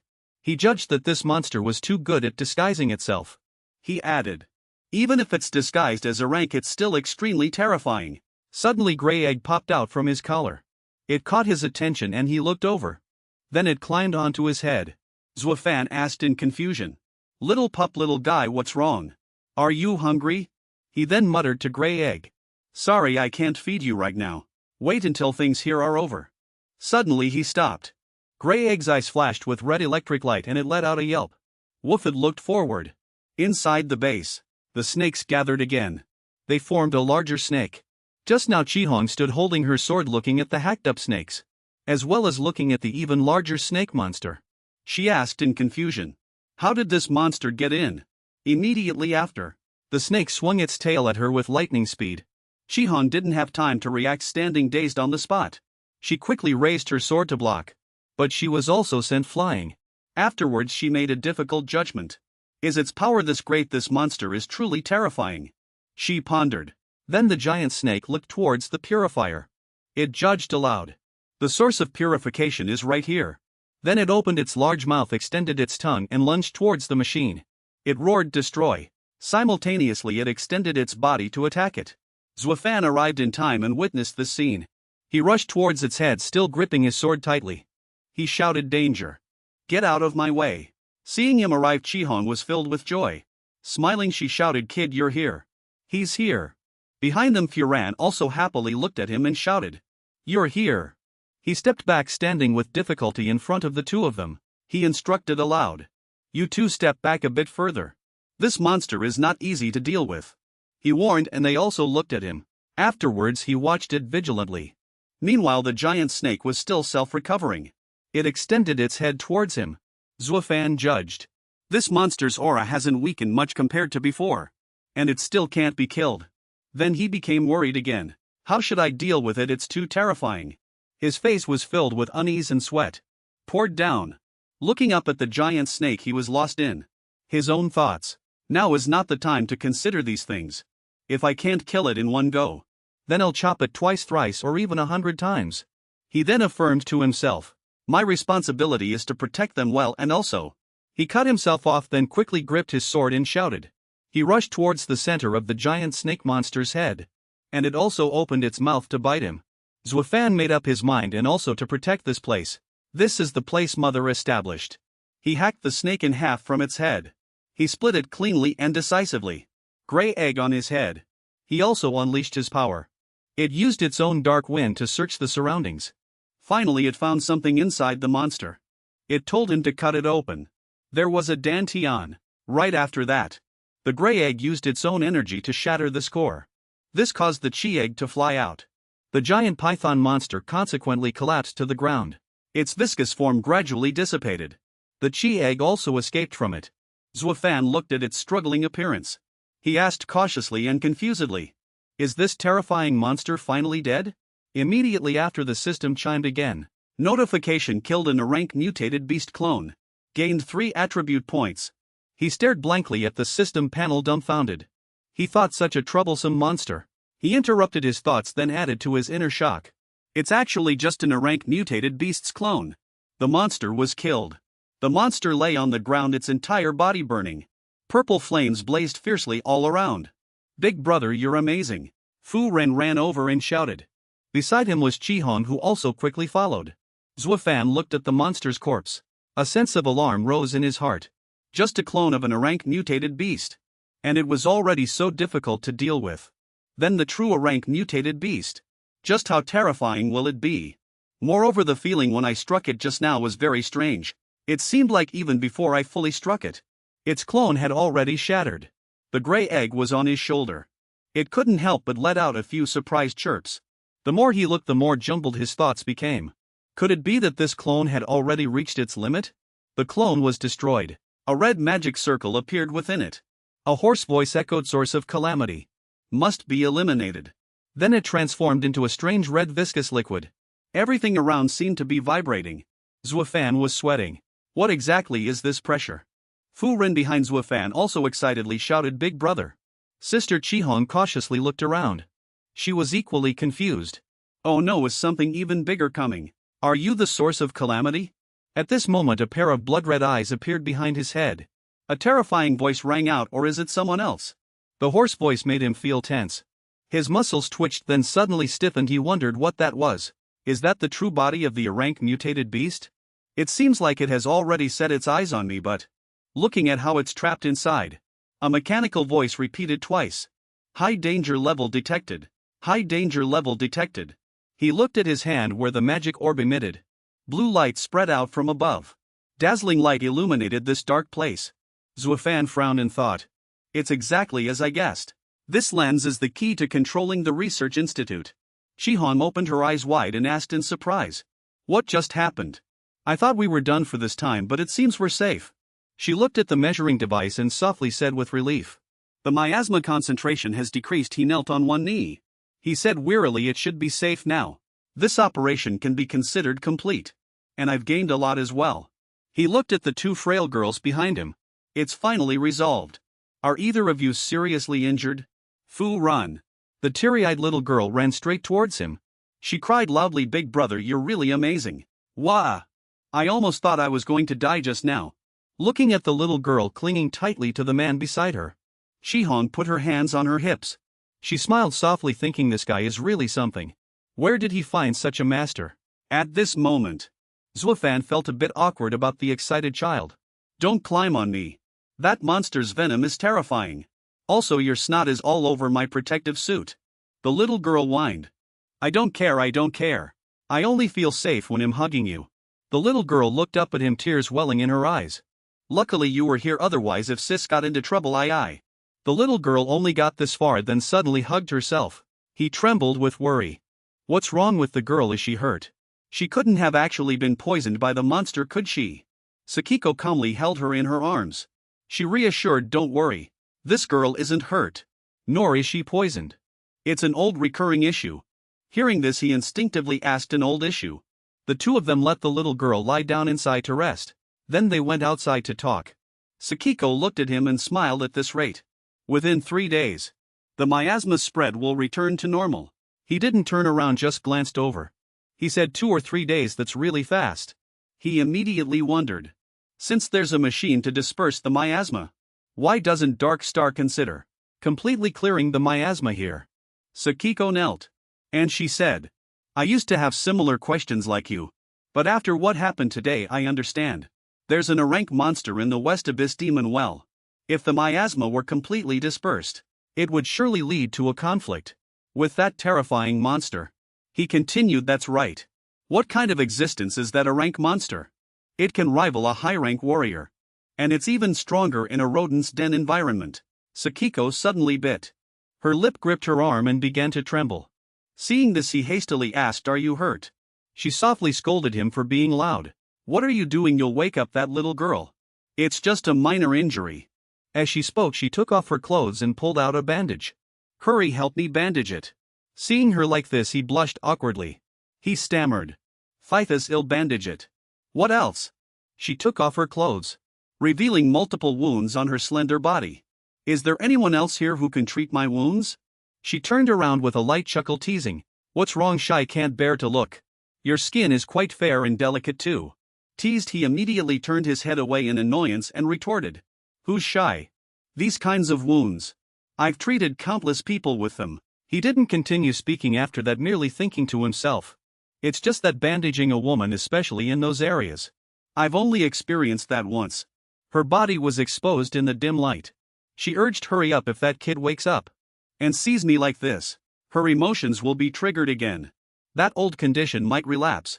That would be troublesome. He awkwardly walked over from behind her. While bandaging, Sahan pondered and asked, what's the story behind Funin, that kid's old condition? Sakiko chuckled softly and explained. That kid Funin, I rescued her from the East Sea Beast nest. At that time the East Sea Beast tide had only just ended. She recalled that day. When rescuing people during the battle, a teammate suddenly shouted, this child is still breathing. After being rescued, Funin would sit silently in her room every day, hugging her knees. Everyone was discussing, why are the aftereffects of her injury always like this? This child probably won't live much longer, sis. She always stayed by her side, comforting her spirit. Funin, your mom and dad are missing. But there's a good chance they're still alive. You have to try hard to live, earn money, and go find your mom and dad. Hearing her say that thought was all that remained in her mind. She even mumbled to herself while sleeping. Mom and dad earn money. This kid's symptoms aren't uncommon. Among the survivors of the East Sea Beast tide, many suffer from these post-injury aftereffects. Just to varying degrees. The suffering of survivors is perhaps greater than that of the dead. After all, for those who live throughout their long lives, they will endure the torment of shadows. He silently lowered his head, heartbroken by the beast tide. The East Sea Beast tide. The greatest disaster in Wagwo's history. He thought to himself. I must uncover the truth of what happened back then. I must clear the names of those who died. They can't have died in vain. But he was still worried. Just to reach that location on the map, his current strength was still not enough. He had to become stronger, at least in advanced battle general. His thoughts were interrupted by a remark from Chihong. Her voice was soft yet clearly teasing. Hey, you're quite dishonest. And here I thought you were an innocent little boy. He felt a bit embarrassed and quickly withdrew his hand. Not at all. It was just an accident. She said that, but then turned away and chuckled softly, a little shyly. What an interesting fellow. People like him are truly rare. The miasma has stopped spreading and its range is shrinking. It seems this crisis has passed. Perfect, now it's time to hunt demon beasts. A person dressed in white, entirely snow white, said worriedly, what's going on? Why did the miasma stop spreading so quickly? Didn't they say that each time the miasma spreads, it would take at least half a month? His eyes glowed with an eerie green light. His voice was hoarse. We have to execute the plan ahead of schedule. Although it's a bit rushed, there's no other choice. He hastily drew out a staff. Behind him thousands of glowing crimson eyes flickered into existence. At least the prey is coming soon. In another place, a transport vehicle was heading towards the East Sea Beast Den. Are we almost there? Someone suddenly asked. The miasma spread was nearing its end. Two figures dashed out from the ruins. Zuo Fan's voice echoed in the darkness. Finally, the miasma spread has ended. At most a day or two and things will return to normal. He held Fu Rin in his arms. He was worried that after the miasma beast tide spread ended, he would quietly return to see if he could find any useful clues in the laboratory. He glanced around vigilantly, feeling as if someone was nearby. Seeing him like this, Chihong asked what's wrong. He looked at her and replied, "Nothing. Maybe my nerves have been a bit tense these past few days." Tense? Chihong smiled happily, deliberately teasing, "That's perfectly normal. When you get back, you'll have some strong liquor with you. One drink and you'll be fine." Hearing this, he immediately felt awkward. He declined. "That won't be necessary." However, at this moment, his mind was churning with thoughts. The aura of disaster. It's moving outwards. Just the confines of the beast den. Even if that disaster has already escaped the beast den, we must pursue and eliminate it. The vehicle continued to drive slowly along the empty road. Mu Runyue wore a gas mask, sitting in the vehicle and vigilantly looking outside. Several grenades flew in from an unknown direction. The vehicle instantly exploded. Luckily, she had already escaped. 3 junior battle generals were protecting her nearby. She walked forward with light steps, as if nothing had happened moments before.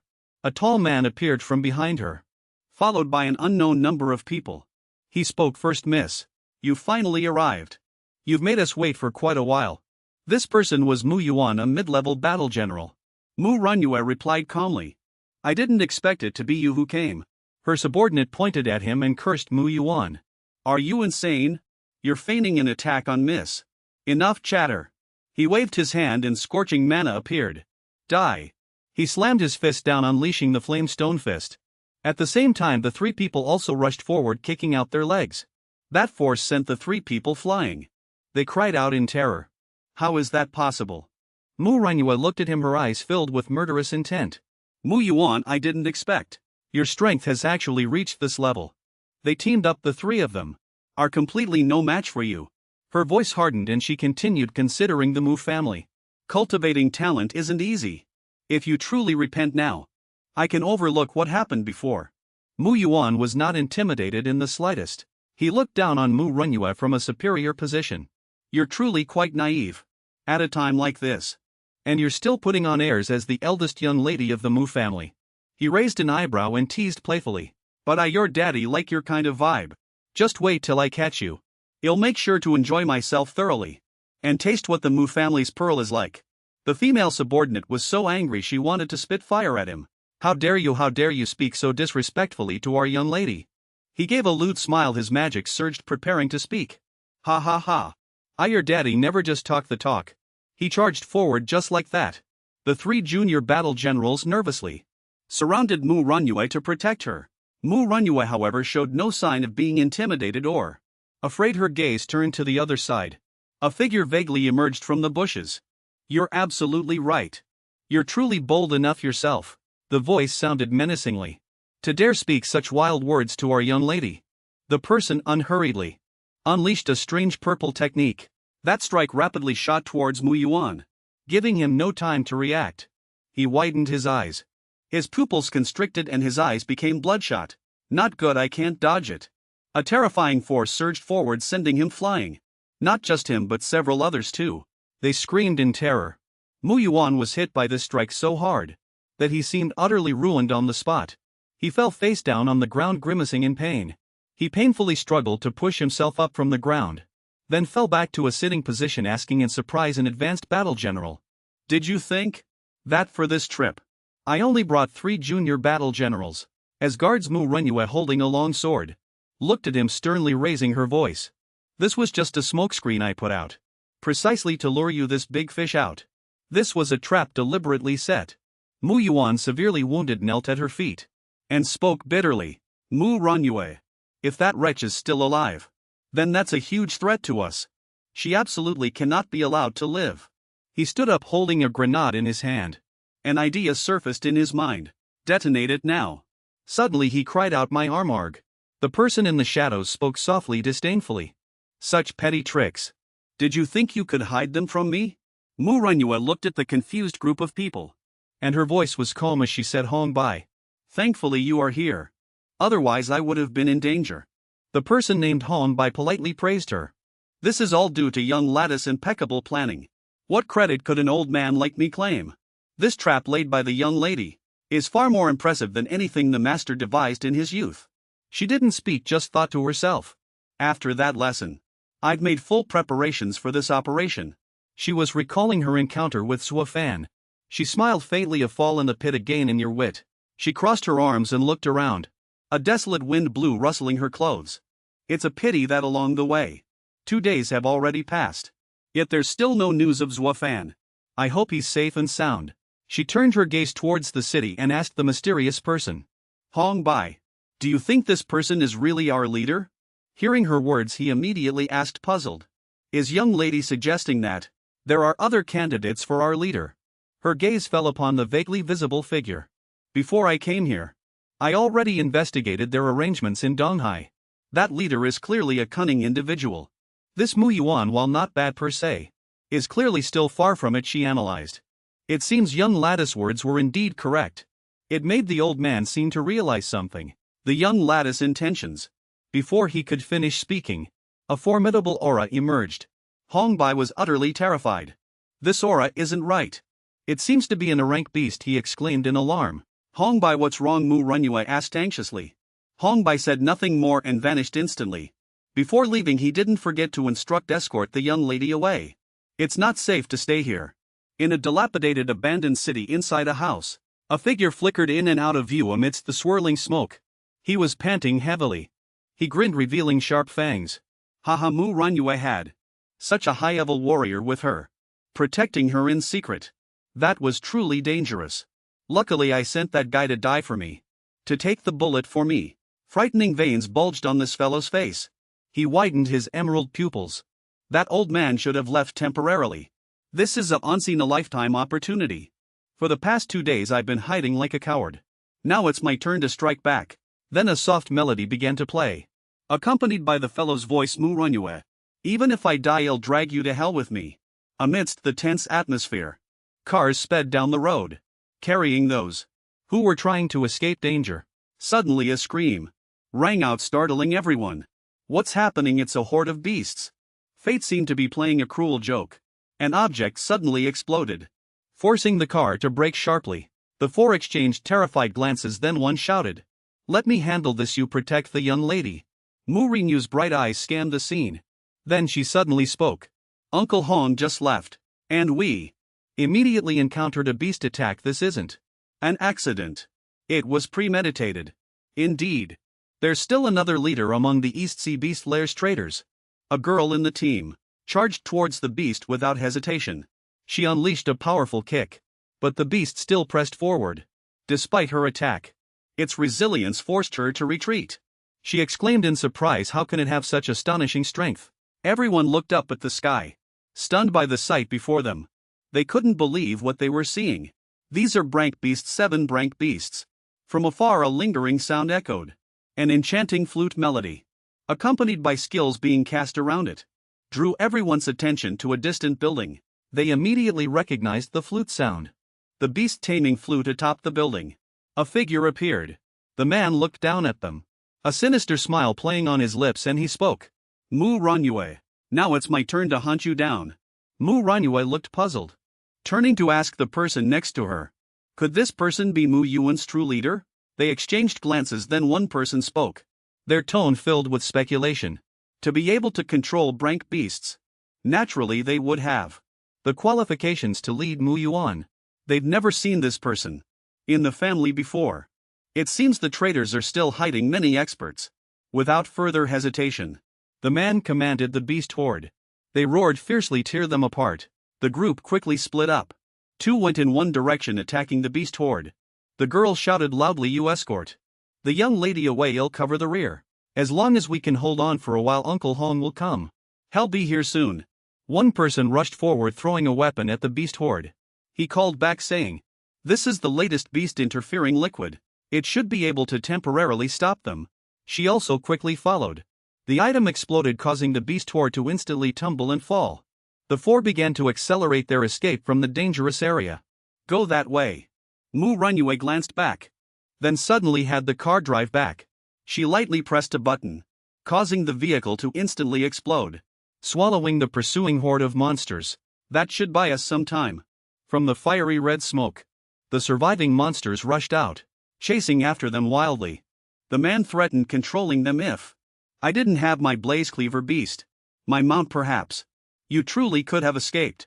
But with me here, where can you possibly run?" They stopped running. Instead they turned to confront the man Hedon. Everyone was ready awaiting orders. Mu Runyue said to them, "I didn't expect the traitors would have 6 monster manipulators. And they can even control class monsters. I miscalculated fortunately. To deal with unexpected situations, I've already prepared in advance. I just really didn't want to use this safeguard. I also don't know what she'll do to extort me when the time comes." After speaking, she pressed a button on her device. At Dark Star's headquarters, Ying sat cross-legged looking outside. He said to the person beside him, "The mist is clearing soon. They should be on their way back." This operation was very smooth. The aura's spread has been suppressed. A figure gradually appeared standing silently beside Ying. He lowered his head and asked, "What's wrong? You seem to have something to say." The person merely looked outside and said vaguely, "I'm afraid it won't end so simply." "What do you mean?" Ying had just raised his head. Before he could finish speaking, his phone chimed. The girl picked up her phone, a look of surprise on her face. "This is..." She looked at Ying. She said, "This is truly rare. The Mu family's little princess is actually sending a request for aid to us." Dark Star, after speaking, she answered the call and asked, "Are you back? It's not a celebratory feast. Before returning to headquarters, you might as well complete a rescue mission." Hearing Ying say this, Chi Hong said exasperatedly, "What? We just finished a mission. A dangerous one at that. I'm still injured, and you want us to go on a rescue mission?" Seeing her exaggerated reaction, Zuo Fan watched, merely smiling in bewilderment. He asked, "What's wrong?" At this moment Fu Ren was showing signs of waking up. He asked tremblingly, "What's wrong?" Chi Hong listened on the phone as Ying continued. "This is a top-tier rescue mission. The reward is quite substantial. Are you sure you don't want to take it?" Without waiting, Chi Hong immediately replied excitedly, "A top-tier rescue mission? Who's rich enough to issue such a task? Send me the details, let me see." Zuo Fan looked at her disheveled appearance and asked worriedly, "You're injured and you still want to go on a rescue mission?" Chi Hong listened and replied happily, "Don't I still have you?" Faced with her excellent way of treating people, he merely reluctantly replied, "You certainly know how to boss people around." Chi Hong checked the message, then excitedly explained to him, "This isn't bossing around. The reward for Dark Star's top-tier rescue mission. We can get tens of millions or more. Who's rich enough to issue this kind of rescue mission?" As the message opened, a fierce monster roar echoed, stunned her. "It's those beasts." Recalling the terrifying scene, the two angrily said in unison, "Those strange monsters are back again." The three looked at each other, their fighting spirit soaring. "Perfect, I wanted to find these monsters too. Let's settle old scores with these beasts." At the location where Mu Runyue and her team were fighting, a monster suddenly leaped up and charged over. From all directions they were being pursued by a frantic influx of monsters. A team member shouted, "This way, miss." At this moment Mu Runyue discovered something, causing her to instinctively stop and look. In front of the four of them, the mysterious man blocked their escape route. He looked directly at them and gave a wicked smile. "Mu Runyue, miss, you're quite good at escaping, aren't you? You have nowhere left to run now. Just die obediently right here." The surrounding monsters roared, making the scene even more terrifying. The man launched an attack, shouting, "Die!" Suddenly arrows pierced through the air, shooting directly at the group of monsters. He flew into a rage. Who dares to ruin my plans?" He leaped back to dodge. One by one the monsters fell under the barrage of deadly arrows. The tense atmosphere instantly reversed. Surprising Mu Runyue. Are those the Dark Star's reinforcements? They arrived just in time. After Chi Hong finished shooting her arrows, she turned to her male teammate, her voice filled with excitement. "Now it's your turn to act." The male teammate simply gave her a calm glance. and replied ill finish this quickly. Unwilling to accept defeat, the enemy blew a whistle controlling the monsters. He roared. Mu Renew's reinforcements have arrived. No, I must kill her immediately. Otherwise I'll never get another chance. Kill her, tear her to shreds. The monsters obeyed instantly, going into a complete frenzy. Their eyes bloodshot as if wanting to tear everything apart. Suddenly a technique was unleashed, drawing the enemy's attention. Shadow Ninja's flowing light blade. He quickly leaped up to dodge. Mumbling this sword skill, it's you. After Zuo Fan unleashed his skill, he landed abruptly, kicking up dust. The blade in his hand emitted a dazzling blue light. The enemy aimed his weapon directly at Zuo Fan, then unleashed a class combat technique. Layered Flower Bone Annihilation Minor Mastery. The surrounding space began to change, and white mist started to spread. Everyone was shocked by this extraordinary power. One person exclaimed, Layered Flower Bone Annihilation. That's one of our Mu family's secret combat techniques. And he has cultivated it to the minor mastery stage. Not only is this guy skilled at beast taming, his own strength has also reached the battle general. Mid-level, can that young man handle it? Mu Renue stared intently at the figure fighting. She softly said, it's him. Seeing him fight bravely, she secretly rejoiced. Zuo Fan, he's fine. And Zuo Fan's strength is much greater than what was in the intelligence report. Zuo Fan directly dived down. The terrifying pressure, forcing the enemy to raise his weapon to block. Some old memories suddenly surged into Mu Renue's mind. It hasn't been long since we last met, yet Zuo Fan has actually grown to such an extent. He truly is a genius. But seeing the unfavorable situation, she worried about what she was even thinking about. The immediate crisis had not yet been resolved. However, the battle was evenly matched. Zuo Fan unleashed a deadly sword strike, forcing the enemy to leap up and dodge. He angrily yelled, you brat. I can't believe you weren't blown up before. He gnashed his teeth, worrying. And now you've ruined my grand plan again. This time, I'll make sure to bury both you and Mu Renue right here. The prolonged battle left Zuo Fan exhausted, his body trembling. Seeing this, the enemy thought, this guy's mastery of combat techniques. He's probably one of the top experts among battle generals. With my current strength, defeating an expert like this, in a short amount of time, is very difficult. My distance from the 400-point threshold for a mid-level battle general is still significant. My advantage is speed. If I put all my unallocated attribute points into agility, perhaps he'll have a better chance of winning. Zuo Fan was surprised that guy. In front of him, the monsters were pouncing down from above. Be gone. Facing nearly 10 at once made him very uncomfortable. And this swarm of ferocious brank monsters. He quickly unleashed his Ren skill, tearing apart the monsters' encirclement cleanly and swiftly. The enemy was enraged by this sight. He declared, brat, you didn't see that coming, did you? In the midst of battle, I can even control the enemy's spirit beasts at the same time. You annoying brat, just die obediently. He smiled triumphantly when he saw Zuo Fan. Zuo Fan was still surrounded by monsters.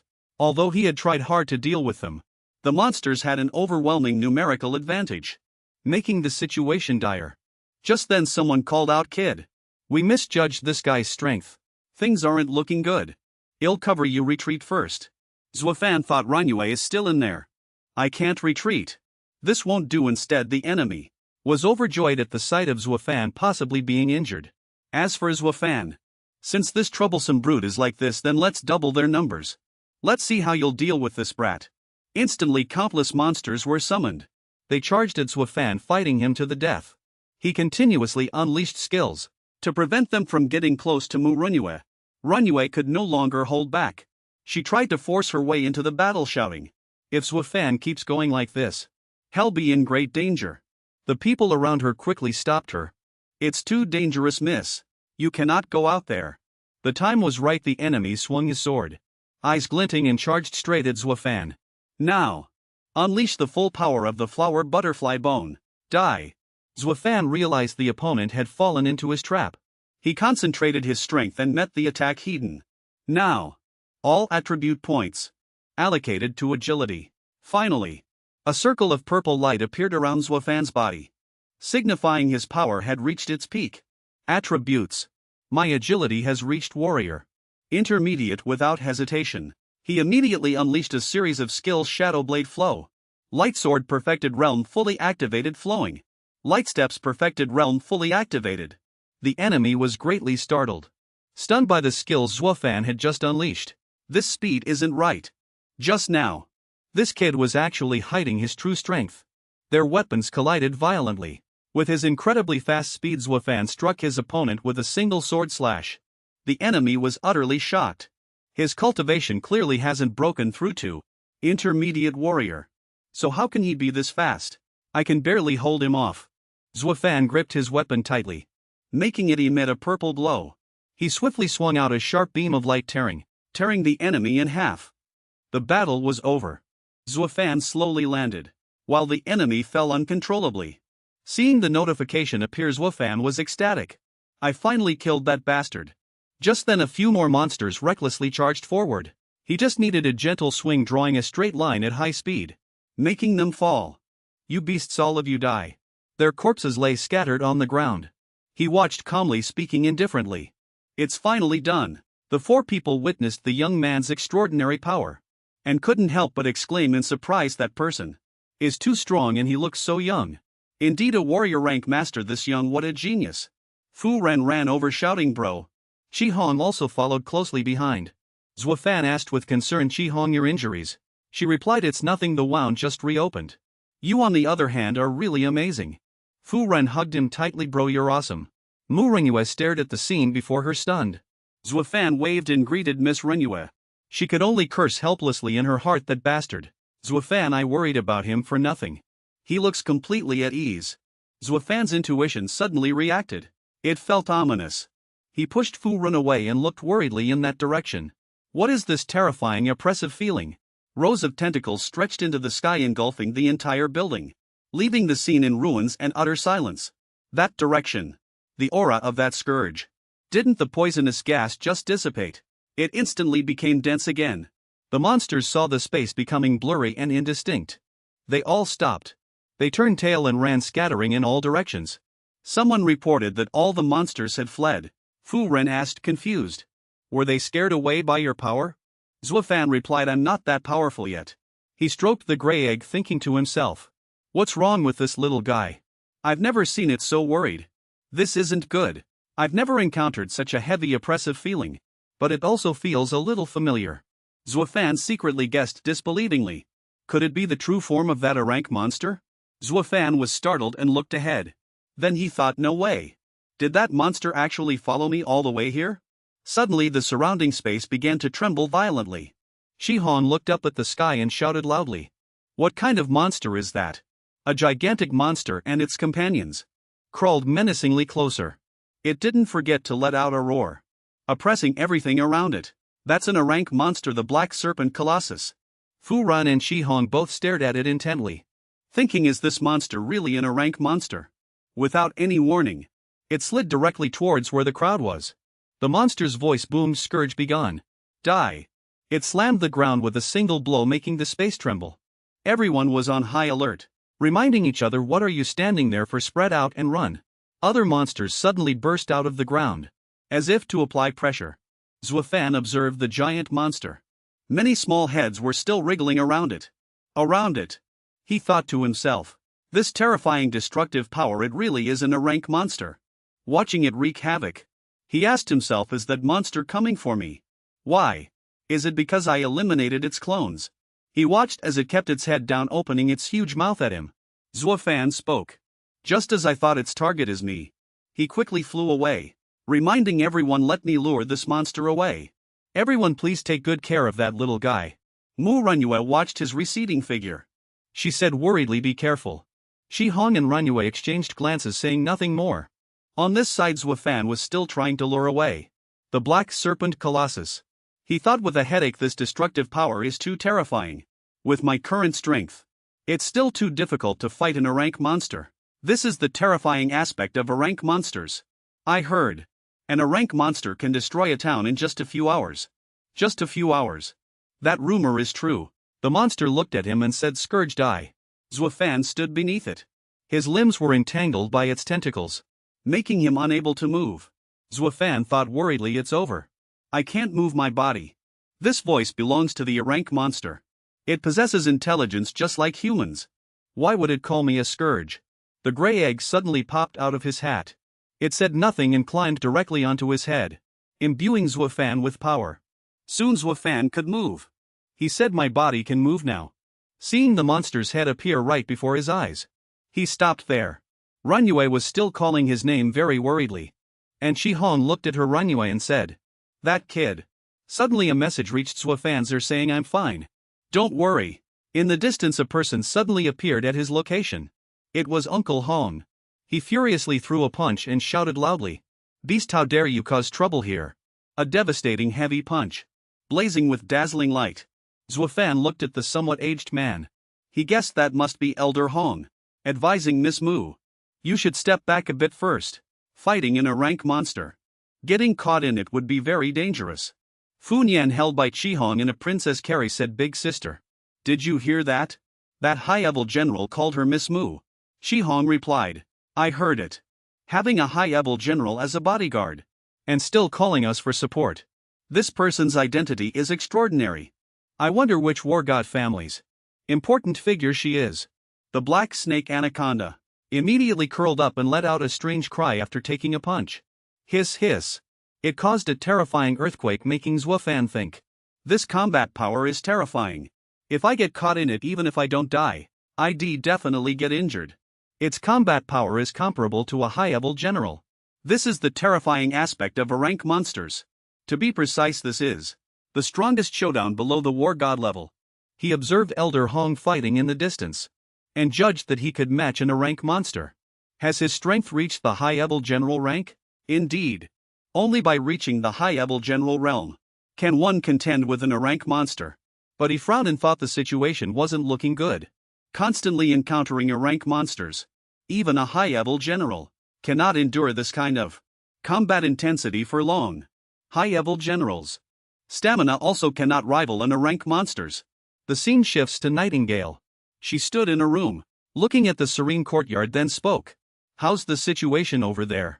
The person on the phone reported, "A black snake anaconda from the West Demon Domain's well has already emerged. The Mu family's high-level general is almost unable to hold on." Nightingale replied, "Then I can only entrust it to you, esteemed sir." The other end of the phone replied, "Dealing with monsters is also our Starfall warriors' duty." Meanwhile, the battle between the black snake anaconda and Elder Hong was fiercely underway. He wearily dropped to one knee, gasping, "This is bad." He powerlessly looked at the monster before him, which was roaring ferociously. Someone stood in the distance observing the battle. Then commented another human expert. Fu Nian saw someone suddenly appear, and asked in surprise, "Who is that person?" "Another high-level general." The tall man in the hat spoke to Elder Hong. "I am a member of the Dark Star rescue team." After hearing this, he suddenly paused, thinking, Dark Star, the mysterious organization from the East Sea Monster Den, do they have high-level generals among their ranks? Zuo Fan also frowned. He pondered, a high-level general from Dark Star. I didn't expect this organization to have such experts. But the movement technique he just used. How is it so similar to floating light steps? Am I seeing things? Two high-level generals working together. In that case, this damned rank monster is finished. But the black snake anaconda alone declared, "All human powerhouses must die." Mo Ling spoke up to remind him, "This monster isn't easy to deal with, let's work together." Elder Hong replied, "All right." The two stood together amidst a pile of writhing red whiskers, continuously cutting them down. Everyone watched the battle, commenting, "This power is terrifying." Zuo Fan, standing by, also had his own thoughts. In a battle like this, anyone below a high-level general cannot intervene. However, can they really kill this rank monster? From the start of the battle until now, this monster has never shown its full strength. While Mo Ling and Elder Hong struggled in continuous bitter combat, the monster merely endured passively, then roared. Fu Ren watched the battle intently. She gripped her hands and said, "This monster is wounded. You two go kill it directly." Elder Hong also said to leader Mo and the others, "Let's give it our all and kill this monster." He replied, "Strange. This monster is seriously wounded, yet its aura hasn't weakened at all."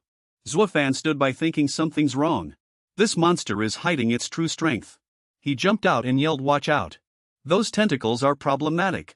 Elder Hong turned back and asked, "What problem?" Violent tremors emanated from within the monster again. It roared, its whole body writhing, and 10 more tentacles grew out. This monster's tentacles can do that. Its head swung wildly trying to shake people off. Elder Hong was flung away. Leader Mo quickly caught Elder Hong, preventing him from being injured by the monster's sudden attack. He said, "Thank you, sir, this monster is too cunning."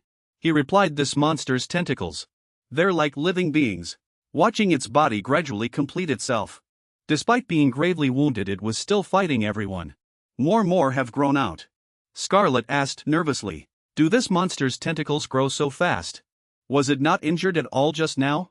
Elder Hong's forehead beaded with cold sweat as he said, "This monster was pretending to be injured. It wanted to use its tentacles to set a trap and lure us in. No wonder I felt this monster's aura hadn't weakened at all. So it wasn't my imagination. And a rank monster's tentacles can regenerate. And it's so cunning. How terrifying." The black serpent giant Kraken looked at the crowd below, muttering inwardly, "They've ruined my plan again. Humans are truly a nuisance." Zuo Fan stepped forward, reminding them, "Those two powerful enemies on your side. Don't let them set their sights on a small fry like me." Suddenly the monsters split apart. Two monsters appeared, identical in size and hideous appearance. Zuo Fan asked in confusion. Another monster clone appeared. "What does it want to do? This monster clone? Isn't it specifically here to deal with me?" But the one chasing him was actually the monster's main body. He quickly ran off, then said, "No. My strength simply isn't enough to fight this monster. I can only lure it to those two powerhouses." Thankfully I raised my agility attribute to the combat level. And as a mid-level battle general combined with the light shadow movement technique, I wasn't caught. As soon as I get near the two powerhouses, I'll be safe. Suddenly the monster behind him spat out a glob of viscous liquid, making him exclaim, "Oh no." Soon, Grey Egg poked its head out from Zuo Fan's hood, and with its own power, prevented the liquid from hitting him. Zuo Fan sighed in relief, then said, "That was close. I almost bit the dust." He thought to himself, "Thanks to the little one just now, the monster's plan failed," and it thought furiously, "What a menace. Must eliminate him." Zuo Fan stood before the two war gods. Elder Hong spoke. "So young, and able to evade in a rank monster's pursuit. This young man." Leader Mo thought, "This kid's movement technique is quite. Let's deal with this monster first." The three immediately charged forward to attack the monster. But it was too immense and powerful. The monster itself also spoke, warning it's useless. Leader Mo asked himself, "Can this monster reproduce infinitely? How are we supposed to fight it then? If this continues, we'll be worn down to death." Seeing Elder Hong's fatigue, he thought his stamina is almost at its limit. It's no wonder. For a high-level battle general to last this long is already very difficult.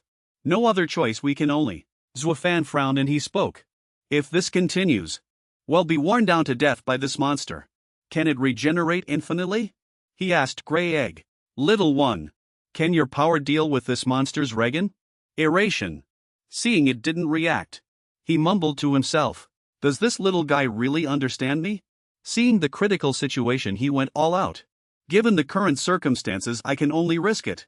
He told Grey Egg to look for an opportunity when the two powerhouses attacked. Now, with that, Zuo Fan raised his sword and cleaved downwards from above, aiming for the monster's head. Elder Hong saw the scene and broke out in a cold sweat. He said, "You brat, do you have a death wish?" Something seemed to shatter. The monster was cleaved open from its mouth all the way down its body. It thought Calamity. Calamity Mo Ling saw this and exclaimed in surprise, "This monster is actually injured." Seizing the great opportunity, he added, "Something's wrong with this monster. Good chance, let's attack together and kill it." With that, he and Elder Hong charged forward together. The two stood on opposite sides, but their goal was both to slay the Black Serpent Hydra. Its entire body exploded like an atomic bomb.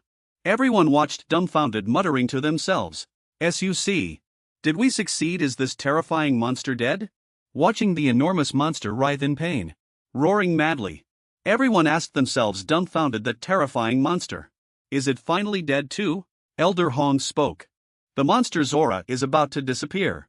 It's probably close to death." Mo Ling didn't forget to remind them. "Be careful, rank monsters have extremely strong life force. Beware of a desperate counterattack." Zuo Fan looked at the system, thinking, strange. Why are there no attribute points? Is that monster not dead yet? The Black Serpent Hydra shrunk to the size of an earthworm. It said, "Humans, just you wait. I won't let any of you off." especially that menace. On Grey Egg's forehead, a ripple suddenly appeared and emanated. The tiny monster was actually subdued. It weakly asked itself, how can I not move my body? This power, it's the power of that menace. Before it could finish speaking, it suddenly disintegrated and shattered into a glowing bead. After the fierce battle, everything was in ruins. Flickering flames could be seen everywhere. Zuo Fan breathed a sigh of relief and said its aura has disappeared. It's finally dead. System notification. Killed a rank monster Black Serpent Hydra. Gained 3 attribute points. Overlevel kill reward adjustment 6. First kill of an A rank monster. Bonus attribute points 10. A rank beast core pending collection 10. He said it's finally dead. Is that monster's name Black Serpent Hydra? Can killing an A rank monster for the first time really grant so many attribute points? Wait, A rank loot. Pending loot. Grey Egg suddenly jumped from the ground onto him, with the Black Serpent Hydra's bead still in its mouth. Zuo Fan stroked it, then picked up the bead. He thought the monster chased me all the way here. Its true target might not have been me. It was very likely this little guy. Elder Hong and Mo Ling stood aside talking. He said, what a pity. Such a powerful A rank monster. Yet it didn't leave a beast core. He replied, that depends on our luck. To be able to kill it and remain unharmed. That's already quite good. You are right, sir. Renyu walked out calling Zuo Fan. He looked at her and replied, Renyu. Elder Hong secretly observed the two, thinking, Miss and this person. At the Dark Star warehouse gathering point, several people spoke. These severed legs are taller than me. Just how? How enormous was this monster's main body? Such a terrifying A rank monster. Only Battle General rank or higher ranked powerhouses can kill it, right? Did you hear? In the battle to kill this monster. It seems during the battle, that young man also contributed quite a bit. Is this for real? At the warehouse registration desk, Zuo Fan looked at each item on the paper in his hand and said, are the rewards for rescue missions really this generous? Chi Hong replied, rescue missions are all categorized by task level, based on the client's identity and the compensation paid. That's how it's decided. This time we got lucky. We completed the highest level mission. And we also participated in slaying an A rank mutated beast. It's normal to receive such rewards, Zuo Fan thought with a bit of embarrassment. That's true. But I saved Renyu. I also secretly took away the beast core of that A rank mutated beast. And now I'm getting rewards from Dark Star. Isn't this a bit much? Fu Ran walked over from somewhere. The little girl said, Sister Hong, please help me convert these rewards into cash. And keep them with you for now, okay? Just 2 more years. And once I've saved enough money, I can hire someone to find mom and dad. Zuo Fan heard this conversation and fell silent. He thought if this little girl knew her parents were already. Chi Hong picked up the paper next to her and replied, all right. I'll go with you when the time comes. Fu Rin smiled. Zuo Fan pondered all of this as related to the East Sea Beast Tide.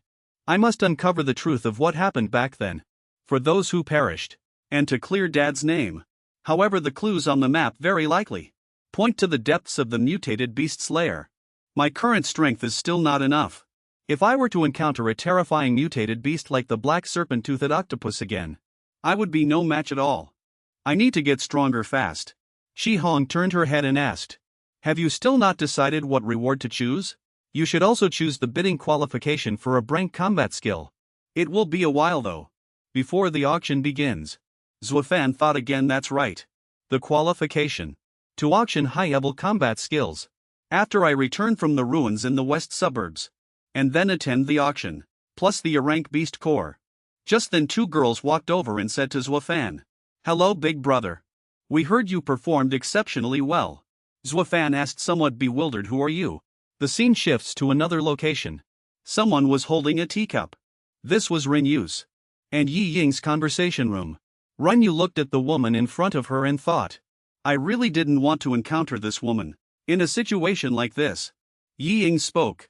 Miss Renyu, are you satisfied with the rescue service provided by our Dark Star? Renyu replied, thank you.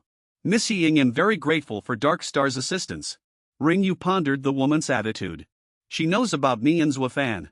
Yi Ying said again, Miss Renyu, this is our after-sales service. We hope you are satisfied. The time these traders arrived in East Sea Autumn was not long after I received news about Zuo Fan. What a meticulous plan.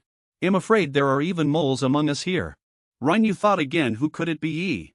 In continued Miss Ring you as your hostess. I'd love for you to stay a few more days at Dark Star headquarters.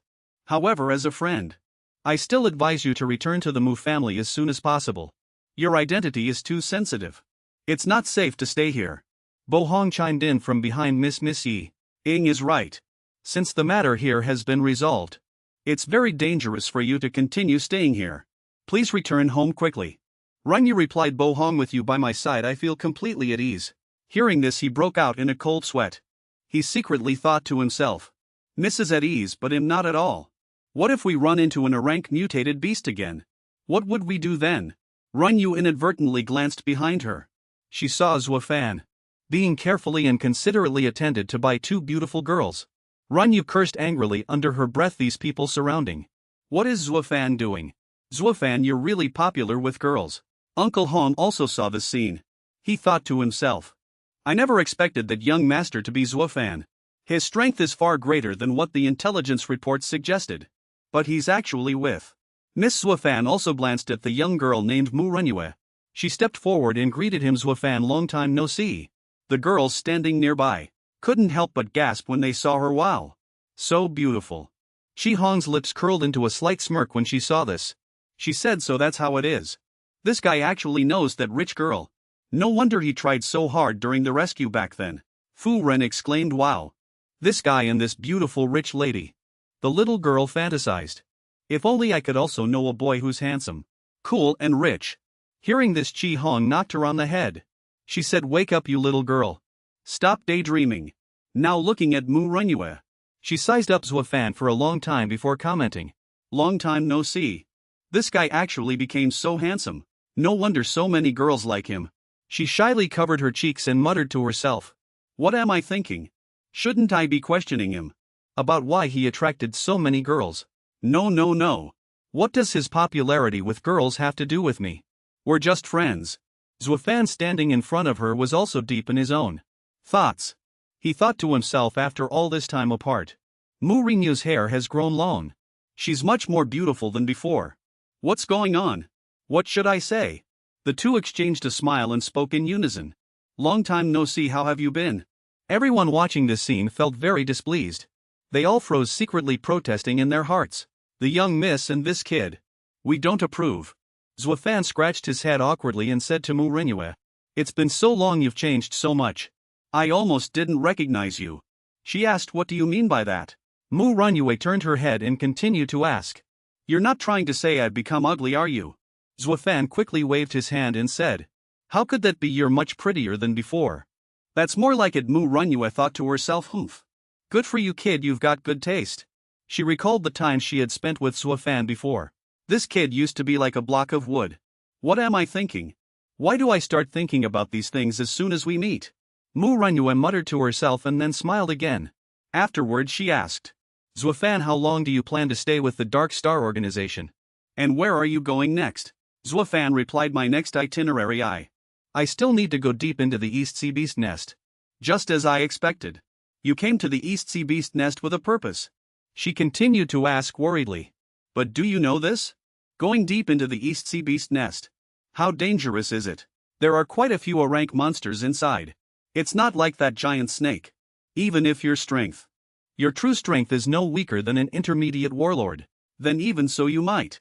In the Western Demon Pit, well, there are monsters even stronger than that black snake giant octopus. Not to mention the deepest part of the East Sea Beast Nest, where there are monsters that surpass a rank. Srank monsters.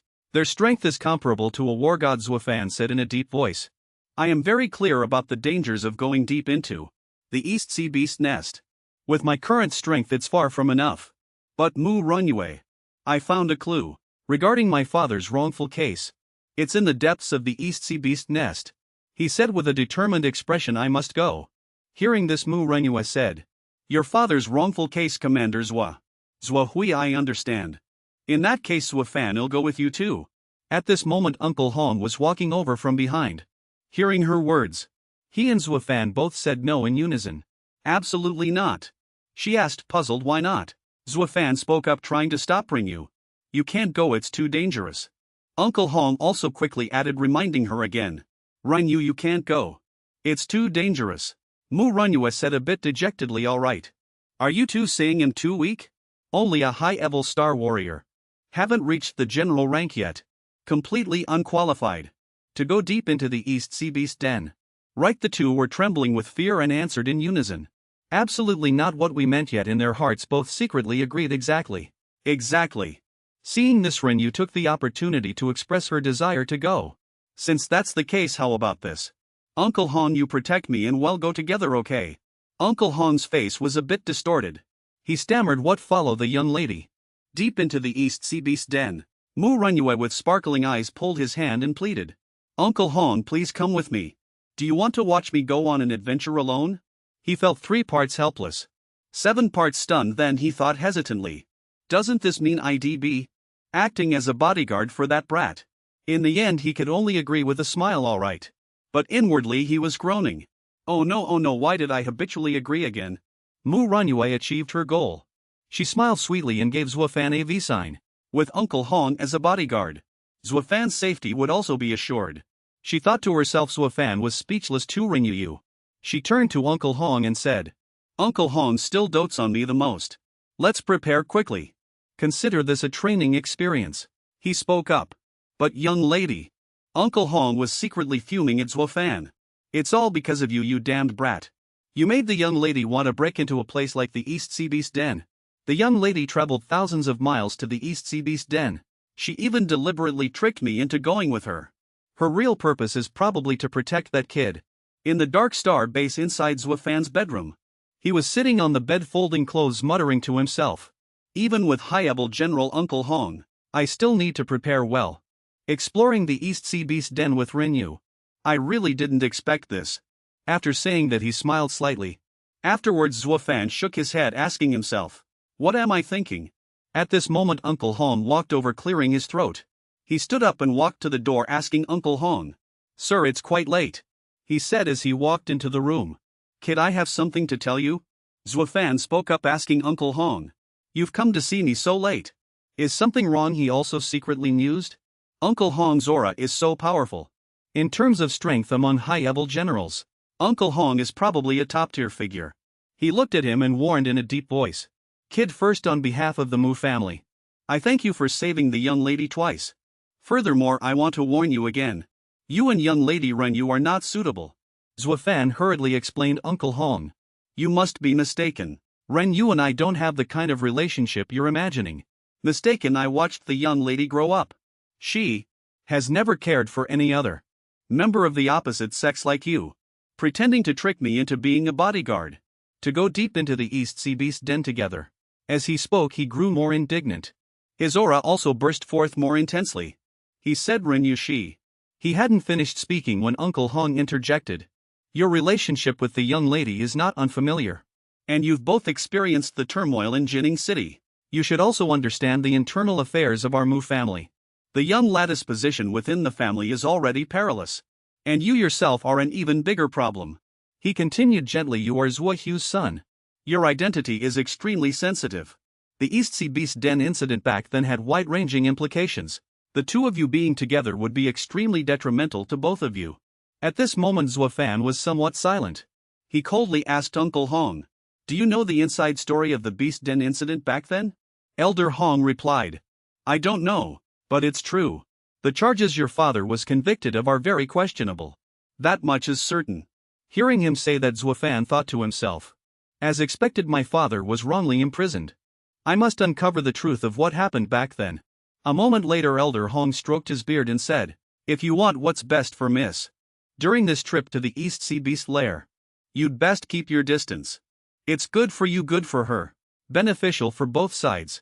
I'll go with you this time to repay the kindness of you saving Miss. I've said all I need to say. With that he slowly walked towards the door. Before leaving he added, young man. Take care of yourself. Elder Hong thought in silence. To possess the strength of an intermediate-level war general at such a young age is quite impressive. What a true genius. If only he weren't Zuo Hu's son. Then he'd be a perfect match for Miss. What a pity. Zuo Fan pondered silently. After thinking he muttered to himself. No matter what, I must first uncover the truth behind my father's wrongful conviction. The burden on my shoulders is heavy. Just then, Little gray egg suddenly popped its head up looking out the window. Zuo Fan was curious, so he followed its gaze and asked, "Little guy, what is it?" Then he was startled and frowned. Outside the window, a man's figure appeared. He had no idea when the man had appeared. Zuo Fan asked himself, is that a person or a ghost? Zuo Fan was a little scared and said, "Are there really ghosts in this world?" The man spoke, "It's me." Zuo Fan secretly sighed in relief and said, "Ah, it's you, sir." Then he scratched his head and asked, appearing in the middle of the night, "May I ask what brings you here?" The man said, "This isn't the place to talk. Follow me." After speaking, he leaped, using his qingdong to fly away. Before Zuo Fan was even ready, as he chased, he thought, appearing so late at night, could Dark Star be up to some secret operation? Zuo Fan stared at the man flying ahead. This man's speed is incredible, as expected of a top expert from Dark Star. Zuo Fan recalled what Shi Hong had once told him. No one knows the origin of this expert. He's like a shadow, but one thing is for sure. This gentleman is one of the strongest people in our Dark Star. One of them. He recalled the other party's movement technique. This expert's strength is probably a bit stronger than Elder Hong's. Yet he's content to be a shadow expert in Dark Star. However, this person's movement technique, his movement technique and the fleeting light steps are somewhat similar. They finally arrived at their destination. The two landed together and the man said, "This is far enough." He tilted his head to look at Zuo Fan and asked, "I heard you haven't chosen the reward for this rescue mission yet?" Zuo Fan nodded and said, "Yes, sir. I haven't decided what reward to choose yet." The man continued, "When you fought the rank monster earlier today, I noticed you were using the fleeting light steps movement technique. This combat technique has been lost for a long time. How did you learn it?" Zuo Fan replied, "I bought a fragmented scroll at the Jinning exchange auction and learned it from that." The man watched Zuo Fan, his arms crossed. To actually comprehend the fleeting light steps from a fragmented scroll. Should I say your talent is exceptional? Or that this movement technique was originally very suitable for you? Zuo Fan mused. He called me out in the middle of the night just to ask about the origin of the fleeting light steps. It's just as I suspected. What connection does this person have with War God Shui? Just then, he finally began to introduce himself. "My name is Mo Ling, the late Master Shui. He was essentially my teacher as well. If you comprehended the fleeting light steps from a fragmented scroll, then you can also be considered his successor. Since that's the case, I shall teach you the demon art that follows the blazing steps." "Teach it to you," Zuo Fan said. "The demon art that follows the blazing steps. Teach it to me." The continuation of a war god level movement technique. He smiled and said, "Thank you, sir. Is that true? Then thank you very much." Mo Ling said gently, "Don't celebrate too soon. I'll guide you for one night. If within one night you can grasp the fundamentals of the blazing steps, the threshold of this technique, I will teach you another sword technique. I wonder if you'll be able to learn it. Consider it as winning this reward." He asked him again, "Do you agree?" Zuo Fan replied happily, "Only one night, okay, I agree." Mo Ling chuckled, "Quite confident, aren't we?" Indeed, a genius should have such confidence. However, I hope you can maintain this confidence later on. Watch closely with that. He flew up. Many blue lights appeared beneath his feet. He flew high into the sky and a dazzling blue light shone down. Zuo Fan exclaimed in surprise, "Is this the true blazing steps?" Then Mo Ling moved swiftly like the wind. He leaped from here to there. He said, "If I master such a movement technique, facing the attacks of the black serpent behemoth from before, I could easily escape." Mo Ling's figure continued to move. Zuo Fan thought such blazing steps are truly a war god level movement technique. If I could master it, even with the strength of a beginner general, I could contend with an rank monster. He then landed and stopped in front of him. He pointed at his footprints and said, "Observe my footwork, then begin practicing. Remember, you only have one night. After daybreak, I will no longer provide any guidance." Zuo Fan replied, "Thank you, senior." Also, senior is the sword technique that complements the true blazing steps also a war god level combat technique? Mo Ling asked coldly. "Aren't you a bit too confident about your own talent? First try to grasp this true path of movement technique, then well talk." Zuo Fan secretly thought to himself, "It's not that I'm too confident, but that I have the war god system. As long as I consume a bit of attribute points, I can deduce the latter half of the blazing steps. Perform it." At this moment the system panel did not display. He scratched his head and wondered aloud. What's going on? System notification blazing steps deduction. He clutched his head and shouted. Deductible, why did it suddenly turn gray? Can't I deduce it? System. Why are you failing me at a crucial moment? Zuo Fan awkwardly scratched his face. No choice then, I can only rely on myself. Then he began to practice. He stopped overthinking. Even without the War God system's help, I still have a foundation in blazing steps. And with such a renowned master guiding me for one night, grasping the fundamentals of blazing steps shouldn't be difficult. I'll practice first, then worry about it. Mo Ling sat nearby watching Zuo Fan practice. Next to him was Grey Egg, also watching intently. Time flew by and the sun began to rise. By now Zuo Fan was exhaustedly sprawled on the ground. He panted and said, how could this happen? I practiced all night, but I haven't even grasped the slightest bit. Is this the difficulty of cultivating a War God level movement technique? The difficulty of refining a War God level movement technique? Or is it that my aptitude isn't good enough? Meanwhile Mo Ling stood there watching the sunrise thinking, I thought this kid, who could comprehend blazing steps from a fragmented scroll, would have extraordinary aptitude. It seems I expected too much. Mastering blazing steps in one night. Honestly, it was impossible to begin with. He walked forward speaking as he went. It's dawn, your time is up. This is as far as it goes, he thought. If you don't even have this much talent, then you're not qualified to inherit the War God technique. Zuo Fan quickly stood up and said, Sir, please wait. His face was covered in sweat. Isn't there still a little time until dawn? Zuo Fan watched Mo Ling's back as he gradually walked away and shouted, didn't we agree on a whole night? Mo Ling slightly turned his head and replied, I'm not trying to discourage you, but you're still far from the true threshold of floating light steps, combined with L 2015 for natural flow. With so little time, do you think you can do it? But soon his expression changed. In front of Mo Ling's Zuo Fan's movement technique had greatly improved, much more than it had in the past few days. He soared upwards at an astonishing speed, high in the air. Every step Zuo Fan took emitted lightning. This kid's movement technique. He's actually reached the true threshold of floating light steps. How is that possible? The War God system displayed at this moment. Floating light steps can be derived. Do you want to consume 45? Floating light steps transformation points. Because a renowned master gave guidance, the transformation points required for floating light steps became 45 points. Zuo Fan dashed forward thinking to himself. Earlier the floating light steps can be derived option was grayed out. Is it because of a renowned master's guidance that it activated a different function? System notification with a renowned master's guidance. Floating light steps only requires 45 transformation points. That's good news. System notification consume 45 attribute points. And proceed with deriving floating light steps. Proceed with derivation. His body began to emit a power. A faint purple. What will floating light steps become after its transformation? Will it become a War God level movement technique? The screen notified again. Floating light steps transformed. Floating light steps manifested beneath Zuo Fan's feet. A purple aura wrapped around his feet, forming a surge of power. This kid actually comprehended it. The true essence of floating light steps. Zuo Fan moved with great strides through the air. Arc light power shadow follows from within. But he thought to himself, this War God level technique's stamina consumption is truly astonishing. It must be used carefully. He then landed in front of Mo Ling and said, Sir, does this count as success? Mo Ling was somewhat surprised, musing to himself. In a single night, he comprehended the true essence of floating light steps. This kid's talent truly is astonishing. Mo Ling smiled and said, congratulations, you succeeded. Zuo Fan was able to achieve this in a single night. Impressive. Zuo Fan wearily plopped down on the ground, letting out a sigh of relief. I finally did it. Fortunately, I have the War God system.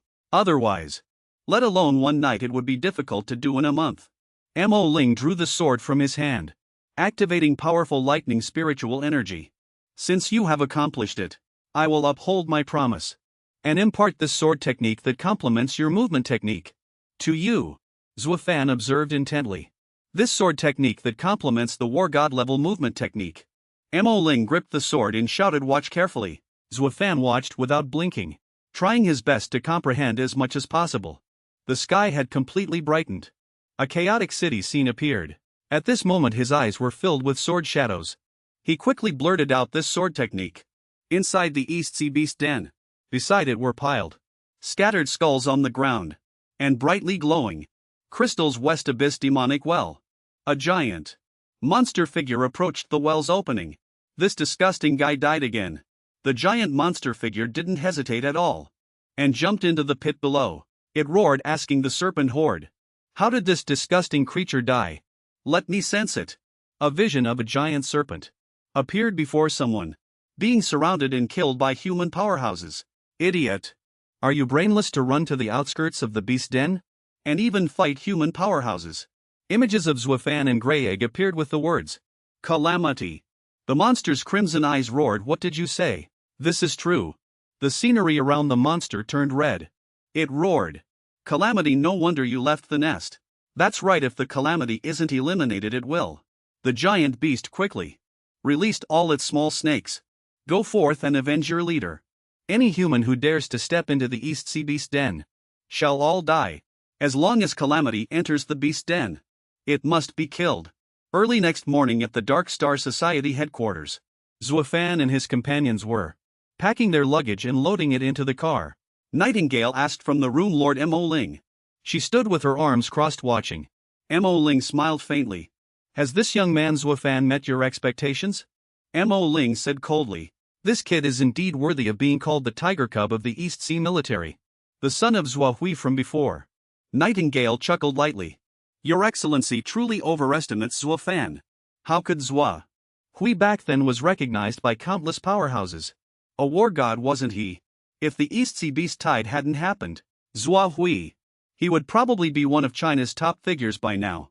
At this moment Zuo Fan and his companions had already gotten into the car and were moving forward. Mo Ling replied non-committally, "One can only say a tiger father breeds no dog sons." Zuo Fan felt a bit uncomfortable in the car. This atmosphere is too stifling. He turned his head and sought Elder Hong's icy gaze. He couldn't help but break out in a cold sweat. If looks could kill, I'd probably have been stabbed to death by Elder Hong countless times already. The pressure from a high-level general is truly terrifying. Mu Renyue sat in the back, leaned forward and offered him a bread roll. "Zuo Fan, you've been driving for so long, are you hungry? Have something to eat." Zuo Fan saw Elder Hong glaring at him and quickly refused. "I'm not hungry. If I eat too much I'll get sleepy, and then something bad might happen." Hearing this, Elder Hong remained expressionless, thinking to himself, "Humph. Good for you, kid, you know what's good for you know. Absolutely no way I'll let this kid be with Miss." The car sped along the road like this until it got dark. "Never mind. I should still put in some effort and try to finish this journey quickly."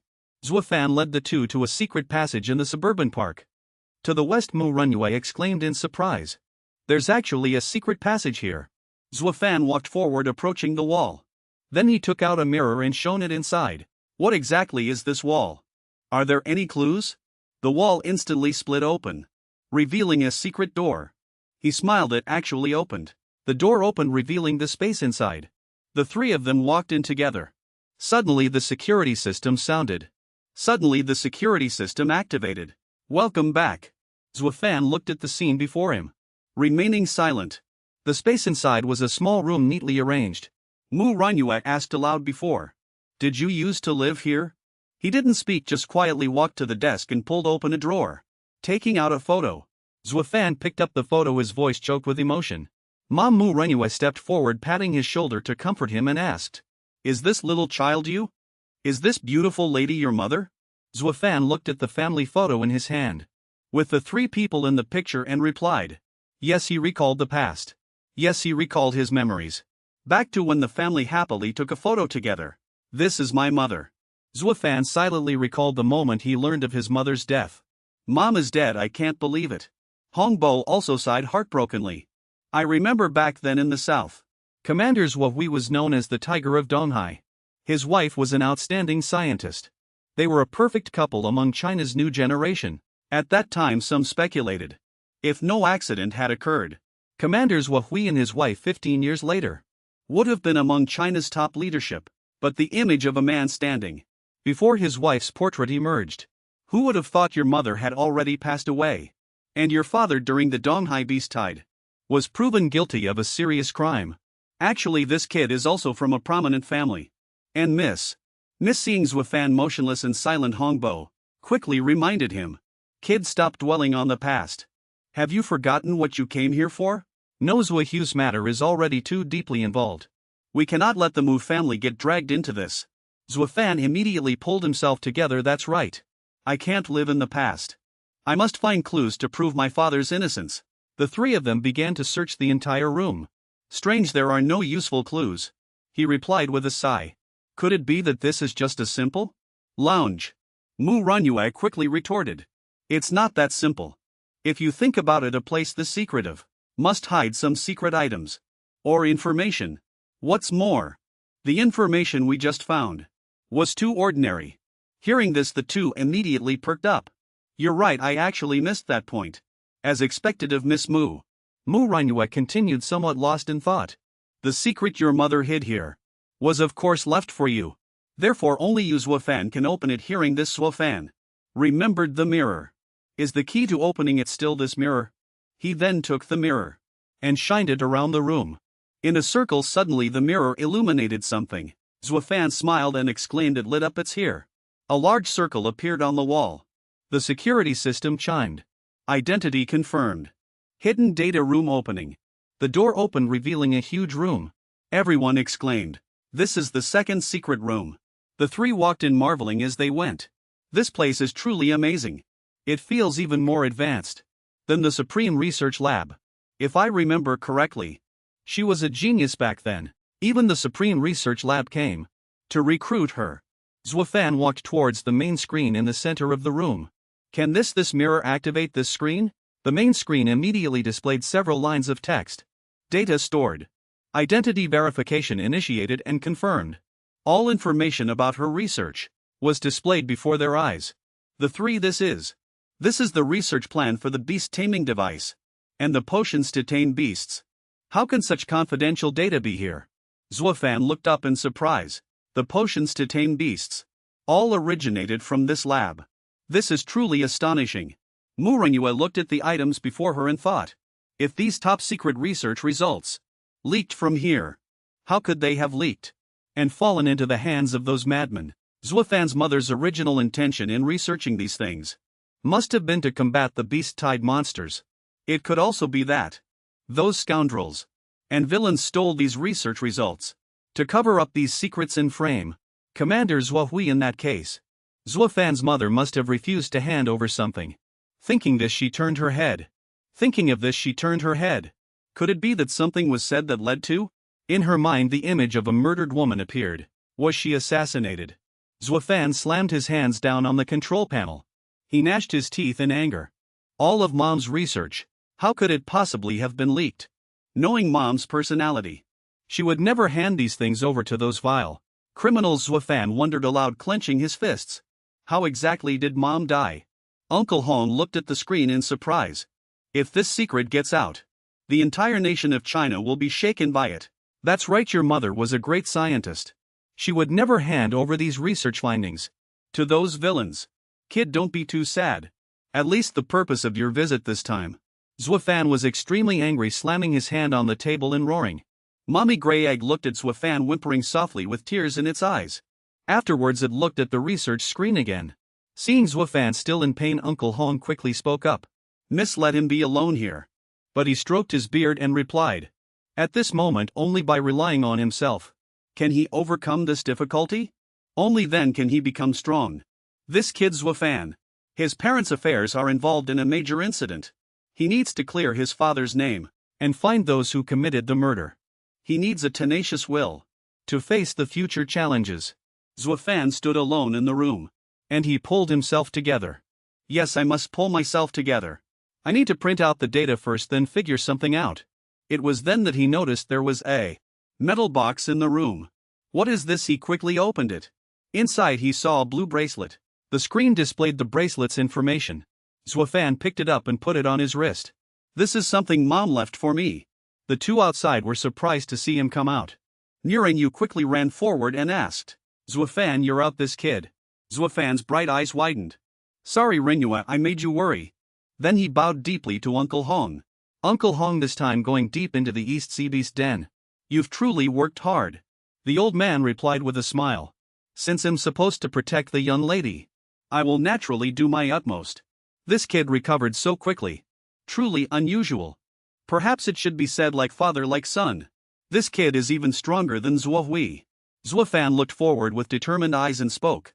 Then let's leave this place outside the abandoned park area. West suburbs. Zuo Fan's group's armored vehicle gradually drove in.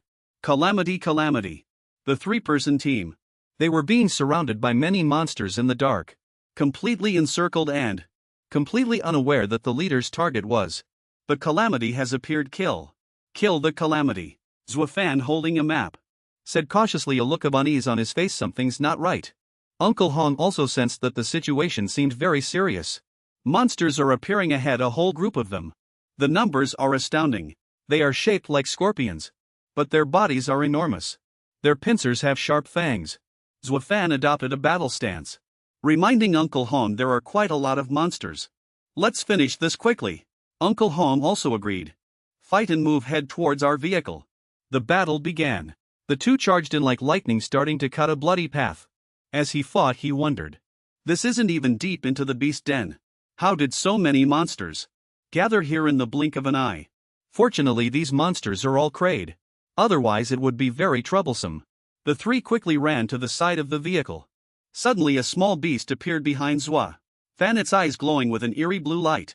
He loudly warned, careful, don't get near the car. Just then, a monster suddenly ran out from somewhere and crushed the car, causing it to explode. Bang! The flames illuminated its form. This monster was extraordinarily massive. Its entire body was covered in sharp barbs, gleaming with a metallic luster. Long and sharp like blades. Its dual pincers were not only enormous, but also incredibly powerful, capable of crushing anything they clamped onto. It lunged at Elder Hong. Elder Hong was no ordinary person either. He countered with his moves. He warned, this monster is a bit odd, kid. Make sure you take good care of the young lady. Don't let anything happen to her. The monster and Elder Hong confronted each other. Two powerful forces clashed, causing the surrounding ground to buckle under the pressure, cracking and looking as if it could collapse at any moment. Elder Hong was surprised to find that its power was a grade. Its tail fangs spewed venom. A voice shouted venom from its tail. Damn it, no time to dodge. Zuo Fan and Mu Renyue were anxiously watching from outside. He observed the situation and warned, be careful. Mu Renyue stared intently at Elder Hong. He braced himself with both hands. The monster's attack. Elder Hong's arms were already trembling and another layer of venom shot forth towards Elder Hong. Elder Hong quickly cast a barrier to block it. Then he jumped back, thinking danger. He raised a hand to stop them. Don't you two come over here. This isn't a great monster, don't interfere. Upon hearing this, both were drenched in cold sweat from fright. Mu Renyue asked incredulously, a great monster? Zuo Fan also asked in confusion, a grade? Was that feeling earlier truly from a grade monster? The monster continued to charge forward and attack. This time everyone clearly saw its appearance. It was the azure armored scorpion with an ugly form. Its eyes emitted a bloodthirsty red glow. Elder Hong recognized the azure armored scorpion at a glance. How could it be found here? Zuo Fan replied cautiously. Dark Star's intelligence shows that the azure armored scorpion. Shouldn't it be on the east side of the East Sea monster den? East Sea beasts. How did it get here? This is big trouble. He recalled what he knew about it. The 5 major A-grade monsters. From the vast area of the East Sea monster den, the azure armored scorpion has attacked human outposts the most frequently. The azure armored scorpion is not only a flying monster, incredibly fast, but its carapace is also as hard as armor, impervious to blades and bullets, and it can release lethal venom. Isn't that its most terrifying aspect? What's most terrifying about this type of A-grade monster is its extreme cunning. They are all expert hunters, even high-grade warriors. If they're not careful, will be killed by it. The azure armored scorpion uttered a sound. We are the scourge of monsters. Let us put an end to it. Elder Hong and Mu Renyue exclaimed in unison. Is that the monster's language? The intelligence of the azure armored scorpion is actually stronger than the black python Zuo Fan used scourge. Is it talking about us humans, or? Before he could finish, the monster roared and charged towards the 3 of them. Elder Hong rushed forward to block it. He yelled, "You two retreat, kid, protect the young lady." The azure-armored scorpion slyly said, "Humph. Foolish humans, you've fallen into our trap. Did you think we've been here all this time? Just waiting for prey to take the bait, and done nothing else." As soon as it finished speaking, the ground suddenly split in half, separating the three. All three jumped to evade it. An unknown voice rang out. "The azure-armored scorpion truly is cunning. It actually set up such a dangerous trap in advance. Even mid-grade warriors wouldn't have time to dodge. They would probably be in danger too." Elder Hong turned back and asked worriedly, "The young lady will be all right, won't she?" The monster praised it with a regretful tone. "That trap just now. Even ordinary high-grade warriors would have found it hard to get injured. Human, you are strong. Unfortunately, the two weak humans you are protecting will probably not end up well." Old Man Hong frowned and shouted, "Blaze-armored scorpion. Today it's either you die or I die." Zuo Fan, carrying Mu Runyue on his back, replied to Old Man Hong, "We're fine. You don't need to worry about us. That trap just now couldn't possibly hurt us." He said that but didn't actually believe it in his heart. He secretly thought that trap sounded easy. But if I hadn't mastered echoing light, startling shadow, how could I have escaped unharmed? Old Man Hong wondered to himself, is Miss really alright? Can this kid's movement technique really be that fast? The monster also felt surprised. How is that possible? How could those two weak humans escape? Old Man Hong quickly decided, and gave Zuo Fan a signal. "Take Miss and leave here. Given the current situation, the operation should still be cancelled. Gather at Dark Star." He didn't linger for long. He jumped up, searching for an escape route, leaving behind a "Be careful, Old Man Hong." The monster immediately launched an attack. Old Man Hong quickly dodged. The blaze-armored scorpion made a sound. "This human old man thinks he can hold me back. So those two can safely escape, does he? Old man, you have no idea. It's not that he's holding me back. It's that I'm holding him back." After it finished speaking, its attacks became even more dense and powerful. Old Man Hong could only run, dodging the attacks, hoping to buy more time for the two of them.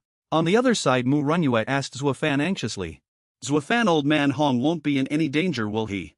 Zuo Fan was worried but still reassured her, "Don't worry. Old Man Hong will be fine. The blaze-armored scorpion, though powerful and a top-tier level 3 monster, is incredibly cunning. It's extremely difficult to defeat it." He continued, "But with Old Man Hong's strength, if he wants to get away, it'll be very easy. I have a flare in my pocket. I'll fire one in a bit, to ensure Old Man Hong's safety." Mu Runyue's voice chimed in. "Zuo Fan, your hand." Her cheeks were flushed and she shyly didn't continue speaking. Zuo Fan saw she didn't continue and asked, "Huh, what's wrong?" Then he realized, "Huh, this soft elastic thing. How did something like this get into my pocket?" He blushed furiously, suddenly realizing, could this be Runyue's? An awkward atmosphere enveloped the two of them. Zuo Fan, blushing, said, "Sorry, I wasn't paying attention." Mu Runyue didn't dare to look directly at his face. "It's okay." After running for a while, Zuo Fan noticed his surroundings. Wait, something's not right. He discovered enemies. A group of small scorpions jumped down to attack him. He quickly jumped up to dodge, exclaiming, "I didn't expect the blaze-armored scorpion to have set up so many ambushes. This kind of monster really is cunning." A leader monster spoke up, "Scourge, kill them all here." He put down Mu Runyue and took a battle stance. His eyes filled with killing intent. "It seems if I don't get rid of you, we won't be able to leave here. This is a good opportunity to test out what I've just mastered." Mu Runyue was surprised when she saw the group of monsters. She asked, "So many green scorpion monsters. Are we surrounded?" Mu Runyue frowned tightly and said anxiously, "Zuo Fan, I have advanced monster repellent bombs here. You hold them off for a moment. And after I detonate the advanced monster repellent bomb, well, leave here immediately." Zuo Fan, holding his long sword, said with a formidable air, "Runyue, no need for all that trouble. Let me deal with them." Mu Runyue seemed to not quite believe him. "You alone, these monsters are all class. And the class flying monsters are also highly venomous." He turned his head. His eyes filled with confidence, and at the same time reassured her. "I know, Runyue, trust me. I'm confident I can handle them. If you still don't believe me after all this, then you'll just have to run on your own." She cautiously said, I trust you, it's all up to you." She stood above, observing the battle. She thought to herself, Zuo Fan's strength, I've seen it before. He was only at the latest stage beginner wargen realm. To be able to easily defeat rank demonic beasts, he's much stronger than an intermediate wargen. But these blue scorpion demonic beasts They're different. They're of the same clan as the blue armored winged scorpions, the most formidable existence among rank demonic beasts. At this moment Zuo Fan began to unleash his techniques. His sword radiated a dazzling light. Meanwhile she remained deep in thought. Zuo Fan's personality. He's always been very cautious. Perhaps he knows this well. Does he still have some trump card up his sleeve? What other trump cards? Regardless, I still choose to trust him. Zuo Fan's eyes gleamed with killing intent as he provoked the demonic beasts. What, you're just going to stand there? Not daring to attack? What a bunch of weird-looking beasts. The demonic beasts were enraged and charged at Zuo Fan. He recognized them and shouted, perfect timing. Let me test out the power of this movement technique after its modification. He was as fast as lightning. Just as the demonic beast's pincer touched him, he instantly vanished, leaving only an afterimage. Before the demonic beast could react, he appeared behind it. Behind it, Zuo Fan unleashed the reflecting light, startling shadow flash, his movements swift and fierce. He seemed to have been accelerated several times over. Moving with immense power, with a single sword swing he split the demonic beast in half, officially sending it to meet its maker. The demonic beast still rushed forward, jostling for position. The atmosphere was extremely tense. Mu Renyu's eyes widened in disbelief. What? That fast? He already killed a rank demonic beast. I didn't even see clearly Zuo Fan's movement path. This is Zuo Fan, as the one involved, was equally astonished. As he cut down monsters like slicing melons and dicing vegetables, he thought, I didn't expect that. With just the newly learned reflecting light, startling shadow flash, facing the encirclement and attacks of these blue scorpion demonic beasts, this green scorpion, I can actually be this relaxed. It truly lives up to its name as a war god level movement technique. No wonder back then the snow lion war god, amidst the beast tide, could move as if entering a no man's land, and even fought until he collapsed from exhaustion and died. Another target continued to enter his field of vision. He estimated his current strength. Relying on the reflecting light, startling shadow flash, he probably wouldn't lose to any demonic beast below a rank. Mu Renyue observed for a while, and couldn't help but exclaim, Zuo Fan is truly progressing so fast.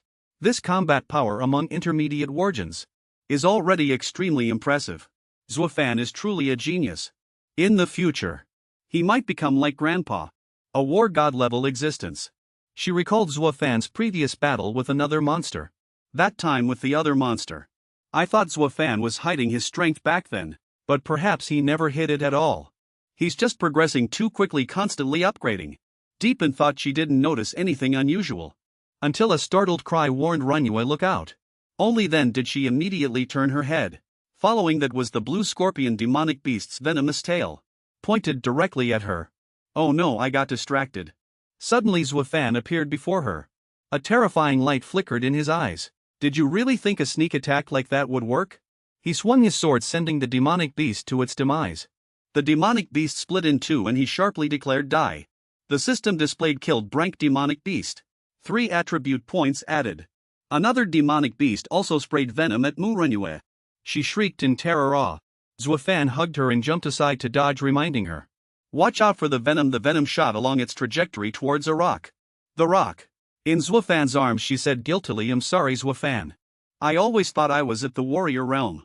Advanced stasis. Considered a genius among young people. But now I realize my strength is still too weak. I've dragged you down. Zuo Fan embraced the bow tie's waist, comforting her. It's fine. Dealing with this guy doesn't take much effort. It's just that. He looked at the rock that had just been hit by the venom, now resembling a piece of molten rock. He said, the venom of these blue scorpions is terrifying. I was a bit careless just now. Those monsters suddenly moved. She looked at the blue scorpions, puzzled. What are they trying to do? They started spraying highly potent venom at their own kind.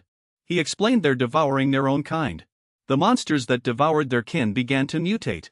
Their bodies grew even larger. He exclaimed in surprise. They actually advanced by devouring their own kind. A breakthrough. He broke into a cold sweat looking at the scene before him. Their mutation hasn't ended yet. The mutated ones began to tear at each other. He understood they were slaughtering each other. The ultimate victor became a scorpion. An evolved rank blue crystal king. Its shape was identical to that blue armored scorpion. Identical. Except it had a pair of wings and a different overall color. The two looked at each other, still not realizing the situation. Mu Renyue muttered to herself, this is before the two could recover their senses. The monster charged at them with incredible speed. It shot countless projectiles at them. Someone loudly shouted, "Look out!" The monster continued searching for targets in the distance. At another railway entrance, it turned out to be Zuo Fan in Manhwa. He let out a sigh of relief and said, "Fortunately, the passage is still clear after the railway explosion." She looked up at the monster in the sky and cautiously said, "The power of these mutated blue scorpions far surpasses their other kin. I'm afraid they've already reached the level of a rank king beast." Zuo Fan continued, "Not only that, this venom burst attack covers a very wide area and attacks from the air. Rank flying king beasts are extremely difficult to deal with." He noticed that the monster began to gather power in its wide mouth and aimed it at them. He shouted a warning, "It's already spotted us. Damn it, after these guys mutated, their strength actually became so immense." Zuo Fan picked up Manhwa horizontally and fled. "We can't stay in such a wide open area to fight the monster." The projectiles shot by the monster, upon hitting the ground, exploded and lit up the sky. The situation was extremely tense. The group moved through the rugged rubble-filled large city. A red-haired girl with a bow on her back walked with a vigilant expression. Behind her was a person carrying a shield equally vigilant. Her hand cautiously touched the bowstring. They proceeded single file through a ruined city. The girl leading the way was Intermediate Battle General Gu Feizhu. A girl with shoulder-length hair behind her suddenly spoke, breaking the silence, and stating her assessment. "This is already deep within the beast's lair. We'll soon be approaching the border area of the demon well. The detector still isn't responding." She added, "Captain, have we perhaps looked in the wrong place?" Gu Feizhu stood with her hands on her hips, still walking with determination. "It definitely can't be wrong. That place must be nearby." Scout Ali noticed that his detector in hand was responding. He then reached out and shouted to the team, "The detector's reacting, it's in that direction." Hearing this, everyone quickly moved forward over the rubble. He led the group shouting loudly, "The detector's location is straight ahead." They arrived at an abandoned and eerie amusement park. Ali walked ahead gesturing for them to confirm. "That's right, this is it." The group also followed his guidance and walked forward. Next before them was a shimmering spiritual stone. Someone exclaimed, "We found it. I can't believe we found the legendary treasure." Everyone stood rooted to the spot, gazing at the pile of spirit stones before them. Gu Feizhu's eyes widened, her face filled with astonishment. She exclaimed, "All the time we spent wasn't wasted. As long as we get this treasure, my strength can advance even further." She added, "Then he'll be able to become a high-rank warlord, and the youngest high-rank warlord in Huaxia," she said confidently. Ali held a purple energy stone in his hand, scratching his cheek in confusion, and asked, "Captain, is this thing really that amazing?"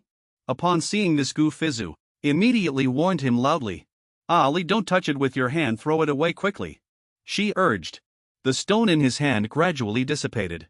Ali cried out loudly, looking at his smoking hand, yelling in a panic, "Captain, it just vaporized. This thing isn't dangerous, is it?" He then added, "I'm not going to get poisoned, am I?"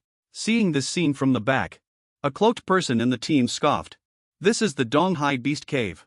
Do you dare to touch anything with your bare hands?" Above, a burly person wearing a half mask on their face also judged Ali, saying, "You'll die sooner or later. From your own carelessness, you'll get yourself killed, let me see." Gu Feizhu, still holding her bow, reached out and explained to them, "This kind of crystal isn't poisonous, but direct contact will vaporize it and the scent it emits will attract monsters." She added, "However, it's just one vaporized crystal, so it should be fine," Gu Feizhu judged. Suddenly, above this gloomy city, something rapidly flew towards them. It was a venomous scorpion with pincers. It could fly and it could think. It made a judgment in its mind. "This aura is." It had spider's compound eyes and fangs. It judged in its mind, "This aura is it's the advanced treasure this time." Then it flew even faster, accompanied by its own fantasy. "If I can seize a treasure like this, maybe I can surpass the leader. Next," it gleefully shouted its judgment, "and become the king of our race." Zuo Fan stood below looking up warily, judging that monster flew away.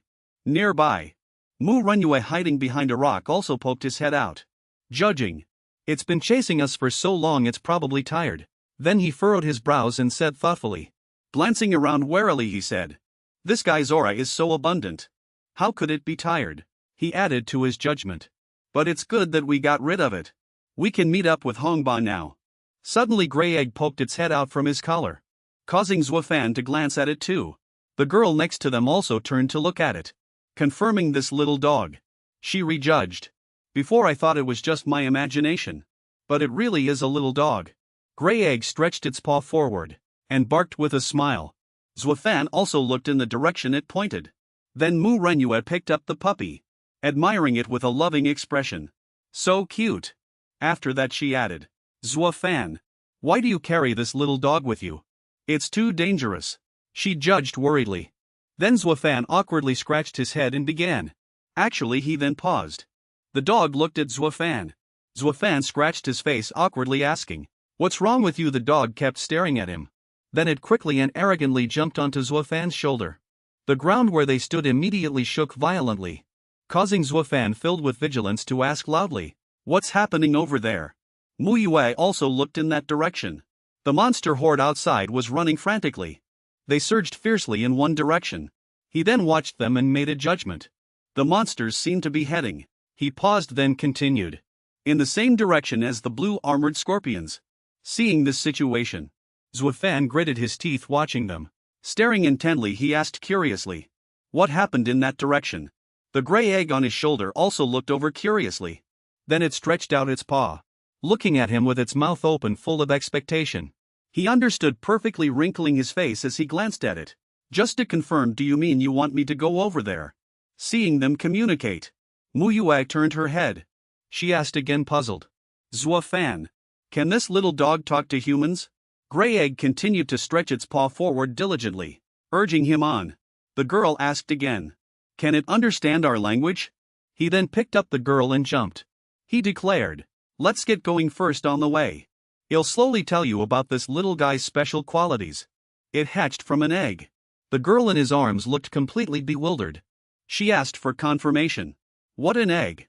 In a dark city within an abandoned old amusement park, a huge noise echoed. Feiju and the others were struggling to resist the constantly swarming monster horde. The burly man with a half-mask fought, swinging his axe. He then shouted loudly, assessing that the monsters' numbers were growing. This won't do if it keeps going like this, he added. Captain Feiju, think of something quick. The remaining people weren't idle either. Hacking and slashing, the monster horde kept surging towards the rare rock. Immediately after, Feiju wielded the 53 arrows in her hand. Power gathered at the arrowhead. The arrow was drawn upwards. Her whole body exuded a strong aura. She then shot the arrow towards the monster horde. The arrow pierced through their bodies. She regained her composure, looking around at the monsters. She made a worried assessment. The number of these monsters is astounding. She then added, I didn't expect that. Just a trace of the mutated beast core crystal's aura would attract so many demonic beasts. Alice's eyes were brimming with tears, still flowing uncontrollably, full of guilt. He frowned, looking at her, and apologized. Captain Feiju, it's all my fault. Seeing him so self-reproachful, she also turned her head and spoke comforting words. Ali, don't blame yourself. Everyone makes mistakes sometimes. She added, besides, even if you hadn't touched those crystals, when we started mining, these crystals would also vaporize, attracting many monsters to gather here. Ali from a distance listened to her words, looking at her with self-reproach. The cloaked person looked at her and shouted in pain, still clutching their sword tightly, Captain, what should we do now? Seeing this situation, the burly man with the shield also turned to her and suggested, why don't we retreat now? Hearing this, Feiju firmly declared, no, if we retreat and leave this treasure to the monsters, it'll be a big problem.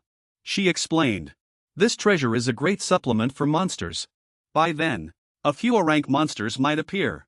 Then we would be sinners. The cloaked person holding a sword looked at her in confusion and asked, what exactly is this crystal? The masked person also turned to look at her, waiting for her answer. Then, without waiting for further questions, Feiju spoke, giving orders. Even if we retreat, we cannot leave this treasure for those monsters. She looked at the treasure mixed with dirt and rubble and signaled aloud to execute the second plan. Make the rockery explode. Immediately after, the external explosion was triggered, creating a huge commotion with fireworks scattering everywhere. causing a massive tremor within the abandoned amusement park. Gu Feizhu watched dumbfounded and greatly surprised. Standing in the fiery rock hollow, she shouted in confusion. How is that possible? The monsters below were still roaring, tongues flickering. Looking up at her. In the flames. The blue armored scorpion monster just flew in. It immediately saw the huge destructive explosion. Thinking to itself, no, the advanced treasure must not be lost. Then filled with determination, it resolved to obtain it. And in the distance, he carrying Mu Runyuan had already leaped to this spot, and also witnessed the explosion. The girl stated him very familiar with this place. This is the direction of the amusement park leading to the East Sea. I took a shortcut near the amusement park. How could there be an explosion? He was still holding her tightly, rushing, and asked aloud in confusion. What on earth happened there? The girl on his back sensed the surrounding aura, and urged him aloud to go and see. What on earth happened there? Seeing this, he also quickly moved forward and replied to her. I have a feeling something very astonishing happened in that place. In the abandoned area of the amusement park. The train tunnel here was severely damaged. Water leaked down, forming dark puddles. Zuo Fan, carrying Mu Runyuan, was sprinting along the railway tracks. The girl confirmed to him aloud. This is the closest passage to the amusement park. Then she added. The location of the explosion is probably not far ahead. Then he saw light flashing ahead. Shouting, what happened? In front of them, a massive crystalline rock had formed. He had already set the girl down. Mu Runyuan looked at it in confusion and asked him aloud. What is this thing? And he gritted his teeth, asking in bewilderment. What is this? Cries. Crystalline substance covering this rockery. Upon hearing this, the system immediately displayed a notification box, informing him unknown treasure being analyzed. The image of the crystallization appeared. He wondered inwardly. Being analyzed. This is the first time I've seen the system in such a state. Gray Egg's eyes brightly gazed at the treasure, its mouth smiling cheerfully. Suddenly 2 arrows shot out from the rock, flying towards the two. A shout came from the top of the rock. Halt there. The arrows flew towards Mu Runyuan, causing her to raise her hand to cover her face and block them. The arrows flew past at high speed, leaving a strong gust of wind. Zuo Fan looked at her worriedly, shouting, who's there? Gu Feizhu and her group appeared from the top of the rock, slowly descending. At the very front of the group was Ali. He pointed at him in confusion and retorted aloud, asking who we are. Where did you two come from? Tell us quickly or else. He trailed off. The people behind him were all vigilantly adopting fighting stances. Suddenly Gu Feizhu looked at Mu Runyuan, recognizing her in surprise. Then something stirred within her, and she looked at them in confusion. Zuo Fan stood in front of Mu Runyuan, asking aloud, casting a wary glance at the people on the rock, and replied, we just heard an explosion, so we came to see what was going on. Then he asked them in return what happened here. The girl accompanying him looked up at him. Zuo Fan looked at them silently, assessing. These people are all Starfall warriors, of beginner rank or higher, and they are all still on guard. Looking at him, Zuo Fan added to his assessment. And their equipment is quite excellent. Well trained. Especially the woman leading them. He pointed at Gu Feizhu. The one standing also turned to face the two of them. Above. Captain Gu Feizhu also put away her bow, looking at him thoughtfully. Meanwhile, Zuo Fan secretly commented on her. This is the aura of an intermediate warlord. An intermediate warlord, this young, he added. And not just any, but a strong intermediate warlord. Then, Ali from below glared at the two and mocked them loudly. What right do you have to question us? Treasure, this is the depths of the East Sea Beast Den. The short-haired girl behind her also laughed mockingly. Ali continued to mock the two young people. Don't linger around here. Go back quickly before you lose your lives, he warned loudly. Hearing this, he also looked at them seriously, and said to them cautiously, we don't want to get involved in what's happening here, but we still need to warn you, he interrupted. Then he confirmed to those people. Among this group of approaching monsters, there's a Brank King level monster. Hearing this, Gu Feizhu finally spoke, exclaiming, what? A Brank King level monster? The group of people over there looked at his warning in astonishment. Hearing this, Ali immediately disbelieved it. He burst into laughter, holding his stomach, and asked him to confirm. A Brank King level monster? That's ridiculous. He then added. If there really were one, how would you know? Did you see it and actually survive? The shoulder-length short-haired girl below also mocked him. Then Ali continued to state his judgment. That's a rank king level monster. It could probably squash you with one slap. Suddenly, Gu Feiju looked at Mu Runyue and asked, "Who is she?" She interrupted. Seeing this, Ali felt strange. And also turned around. He stretched out his hand and said to his captain with a smile. And asked back, "Captain, this is so funny. Don't you think it's funny?" The entire space fell silent. Then she extended her hand signaling him to be quiet. And seriously confirmed with him. "Is there really a rank king level monster?" Seeing her so serious, Ali also spoke with concern, looking up at Gu Feiju. He confirmed again, "Captain, what's wrong?" Seeing this, all her subordinates also looked at her in confusion. Then Mu Runyue said softly, confirming to them, not only a rank king level monster, but also a rank avian king level monster. Hearing this, Gu Feiju quickly spoke up, seriously warning the people in her team, "Everyone listen up, prepare to fight with your lives." She gripped the bow in her hand. She added, "We will face the rank king level monster. Protect this place. Don't let the monsters get this treasure." Seeing this, the masked person holding a shield also raised their hand and shouted to the crowd below, "Listen to the captain, prepare for an all-out battle." The people below quickly ran to the top of the rocks. Something in the sky was flashing and rushing towards them. It was an ugly scorpion sending out a sonic transmission, searching for treasures in the vicinity. This is a rank king level monster. The blue armored giant scorpion's surprise attack. It used its immense brainwave impact to sweep across the area below. Then it flew over without any obstruction. Ali heard the sound. He couldn't help but cover his ears and shout, "What is that sound? My ears hurt so much." Next to her, the short-haired teammate also couldn't help but shout, covering her ears, and painfully bent down. "That shadow is an avian monster," she judged. Then a large group of monsters ferociously charged towards them. This was a full-scale sneak attack by the monster horde accompanied by impacts. Huge sound waves attacked the crowd. Then the cloaked person holding a sword in their hand looked at the group of monsters and spoke, judging. "Flying-type monsters, capable of commanding monster packs. This is true." Only then did he believe it. On the other side, the person with the mask and shield also spoke up to confirm again, "A rank king monster that strong." The sound continued to attack and spread. They explained, "Rank king monsters can not only command monsters of their own kind, but sometimes they can also issue commands to monsters of other tribes." A blood moon appeared. Giant monsters gathered in one spot, their faces grim. Then Gu Feiju raised her bow into a shooting stance and calmed herself. "You guys down there, stop standing around. Fight with all your might." She issued the command, sternly raising her bow to aim. Then at the cave entrance, monsters had already gathered around, forming a large circle. Captain Goofy's voice rang out. "They want the monster pack to rush in and wipe us all out." Why was she rushing them? The group quickly assumed combat stances. Standing on top of a rock, Mu Runyue observed the situation and offered a less optimistic view. "The people in this squad might be a bit harsh with their words, but they are truly incredibly strong." Team 5, the top-ranked team, and Zuo Fan frowned as he watched them, offering his thoughts. Indeed, the entire team from top to bottom, not a single one is ordinary, especially their captain. Every one of her arrows pierces through 5 monsters at once. Upon seeing this, he immediately gave a very optimistic assessment. This woman is already a mid-level battle general. Furthermore, her archery is also terrifying.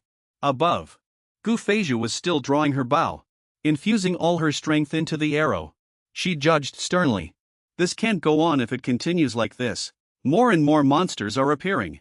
They're all attracted by the mutated crystal beast cores." She added, "These monsters are just here for revenge. The most dangerous ones are still over there."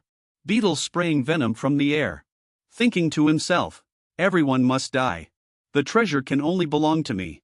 Then below the rock, a massive explosion with violent tremors quickly occurred. One person in the army was poisoned. He looked at it in agony, screaming "Arg." He then fell to the ground, clutching his arm, but didn't forget to look up and warn the others. "Damn it, this venom is too potent. Don't let it touch you." The people in the squad looked up.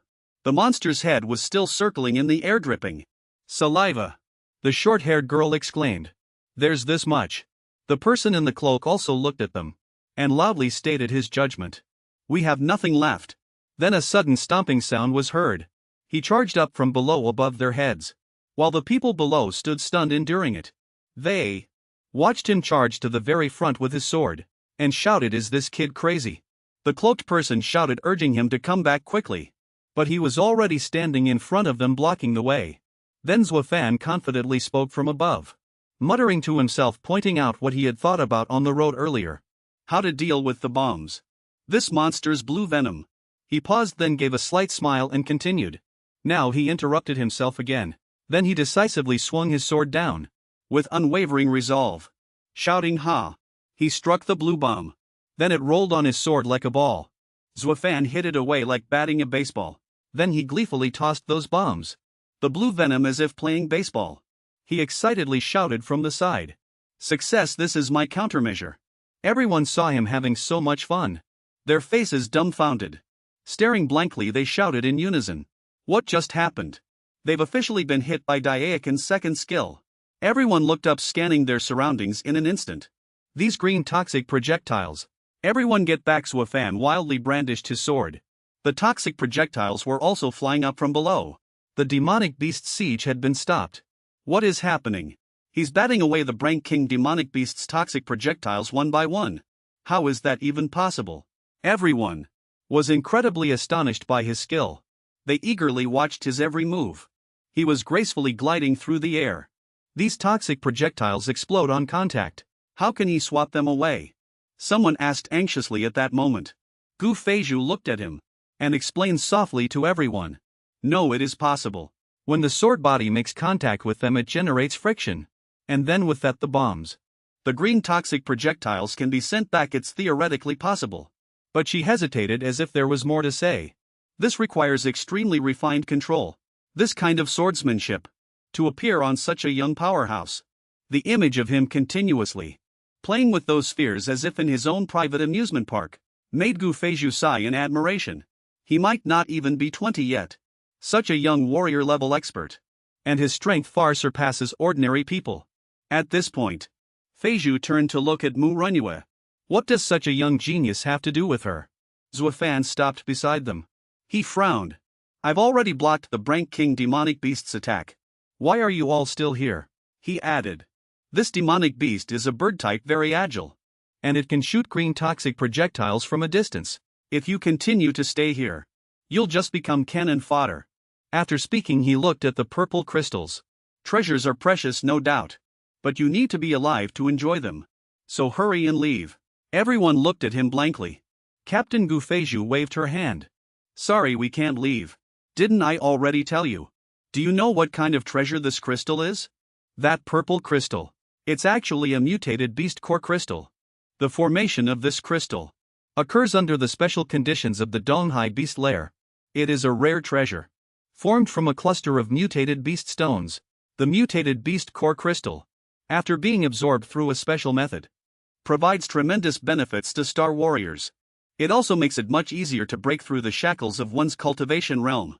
Furthermore, it's particularly effective for warrior level experts, because warrior level experts' physiques can absorb it with higher efficiency. One person heard this, their voice filled with immense surprise. Mutated beast core crystal, even better for warrior level experts. Hearing this, Zuo Fan didn't speak. He just looked at it with a solemn expression, seemingly agreeing. Gu Feizhu replied, that's right. For warrior level experts, this is a breakthrough treasure that everyone desires. She frowned slightly, her face showing worry. This treasure also has another characteristic. It's equally effective for demonic beasts. It's a powerful tonic for demonic beasts to evolve and transform. Hearing this, everyone was even more shocked. Even Zuo Fan and Manhwa couldn't help but break into a cold sweat upon hearing this. What does that mean? If this blue armored scorpion gets the beast core crystal, will it mutate again? It's very likely. Another ranked demonic beast could appear. Zuo Fan spoke, then warning.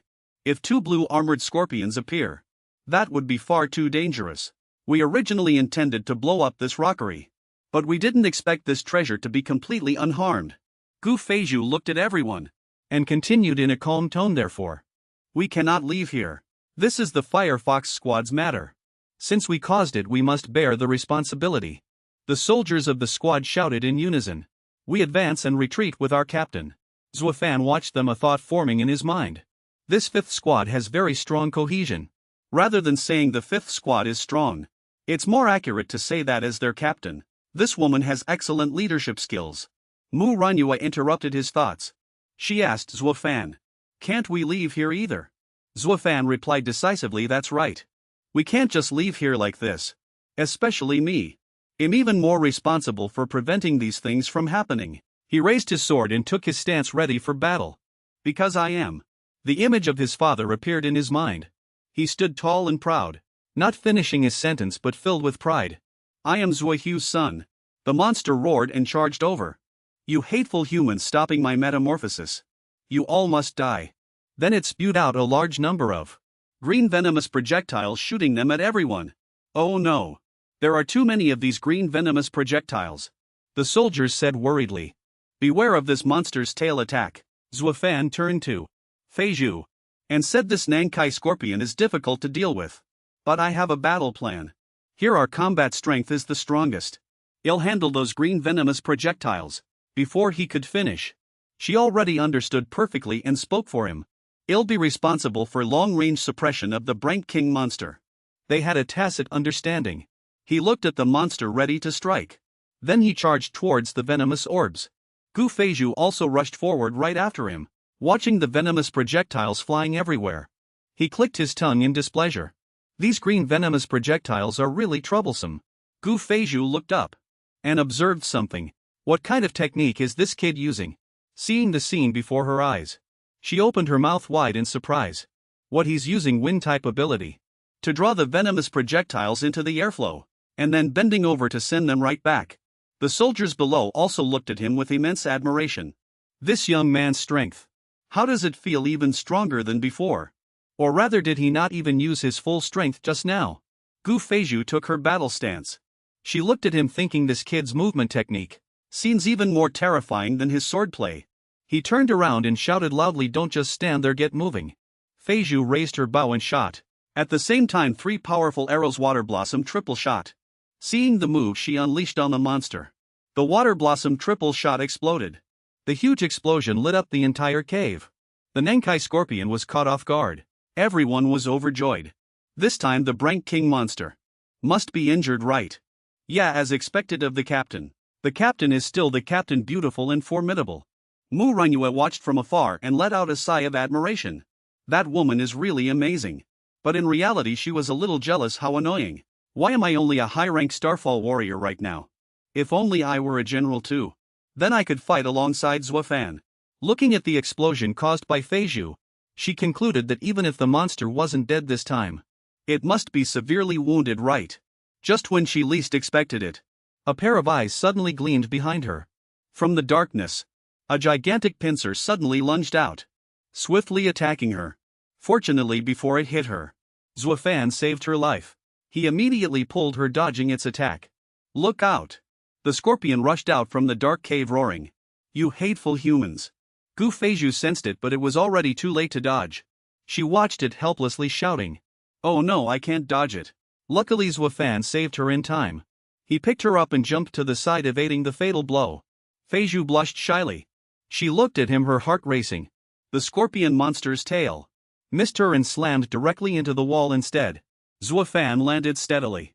Seeing this, the people around rushed over anxiously. "Captain, are you alright?" He looked at her and asked, "Han, are you alright?" Gu Feizhu said, embarrassed, "I'm fine, please put me down." Zuo Fan heard this. Only then did he suddenly realize he was holding her in a princess carry. So he immediately put her down. He scratched his head awkwardly behind him. Manhwa burned with jealousy, as if she was about to rush forward immediately. "Calamity is here too." "Excellent." The scorpion looked at them and said, "You will all die." This oppressive feeling is too terrifying. Everyone became even more terrified. This monster is much harder to deal with than the Brank King tier monster we've faced before. And we've certainly faced some before. The monster roared, arching its tail, seemingly ready to attack. "Watch out, Zuo Fan shouted as the monster shot out sharp spikes, attacking. The soldiers of the 5th squad had to struggle to resist, raising their shields as a barrier to avoid injury. "I can't hold on much longer," yelled the person holding the shield. The sharp spikes pierced through them, directly stabbing towards the mutated beast core. They deeply embedded themselves in the rock.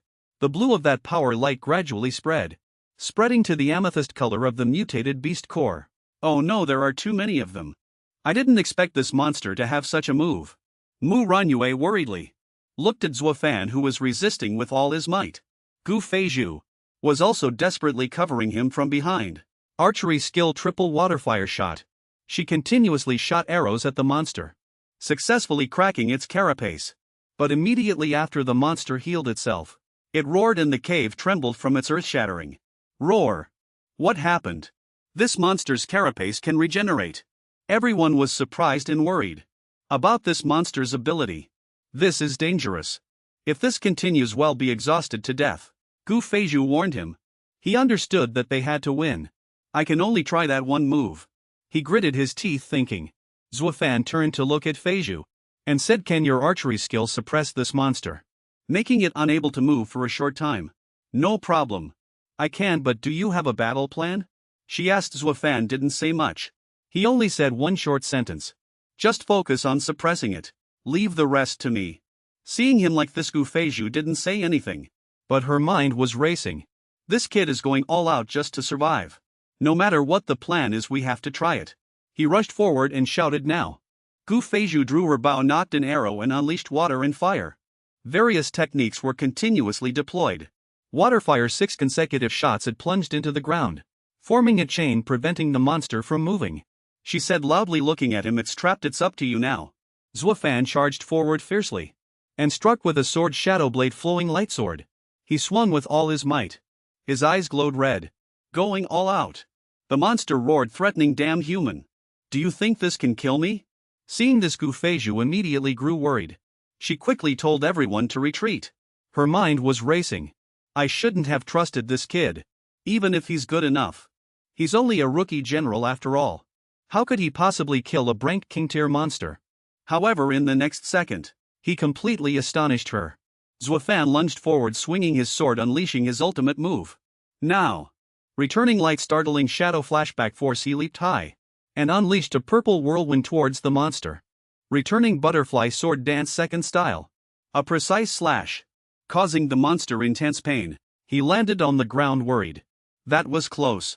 I don't even have the strength for a second strike. He recalled what he had said that one time when he was with Mo Ling. Your talent is innate. I believe it won't be long until you master this sword skill. This move rank B, returning light shadow art. And the God of War level sword skill, butterfly dance back. But you must be careful. After all, you are only a beginner level general. Move. You will be exhausted after using this move at most once. In your current beginner level general stage. Unless it's absolutely necessary. Do not use it lightly. He had already warned him. Zuo Fan looked at the rank B king level monster. It stood there motionless. He breathed a sigh of relief. It seems to have succeeded. Everyone was discussing it succeeded. The rank B king level monster has been severely wounded. Even Gu Feizhu, who didn't believe him just now has to admit it. What exactly was that sword move that kid just used? The monster was slashed twice. Lying there motionless. Dark green liquid flowed from its body. He wondered if it was truly dead. Zuo Fan landed and searched around. He asked himself, did it succeed? I finally killed this blue scorpion. But what he didn't know was, one was quietly looking at him. He couldn't stand steadily. Instead, he slumped down exhausted and said, butterfly dance back. Sword dance, it truly lives up to its name as a God of War level sword skill. Too bad with my current strength. Just one use completely exhausted me. Mu Ranyue quickly rushed down to meet him and asked Zuo Fan. You're not hurt, are you? Thanks to you I went from normal to abnormal. As nosebleeds slowly started to flow, he quickly replied. I'm fine. I'm just a bit exhausted. Don't do that. I don't even have the strength to hold my nose anymore. The few people above looked at him puzzled. Who exactly is this kid? He actually killed a rank B king level monster and his cultivation is clearly still a bit lower than an intermediate level general. Yeah. A genius like that should have been famous throughout Huagwo long ago. Why have we never heard of him before? Gu Feizhu saw all this and thought to herself. This kid actually did it. He killed a rank B king level monster with one sword. If I'm not mistaken, that sword skill just now, he used a God of War level sword skill. She couldn't help but feel shocked as she realized these incredible things. Such a young genius actually mastered a God of War level sword skill and is so close to that princess. What is this kid's background? She looked to the side. Something was sparkling and she couldn't help but exclaim, "Huh! That's a purple crystal." It was shimmering in the dark space. Around it, purple mist began to be absorbed into the crystals. The mutated crystal beast core, as it was called, suddenly, that one cracked open. Something was powerfully absorbing the purple mist. It shocked them greatly. Someone asked doubtfully, "What's happening? Why is the mutated crystal beast core suddenly?" From inside, the shadow of the blue armored male scorpion gradually emerged. "It warned you, humans have all been deceived. Humans prepare to die." After speaking, it charged forward to attack. Zuo Fan looked back terrified. Damn it, this monster was playing dead just now. Its real target was the mutated crystal beast core. He analyzed carefully, full of worry. This monster has already absorbed the mutated crystal beast core and it's mutating again. How can I let it mutate? Otherwise another rank A monster will appear. And the consequences will be unimaginable. It was no longer crawling. Instead it directly grew a pair of wings and threatened. The calamity will be resolved. "You first," Zuo Fan gestured with his hand. She retreated to the back with his current stamina. Its attack would be like a death sentence for him. He cried out weakly. "Damn it, I don't have the strength to dodge." At this moment Mu Runyue walked forward, which surprised him. "Runyu, what are you doing?" "I'm sorry, Zuo Fan, you've saved me many times. So this time let me save you." Seeing the monster about to close in and attack them, he shouted, "Runyu, dodge quickly." At this moment from above, Gu Feizhu cast 6 consecutive water blasts to save the day, precisely hitting the male azure armored scorpion. Gu Feizhu quickly said in a loud voice, "Get this kid to the back. Next it's up to the Firefox squad. We the Firefox squad. This trouble was caused by us. And it's up to us to finish it. Show them what you're really capable of." Hearing these encouraging words, everyone's morale soared. And they responded in unison, "Okay, Captain. Our squad's goal is to become the Hua Kingdom's 5th strongest team. How can we back down now?" Everyone charged down together, attacking the monster. Seeing these guys blocking its way and wasting time, it grew enraged. "Damned humans! Don't obstruct my transmutation." It began firing a barrage of projectiles at the 4. Seeing the situation was dire, he turned to the 3 and said, "This can't go on. The monster will successfully complete its transmutation." Seeing that they wouldn't last much longer, Zuo Fan angrily reproached himself bitterly. "Why is my stamina recovering so slowly? If only I could use butterfly sword dance one more time. It would be great if only I were stronger." Suddenly a notification appeared before his eyes. "Vaporized mutated crystal beast core detected. Do you wish to absorb it?" Seeing this, he looked at the notification in surprise. Thinking, what I can directly absorb? A mutated crystal beast core. Why didn't the system say so earlier? Is it because the God of War system was previously detecting the mutated crystal beast core? Or is it that this type of mutated crystal beast core only shows the corresponding system prompt after it has vaporized? Thinking of this, cold sweat broke out on his forehead. But given the current situation, he couldn't hesitate any longer. "I can't worry about that now. If it can be fully absorbed, then absorb all of it for me. I need to get stronger immediately." He agreed. So the system began the absorption process, and before his eyes, purple light gradually enveloped his body, making him wonder, is this the start of the absorption? Are there any changes? He looked at his attribute panel. Unallocated attribute points were now 32. Suddenly the number began to fluctuate and continuously increase. When it reached 99, he was astonished. He was delighted by this surging power. The attribute points are increasing so fast. It's really too fast. The effect of the mutated crystal beast core is far stronger than that of a strange treasure. When it reached 100, he immediately stopped caring about these things. First, allocate the attribute points. He began frantically increasing his attribute points to provide support as quickly as possible. First, I must raise my physique points to 400, reaching the level of an intermediate warlord. Intermediate. And also increase recovery power. Then raise strength to 400, the remaining spirit points. If I can break through to intermediate warlord in one go, then the azure armored scorpion will. At this moment the male azure armored scorpion noticed it wasn't absorbing much life force, as it had been before. This infuriated it. What's happening? Why has the absorption amount decreased? There was clearly so much more. Seeing the energy currents rapidly moving forward, this surprised it. Is something over there stealing from me? Unforgivable, die all of you. No sooner had it spoken than it was cleaved in two by a sword. This scene unfolding before them left them all utterly astonished. What happened? Zuo Fan was overflowing with power, his aura surrounded by fiery purple light. Ultimately the monster suddenly erupted in fury, causing everyone to feel puzzled. Gu Feizhu seemed to have discovered something and turned around shouting, "This isn't good. That monster's target is that kid after all." At this moment, Zuo Fan perfectly executed the Shadow Blade flowing lightsword. The blue armored scorpion was forced into a critical state. Its own pincer, making it cry out in surprise. "This is Zuo Fan." He landed lightly, flashed a brilliant smile and provoked, "Monster you. Let's have a second round." They were astonished to witness this scene, given the current situation. What's up with this kid? Wasn't he already exhausted? The purple flame was fiercely burning around him. He stepped forward, approached it, confronted it and said, "Come on, watch me strike you down again. Monster, can you still get up?" The monster furiously flew backward, warning, "Indeed a scourge vying with me. Scourge, die, die, die." Instantly, the monster flapped its wings and charged straight at Zuo Fan. Seeing this, he showed no fear.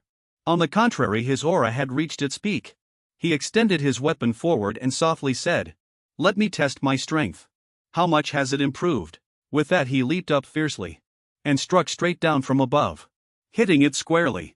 One of them thought to himself, "He can actually contend head-on with a beast king." The Branker then spoke. "That kid clearly couldn't stand moments ago. Yet in an instant he was also surprised to see that he could still fight the monster to a stalemate. How did this kid suddenly become so strong? Could it be that just now this kid was hiding his strength all along?" Hearing this, Gu Feizhu stepped forward to explain. No, this kid wasn't hiding his strength. He was indeed exhausted just now, because performing the War God Sword technique is not something a junior war general can endure. His combat power suddenly increased. It's because this kid had a breakthrough.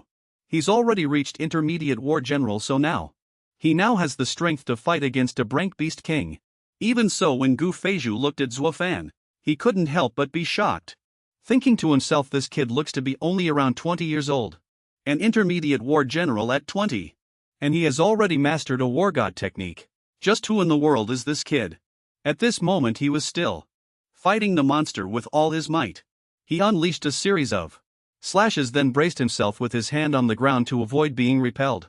He saw that no matter how much the blue armored scorpion was attacked, it would recover just as much, which made him feel tired. If this continues, it won't work. This monster and I are absorbing the mutated beast core. As for the mutated crystal, my absorption speed is faster. But if it breaks through and becomes an rank monster, then we'll be in trouble. He looked at his health bar, which made him worried. With his current strength, it's still not enough to slay this blue armored scorpion alone. At this moment his weapon had already struck its pincer, but the two sides' power was too disparate, preventing him from cutting it off, and he could only defend. He took a step back and shouted, "What are you standing there for?" Gu Feizhu immediately unleashed 6 consecutive water shots. Zuo Fan swiftly severed its remaining pincer, severely injuring it. 36 stratagems abandoned the prize. Retreat is the best policy. The monster immediately flapped its wings and flew away, not forgetting to curse damn humans. But unexpectedly it launched a double offensive from the air. A volley of projectiles were unleashed by it, rocketing downwards, causing explosions. Blown to smithereens, Manhwa hid behind a distant rock. Observing all this, she thought to herself, "I'm too weak. Still only at the warrior realm. Even at the advanced level in this kind of battle, I can't intervene at all. If I could break through to war general, then I could use battle skills and help Zuo Fan somewhat." She looked at the ground. She called the little fellow and picked it up into her hands. She earnestly admonished it, "Don't run around. Stay by my side, understand? I can't help Zuo Fan. At the very least I must protect you well." Just then it suddenly absorbed something, which surprised her. This is it touching her palm, transferring its power to her, making her wonder what was happening. She felt a powerful force flowing out from this guy's claws and rapidly merging with her own power, without any repulsion. She looked at it gleefully, a brilliant smile blossoming on her face. She said, "Perhaps I can break through using this power." She sat cross-legged, accepting the mysterious power. She watched the abundant energy currents flowing within her body and couldn't help but feel surprised. Sure enough, she broke through to the junior battle general rank in one go. originally relying on her own cultivation. It would have taken at least a year. This is truly incredible. She quickly picked up the little guy. What a pity, my body has already reached its limit. I can't absorb any more. This made it a bit dejected. She could only regretfully say to it, this energy will just go to waste like this. Little guy, your ability is truly incredible. Thank you, little gray. You're amazing. She held it, unwilling to let go. At this moment Manhwa finally understood. Zuo Fan was right. This little thing is too mysterious. Keeping it by her side was the best decision. She hastily picked up her weapon, standing proudly looking ahead. Since she had already broken through, she should also join the fight. At this moment dust and smoke filled the surroundings. The 6 individuals had been mercilessly suppressed by it. The situation was at a stalemate. Gu Feizhu looked at it worriedly, thinking this can't go on. This beast is too agile. If this continues, once this beast calms down, it will attack other members on our side. There will definitely be casualties. It flew up, its eyes sparkling with light, looking towards everyone. Warning. We must deal with these damned humans first. Zuo Fan looked at the current situation and couldn't help but worry. Oh no. Just as I feared. Look out, the Brank King level beast has already locked onto its target. As expected of a Brank King level beast, it knows to eliminate the weaker ones first. To say such things at a time like this. Damn it, it was originally charging up an attack, but it was suddenly restrained, making it wonder to itself what's happening. This light. A large group of monsters descended from the sky. The crowd below. Those monsters shouted loudly, human powerhouses. Well, kill you first. Everyone looked up towards the sky. The monsters were countless. Someone spoke up saying, what is that light? Suddenly Gu Feizhu jumped out from somewhere and she spoke. This light strongly resembles the Mu family's unique sword technique. The Mu family's unique sword technique. But one must reach the battle general level to be able to use it. Suddenly in midair, a long-haired woman in white appeared. Her left hand was holding a cyan longsword, its blade shimmering with dazzling light. Everyone simultaneously looked up at the woman. Someone spoke up saying, what exactly was that light just now? Everyone turned their gaze towards the beautiful woman. Murmurs rose, it's her. That dazzling light came from her. What happened? This beautiful big sister's aura seems to have already reached the battle general level. Zuo Fan called out from afar asking, Manhwa, was that you just now? Manhwa heard him ask this, and quickly ran to his side saying, Zuo Fan, am already a battle general. I'll come and give you a hand. Gu Feizhu's expression soured. The cousin remarked, the Mu family's little princess is a battle general now. That's earlier than expected.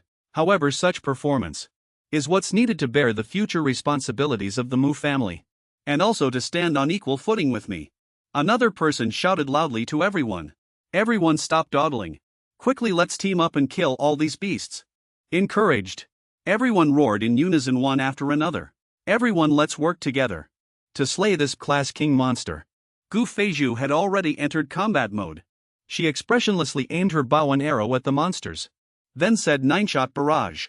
The others also unleashed water bloom fury, then conjured a blue net, trying to capture the monster. It destroyed the net, then said disdainfully, don't even think about trapping. Me Renyu flew after the monster. She spoke, trying to run. She unleashed several moves, then declared loudly, let me give you a glimpse of something. Mu family's unique sword techniques and Flar sword flash. As soon as she finished speaking, a dazzling beam of light shot straight towards the monster, making it scream in agony. It roared, this light blinded my eyes. Seizing this chance, everyone continued to cast nets to trap it. Gu Feizhu looked at the monster, then said, it's trapped. What are you waiting for? From the sky, Zuo Fan tightly gripped the sword in his hand. He responded to Gu Feizhu, don't rush me. This move takes a bit of time to prepare. 2 glowing green rings appeared below his ankles. Zuo Fan flipped in midair. His body also emitted a green glow. He said again, after reaching mid-stage general rank, returning butterfly sword dance. His attack went straight towards the monster. It shrieked in terror, just one step away from completing my mutation.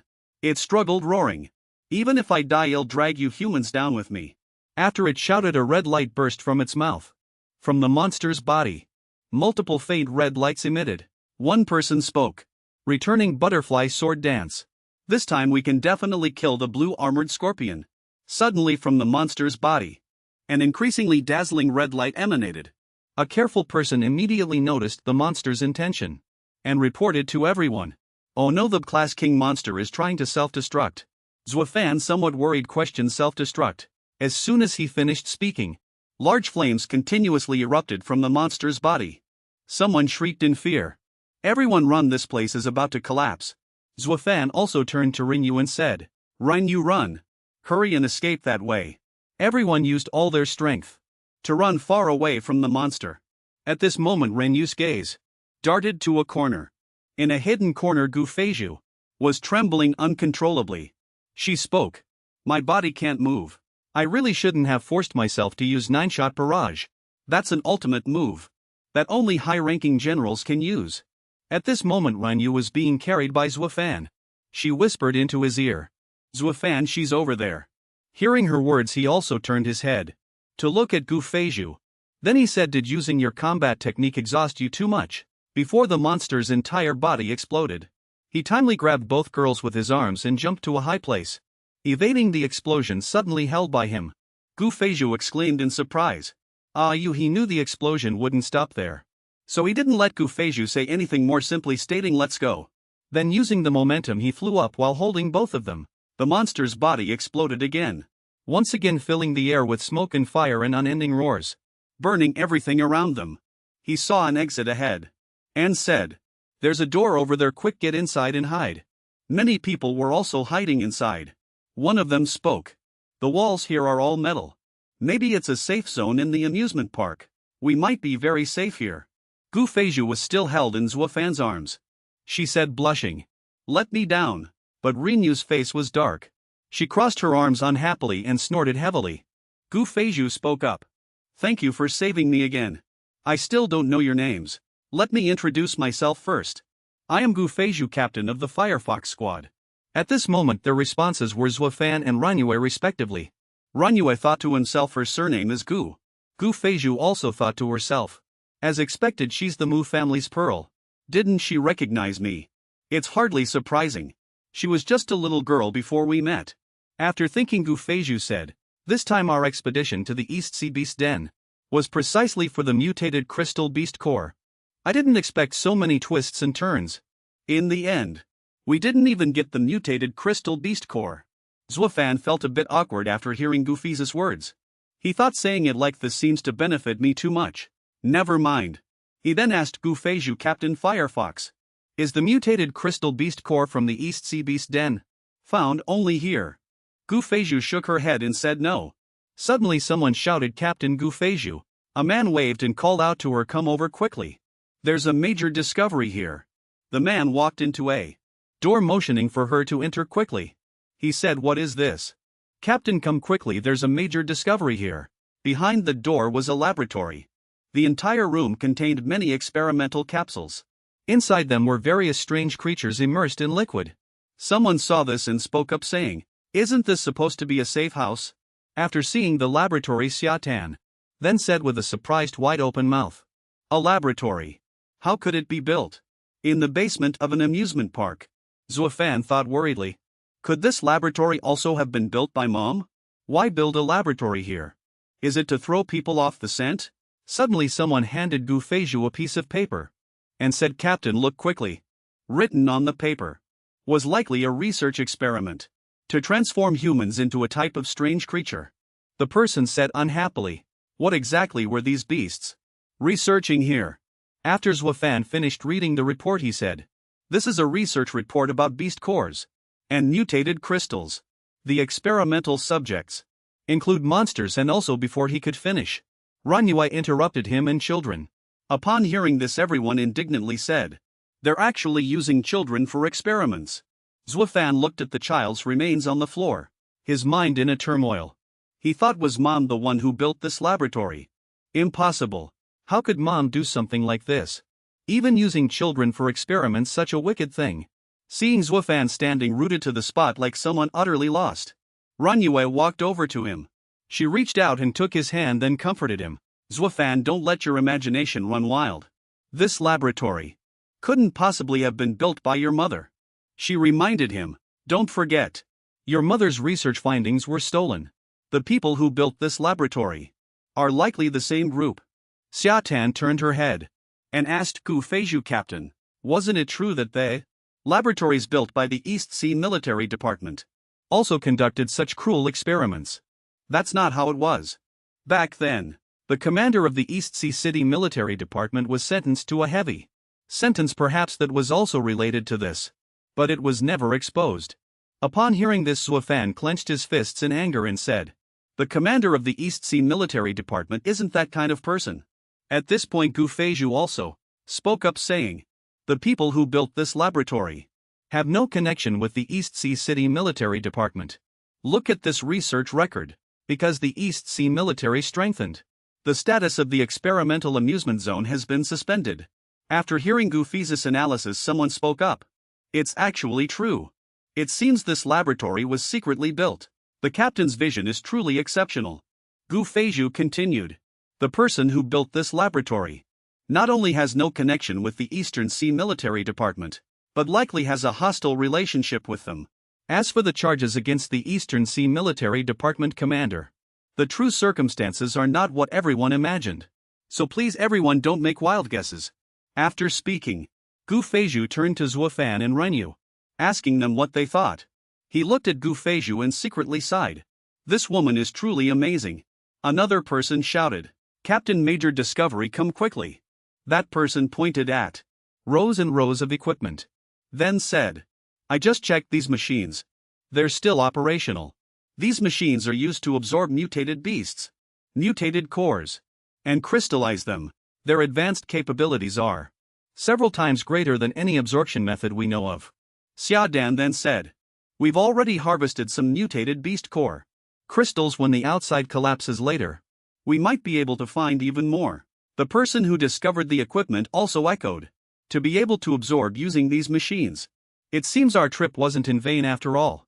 Gu Feizhu looked at Zuo Fan and Renyu and said, you two, let's discuss the spoils from this trip and how to distribute them. Our Firefox squad's goal this time is to acquire mutated beast core crystals to help our entire team achieve a breakthrough and reach our goal of becoming the top squad in Huagua. You two have just broken through, so your need for mutated beast core crystals isn't as great. How about you let our Firefox squad have them? As for the blue armored scorpion's corpse, you two can distribute it however you like. At the same time, since you two ventured deep into the Eastern Sea Beast Den, you must have had a purpose. Our Firefox squad is willing to exert all our strength to lend a hand once more. After Gu Feizhu stated her intentions, she once again asked Zuo Fan and Renyu, I wonder, little brother Zuo Fan and little sister Renyu, do you have any objections? Zuo Fan and Renyu answered in unison, we have no objections. He thought to himself. Speaking of which, we've already absorbed the majority of the mutated beast core crystals and the blue armored scorpion. It's also thanks to us. It feels like we've taken a bit too much advantage. Deep inside the cave, a faint light was flying about. It turned out to be the scorpion from earlier, now shrunk in size. It breathed a sigh of relief and said, finally I escaped. Remembering Zuo Fan's deadly strike, it couldn't help but feel fear. It then said I should go back and report to the leader. We must eliminate this menace. Suddenly the shadow of some kind of creature appeared on the wall.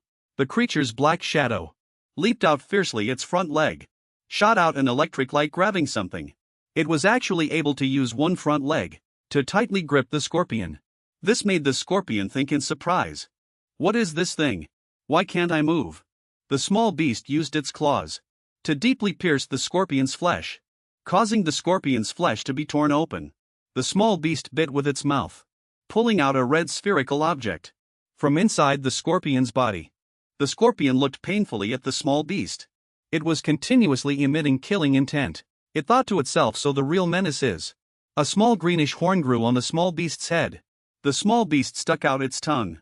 The scene shifts to Uncle Hong. He's standing on top of a building, facing a high-level monster. The surroundings have been completely destroyed and burned to ashes by it. Uncle Hong's body was covered in scratches. Old Man Hong spoke with difficulty. This rank beast is truly relentless. It's been pestering me for so long, and I still can't shake it off. My strength is almost gone. If this continues, I'll die of exhaustion. The beast knew Old Man Hong was exhausted, and said proudly, You human powerhouses are indeed strong. But deep in this East Sea beast lair, trying to escape me. You're truly naive. What's more, you think with me here. You two humans will be fine. Hearing the beast mention two people, Old Man Hong immediately reacted and said, Young lady. And that young man has something happened to them already. Suddenly the beast sensed that its companion had died, and said in surprise, My subordinate, the one I sent, is dead. The beast roared in fury. How is that possible? That was the strongest subordinate of my kind. The beast opened its mouth wide in agitation, then said, It's time to end this. I'll finish you first. Then deal with the others over there. No sooner had the beast finished speaking than it charged at Old Man Hong. It roared, Die. Old Man Hong's eyes widened and he said in terror, How did this rank beast suddenly get so fast? It hasn't even used its full power and I can't dodge. Damn it. In the distance, a figure drew a bow and notched an arrow aiming at the beast. That was charging towards Old Man Hong. A barrage of green arrows shot out. With astonishing speed, the beast, agitated, forcefully raised its two massive pincers and charged directly at Old Man Hong with extreme speed. Old Man Hong froze in place. He said, Damn it, I can't dodge. He blinked, watching the sharp pincers of the beast charging towards him. He said powerlessly, Fight to the death. Even if I die, I must do it. That beast is severely injured. I absolutely cannot let it chase after the young lady. Suddenly, a voice rang out.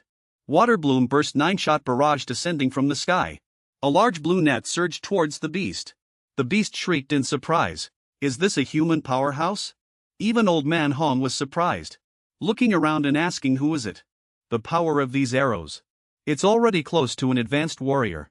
A barrage of arrows shot directly at the beast. The voice also shouted, Hydro canopy. The blue arrows were countless. They continuously pierced the beast's body. The beast said irritably, Does this thing really think it can bind me? After struggling for a moment, it had already sensed that the archer was located above a building. The beast spoke, It's that position. The archer was none other than Gu Feizhu. She was still continuing to draw her bow, notch an arrow and aim at the beast. She spoke. The two-stage transformation of water bloom burst was so fast. It has already broken free. As expected of an rank beast. She still aimed her arrow at the beast, then said, What a pity. Although I've accumulated quite a few mutated crystal cores, the absorption rate is too low. I could only raise my cultivation to intermediate warrior. Peak just short of breaking through to advanced warrior. Just a little bit more. Otherwise a rank beast would absolutely not be let off so easily. The beast looked contemptuously at the barrage of arrows that were shooting towards it, and said, An advanced warrior, what's that supposed to be? Do you think you can hunt me? The beast continuously emitted sound waves from its body. After those sound waves hit the arrows instantly disintegrated. The beast, after dealing with Gu Feizhu's arrows, immediately turned its head to Old Man Hong and said, I must deal with this old man first, then handle the other one. No sooner had the beast finished speaking than two dark figures suddenly appeared in front of Old Man Hong. A man and a woman caused the old man to ask in surprise, You too? These two were precisely Zuo Fan and Renyu. Elder Hong loudly said, Are you out of your minds? How dare you come here to seek death? Zuo Fan turned around, looked at the elder and kindly said, Elder Hong, don't worry. Since we've arrived, we naturally already have a plan. The monster saw Renyu and Zuo Fan and immediately became excited, saying, Excellent, this scourge has actually walked right into my trap. Just in time to finish them off together, coming to their deaths all at once. You humans are truly foolish. Zuo Fan didn't care what it was. He turned to Renyu and said, Renyu, get ready. She replied, She loudly said, Sunblade flash as soon as she spoke. Immediately, her sword emitted a dazzling golden light, causing the monster to exclaim in surprise, Is this light so intense? Elder Hong also had to raise his hand to shield his eyes, saying, This dazzling sword light. This is indeed the Sunblade flash, the unique sword skill of my Mu family. Can young miss actually perform it? When did she reach the warrior general realm? Zuo Fan grabbed both of them with both hands, Elder Hong and Renyu, and then soared into the air. At the same time he also said, Renyu is only an elementary warrior general, and using Sunblade flash has a very weak effect on rank monsters. The monster looked at Zuo Fan's back, Renyu and Elder Hong, and said furiously, Humans dare to make a fool of me, unforgivable. It spewed out a red light from its mouth and then said, You will all die suddenly. Another volley of arrows shot towards it, stopping it from firing the beam at Zuo Fan and his group. Gu Feizhu shouted water veil stratagem. Before the arrows could cause any physical harm, the monster was already scattered by its sonic waves. Gu Feizhu provocatively said, "A rank monster, come and get me. As for your kin, they all died by my hand." Hearing her words, it immediately said angrily, "No wonder my subordinates are all gone. So it was because of this human. Those were my most capable subordinates. This damn human." The monster immediately chased after Gu Feizhu. On the other side, Zuo Fan also provoked it, saying, "Hey ugly scorpion. Didn't you want to hunt me down? Hurry up and come over. Otherwise we'll be leaving." Hearing him say that, it changed its target again, saying, "That's right. First I must eliminate this scourge." While running, Rinyu suddenly turned her head to look at the monster. She swung her sword at it, then shouted, "Monster." She charged up and swung her sword at the monster, then shouted, "Sunblade flash." The monster exposed an opening without any defense, so it couldn't dodge the attack in time. It howled in pain. "My eyes," Rinyu said with a smile. "This monster is still the leader of the blue armored scorpions. Yet it's stupid enough to fall for the trick." The scorpion roared, "Despicable human. How terrifying." It went berserk with rage, assumed an attack stance and said, "You will all die," emitting green poisonous mist. "That strong light is useless against me." No sooner had it finished speaking, its green poisonous gas was everywhere. It proudly continued, "Indeed, this monster has been scattered." Zuo Fan was not fazed at all by its moves, instead calmly saying, "Next. Proceed according to plan." Elder Hong asked, puzzled, "Boy, why are you here? And young miss? How did she break through so quickly?" Hearing the elder's question, Rinyu replied to Elder Hong, "Let's not talk about that for now. Quickly use these high-grade elixirs to recover your strength." Zuo Fan also said to Elder Hong, "Please quickly recover your strength and go kill this blue armored scorpion. We'll still have to rely on you, old man." "What, you still want to? What, you still? Are you ready to fight this A-class monster? Do you really think that just because you can restrain this monster, you can kill it? Those are two completely different things." Hongba analyzed silently in his mind. The azure armored scorpion is an A-class monster. This type of flying beast has a huge advantage in terms of speed. And this is the East Sea Monster Den. It's the azure armored scorpion's home ground. It's like a human fighting a shark in water. There's simply no chance of winning, even though they are both A-class. This azure armored scorpion is even more terrifying than the black striped beast. Before that, he pondered for a moment. Only then did Hongba speak. "Kid, if you yourself want to die, I won't stop you. But don't drag Miss Ringyue into this. If you want to die, go die by yourself." Zuo Fan spoke up, trying to persuade Hongba. "Hongba, you have to trust me. As long as you recover your strength, we'll have an absolute chance of winning and kill this A-class monster together." Hongba looked at him completely unwavering, showing no fear in the face of an A-class monster. He wondered inwardly, what makes this kid so confident? Hongba asked, "Are you perhaps a mid-level?" War General Rinyu immediately nodded and answered Hongba, "Yes, Zuo Fan and I have both broken through together." Hongba was even more astonished. He thought Miss Rinyu and this kid broke through together. How long has it been since they left me? What exactly happened? At this moment, the monster swung its two enormous pincers from behind and unleashed a stream of flames towards Zuo Fan and the others. At this moment, Zuo Fan and Rinyu had already landed in a certain spot. Before them stood a dilapidated building. Zuo Fan spoke. "We've arrived. This is a ruin. There seems to be no sign of life left." Zuo Fan said to the two of them, "We have reached our destination. This is also the place for the final battle." The three of them leaped down, jumping from the air to the ground. Zuo Fan asked Hongba, "Hongba, how is your strength recovery coming along?" He immediately replied, "I used the Mu family's special medicine, so of course I've recovered." "But kid, what exactly is your plan for coming here?" Zuo Fan replied calmly, "This is the azure armored scorpion's burial ground, Hongba. You just need to be responsible for restraining that monster.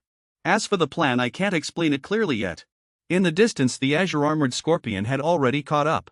The azure armored scorpion charged forward quickly. "You dare to stop, you'll make perfect stepping stones for me." Before it could even reach Zuo Fan, suddenly a gleaming arrow flew straight towards the azure armored scorpion. That was the splash blast arrow. The arrow pierced directly into its shell. A loud boom erupted from the arrow. The azure armored scorpion was somewhat surprised. The power of this arrow. It actually managed to break through my defenses. Gu Feizhu was the one who shot the arrow, she said. Indeed. As long as the distance is a bit closer. With the power of the Splash Blast arrow, it's still possible to deal with the class monsters and inflict damage. In any case, although I haven't broken through to the war general level yet, I'm only one step away. The Azure Armored Scorpion was still flying over. Hong Bao was still surprised. A single arrow from a bow can actually pierce the Azure Armored Scorpion's shell. This girl's archery. Why does it feel somewhat familiar to me? I seem to have heard of it somewhere. The Azure Armored Scorpion pondered carefully. That beam of light actually has such power. If I fight in the air, it will be very dangerous. Do these humans think that by forcing me from the air to the ground they'll have a chance of winning? It then jumped to the ground. The monster has come down. The Azure Armored Scorpion had now arrived before everyone. Gu Feizhu immediately leaped down from a high place. Zuo Fan and Hong Ba said together, Miss Renhua, please come a bit closer. Don't stay too far away in case this monster launches a sneak attack. A type of energy within the Azure Armored Scorpion was about to erupt. Everyone quickly assumed their defensive stances. Its eyes turned blood-red, radiating murderous intent. You group of humans, do you think you can fight on the ground with a numerical advantage? Do you think you can defeat me? Zuo Fan and the others were filled with worry. This guy seems incredibly calm. What does it mean by saying that? The Azure Armored Scorpion immediately erupted. The oppressive power it exuded was immense. It let out a threatening sound. Just because you dealt with a few of my minions, do you think you understand my weaknesses? You humans are truly too naive. I am a leader among your kind, one of the overlords of the beast lair. Let me open your eyes. Let me open your eyes to my true form. The Azure Armored Scorpion's body was mutating. An even more powerful oppressive aura emanated than before. After it mutated, my combat power on the ground is also on par with my power in the mounds.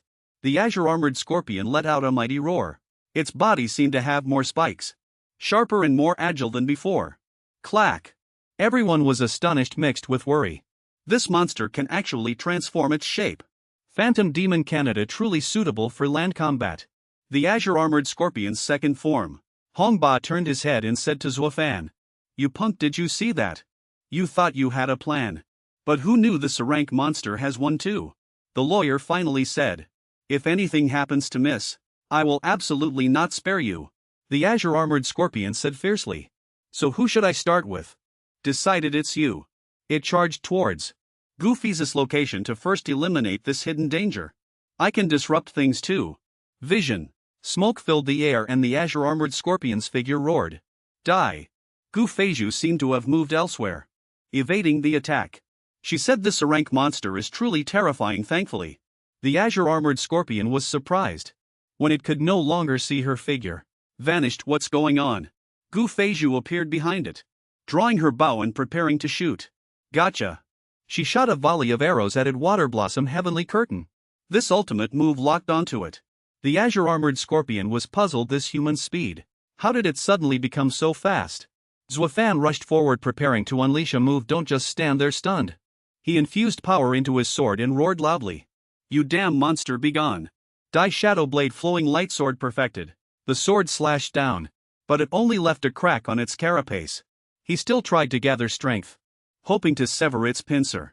Zuo Fan gave his all, his hand trembling. This carapace is actually so hard. One sword strike. My full power sword strike could only pierce a small hole. The Azure Armored Scorpion roared.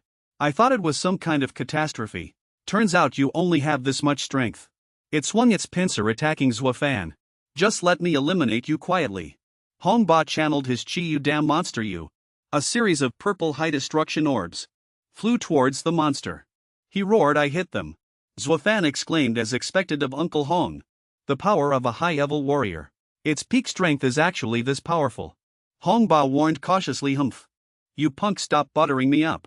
Although your combat plan is good, it's far from enough. The battle with the Azure Armored Scorpion has only just begun.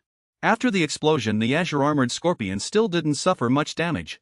It had already confirmed that. Among this group of humans, the most threatening one was still Hong Ba.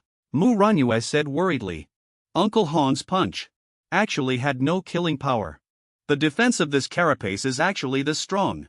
The scorpion felt it had been underestimated and immediately unleashed its power. You foolish humans. Do you think my land combat form is just for decoration? The true battle begins now. Fierce blue armored Scorpion King. The battle officially begins. Suddenly it noticed the rope on Goofy's waist. So before, their flickering attacks were aided by that rope. The blue armored Scorpion King suddenly realized, humans are despicable and cunning. Zuo Fan stood before the Scorpion King's immense power. He thought, this monster's second form's defense is way too strong. That was my full power sword strike. However, at least the Shadow Blade, flowing light sword perfected stage, can pierce its shell. The blue armored Scorpion King could wait no longer. It charged forward. It's my turn to attack.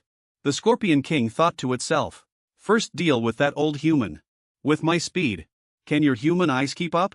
Hong Ba was caught off guard, seemingly with no time to react. As the blue armored Scorpion King charged even closer, Hong Ba channeled his inner energy. You beast! Do you only know how to act recklessly? He punched directly at the charging Scorpion King, sending it flying. It was repelled by just one punch from Hong Ba. The Scorpion King was surprised. This is impossible. It charged forward again.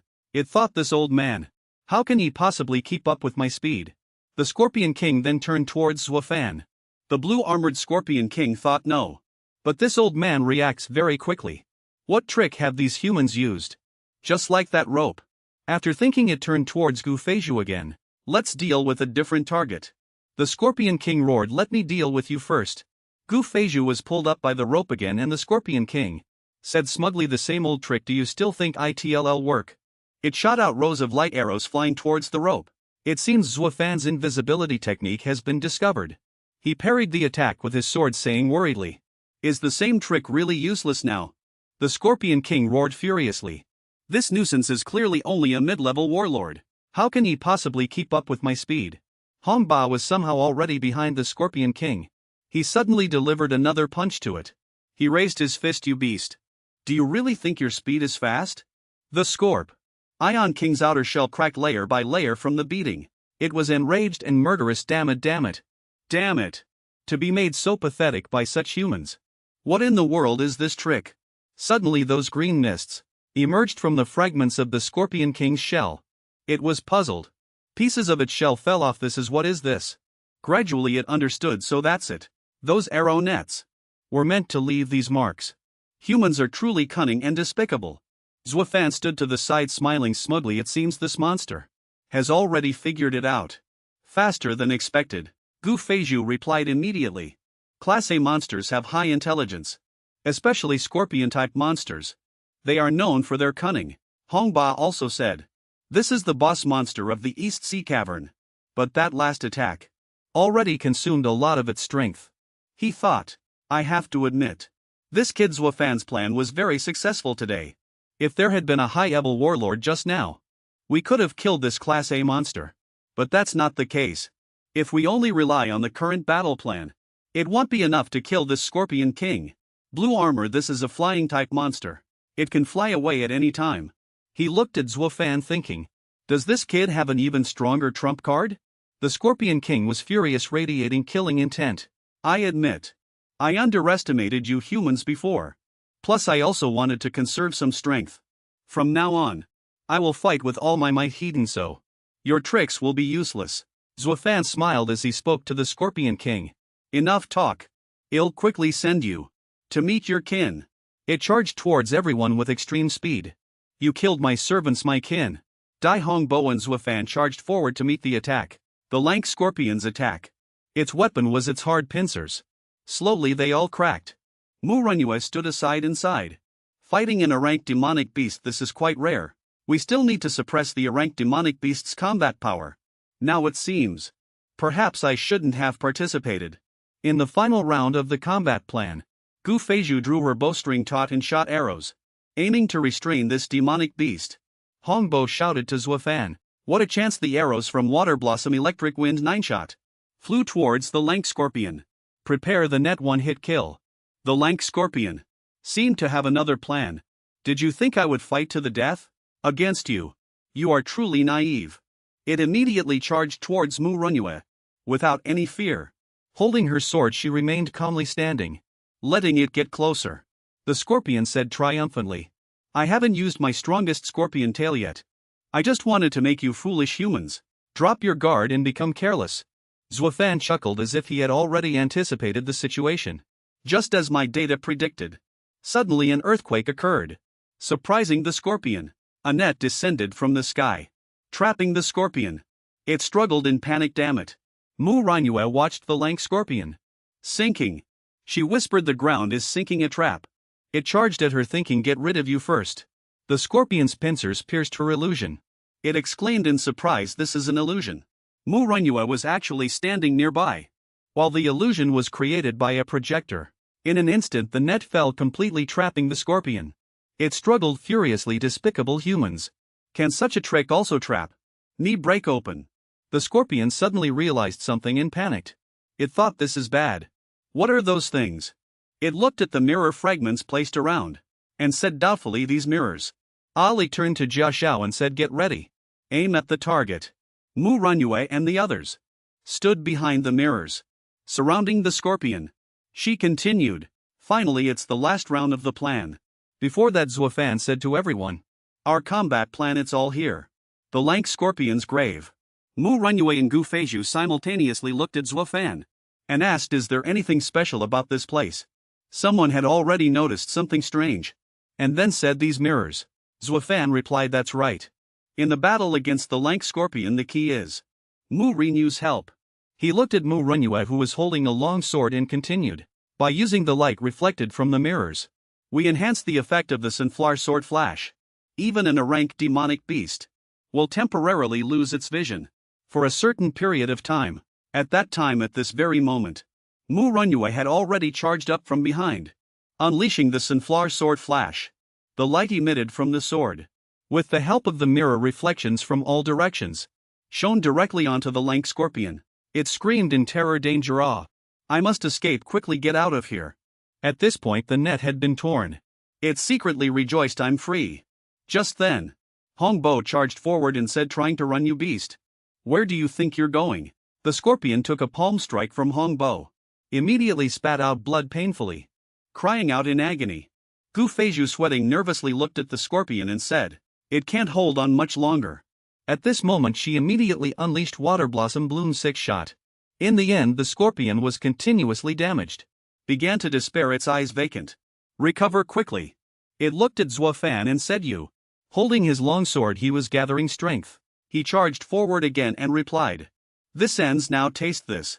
His butterfly return sword dance launched a series of slashes, damaging the scorpion. Zuo Fan then said, finally this move has left this beast severely wounded. It's definitely finished. The moment he landed he anxiously said, this is bad. This beast is going to self-destruct. Uncle Hong rushed forward at this moment, delivering another blow to the scorpion. Then said, don't worry, it won't explode. Watch this strike, I'll put my all into it, shatter. The scorpion angrily mumbled, you despicable humans. Zuo Fan panted, standing unsteadily as he said, no strength left.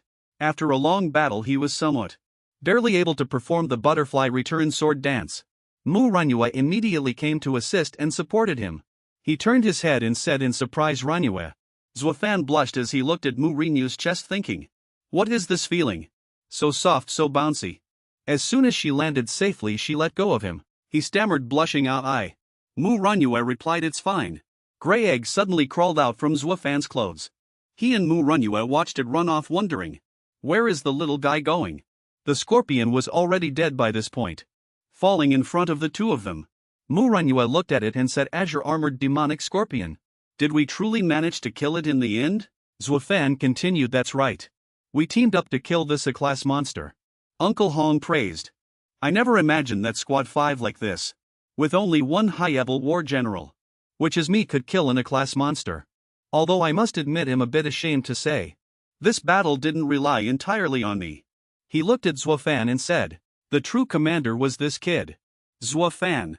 He recalled Zuo Hu's face from back then and couldn't help but sigh. Compared to Zuo Hui, the fierce tiger of the East Sea Army back then, this kid is probably even stronger than his father. Gu Feizhu also walked up to them. She said, hope I'm not interrupting your little world. Zuo Fan, of the two things we needed to do, one is already done. It's time for the second one to begin. Let's go deeper into the East Sea Beast Den. The scorpion's true form was currently hiding in a corner. just waiting for Zuo Fan and the others to leave. It then immediately revealed itself and departed. It cursed in dissatisfaction, "Despicable humans, just you wait. I'm going to the depths of the beast den, to report to the Beast King. I'll have the Beast King personally kill these vile humans. Even though the Beast King is currently sleeping, disturbing its slumber will result in punishment. But with such calamity it must be awakened. When that happens, well, unleash another beast tide just like back then, and double the territory of the beast den." Ha ha ha ha. A beastly shadow shot out pursuing it. The scorpion felt the killing intent behind it, and nervously said, "Who's there?" It was Grey Egg, which grinned sinisterly. The scorpion looked at Grey Egg and cautiously said, "You. So you were the one." Grey Egg immediately charged forward and directly eliminated it. The scorpion was trembling. Deep within the East Sea Beast Den, an eerie, deathly silent atmosphere enveloped the entire space. Robot wreckage and damaged machinery lay scattered haphazardly on the ground. One robot still maintained the posture of holding knives in both hands and stabbing into another. Zuo Fan and his teammates were standing on a cliff, looking down, fully observing the scene of the factory and railway below. Zuo Fan held a map. The location marked on the map was here. He reached out and pointed to a distant spot. Uncle Hong hesitantly said that direction isn't easy to get into. Gu Feizhu agreed. That should be the core area of the beast den. Extremely dangerous, Zuo Fan firmly stated. Even if it's the most dangerous area of the beast den, I must go in. By going in there I might find evidence that can clear my father's name. Manhwa said without hesitation. Zuo Fan, I'll go with you even in a class monster like the azure-armored demonic scorpion. We can kill it too. I'm afraid entering the central area of the beast's lair wouldn't be a big problem either. Gu Feizhu saw Zuo Fan's attitude and silently commented. Their relationship is really good, but will the Mu family allow them to be together? Given Zuo Fan's identity, I'm afraid those hypocritical noble families in Xinhai City wouldn't have time to hide. Gu Feizhu then spoke up to help. I've already promised you that the Firefox squad will help you complete 2 tasks. So of course we'll accompany you deep into the beast's lair. Down the mountain. A long howl suddenly echoed. A gigantic monster, with a slender body, was charging towards them with its maw wide open. Lin Jian and Ali were stunned when they saw this scene. What's happening over there? The monster in the distance approached the cliff in the blink of an eye. Its massive mouth open, revealing tiny sharp teeth, as if it could devour any creature that came near at any moment. Zuo Fan struggled to keep his footing. What is this aura? Ali, standing behind, also felt strange. Why do I suddenly feel my limbs go weak? Uncle Hong urged everyone to hurry. Quickly leave here. The team immediately jumped off the cliff together. Lin Jian turned back and asked what just happened. Uncle Hong spoke up to persuade them. Kids, our trip to the beast's lair this time must end here. The aura just now was in Sklass monster, releasing its presence. Lin Jian shouted, Sklass. Its destructive power is no less than a nuclear bomb. It's the king of beasts. Unsklass monster. Ali trembled as he chimed in. So it was the aura of Unsklass monster. No wonder I couldn't even stand steady just now. According to historical records, between a warrior-level master and Unsklass monster, there's an unbridgeable chasm, Zuo Fan said angrily. I can't believe the location marked on the map actually has a damn Sklass monster. We were just a little bit away from finding the evidence to clear Dad's name. Gu Feizhu comforted him. Don't be so pessimistic. Just come back when you're stronger. Actually, even if you got the evidence now to clear your father's name, it wouldn't make much difference. Based on some information I've gathered, I've learned that the mastermind behind your father's case back then is not much weaker than Unsklass monster. Even if you got the evidence, could you really prove your father's innocence to the world? He didn't answer. Pondering silently, Gu Feizhu is right, judging by the turmoil in Jining City. Dad's case back then involved too many powerful factions. The power of the people behind it is even more terrifying than I imagined. Even if I could prove Dad's innocence and get him out of prison, I couldn't guarantee his safety. He secretly resolved that he must become stronger, strong enough to defeat Sklass monsters and overcome those behind the scenes. Everyone landed safely together, far from the monster. Gu Feizhu bid him farewell. Since that's the case, the Firefox squad will take our leave now. We value our reputation greatly. The second task hasn't been completed yet. If anything comes up in the future, you can come find me. Mu Ranyue questioned. If Zuo Fan needs something, why would he come to you? Gu Feizhu didn't answer her question, instead scoffing at Uncle Hong. Your Mu family has such strict rules. And you've always remained neutral. Will the Mu family really allow Ranyue to be with him? Uncle Hong stammered this. Mu Ranyue retorted, don't talk nonsense. Gu Feizhu ignored her. My family is different. They won't bother with these things. If in the future the Mu family, you try to stop Ranyue and his affairs, remember to let me know, okay? Uncle Hong was speechless, choked up. He secretly sighed thinking about this little girl from the Gu family. Her temperament is practically identical to the old madams at home. Miss Ranyue and that boy. Their future affairs are going to be a headache. Gu Feizhu waved goodbye. Well then, see ya. In another space, a blue feather gently floated in the air. A bird with blue feathers spread its wings and soared freely through the sky, then landed in front of the iron bars. Zuo Hui stared blankly at the bird, muttering to himself, do you want to come in? Once you're in, it's hard to get out. Dong Quan walked into Zuo Hui's room. You seem quite at ease. Do you really treat this sky prison as a vacation? Resort. Zuo Hui withdrew his gaze from the bird. I'm locked up here, what else can I do? Dong Quan was displeased. All of us comrades in arms are working hard to clear your name. Yet you're sitting here as if nothing's wrong. Can't you think of some strategy? You're Zuo Hui, the Tiger General of the East Sea Military Region back then. You were even predicted by the Grand Marshal to become the new Marshal of Huagua, China. Zuo Hui calmly stated, that's right. Back then I had a way to get out and clear my name. But Dong Quan, have you ever considered why I didn't do anything? At the military court, I didn't refute anything, I willingly stayed in prison. It's not because the people behind this wield immense power. It's also because I am guilty. Dong Quan was shocked by Zuo Hui's confession.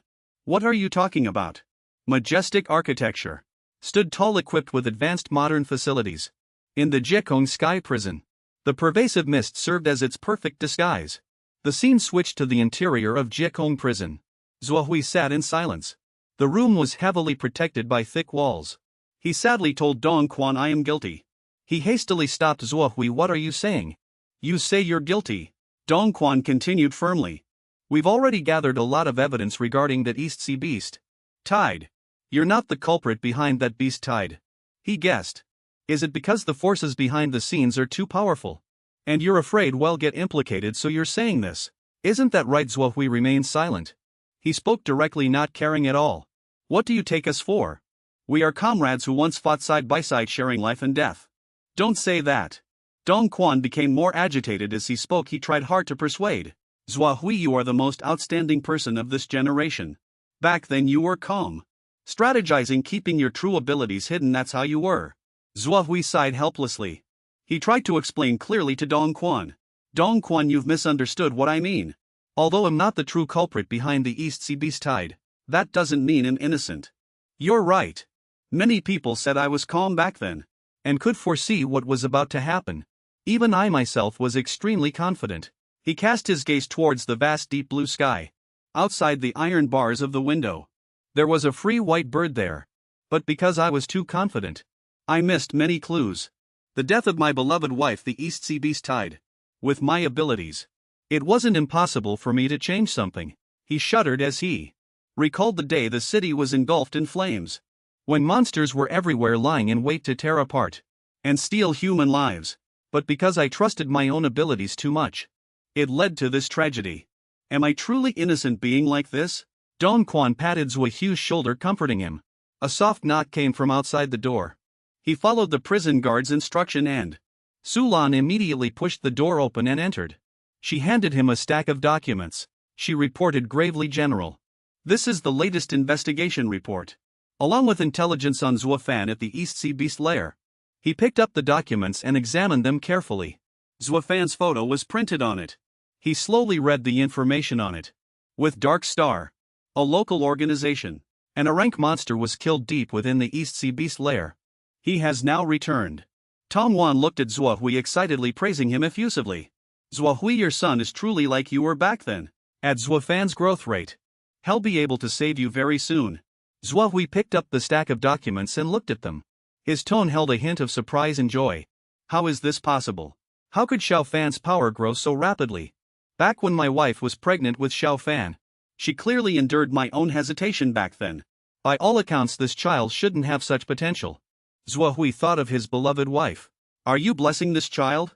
Blessing our son? Alright, then let him develop freely. Outside the window, a bird suddenly spread its wings and flew away.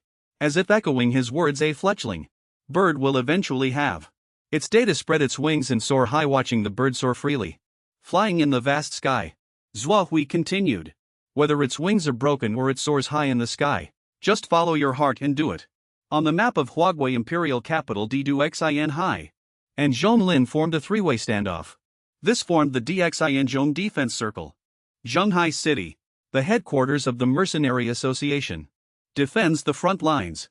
It's the closest to the monster gathering grounds, and is known as the Empire's bulwark. At this moment in Zhonglin City, in front of the Zhonglin Exchange, beneath the majestic and magnificent mountains, many people stood solemn and ready, holding various weapons. Inside the weapon forging room, the forge fire crackled and blazed fiercely. Hot air permeated the simple room. Warm sunlight streamed through the window, spilling onto the doorway of room 48. Junayan shouted at Xin loudly. She slammed both hands on the table, questioning the person opposite her.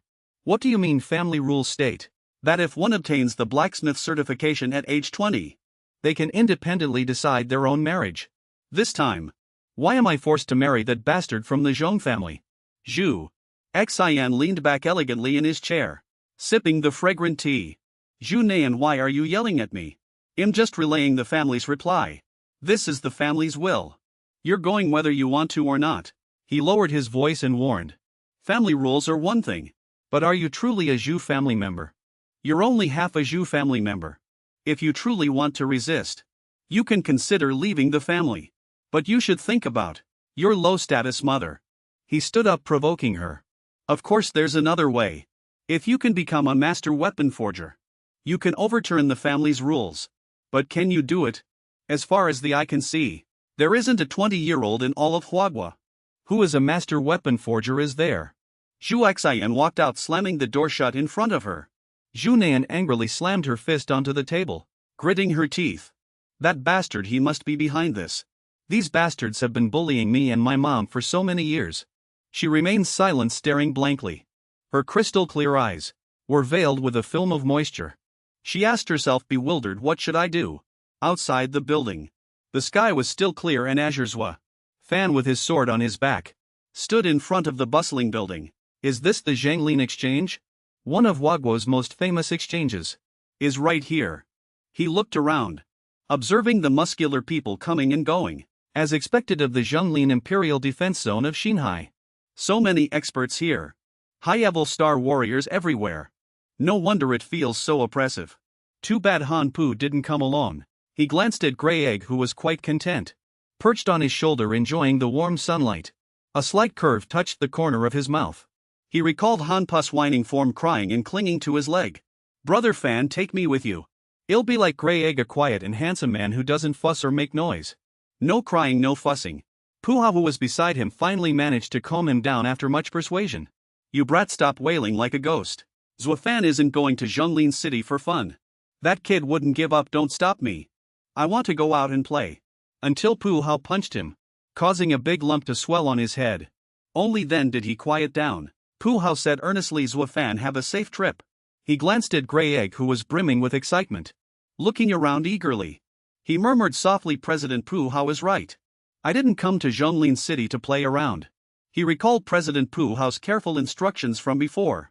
Fan, your power growth is too fast. There's no point in staying in Zhonglin City anymore. You need more intense training, and to face more brutal challenges. Take this letter of recommendation. Go to the Mercenary Guild headquarters. With a cigarette dangling from his mouth, he boasted proudly at the headquarters.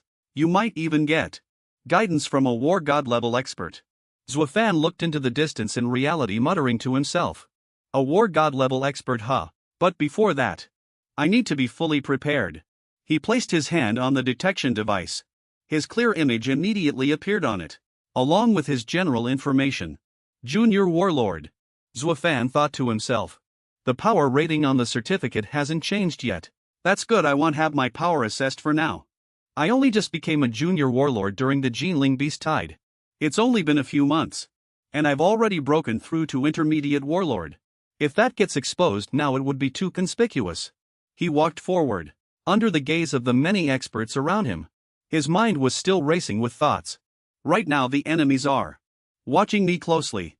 Not only the Mu family traitors, but also those lurking in the shadows. They are hidden, I am exposed. Once my true strength is uncovered by the enemy, it will be dangerous. He thought of the panel data concerning his spirit, physique and strength. Those ridiculously high yet understated numbers. Although an intermediate warlord is already quite strong, it's still not enough. I must get to the mercenary guild headquarters as soon as possible to become a mercenary and receive guidance from a war god level expert. However, before that, he gripped the long sword in his hand tightly. I need to forge a new weapon, sigh. It's hard to part with Blade's Edge. It's been with me through so many battles. Zuo Fan recalled the sword, now covered in cracks. It had completely shattered during the blue-armored demon core beast tide. The sword body was severely damaged, and its beast core energy was almost depleted. Fortunately, I still have the great gains from that serpent demon octopus, and the materials obtained from the blue-armored demon core beast. That should be enough to forge a great weapon. He nervously tugged at the corner of his clothes. How much will it cost to forge a great weapon? Even if I provide the materials, it'll probably cost tens of millions. Then I should first look for a high-level blacksmith. No, wait. Zuo Fan stood before the giant price list on the building wall. As expected of Zhonglin City, indeed, there are so many high-level blacksmiths. The Jinling trading house only had a few. But for a grade weapon, even high-level blacksmiths can't guarantee 100 success. He carefully studied the sign. To be safe, I should choose the best. Seeing the exorbitant price, he gasped. The price is too high. The starting price is 12 million. Zuo Fan looked at the tall man in front of him. He inquired, hello. I'm here to find high-level blacksmith Zhu Xin to forge a weapon. The man arrogantly stroked his chin. Said they wanted to see Mr. Zhu to forge weapons. The conditions are quite harsh. The first condition. Have you become a war general? Mr. Zuxin's clients are all masters of war general rank or higher. He took out his card and replied. I should meet the requirements now, right? The man's eyes widened. He brought his face closer to the card in surprise. He actually became a war general just like that. Such talent. However, Zhonglin City doesn't lack people like you. You've already met the first condition. There's also a second condition. He held out two fingers and rubbed them together. He pondered, confused. Does that mean an entrance fee? Zuo Fan bent down, observing the green-haired man's gesture. He asked, puzzled, what does that mean? The man replied nonchalantly. What does it mean, an entrance fee? Of course. I'm announcing your arrival. I deserve a service fee, don't I? He glared at the other person unhappily, thinking to himself. He's just a doorman. How dare he openly demand payment like this? The man extended his hand, urging loudly. Hurry up, the entrance fee is 10,000. Mr. Zuxin's time is very precious. Any later and you won't be able to see him. You should know that at the Zhenlin exchange, Mr. Zhu is a senior blacksmith. The number one, right? He took out a thick wad of bills and handed them to the other person. Hey, raise the entrance fee. He thought to himself. This bothersome guy, I won't argue with him anymore. Forging a great weapon is more important. The man raised his hand and knocked on the door. A junior war general wants me to forge weapons. He reported respectfully. Mr. Zhu, a junior war general, wishes to see you. He wants to forge weapons. What do you think? Zhu sat on the chair opposite him. His attitude was condescending. He frowned and scolded, how rude. Can't you see him in the middle of entertaining an important guest from the war god family? He waved his hand and commanded. A junior war general actually wants me to forge weapons. Tell him to get lost. Today. Unless someone of intermediate war general rank or higher comes to request me. Otherwise I will refuse everyone. After speaking, he turned back, fawning. He spoke to Zhongchen. Young Master Zhongchen, I apologize, the doorman was too rude. Let's continue discussing the marriage between my sister and you. The green-haired man huffed and walked out. How unlucky, I ran into this again. Zhu is entertaining an important guest, and this 10,000 entrance fee. The money was already paid and he suddenly got an idea. Wait, maybe. He walked out. He left the door ajar, allowing Zuo Fan to see the scene inside. He announced pompously, see. Mr. Zhu is entertaining an important guest today. It's someone from the war god family. No commissions are accepted today, so leave. Zuo Fan glared at him coldly. He cursed angrily, "You sycophantic lackey." The man instantly became enraged. He grabbed his sword ready to draw it and attack. But then he heard Zhong Chen's voice from inside the room. "Zhu Xin," he urged, "is there really such a rush for the marriage between myself and Zhu Nian? Our Zhong family has its own rules. The matter of signing a marriage contract cannot be taken lightly." To act carelessly, Zhu Xin murmured, flattering. "Young Master Zhong Chen, am saying this for your own good. Zhu Nian, that girl's acting is too good. That's why she strongly opposes this marriage." Zuo Fan only saw half of Zuxin's face. Zuxin's calculating voice still echoed in his ears. "If it drags on for another 2 years, once she becomes a forging master, our family will no longer be able to control her. This marriage contract will fall through completely. It will cause you significant loss." Zuo Fan gripped his sword, muttering the name to himself and committing it to memory. "Zhu Nian." Zhong Chen's voice sounded flat. "Zhu Xin, don't make it sound like it's all for my sake. Isn't it rather your Zhu family's side branch that fears her potential? And that's why you want to kick her out of the family. Should I take control?" "Zhu Xian," replied young Master Shin, "is a clever man. It's a win-win for both sides." Zuo Fan turned and walked away. "Quickly get far away from this dark, treacherous place." Though the kid behind him felt afraid, he still put on a brave front and retorted, "I thought that brat was going to hit someone. He surely wouldn't dare. Even when beating a dog, you have to look at its owner. How dare he do that in front of someone from the War God family?" Zuo Fan swiftly moved past the heavy walls. He slowly walked down the sunlit corridor. He arrived in front of the price list from earlier.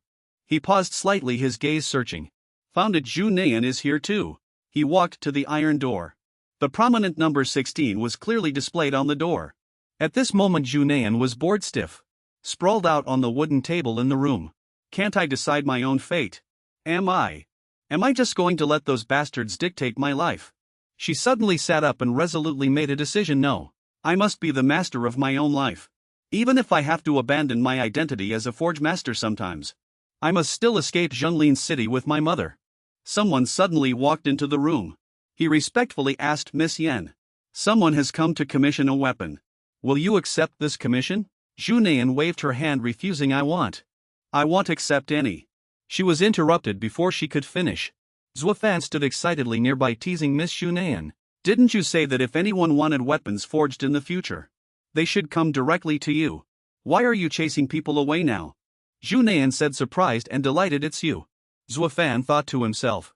It seems that within the family, Zhu Nian's situation isn't very good. He made up his mind and said, "It's only been a few days. Why do you look so down? I was hoping to have you forge a weapon for me so I could get a discount." Zhu Nian picked up her teacup, stood up and tidied her hair. "What do you mean down, Zuo Fan? You rotten brat. You talk nonsense the moment we meet, speaking of forging weapons. I haven't even told you off yet." She folded her arms across her chest, looking at him seriously. "Didn't I tell you before? If you hunted a high-quality beast core, you should come find me to forge a weapon. It's been so long and I haven't seen you come by." He spread his hands, explaining, "You can't blame me for this. Zhonglin City is so far away.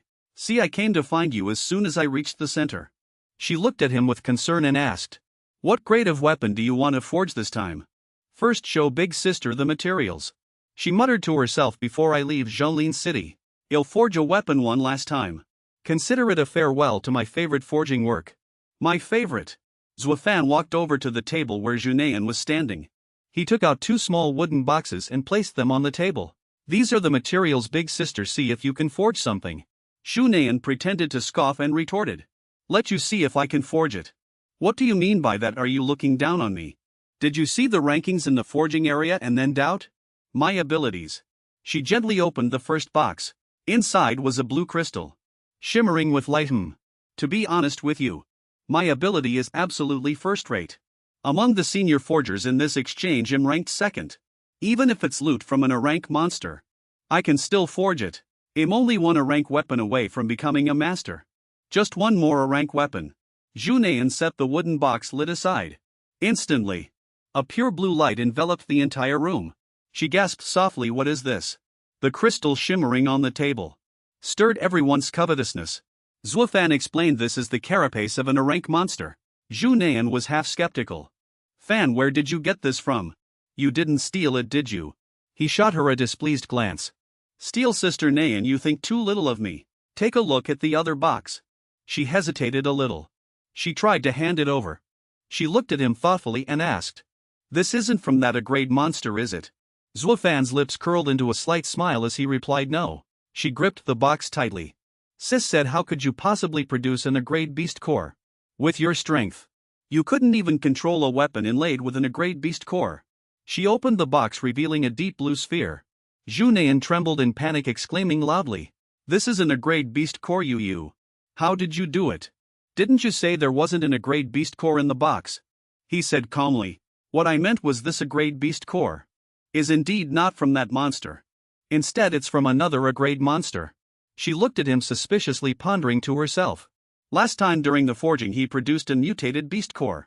And this time he brought out A-grade beast cores and materials. Even for a high-level general, killing an A-grade monster is extremely difficult. Let alone two. Could Zuo Fan be a genius? Born into a war god family.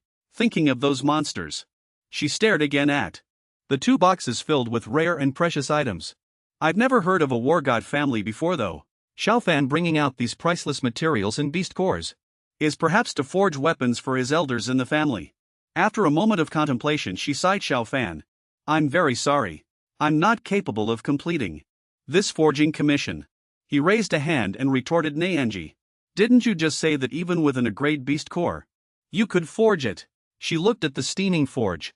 The flames in the furnace, like the passion in her heart, were boiling. She just said that casually. What she said wasn't a lie, but the prerequisite was that, during the forging process, there needed to be a strong individual who had killed these two A-grade monsters present, to assist with control. And that's not even counting the beast cores and materials. Zuo Fan pondered. I thought it was some difficult problem. Isn't this just like the last time we forged a weapon? Zhu Nayan raised her hand, wanting to give these two boxes one last touch. She said to him gently. Zuo Fan, you bringing these A-grade materials and beast cores for me, sis, to help you forge a weapon. I appreciate your good intentions. But if the elders in your family knew you brought these priceless treasures to a high-level forge master, you would definitely be punished. She efficiently offered him another solution. Let me, sis, introduce you to a forge master. She silently assessed the situation. If I were to use A-grade materials and beast cores to forge a weapon, I would immediately be promoted to a forge master. But relying solely on myself, the forging success rate would be very low. I can't bring harm to Zuo Fan. Zhu Nayan looked at those precious materials, assuming Zuo Fan had brought them from somewhere, and would never believe he could kill an A-grade monster. Zuo Fan. Although sis' weapon forging ability isn't weak, and am confident I can forge an A-grade weapon, it requires a strong individual who has killed an A-grade monster to be present. Otherwise it's very likely to fail. That would waste these expensive materials and beast cores. You should still go and invite a master of weapon forging. That would be more secure. Zuo Fan understood her meaning. That she didn't believe he could kill an A-grade monster. He asked, Nayanji. Since I've already brought these materials and beast cores for you to help me forge a weapon, have you never considered that I was the one who killed these two A-grade monsters? How could that be? Upon hearing that, Nayan said decisively, how is that possible? Zuo Fan was very displeased with this dismissive attitude. What's impossible about it? If these A-grade monsters were from the family elders, who hunted them? Do you think they would let me take the materials and beast cores to forge a weapon? Nayan still didn't believe what he said. Even a war god family wouldn't let their descendants casually carry A-grade monster materials and beast cores. Speaking of which, Zuo Fan, how old are you to be able to kill an A-rank ferocious beast? Zuo Fan sighed regarding this stubborn woman. He could only say, it wasn't just me who killed it, okay? I teamed up with others to kill it. This is a core member of the beast-slaying team. I'm sure you can suppress the malevolent aura within this A-rank beast core, right? For some reason, Na Yan was still secretly astonished. But Zuo Fan at such a young age could actually kill an A-rank ferocious beast, and was even a core member of the team. It's truly incredible. Such a young genius should be very famous in Huagua. But why has she never heard of him? Could it be to protect their clan's descendants? That the family behind this kid has been hiding his information? If Zuo Fan was the one forced into a political marriage, It wouldn't be something unacceptable. Sis, how old are you to be thinking of becoming a Shotokan already? Stop daydreaming. Seeing Na Yen staring blankly at him, her face full of fantasy, Zuo Fan asked Sister Na Yen. Na Yen snapped out of her thoughts. Na Yen, what are you daydreaming about? Hurry and seize this chance to break through to become a forging master. She replied, since you've already said so, we'll agree. Na Yen sighed and said to Zuo Fan, follow me. A moment later she led him to forging room number 48. Zuo Fan entered the room and was immediately amazed. As expected of the Zhonglin trading posts, forging room, the conditions and equipment here are much better than Zhongbei cities. Sister Na Yen, do you forge weapons here? Na Yen replied, yes, but you can't use an ordinary forging table to forge an rank weapon. You have to use this. She walked up to something covered with cloth, lifted the cloth, revealing an old anvil with some cracks, but it looked very mysterious, as if it contained power. This is the anvil for forging rank weapons. Zuo Fan reached out and felt it. This anvil is truly extraordinary. I can almost feel the residual heat from forging weapons still lingering within it. Na Yen said, this is my father's anvil. He used it during his lifetime. Zuo Fan asked, puzzled, was your father also a forging master? A memory surged into her mind. It was Na Yan's father lying on his sickbed. His final instructions to her in his last moments. I'm sorry, Papa. Papa was immersed in work all day and didn't take good care of you and Mama. Little Na Yen. Papa has nothing to leave you.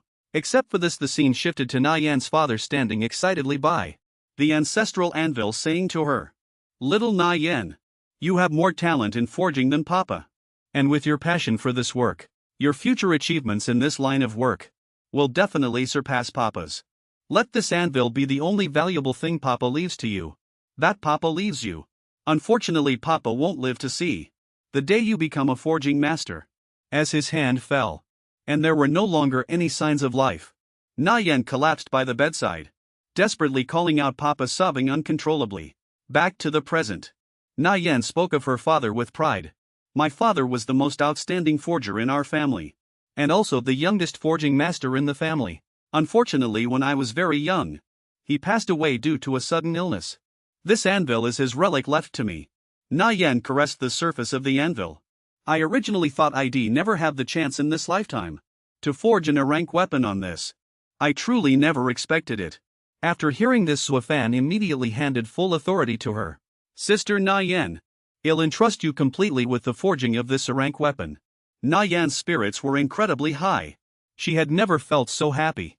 Leave it to me, I'll do my best. Let's prepare the sword blank first. Hearing this, Zuo Fan immediately drew the sword from his back and asked, speaking of sword blanks, Sister Na Yen, can you incorporate this sword into the sword blank? Zuo Fan's sword was already very battered. It had almost lost its use. He said the sword was severely damaged. The energy of the beast core within it was also depleted. Sister Na Yen looked at the damaged sword and asked Zuo Fan, you used this sword to fight monsters. Was it a rank monster? Zuo Fan replied, yes, ever since I became a warrior general. This sword has always been with me. I want to integrate it into the sword embryo. That way it can still accompany me in the future, fighting powerful monsters and enemies. So the sword was damaged so badly, but Zuo Fan still brought it back. This was because he had deep feelings and loyalty for this item, which had accompanied him for so long. Na Yen agreed, all right. Then let's use this sword as the model for the sword embryo. Let's begin. The forge fire began to rise, reforging the weapon. Na Yen put on her goggles. With one hand she held Zuo Fan's sword, and with the other she held a hammer, striking out clanging sounds. This work seemed very arduous for Na Yen. She was drenched in sweat, gritting her teeth and thinking to herself, I never thought forging a rank weapon sword embryo would be so difficult. My hand is almost unable to hold the hammer. Zuo Fan stood by observing. Sister Na Yen is sweating so much, forging the meteorite sword. This time it's much more exhausting than last time. He asked Sister Na Yen worriedly, you're sweating a lot, Sister Na Yen. Do you need a break? Na Yen said decisively, no need. Now is precisely the critical moment for the sword embryo to take shape. She also thought this was her own critical moment as well. I must persevere. Na Yen brought down the final hammer blow onto the sword body. She prayed to her father. Father, please grant me strength, so I can forge the rank meteorite sword's embryo. Father, please grant me strength. The sword body emitted a dazzling light. Na Yen exclaimed excitedly, it's a success. The Arank meteorite sword's embryo. The sword in her hand no longer had the cracks from before. It now gleamed, filled with inner power. Na Yen quickly urged Zuo Fan. Quickly put that Arank beast core in, hurry. Na Yan's hand gripping the sword was trembling from exhaustion. She was almost unable to withstand its power. Zuo Fan rushed over. Yes. The beast core was placed into the hole. Right in the center where the hilt met the blade. It erupted with power, and during the forging process, the beast core had not yet fully fused. Na Yen and Zuo Fan were sent flying back by the sword's power. Fortunately, he caught her in time and gripped the sword tightly. He said to her sister Na Yen, let me suppress the energy within the beast core. Na Yen called out worriedly Zuo Fan. He warned her, step back a bit, don't get hurt. Zuo Fan held the sword, which was releasing uncontrolled power. In front of him, the form of a giant serpent gradually appeared. It was precisely the black serpent demon Zhang Qi, the phantom of the monster that Zuo Fan had fought to obtain the spoils. Na Yen cried out in fear, how terrifying. This is the contained in this Arank beast core unruly energy, she asked herself. Did Zuo Fan really battle such a monster? Don't tell me he can't suppress it. On this side, Zuo Fan was already full of confidence, ready to confront the black serpent demon Zhang Qi. The aura he emitted was incredibly powerful.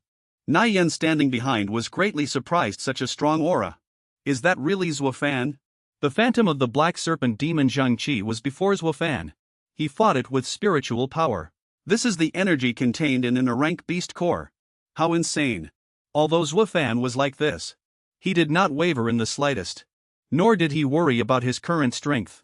Dealing with an Arank monster alone is indeed somewhat beyond my current ability. But dealing with an Arank beast core's unruly energy, that's not a problem. Zuo Fan then pressed all his aura down upon it. Suppress. Na Yen gently clenched her fist. He suppressed it. Is the aura Zuo Fan is emitting that of a mid-level warrior general? How is that possible? In Beijiang City, Xiao Fan's strength was at most that of a warrior, an advanced star scar user. Not long after, he was already a mid-tier battle general. No wonder. He was able to participate in an annihilation battle against an A-grade monster. Zuo Fan asked Na Yen, is it ready, sis? The A-grade star scar divine sword was almost forged. He gripped the sword tightly. Suddenly it began to vibrate slightly. Another surge of power appeared. This is it's happening again. Yen covered her mouth, utterly astonished. Another A-grade monster's frenzied aura has appeared. How is that possible? In the air, two monsters, a serpent demon tentacle and another monster, were merging. They were combining together. Zuo Fan didn't understand what kind of phenomenon this was. What's happening? How can the powers of these two A-grade demon beasts merge together? This Yen suddenly recalled, I know why. I heard my dad mention something like this before. At this, Zhu Nayan blushed and lowered her head. Xiao Fan, I didn't expect you. Meanwhile, outside the trading hall, a group of warriors were seized with panic. Why is the ground suddenly shaking? Is it an earthquake? No way, this aura belongs to a monster. An extremely powerful monster. Are monsters attacking the city? Why haven't we heard anything about it? Or has the Yunbi beast lair appeared? Has the defense line there been breached? It's fallen. A man, seemingly a leader, walked over and calmed everyone down. Everyone, don't panic. It's not a monster attack. Everyone calm down. One person asked doubtfully. If it's not a monster attack, then what is it? Another person added, this aura. The monster is too strong. I'm afraid the man spoke up, that's right. This is the aura of an A-grade monster. A master forger must have come to the trading hall to forge an A-grade weapon. Right here. Everyone discussed animatedly. Master forgers all have their own workshops. Why would one come to the forging area of Zhonglin Trading Hall? This is something rarely seen in 100 years. Stop talking about that. If that's the case, won't we soon be able to witness the birth of an A-grade weapon with our own eyes? Is it? The crowd excitedly rushed off quick to the forging area. The scene of an A-grade weapon being born. This is something truly rare to encounter. In a room within the trading hall, the powerful auras of the two monsters had already spread to where Zhu Xin and Zhongshan were located. Feeling this power, the two immediately exclaimed in surprise. Is this the aura of an A-grade monster? They immediately opened the door and walked towards the direction from which the aura emanated. That is, Zhu Xin sneered. Is someone forging an A-grade star scar weapon? When a weapon is about to be completed, the power within the grade beast core erupts. Is that why it's causing such a huge tremor? Zhongshan also revealed a sly smile. And a grade star scar weapon is about to be born. If I could get my hands on this weapon. After Zhu Xian and Zhongshan arrived, the forging area was already packed with onlookers. Everyone had come to the forging area. Inside the forging room, the two A-grade monsters had already fused together. They roared at Zuo Fan. "Well, kill you, you scourge." Yen anxiously explained the reason. Why they would fuse like this. If an A-grade monster hates its killer to the core, then when they are used as forging materials, the power within their bodies will erupt. My dad also encountered such a rare situation when he was alive. He also said that, for such a situation to occur, extremely stringent conditions are required. Yen asked Xiao Fan, "What exactly have you been through?" A-ranked demonic beasts are powerful and proud. They have always fought among themselves. But now, fueled by their hatred for you, their souls would rather fuse together to take you on. The power unleashed by these two demonic beasts, having merged, coalesced into an even stronger shadow demon beast. Zuo Fan remained calm upon hearing this. He didn't think much of it, so that's it. "You scared me. I thought something went wrong." During the forging process, Zuo Fan was utterly fearless of their hatred. He plunged his sword forcefully into the ground. If that's the case, then it'll suppress them completely. Zuo Fan raised both hands, channeling his spiritual energy. Human and demonic beast fused, using spiritual energy to contend with each other. Evenly matched. But how could Zuo Fan alone withstand such a frenzy? He gradually struggled. Too strong. Damn it, I'm almost at my limit. These thoughts echoed in Zuo Fan's mind. If this continues, if I fail to suppress them, I'm done for. Not only will I waste the expensive ranked demonic beast materials and beast cores, but even this burst of energy will destroy the entire exchange. My sin would be immense. Zuo Fan was burdened by worries. I have no choice but to give it my all. I must suppress the rampaging energy of these two demonic beasts. Zuo Fan gritted his teeth and said, "I'll risk my life and fight you." The gray egg beast poked its head out from his collar. It also unleashed its aura. Its small horn grew between its brows. Its eyes lit up, assisting Zuo Fan in suppressing the demonic beasts. Who would have thought its appearance would bring so many miracles? The two ranked demonic beasts gradually vanished. The rampaging energy of those two demonic beasts had been suppressed and contained. The two fused to ranked demonic beasts, which were just ferociously powerful.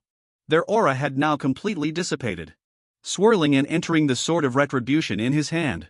Seeing this, Na Yen was overjoyed. Little Fan really did it. He alone suppressed the power unleashed by those two ranked demonic beasts. He's not even 20 yet, and he already possesses such strength. In the future, it's highly possible that Little Fan will become Wuxia's youngest war god level expert. Just you wait. But Na Yen didn't know that during the suppression process just now, the gray egg beast had also appeared. It had helped Zuo Fan considerably. He looked at it, thinking to himself, that little guy actually suppressed the fused aura of those two ranked demonic beasts just now. How can it be so special? The sword was thus forged. It looked incredibly exquisite. Zuo Fan easily gripped the sword. No matter what, I've finally forged the rank Starfall Divine Sword. Outside the transaction administrator, Zonlin was pacing back and forth, muttering to himself. The violent aura of a successfully forged a rank weapon has vanished. Does that mean the Starfall weapon? This rank weapon has been forged. He curiously walked forward, knocked on the forging room door, and asked loudly, "Excuse me, forger, may I ask, is Na Yen forging in a rank Starfall weapon?" Zuo Fan tested the Starfall Divine Sword, swinging it up and down. As expected of an A-rank weapon, it's as if it has a life of its own. The power it contains alone already far surpasses Rin Foam. Na Yen replied, "Of course.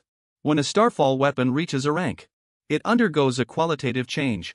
What's more, when this sword was forged, two A-ranked demonic beasts went berserk and fused with each other. Its power is far greater than that of ordinary A-rank weapons. If the materials and beast cores weren't hunted by you, with your current strength, you wouldn't be able to wield this sword's power at all.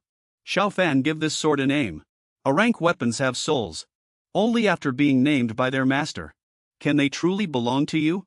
The sword in his hand was still continuously trembling. Xiao Fan pondered. "I get to name it?" he asked with a smile. Alright then, let's call it retribution. The divine sword emitted a light then quickly calmed down. No longer vibrating. Zuo Fan raised the sword and examined it. It's calmed down. Nian also said rank weapons have souls. It seems it has accepted the name. A prompt panel appeared, displaying useful information about the divine sword.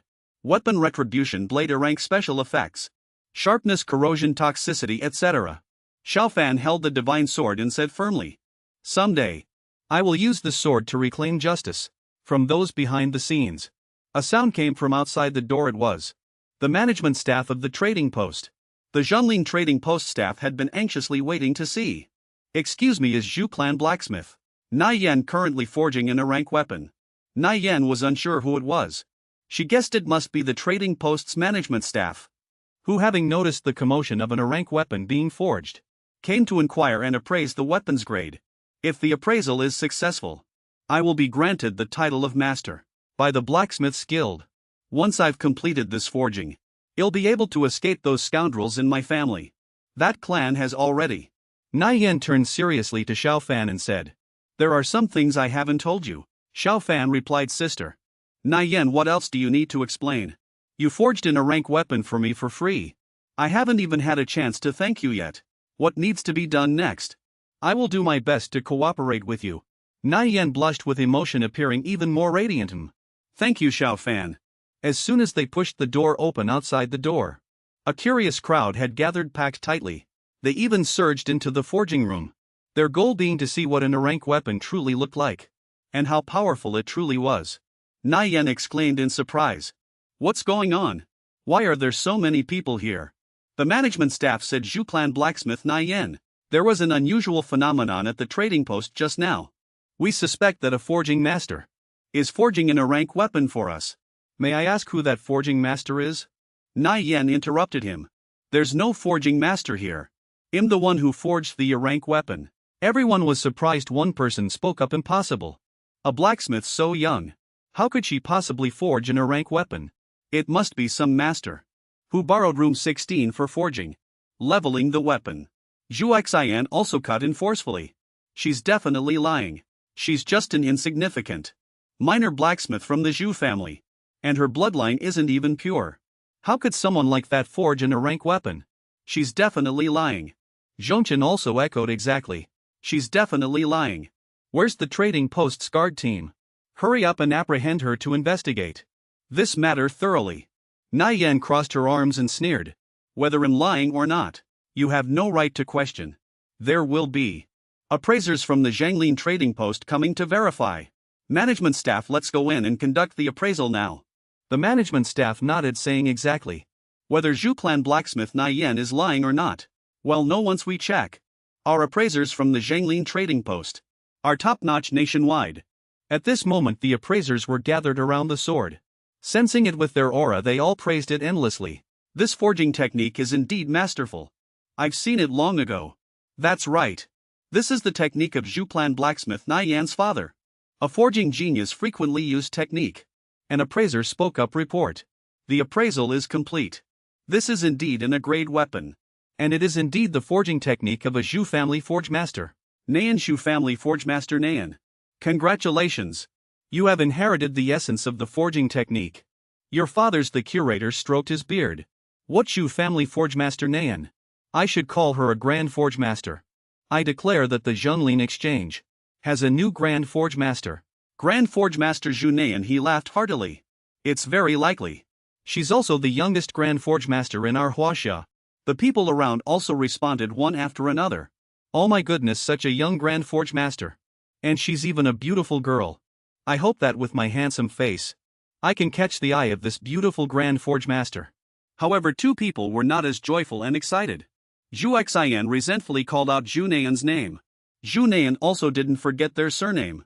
She sternly told him, "Zhu Xian, go back and tell your scoundrel father to stop throwing his weight around and showing off in front of others.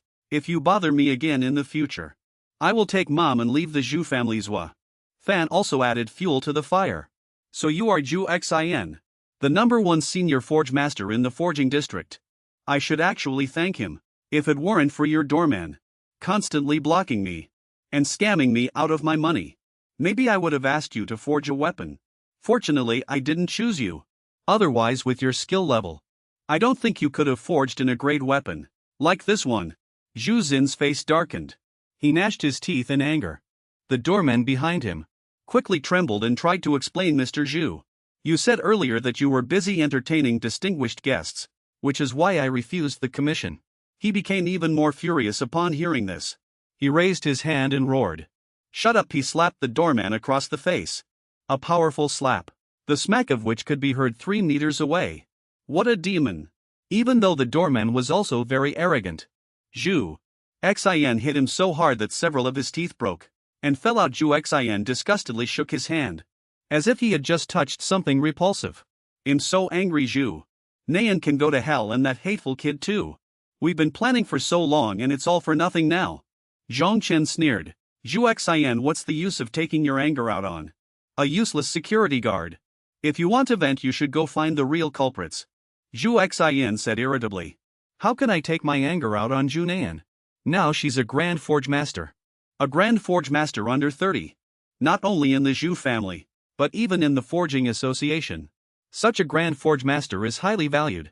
She's not someone we can afford to provoke. Zhong Chen showed a sinister expression. Of course I'm not talking about Zhu Nayan. My point is that kid who ruined our big plans? That kid hasn't a great weapon in his hand. If we can get our hands on it, never mind its value, we can also use it for many things. Zhu Xin listened and found it reasonable. He also cunningly pursed his lips. Young Master Zhong Chen is right. Dusk was falling. Zhu Nayan saw Zuo Fan off outside the Zhenglin exchange. She hesitated slightly. Zuo Fan, I originally wanted to entertain you, but now. Zuo Fan said, Sister Nayan, why are you being so polite with me? I'll be in Zhenglin City for a while, so we can meet anytime. Zuo Fan muttered as he walked tonight. I should first go to the Zhenglin City Elite Training Camp headquarters. Going through the west gate of the park first. Should be closer right behind him. Many figures had long been trailing him. Zuo Fan thought absent-mindedly. Zhenglin City mercenary training base. If I recall correctly, Big Brother Natsudan once said he wanted to go to the guild headquarters and register with the Mercenary Association. Is the training camp the elite training camp in Shurin City? If Big Brother Natsudan is here, then the camp training won't be boring anymore. I wonder if he's become a battle general. Suddenly a rustling sound came from the bushes. Zuo Fan quickly sensed movement. Suddenly dozens of arrows shot towards Zuo Fan from out of nowhere, accompanied by a triumphant voice. Shoot that kid into a pincushion. Zuo Fan looked at the ambushers in astonishment. The triumphant voice continued to ring out incessantly. It hit him that kid's dead for sure. How could Zuo Fan die so easily? Such dirty tricks. He dodged the arrows and his body was completely unharmed. Where did he go? The arrows were stuck straight into the tree trunks and the ground. But Zuo Fan was nowhere to be seen. Zuo Fan had already hidden behind a rock. He thought, I just arrived in Shurin City, and someone already wants to take my life.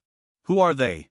He immediately landed and activated the system's perception function, God of War, from which he could see how many strangers were around him. There were more than a dozen people, and all of them were high-level Stardust warriors. A force that can mobilize such a team is no ordinary power. What's more, they even dared to openly attack in a park. Well, fine then. I don't care who you are. I'll just use you to test my sword. Zuo Fan's eyes blazed. He drew the divine sword Punisher from behind him. The sword body emitted a glow. Zuo Fan's figure flickered. Not a single Stardust warrior could detect him, until he was already closing in on them. Ah, that kid is here.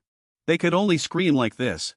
Zuo Fan was as fast as lightning, delivering a fatal slash to each Stardust warrior. Their necks instantly stiffened, their facial expressions frozen because of the extreme speed. They then gradually collapsed behind Zuo Fan. Because of the blood loss, Zuo Fan nodded. And a rank weapon truly is extraordinary. Just one special effect, sharpness, is enough to easily kill targets. I don't even need to exert much effort. Jushin and Zhongchen stood in a hidden spot observing. He mumbled these wastes. Don't you know you should get out of the woods? He roared, are you still standing there waiting to die? Get out. The Stardust warriors immediately rushed out from their hiding places. Hurry, get out of the woods. Zuo Fan stood in the distance, seeing the warriors and Zhu Xin and Zhongchen dashing ahead. Almost reaching him, Zhu wore a malicious triumphant expression. "Kid, you can't escape." Zuo Fan sneered, "So it's this arrogant guy. He said I was wondering who it was. Turns out it's the high-level blacksmith. Zhu and an honored guest of the God of War family, whom you even entertained earlier today. Sending so many Stardust warriors into the city to kill an innocent person like me. The Zhu family, a forging family like this, and the God of War family are truly impressive." Those Stardust warriors had already drawn their bows, preparing to aim at Zuo Fan. Zhu cunningly retorted, "Innocent person? You still dare to call yourself innocent?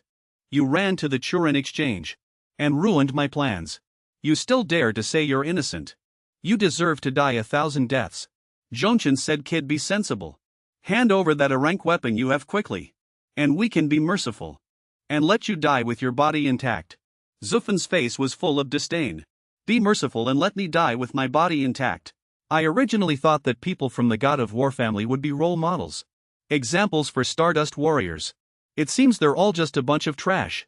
All you know is to rely on the power you possess and steal what belongs to others." Upon hearing him say that, Zhu Xin immediately ordered the spirit guards. "All units prepare to kill him." Zhongchen also threatened, "With the Tao family's experts joining us, you're like a turtle in a jar now. Let's see where you'll run." The spirit guard soldiers quickly loaded arrows into their crossbows, ready to eliminate him. Zuo Fan had even specifically brought a rocket launcher. Zhu Xin ordered the rockets to be fired. A volley of rocket-tipped arrows flew out, rapidly streaking towards Zuo Fan. The arrowheads were still ablaze with flames. Zhu Xin stared intently. "Shoot that brat dead." With such a formation, even a spirit guard general would find it difficult to escape unscathed. "This scoundrel dares to come to Zhonglin City and ruin the good fortunes of our Zhu and Zhong families. You must be utterly annihilated." The fiery arrows ignited the trees in the park, and the flames burned fiercely. "Burn! Burn, burn that detestable brat to ashes. Once that brat is dead, it won't be too late to pick up the great divine weapon." A bright light flashed through the flames. Then an arrow suddenly shot out from the fire, heading towards those two people. "Danger!" They barely managed to cry out when the arrow pierced through two spirit guard soldiers. Shu Xin's face turned ashen. "That detestable brat's power. It's actually this strong. We underestimated him." Zuo Fan remained completely unharmed amidst the blazing inferno. In one hand he held a divine sword, and in the other their own arrows. "You want to kill me to silence me and seize my divine weapon? Then be prepared to be killed by me instead." Zhongchen was already seething with rage. He gritted his teeth, clenching his fists, and ordered his subordinates, "You lot, hurry up and attack. Bring me that detestable brat's corpse." 3 armored subordinates knelt and respectfully said, "Divine young master, our duty is to protect your safety." He roared, "Protect my safety? Do I look safe right now? That detestable brat just now, he almost killed me. If you don't act now, what are you waiting for?" The 3 exchanged glances, then nodded in unison. They immediately flew into the blazing flames, searching for Zuo Fan and preparing to kill him. Target acquired. They unleashed iron chains tipped with sharp spears, shooting them straight towards Zuo Fan. Zuo Fan meanwhile muttered to himself, "After being promoted to a general, I can't even feel the slightest heat from this fire. It's not like I'm wearing a fireproof suit though. But to deal with scum like these, there's no need for me to appear too disheveled." Several snake chains tipped with spearheads flew in from overhead. Zuo Fan noticed them and swiftly dodged aside. The iron chains pierced directly into the stone, but they seemed to have a life of their own, quickly wriggling free. Zuo Fan recognized this type of weapon. It was none other than the biting serpent spear. As Zuo Fan dodged it, he thought, "I didn't expect that ID originally. Planned to gradually search for these people's traces after settling down in Zhonglin City." He sneered, "I didn't expect you'd come looking for me yourselves. What a stroke of luck." One of the individuals controlling the snake chains said, "The prey is like a scurrying mouse. Just die already." 3 snake chains had already encircled Zuo Fan's head. "This scurrying mouse, let's see where you'll run." He roared, "Die." Zuo Fan's expression darkened and he exuded a terrifying aura. He gave them a cold, dismissive glance. "So you're finally going to make your move? Do you think that with this kind of encirclement you can harm me?" One of them exclaimed in panic, "What, this brat?" He sensed Zuo Fan's powerful aura. "What's with this crushing pressure like Mount Tai bearing down on us? This isn't the aura of a junior general. Is this a mid-level battle general? This brat is a mid-level general. So young. He frantically pulled back his snake chain and hurriedly shouted, "Retreat, retreat, young master Shin, run this kid." Zuo Fan watched them simultaneously retract their weapons. He chuckled softly. Oh. Zuo Fan uses gleaming shadow slash. Moving confidently before them. You finally realize something's wrong, don't you? But don't you think it's too late? With the blood of these villains, I shall consecrate my divine weapon. Zuo Fan wielded his divine sword. With just a few effortless slashes he shattered their serpent spears. He also casually finished one of them off, killing him instantly. One person trembled in fear. The sword was too fast, he killed number 57 in an instant. The other person also trembled in fear. This kid is too strong. Even a mid-tier warrior general is no match for him. The two immediately turned and fled, but they couldn't escape even if they had wings. Zuo Fan was already hot on their heels. Run. Where do you think you're going to run? He gave each of them a sword strike, saying, "Die, you wicked wretches." In the forest still engulfed in roaring flames, 7 miserable screams echoed, followed by an eerie silence. Zhuo Xian and Zhongshan stood outside anxiously waiting. Zhuo Xian asked, "Is that kid dealt with?" Zhongshan confidently replied, "He must be dead. These are armored guards. The armor sent by the family to protect us." Under the serpent spear joint attack technique, even a warrior general would likely be defeated. Zhuo Xian said fawningly, "Young Master Shin is truly worthy of being chosen as the heir of a combat family. Young Master Shin, with such powerful armored guards at your command, you truly live up to your reputation." Zhongshan smugly said, "What's this compared to that? Once I acquire this ranked divine weapon and present it to grandfather, my standing will rise even higher." He shrewdly imagined, if I truly become one of the Zhong family heirs, then when I want to go see Nian, she won't be able to refuse. That woman and that detestable brat. How dare they humiliate me in front of so many people? I'll make them pay 100-fold. However, from the flames, the serpent spears of the 3 armored guards shot outward, directly killing several soldiers. They cried out in panic, "Aren't those the armored guards' serpent spears?" From the burning flames, a powerful figure slowly emerged. Zuo Fan apologized, saying, "It's my first time wielding the serpent spears, so my aim was a bit off. It won't happen again next time." Zuo Fan, holding the divine sword in one hand and the undamaged serpent spears in the other, said with a smile, "Zhuo Xian Zhongshan, these 2 serpent spears will pierce your bodies." Soon Zhongshan couldn't believe his eyes. Still stubbornly saying, "You're still alive after being besieged by 3 armored guards? You're still alive? Impossible. What cowardly trick did you use to ambush them?" Zuo Fan found it amusing after hearing that. Cowardly tricks to ambush. So many of you ganged up on me.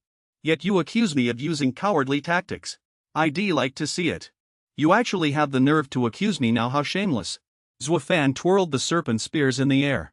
In that case, now I'll let you taste what it's like to be ambushed. Several Lingyun soldiers frantically scattered and fled. But it was already too late. Cries of "Run" echoed through the air. Only then did Zhuo Xian and Zhongshan understand that they were nothing. They turned and ran together. But how could it be that easy? Zuo Fan had already thrown the serpent spears, striking both their legs. They fell to the ground. My leg has been pierced." He didn't even need to use the ranked divine sword. Zuo Fan merely waved the serpent spears, and all the soldiers were completely wiped out. They watched Zuo Fan trembling as he approached, exuding killing intent. "Is this kid a monster? How about this?" Zuo Fan said, walking up to them. "So many people. Yet you were all beaten into this state by me alone. Zhu family, are you truly a forging family? Is the Zhong family truly a war god family?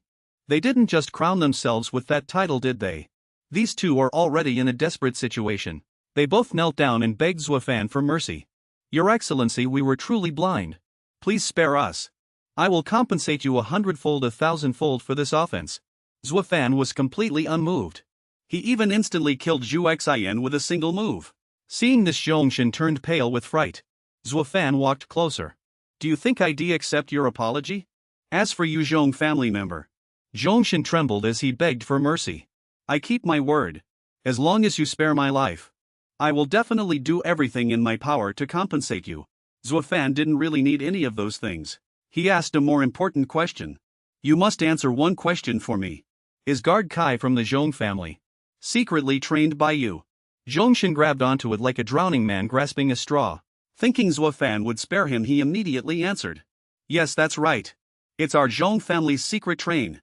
Before he could finish the word train, the snake-shaped spear wrapped around his throat. He stammered, unable to speak. Zuo Fan scoffed. I never said I would spare you if you answered truthfully. Is it only you, the scions of these great families? Who can go back on your word? And I can't. Zuo Fan left. Behind him lay the scattered defeated. Zuo Fan pondered about the Zhong family. The war god family. It seems the Zhong family is one of the masterminds behind framing my father. He'll definitely be able to find clues from the Zhong family members. It's just that my current strength isn't enough. I can't contend with a war god family. I'll wait until I get to the Mercenary Guild's elite training camp. Strength location: Zhonglin City. At the Mercenary Guild elite training camp, Zuo Fan had already arrived at the entrance. Many other young people were also standing outside. He exclaimed, "The elite training camp of the Mercenary Guild headquarters. This place. It's truly massive. Compared to the scale of the Jinning City Mercenary Guild headquarters building, it's much larger." Anyone who didn't know would think this was the national headquarters of the Mercenary Guild. Zuo Fan surveyed his surroundings. I didn't expect so many people to be here even at this late hour. Furthermore, his expression turned serious. There are actually so many warlord-level experts here. As expected of the Mercenary Guild's elite training camp, everyone who can come here is an expert. Entering the reception hall, the front desk asked, "Good evening. How may I help you?" Zuo Fan handed over his documents. "I'm here to report. To report to the elite training camp. Here are my credentials and information." The polite girl said, "All right, please wait a moment. We need a few minutes to review the relevant documents." Zuo Fan added, "Oh right, I have a friend. He should also be at the elite training camp. Could you help me check? My friend's name is Xia Dan. He's from Jiangbei City." The front desk immediately typed on the keyboard. "Okay, I'll check for you right away." "Found him. Your friend is indeed training at the camp. However, Mr. Xiaodan has already departed for the Grey Beast Lair tonight. It's located north of Zhonglin City. He went to take the elite assessment. You won't be able to see him for now." Zuo Fan scratched his head. "What, he's only going tonight? What bad timing." The front desk politely said, "You can use these next few days to get familiar with the training camp's environment and learn about the programs here. Oh, and this is the right time. Do we need to assign you and Mr. Xiaodan to the same group?" Zuo Fan said happily being assigned to the same group would be best. He secretly marveled. As expected of the Mercenary Guild's elite training camp, the staff are both kind and professional. The receptionist said with a smile, "You must be Zuo Fan, right? Your application has been approved. The Jining City Mercenary Guild recommended you as an elementary star general, correct?" Someone in the distance commented. The Jining City Mercenary Guild's recommended elementary star general is actually so young. It was already past 10 in the evening. The receptionist asked in surprise, "You're already an elementary star general at such a young age?" Zuo Fan said calmly, "It's just an elementary star general. Why are you so surprised?" He thought to himself, "If you knew, I'm actually an intermediate star general, and my strength is already close to an advanced star general. I wonder how shocked you'd be." The receptionist lowered her head and apologized. "I'm sorry, I was rude." She thought to herself, "Oh my god, an elementary star general under 20 years old. There are probably only a handful of people like that in all of Huaxia, right? I can't believe I actually met one. My makeup shouldn't be smudged, right? If I could have such a young and powerful boyfriend, wouldn't my friends be green with envy?" She said to him, "I apologize. Your strength proves you are an elementary star general. You don't need to participate in the elite training camp. However, since you're so young, you'll definitely become a war god in the future. You could consider participating in the War God Reserve assessment. If you become a War God Reserve, the guild will fully support your training." Zuo Fan asked, "Can't I be in the same group as Brother Xiatan? Elite Challenge Assessment. What is he participating in? And what is the War God Reserve assessment?" The receptionist explained. The challenge assessment is based on mercenary hunting missions provided by the mercenary base, which are suitable for mercenaries of different strengths. Completing challenges earns you points. Elite training camp points are like a form of currency. They can be used to seek guidance from experts at the general or even war god level, or to exchange for stronger combat techniques. However, you're different with your talent.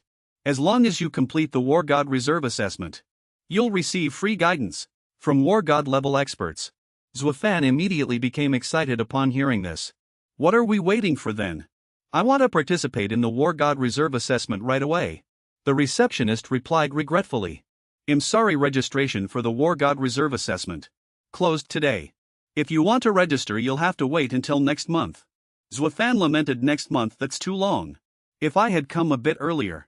Not only can I sign up for the War God Reserve Assessment, but I can also meet Brother Xia Tan.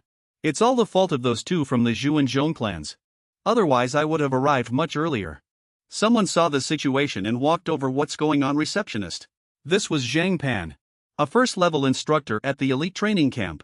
He asked, is there an issue with this kid's entry qualification? The receptionist happily said, good evening, first-level instructor Zhang Pan. There's no issue. Rather, Zuo Fan, I felt his spiritual energy. This aura is an advanced star general so strong. First-level instructor Zhang Pan. Zhang Pan said, I see. You must be Zuo Fan, recommended by the Jining Mercenary Guild, right? Is that so? To be an elementary star general at such a young age, truly a hero in the making. You just arrived and already want to take the War God Reserve. Aren't you going to rest? Zuo Fan replied forcefully. From Jining City to here, I haven't even had a chance to stretch my limbs. For a star general, not fighting is equivalent to resting and just thinking about getting guidance from a War God level expert. I'm too excited to sleep, he said with satisfaction. Very good. That's how a star general should be. That's the attitude a qualified mercenary should have. Use my instructor card to grant this kid a pass. Let him participate in this God of War Reserve Assessment. Zuo Fan was extremely grateful. He cupped his hands in thanks. Thank you, instructor Zhang Pan. It's nothing. Perform well. Remember, if you encounter excellent juniors in the future, help them out if you can. The front desk notified instructor Zhang. The procedures have been completed. The God of War Reserve Assessment will also take place deep within the ash nest. It starts tomorrow at 10 a.m. You must be careful. By the way, you can take the Class A vehicle to the garrison, stationed at the outer perimeter of the ash nest. That will save you a lot of trouble. A moment later, Zuo Fan followed the Class A vehicle and departed. Zhang Pan stood at the Jingning Mercenary Guild watching a junior general under 20 years old. This truly is a genius of his generation. Haha, what perfect timing. Zuo Fan muttered to himself in the car meeting. Instructor Zhang Pan was really lucky. As long as I pass the God of War Reserve Assessment, he'll be able to receive guidance from a general level expert. ITLLB soon. It seems. Everyone in the elite training camp. I really like the atmosphere here. Little gray egg just now crawled out from my clothes. Little fella, you're awake, ha, and you're hungry, aren't you? Don't scratch my clothes. Wait, I'll get you some food. Zuo Fan gave it some food. This little guy reminded me. I need to check out the situation at the ash nest first. The ash nest is the largest nest outside Zhonglin City. It was once a beautiful valley, a tourist attraction for the people of Zhonglin City. After the night of starfall, the forests here mutated into greywood. Most of the monsters in the ash nest have grey fur, and are at least drank. They usually live concentrated in one nest, and operate in 7 colonies, hence it's named the ash nest. At this time, at the mercenary garrison in the ash nest, a group of people were holding a meeting. The young man standing on the high ground was Kong Zhua, a quasi-general who was speaking. We still haven't gathered 5 people yet. After all, with their previous combat records, it's really difficult for them to advance further and become quasi-generals. I think we should just give up. Below were Xia Dan, Dong Su, a senior Starfall warrior, and Xiang Han, a senior Starfall warrior. Senior Starfall warrior. Xiang Han angrily said, Kong Zhui is a quasi-general. You're the backbone of our team. You get a 50-point bonus when killing monsters. It's bad enough you're not helping us find a 5th member, but you're also standing there gossiping. What do you mean by that? Dong Su stopped Xiang Han. Say less, he said. What's important now is finding a 5th member. Kong Zhui said indifferently, I'm just being honest. The 3 of you have mediocre aptitudes, and your combat records in the training camp are poor. Plus you don't like listening to sincere advice. What are you, fragile? Xiang Han, exasperated, was about to argue further. Just then Xia Dan raised her hand. Stop arguing. We already have a 5th member. That person was none other than Zuo Fan, who had just gotten off the vehicle. Zuo Fan waved goodbye to the driver. Thank you, give the pass to the sentinel. Are all these guards senior Starfall warriors? This is just a garrison at the outer perimeter of the Ash Nest. The strength of the mercenary guild is truly extraordinary. I've arrived at the garrison. Next it's time to prepare to head to the deepest part of the nest, the Ash Nest itself. Zuo Fan looked at the map and saw it was already 11:56. He had also gathered quite a bit of information on the car. Now that I'm here, the Ash Nest is no simple place. Deep within the nest, there are even a rank monsters currently. Just reaching the assessment location will not be an easy task. He muttered to himself, it's almost midnight, and the War God assessment is scheduled to officially begin tomorrow at 10 a.m. This means that in the next 10 hours, I must cross through the beast nest and reach its deepest part. Over 100 kilometers, it's not too urgent. As he was walking, someone ran up to him. Are you Zuo Fan? Zuo Fan said in surprise, Brother Shatan, is that you? Zuo Fan. I asked the front desk at the elite training camp, and she said you've already entered the elite assessment challenge. A core elite. I thought I wouldn't be able to see you for a while. I never expected we'd meet here. Shatan happily clapped Zuo Fan's back. Xiao Fan, you're also participating in the elite assessment challenge. Do you have a team yet? A team for the elite assessment challenge? No, not yet. He thought to himself, I came here for the War God assessment, so of course I wouldn't have a team for the elite assessment challenge. Shatan asked, oh, by the way, since you're already at the elite training camp, you must be a high-level star warrior now, right? Zuo Fan happily replied. Of course, brother, he thought to himself. Forget it, I'll keep it a secret for now. If I directly tell him I'm already a general, it would probably discourage Brother Shatan. Shatan was overjoyed. That's fantastic. My team happens to be short one person, so come with us. Shatan leaned in and whispered to Zuo Fan, telling him the whole story. Zuo Fan listened, nodding in agreement. After listening, Zuo Fan asked, so you're saying that your elite assessment challenge mission is to go deep into the beast nest, hunt monsters and accumulate a certain amount of points? That's right, all the missions are the same. You didn't know? How could that be? But it seems there's no rule that you must form a 5-person team, right? Shatan sighed. That's true, but inside the beast nest, even the lowest level monsters are class. And there are quite a few class or higher monsters whose strength rivals that of star generals. It's indeed very dangerous. For high-level star warriors like us, forming a 5-person team is already considered small. If there are fewer people, it's practically suicide. Zuo Fan also thought that made a lot of sense. You're right, I agree to join. He also thought to himself, if I go deep along the edge of the beast nest, it would be consistent with the direction I need for the War God assessment. Anyway, I still have plenty of time, so helping Brother Shatan along the way won't be a problem. Shatan led him back to where the team was and introduced him to everyone. Aren't we still missing a member? This is Xiao Fan, my younger brother. He can join us. Come on, quickly say hello to our team members. Xian Han enthusiastically put her arm around Zuo Fan's shoulder. Xiao Fan, you're quite handsome, aren't you? Welcome to our team. This big sister will take good care of you later. Dong Su also laughed loudly. I'll call you Xiao Fan too.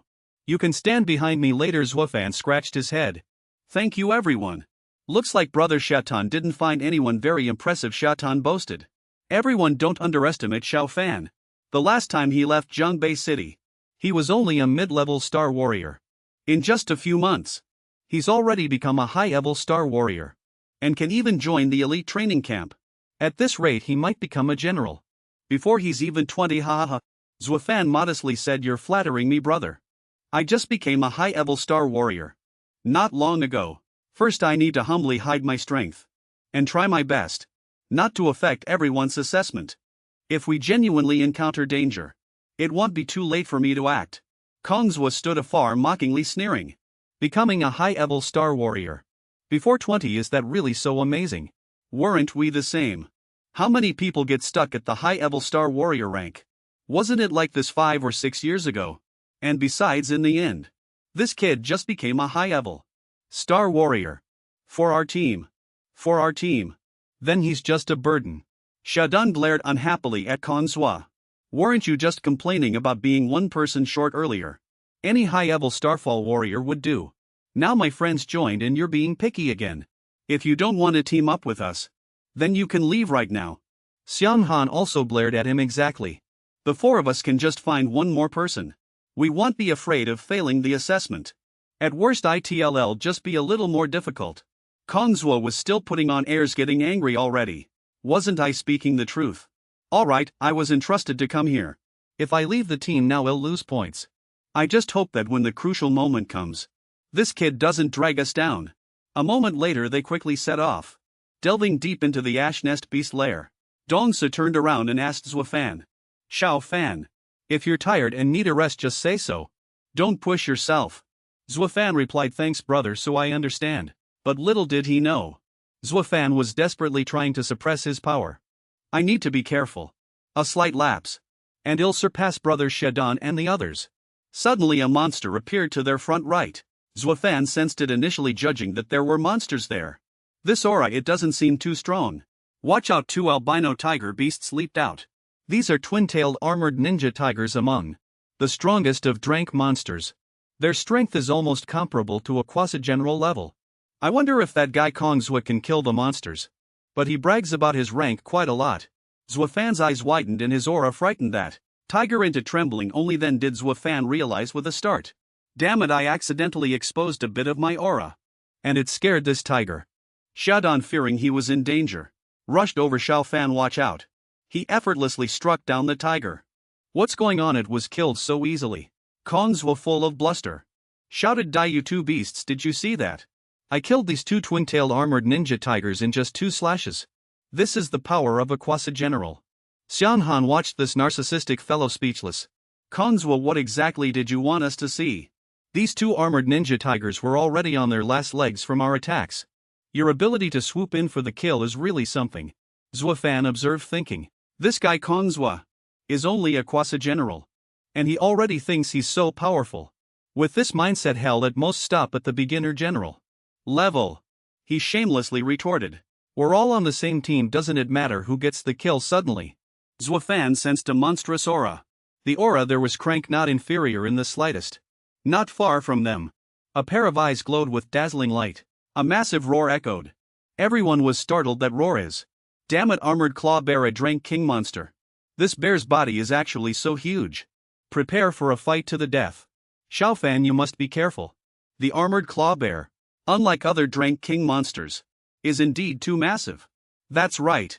Although it's a drank king monster because of its immense size, its strength is even comparable to a crank monster. It wouldn't be an exaggeration to call it a general level monster. Xianghan scoffed at Kong Zuo. Now's the time for you, the quasi-general, to show off your power. Dongsu was already prepared for battle. Bring it on. Unexpectedly, Kong Zuo, the quasi-general, shamelessly fled. You guys can die, I'm not sticking around. The entire team hated him to the core. Kong Zuo, I can't believe you deserted us in battle. Bastard, never mind that wretch, prepare to fight. The huge bear immediately charged at Dong's shield. We have no choice but to fight with all we've got. The armored claw bear, a king monster.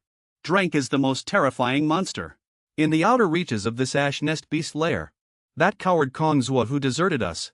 I'm not dying with you guys, Dongsu firmly stated. He'll hold it back. You guys run. Dongsu alone was fending off the bear. It's too strong. My shield almost couldn't hold. Something's not right. He didn't expect to not be knocked flying by the skeletal bear. The skeletal bear's attack was comparable to a warrior's. Even a high-level Stardust warrior, if they tried to block it with a shield, would have their bones shattered and arms broken. Xia Dan and Xianghan looked at it in surprise. What is that? The skeletal bear is firmly bound by ropes. Zuo Fan actually wrapped his rope around one of the giant beast's legs. That's great, Xiao Fan. Why didn't you take out such a good item sooner? Zuo Fan replied. I didn't expect the hunting handbook to be this useful either. While the skeletal bear is restrained, everyone here is a high-level Stardust warrior. Let's team up and kill it. Zuo Fan was actually lying. How could he possibly restrain this bear? With just the hunting handbook, I used every ounce of my strength to hold it back. It's incredibly powerful. However, this prey is indeed very suitable for training Xia Dan and the others. The 3 of them, hearing this, immediately charged forward. Exactly, let's seize this good opportunity and go all out. The 3 rushed forward, attacking the giant beast frantically, but only managed to make it fall to the ground. Zuo Fan thought the skeletal bear is too powerful. It's still a bit much for Xia Dan and the others to handle. I must find a way to suppress this bear. Just then Grey Egg woke up. He gently said to it, Little one, you're awake just in time. Is there any way to make this bear a bit more docile? If you do well, it'll give you an extra meal later. Grey Egg activated the small horn on its head.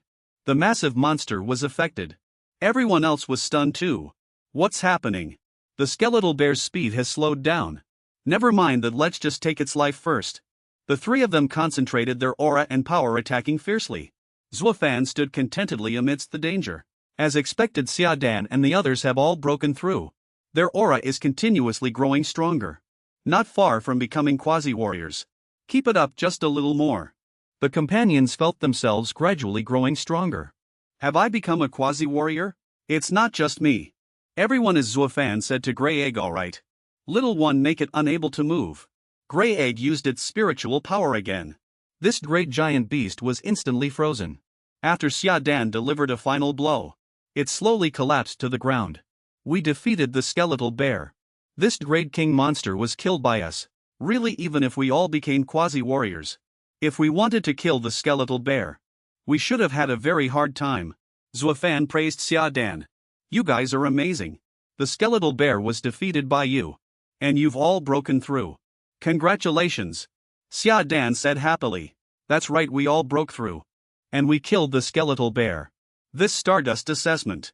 The gains are truly immense. A beast core fell out of beast core. A great king monster's beast core. I hit the jackpot this time. Xia Dan said, let's split the spoils equally. Include Xiao Fan's share. As for this beast core, after we go back, I'll buy it at the exchange price. And then split the money among everyone. How about that? Zuo Fan refused Xia Dan. I didn't help much. Xiao Fan, don't refuse. If you hadn't used the rope to bind the skeletal bear, I would have been severely injured long ago. Just then the despicable Kong Zuo returned and he shamelessly said, may I ask when you're distributing the spoils? Have you forgotten about me, your captain? Kong Zuo Xia Dan, despite her gentle nature, already showed her disgust for him. You coward. You ran away in the middle of battle. Do you even have the nerve to come back? Xiang Han said. Not only does he have the nerve to come back, but he also wants a share of the spoils. Get lost, Kong Zuo. Someone needs to beat him until he can't speak. Otherwise I can't believe how thick-skinned he is. Why can't I come back? Besides, I didn't say I wanted to split the spoils. What I mean is this entire skeletal bear belongs to me. Tongsa furiously berated Kong Zuo. What is the meaning of this? Stealing our prey. Hunting provides points for training camp members. Violating training camp regulations. Do you know what the consequences are? He replied sinisterly. Of course I do. Stealing prey. Hunting points for training camp members. In the training camp, at best one's mercenary status is revoked. At worst one is executed. But as long as you are all dead, who will ever know about it? After the battle, do you even have the strength to resist? This damned scoundrel. He gloated. My guess was right, or rather not quite. To defeat a Drank King-level monster like the skeleton bear, without any casualties, is already a miracle. Where would you find the strength to keep fighting? Now die. At this moment Zuo Fan stepped forward and spoke. I just arrived at the training camp and I really like it here. I don't want to kill anyone. On my first day in the training camp, I'll give you a chance. Leave here immediately. Zuo Fan wanted to give Kong Zuo a way out. Everyone was worried about Xiao Fan. Xiao Fan, what are you doing? Come back quickly, he's no match for you. Kong Zuo found it offensive and became infuriated. Give me a chance to leave here. Who do you think you are, a battle general? I've been annoyed with you for a long time. Now die. Kong Zuo swung his sword and Xia Dan cried out. Xiao Fan dodged quickly. I'm sorry, I shouldn't have brought you into our team. Kong Zuo's sword slashed towards the center of Zuo Fan's body. Are you blind? Kong Zuo panicked. What? Where did he go? Zuo Fan had already appeared behind him. He mocked, what are you looking for? It turned out Kong Zuo had only slashed at Zuo Fan's afterimage. He had already flashed behind the scoundrel and asked him, are you looking for me? He was greatly alarmed, turned around and swung another sword. Zuo Fan was bored of watching him swing his sword for so long. He clenched his fist and punched him directly, sending him flying several meters away. Kong Zuo was sent flying and crashed straight into a tree. He painfully leaned on his sword, trembling as he stood up. How is this possible? Just one move put me in this state. Aren't you just an advanced star warrior? You're Xiao Fan, a battle general. How can this be, such a young battle general? Zuo Fan walked closer. Kong Zuo, abandoning your teammates mid-battle and fleeing was bad enough. But you even thought of coming back to steal their spoils. Such behavior deserves death. Kong's face turned pale as he clutched his stomach. Are you truly a battle general? He fell into a despicable state. Now he pulled out his old trick, kowtowing and begging for mercy. I was wrong, brother Zuo Fan. I was possessed by a demon to do such a thing. Please spare my worthless life. Zuo Fan scoffed. Worthless life? Do you even deserve to be compared to a dog? Don't insult dogs like that. Zuo Fan's divine sword dealt out righteous punishment, elegantly ending him without giving him a chance to utter another plea for mercy. Zuo Fan turned around. Why is everyone staring at me like that? You're making me shy. Xia Dan was stunned. Xiao Fan, are you really a junior battle general? Just now when we defeated the skeleton bear. Was it so easy? Because Xiao Fan secretly helped us. Zuo Fan rubbed his nose. I'm sorry, brother Xia Dan. I didn't mean to hide it. I just thought you all needed to break through during the battle. Which is why I didn't say anything explicitly. They all happily said, what is there to apologize for? We should be thanking you. Xiao Fan, I've always said you were a genius. I just didn't expect you to be this exceptional. It turns out Xiao Fan came to the lair. The grizzly beast lair to be assessed as a provisional war god. Who knew that in just half a year of not seeing him, Xiao Fan would already be a battle general? Alright. We've been busy for so long, it's time to go back. Wait for Xiao Fan to return. Well, gather for a farewell party. Zuo Fan immediately sped up. The grass was so sharp it could cut through his pants. Is the serrated grass here really that sharp? Grey Nest Forest is different from the Beast Den. I've been here many times before. The rustling of leaves and the sound of the wind seemed to be conveying some message. He asked Grey Egg. Little one, you sense something too, don't you? In the Beast Den. Can Grey Nest restore energy quickly? This valley truly is one of the first places where the mutation occurred. After the Starry Night. I didn't expect it to have such a magical effect. Zuo Fan ran for a while longer and then arrived. Have we arrived? The location for the provisional war god assessment. A 4-person team was waiting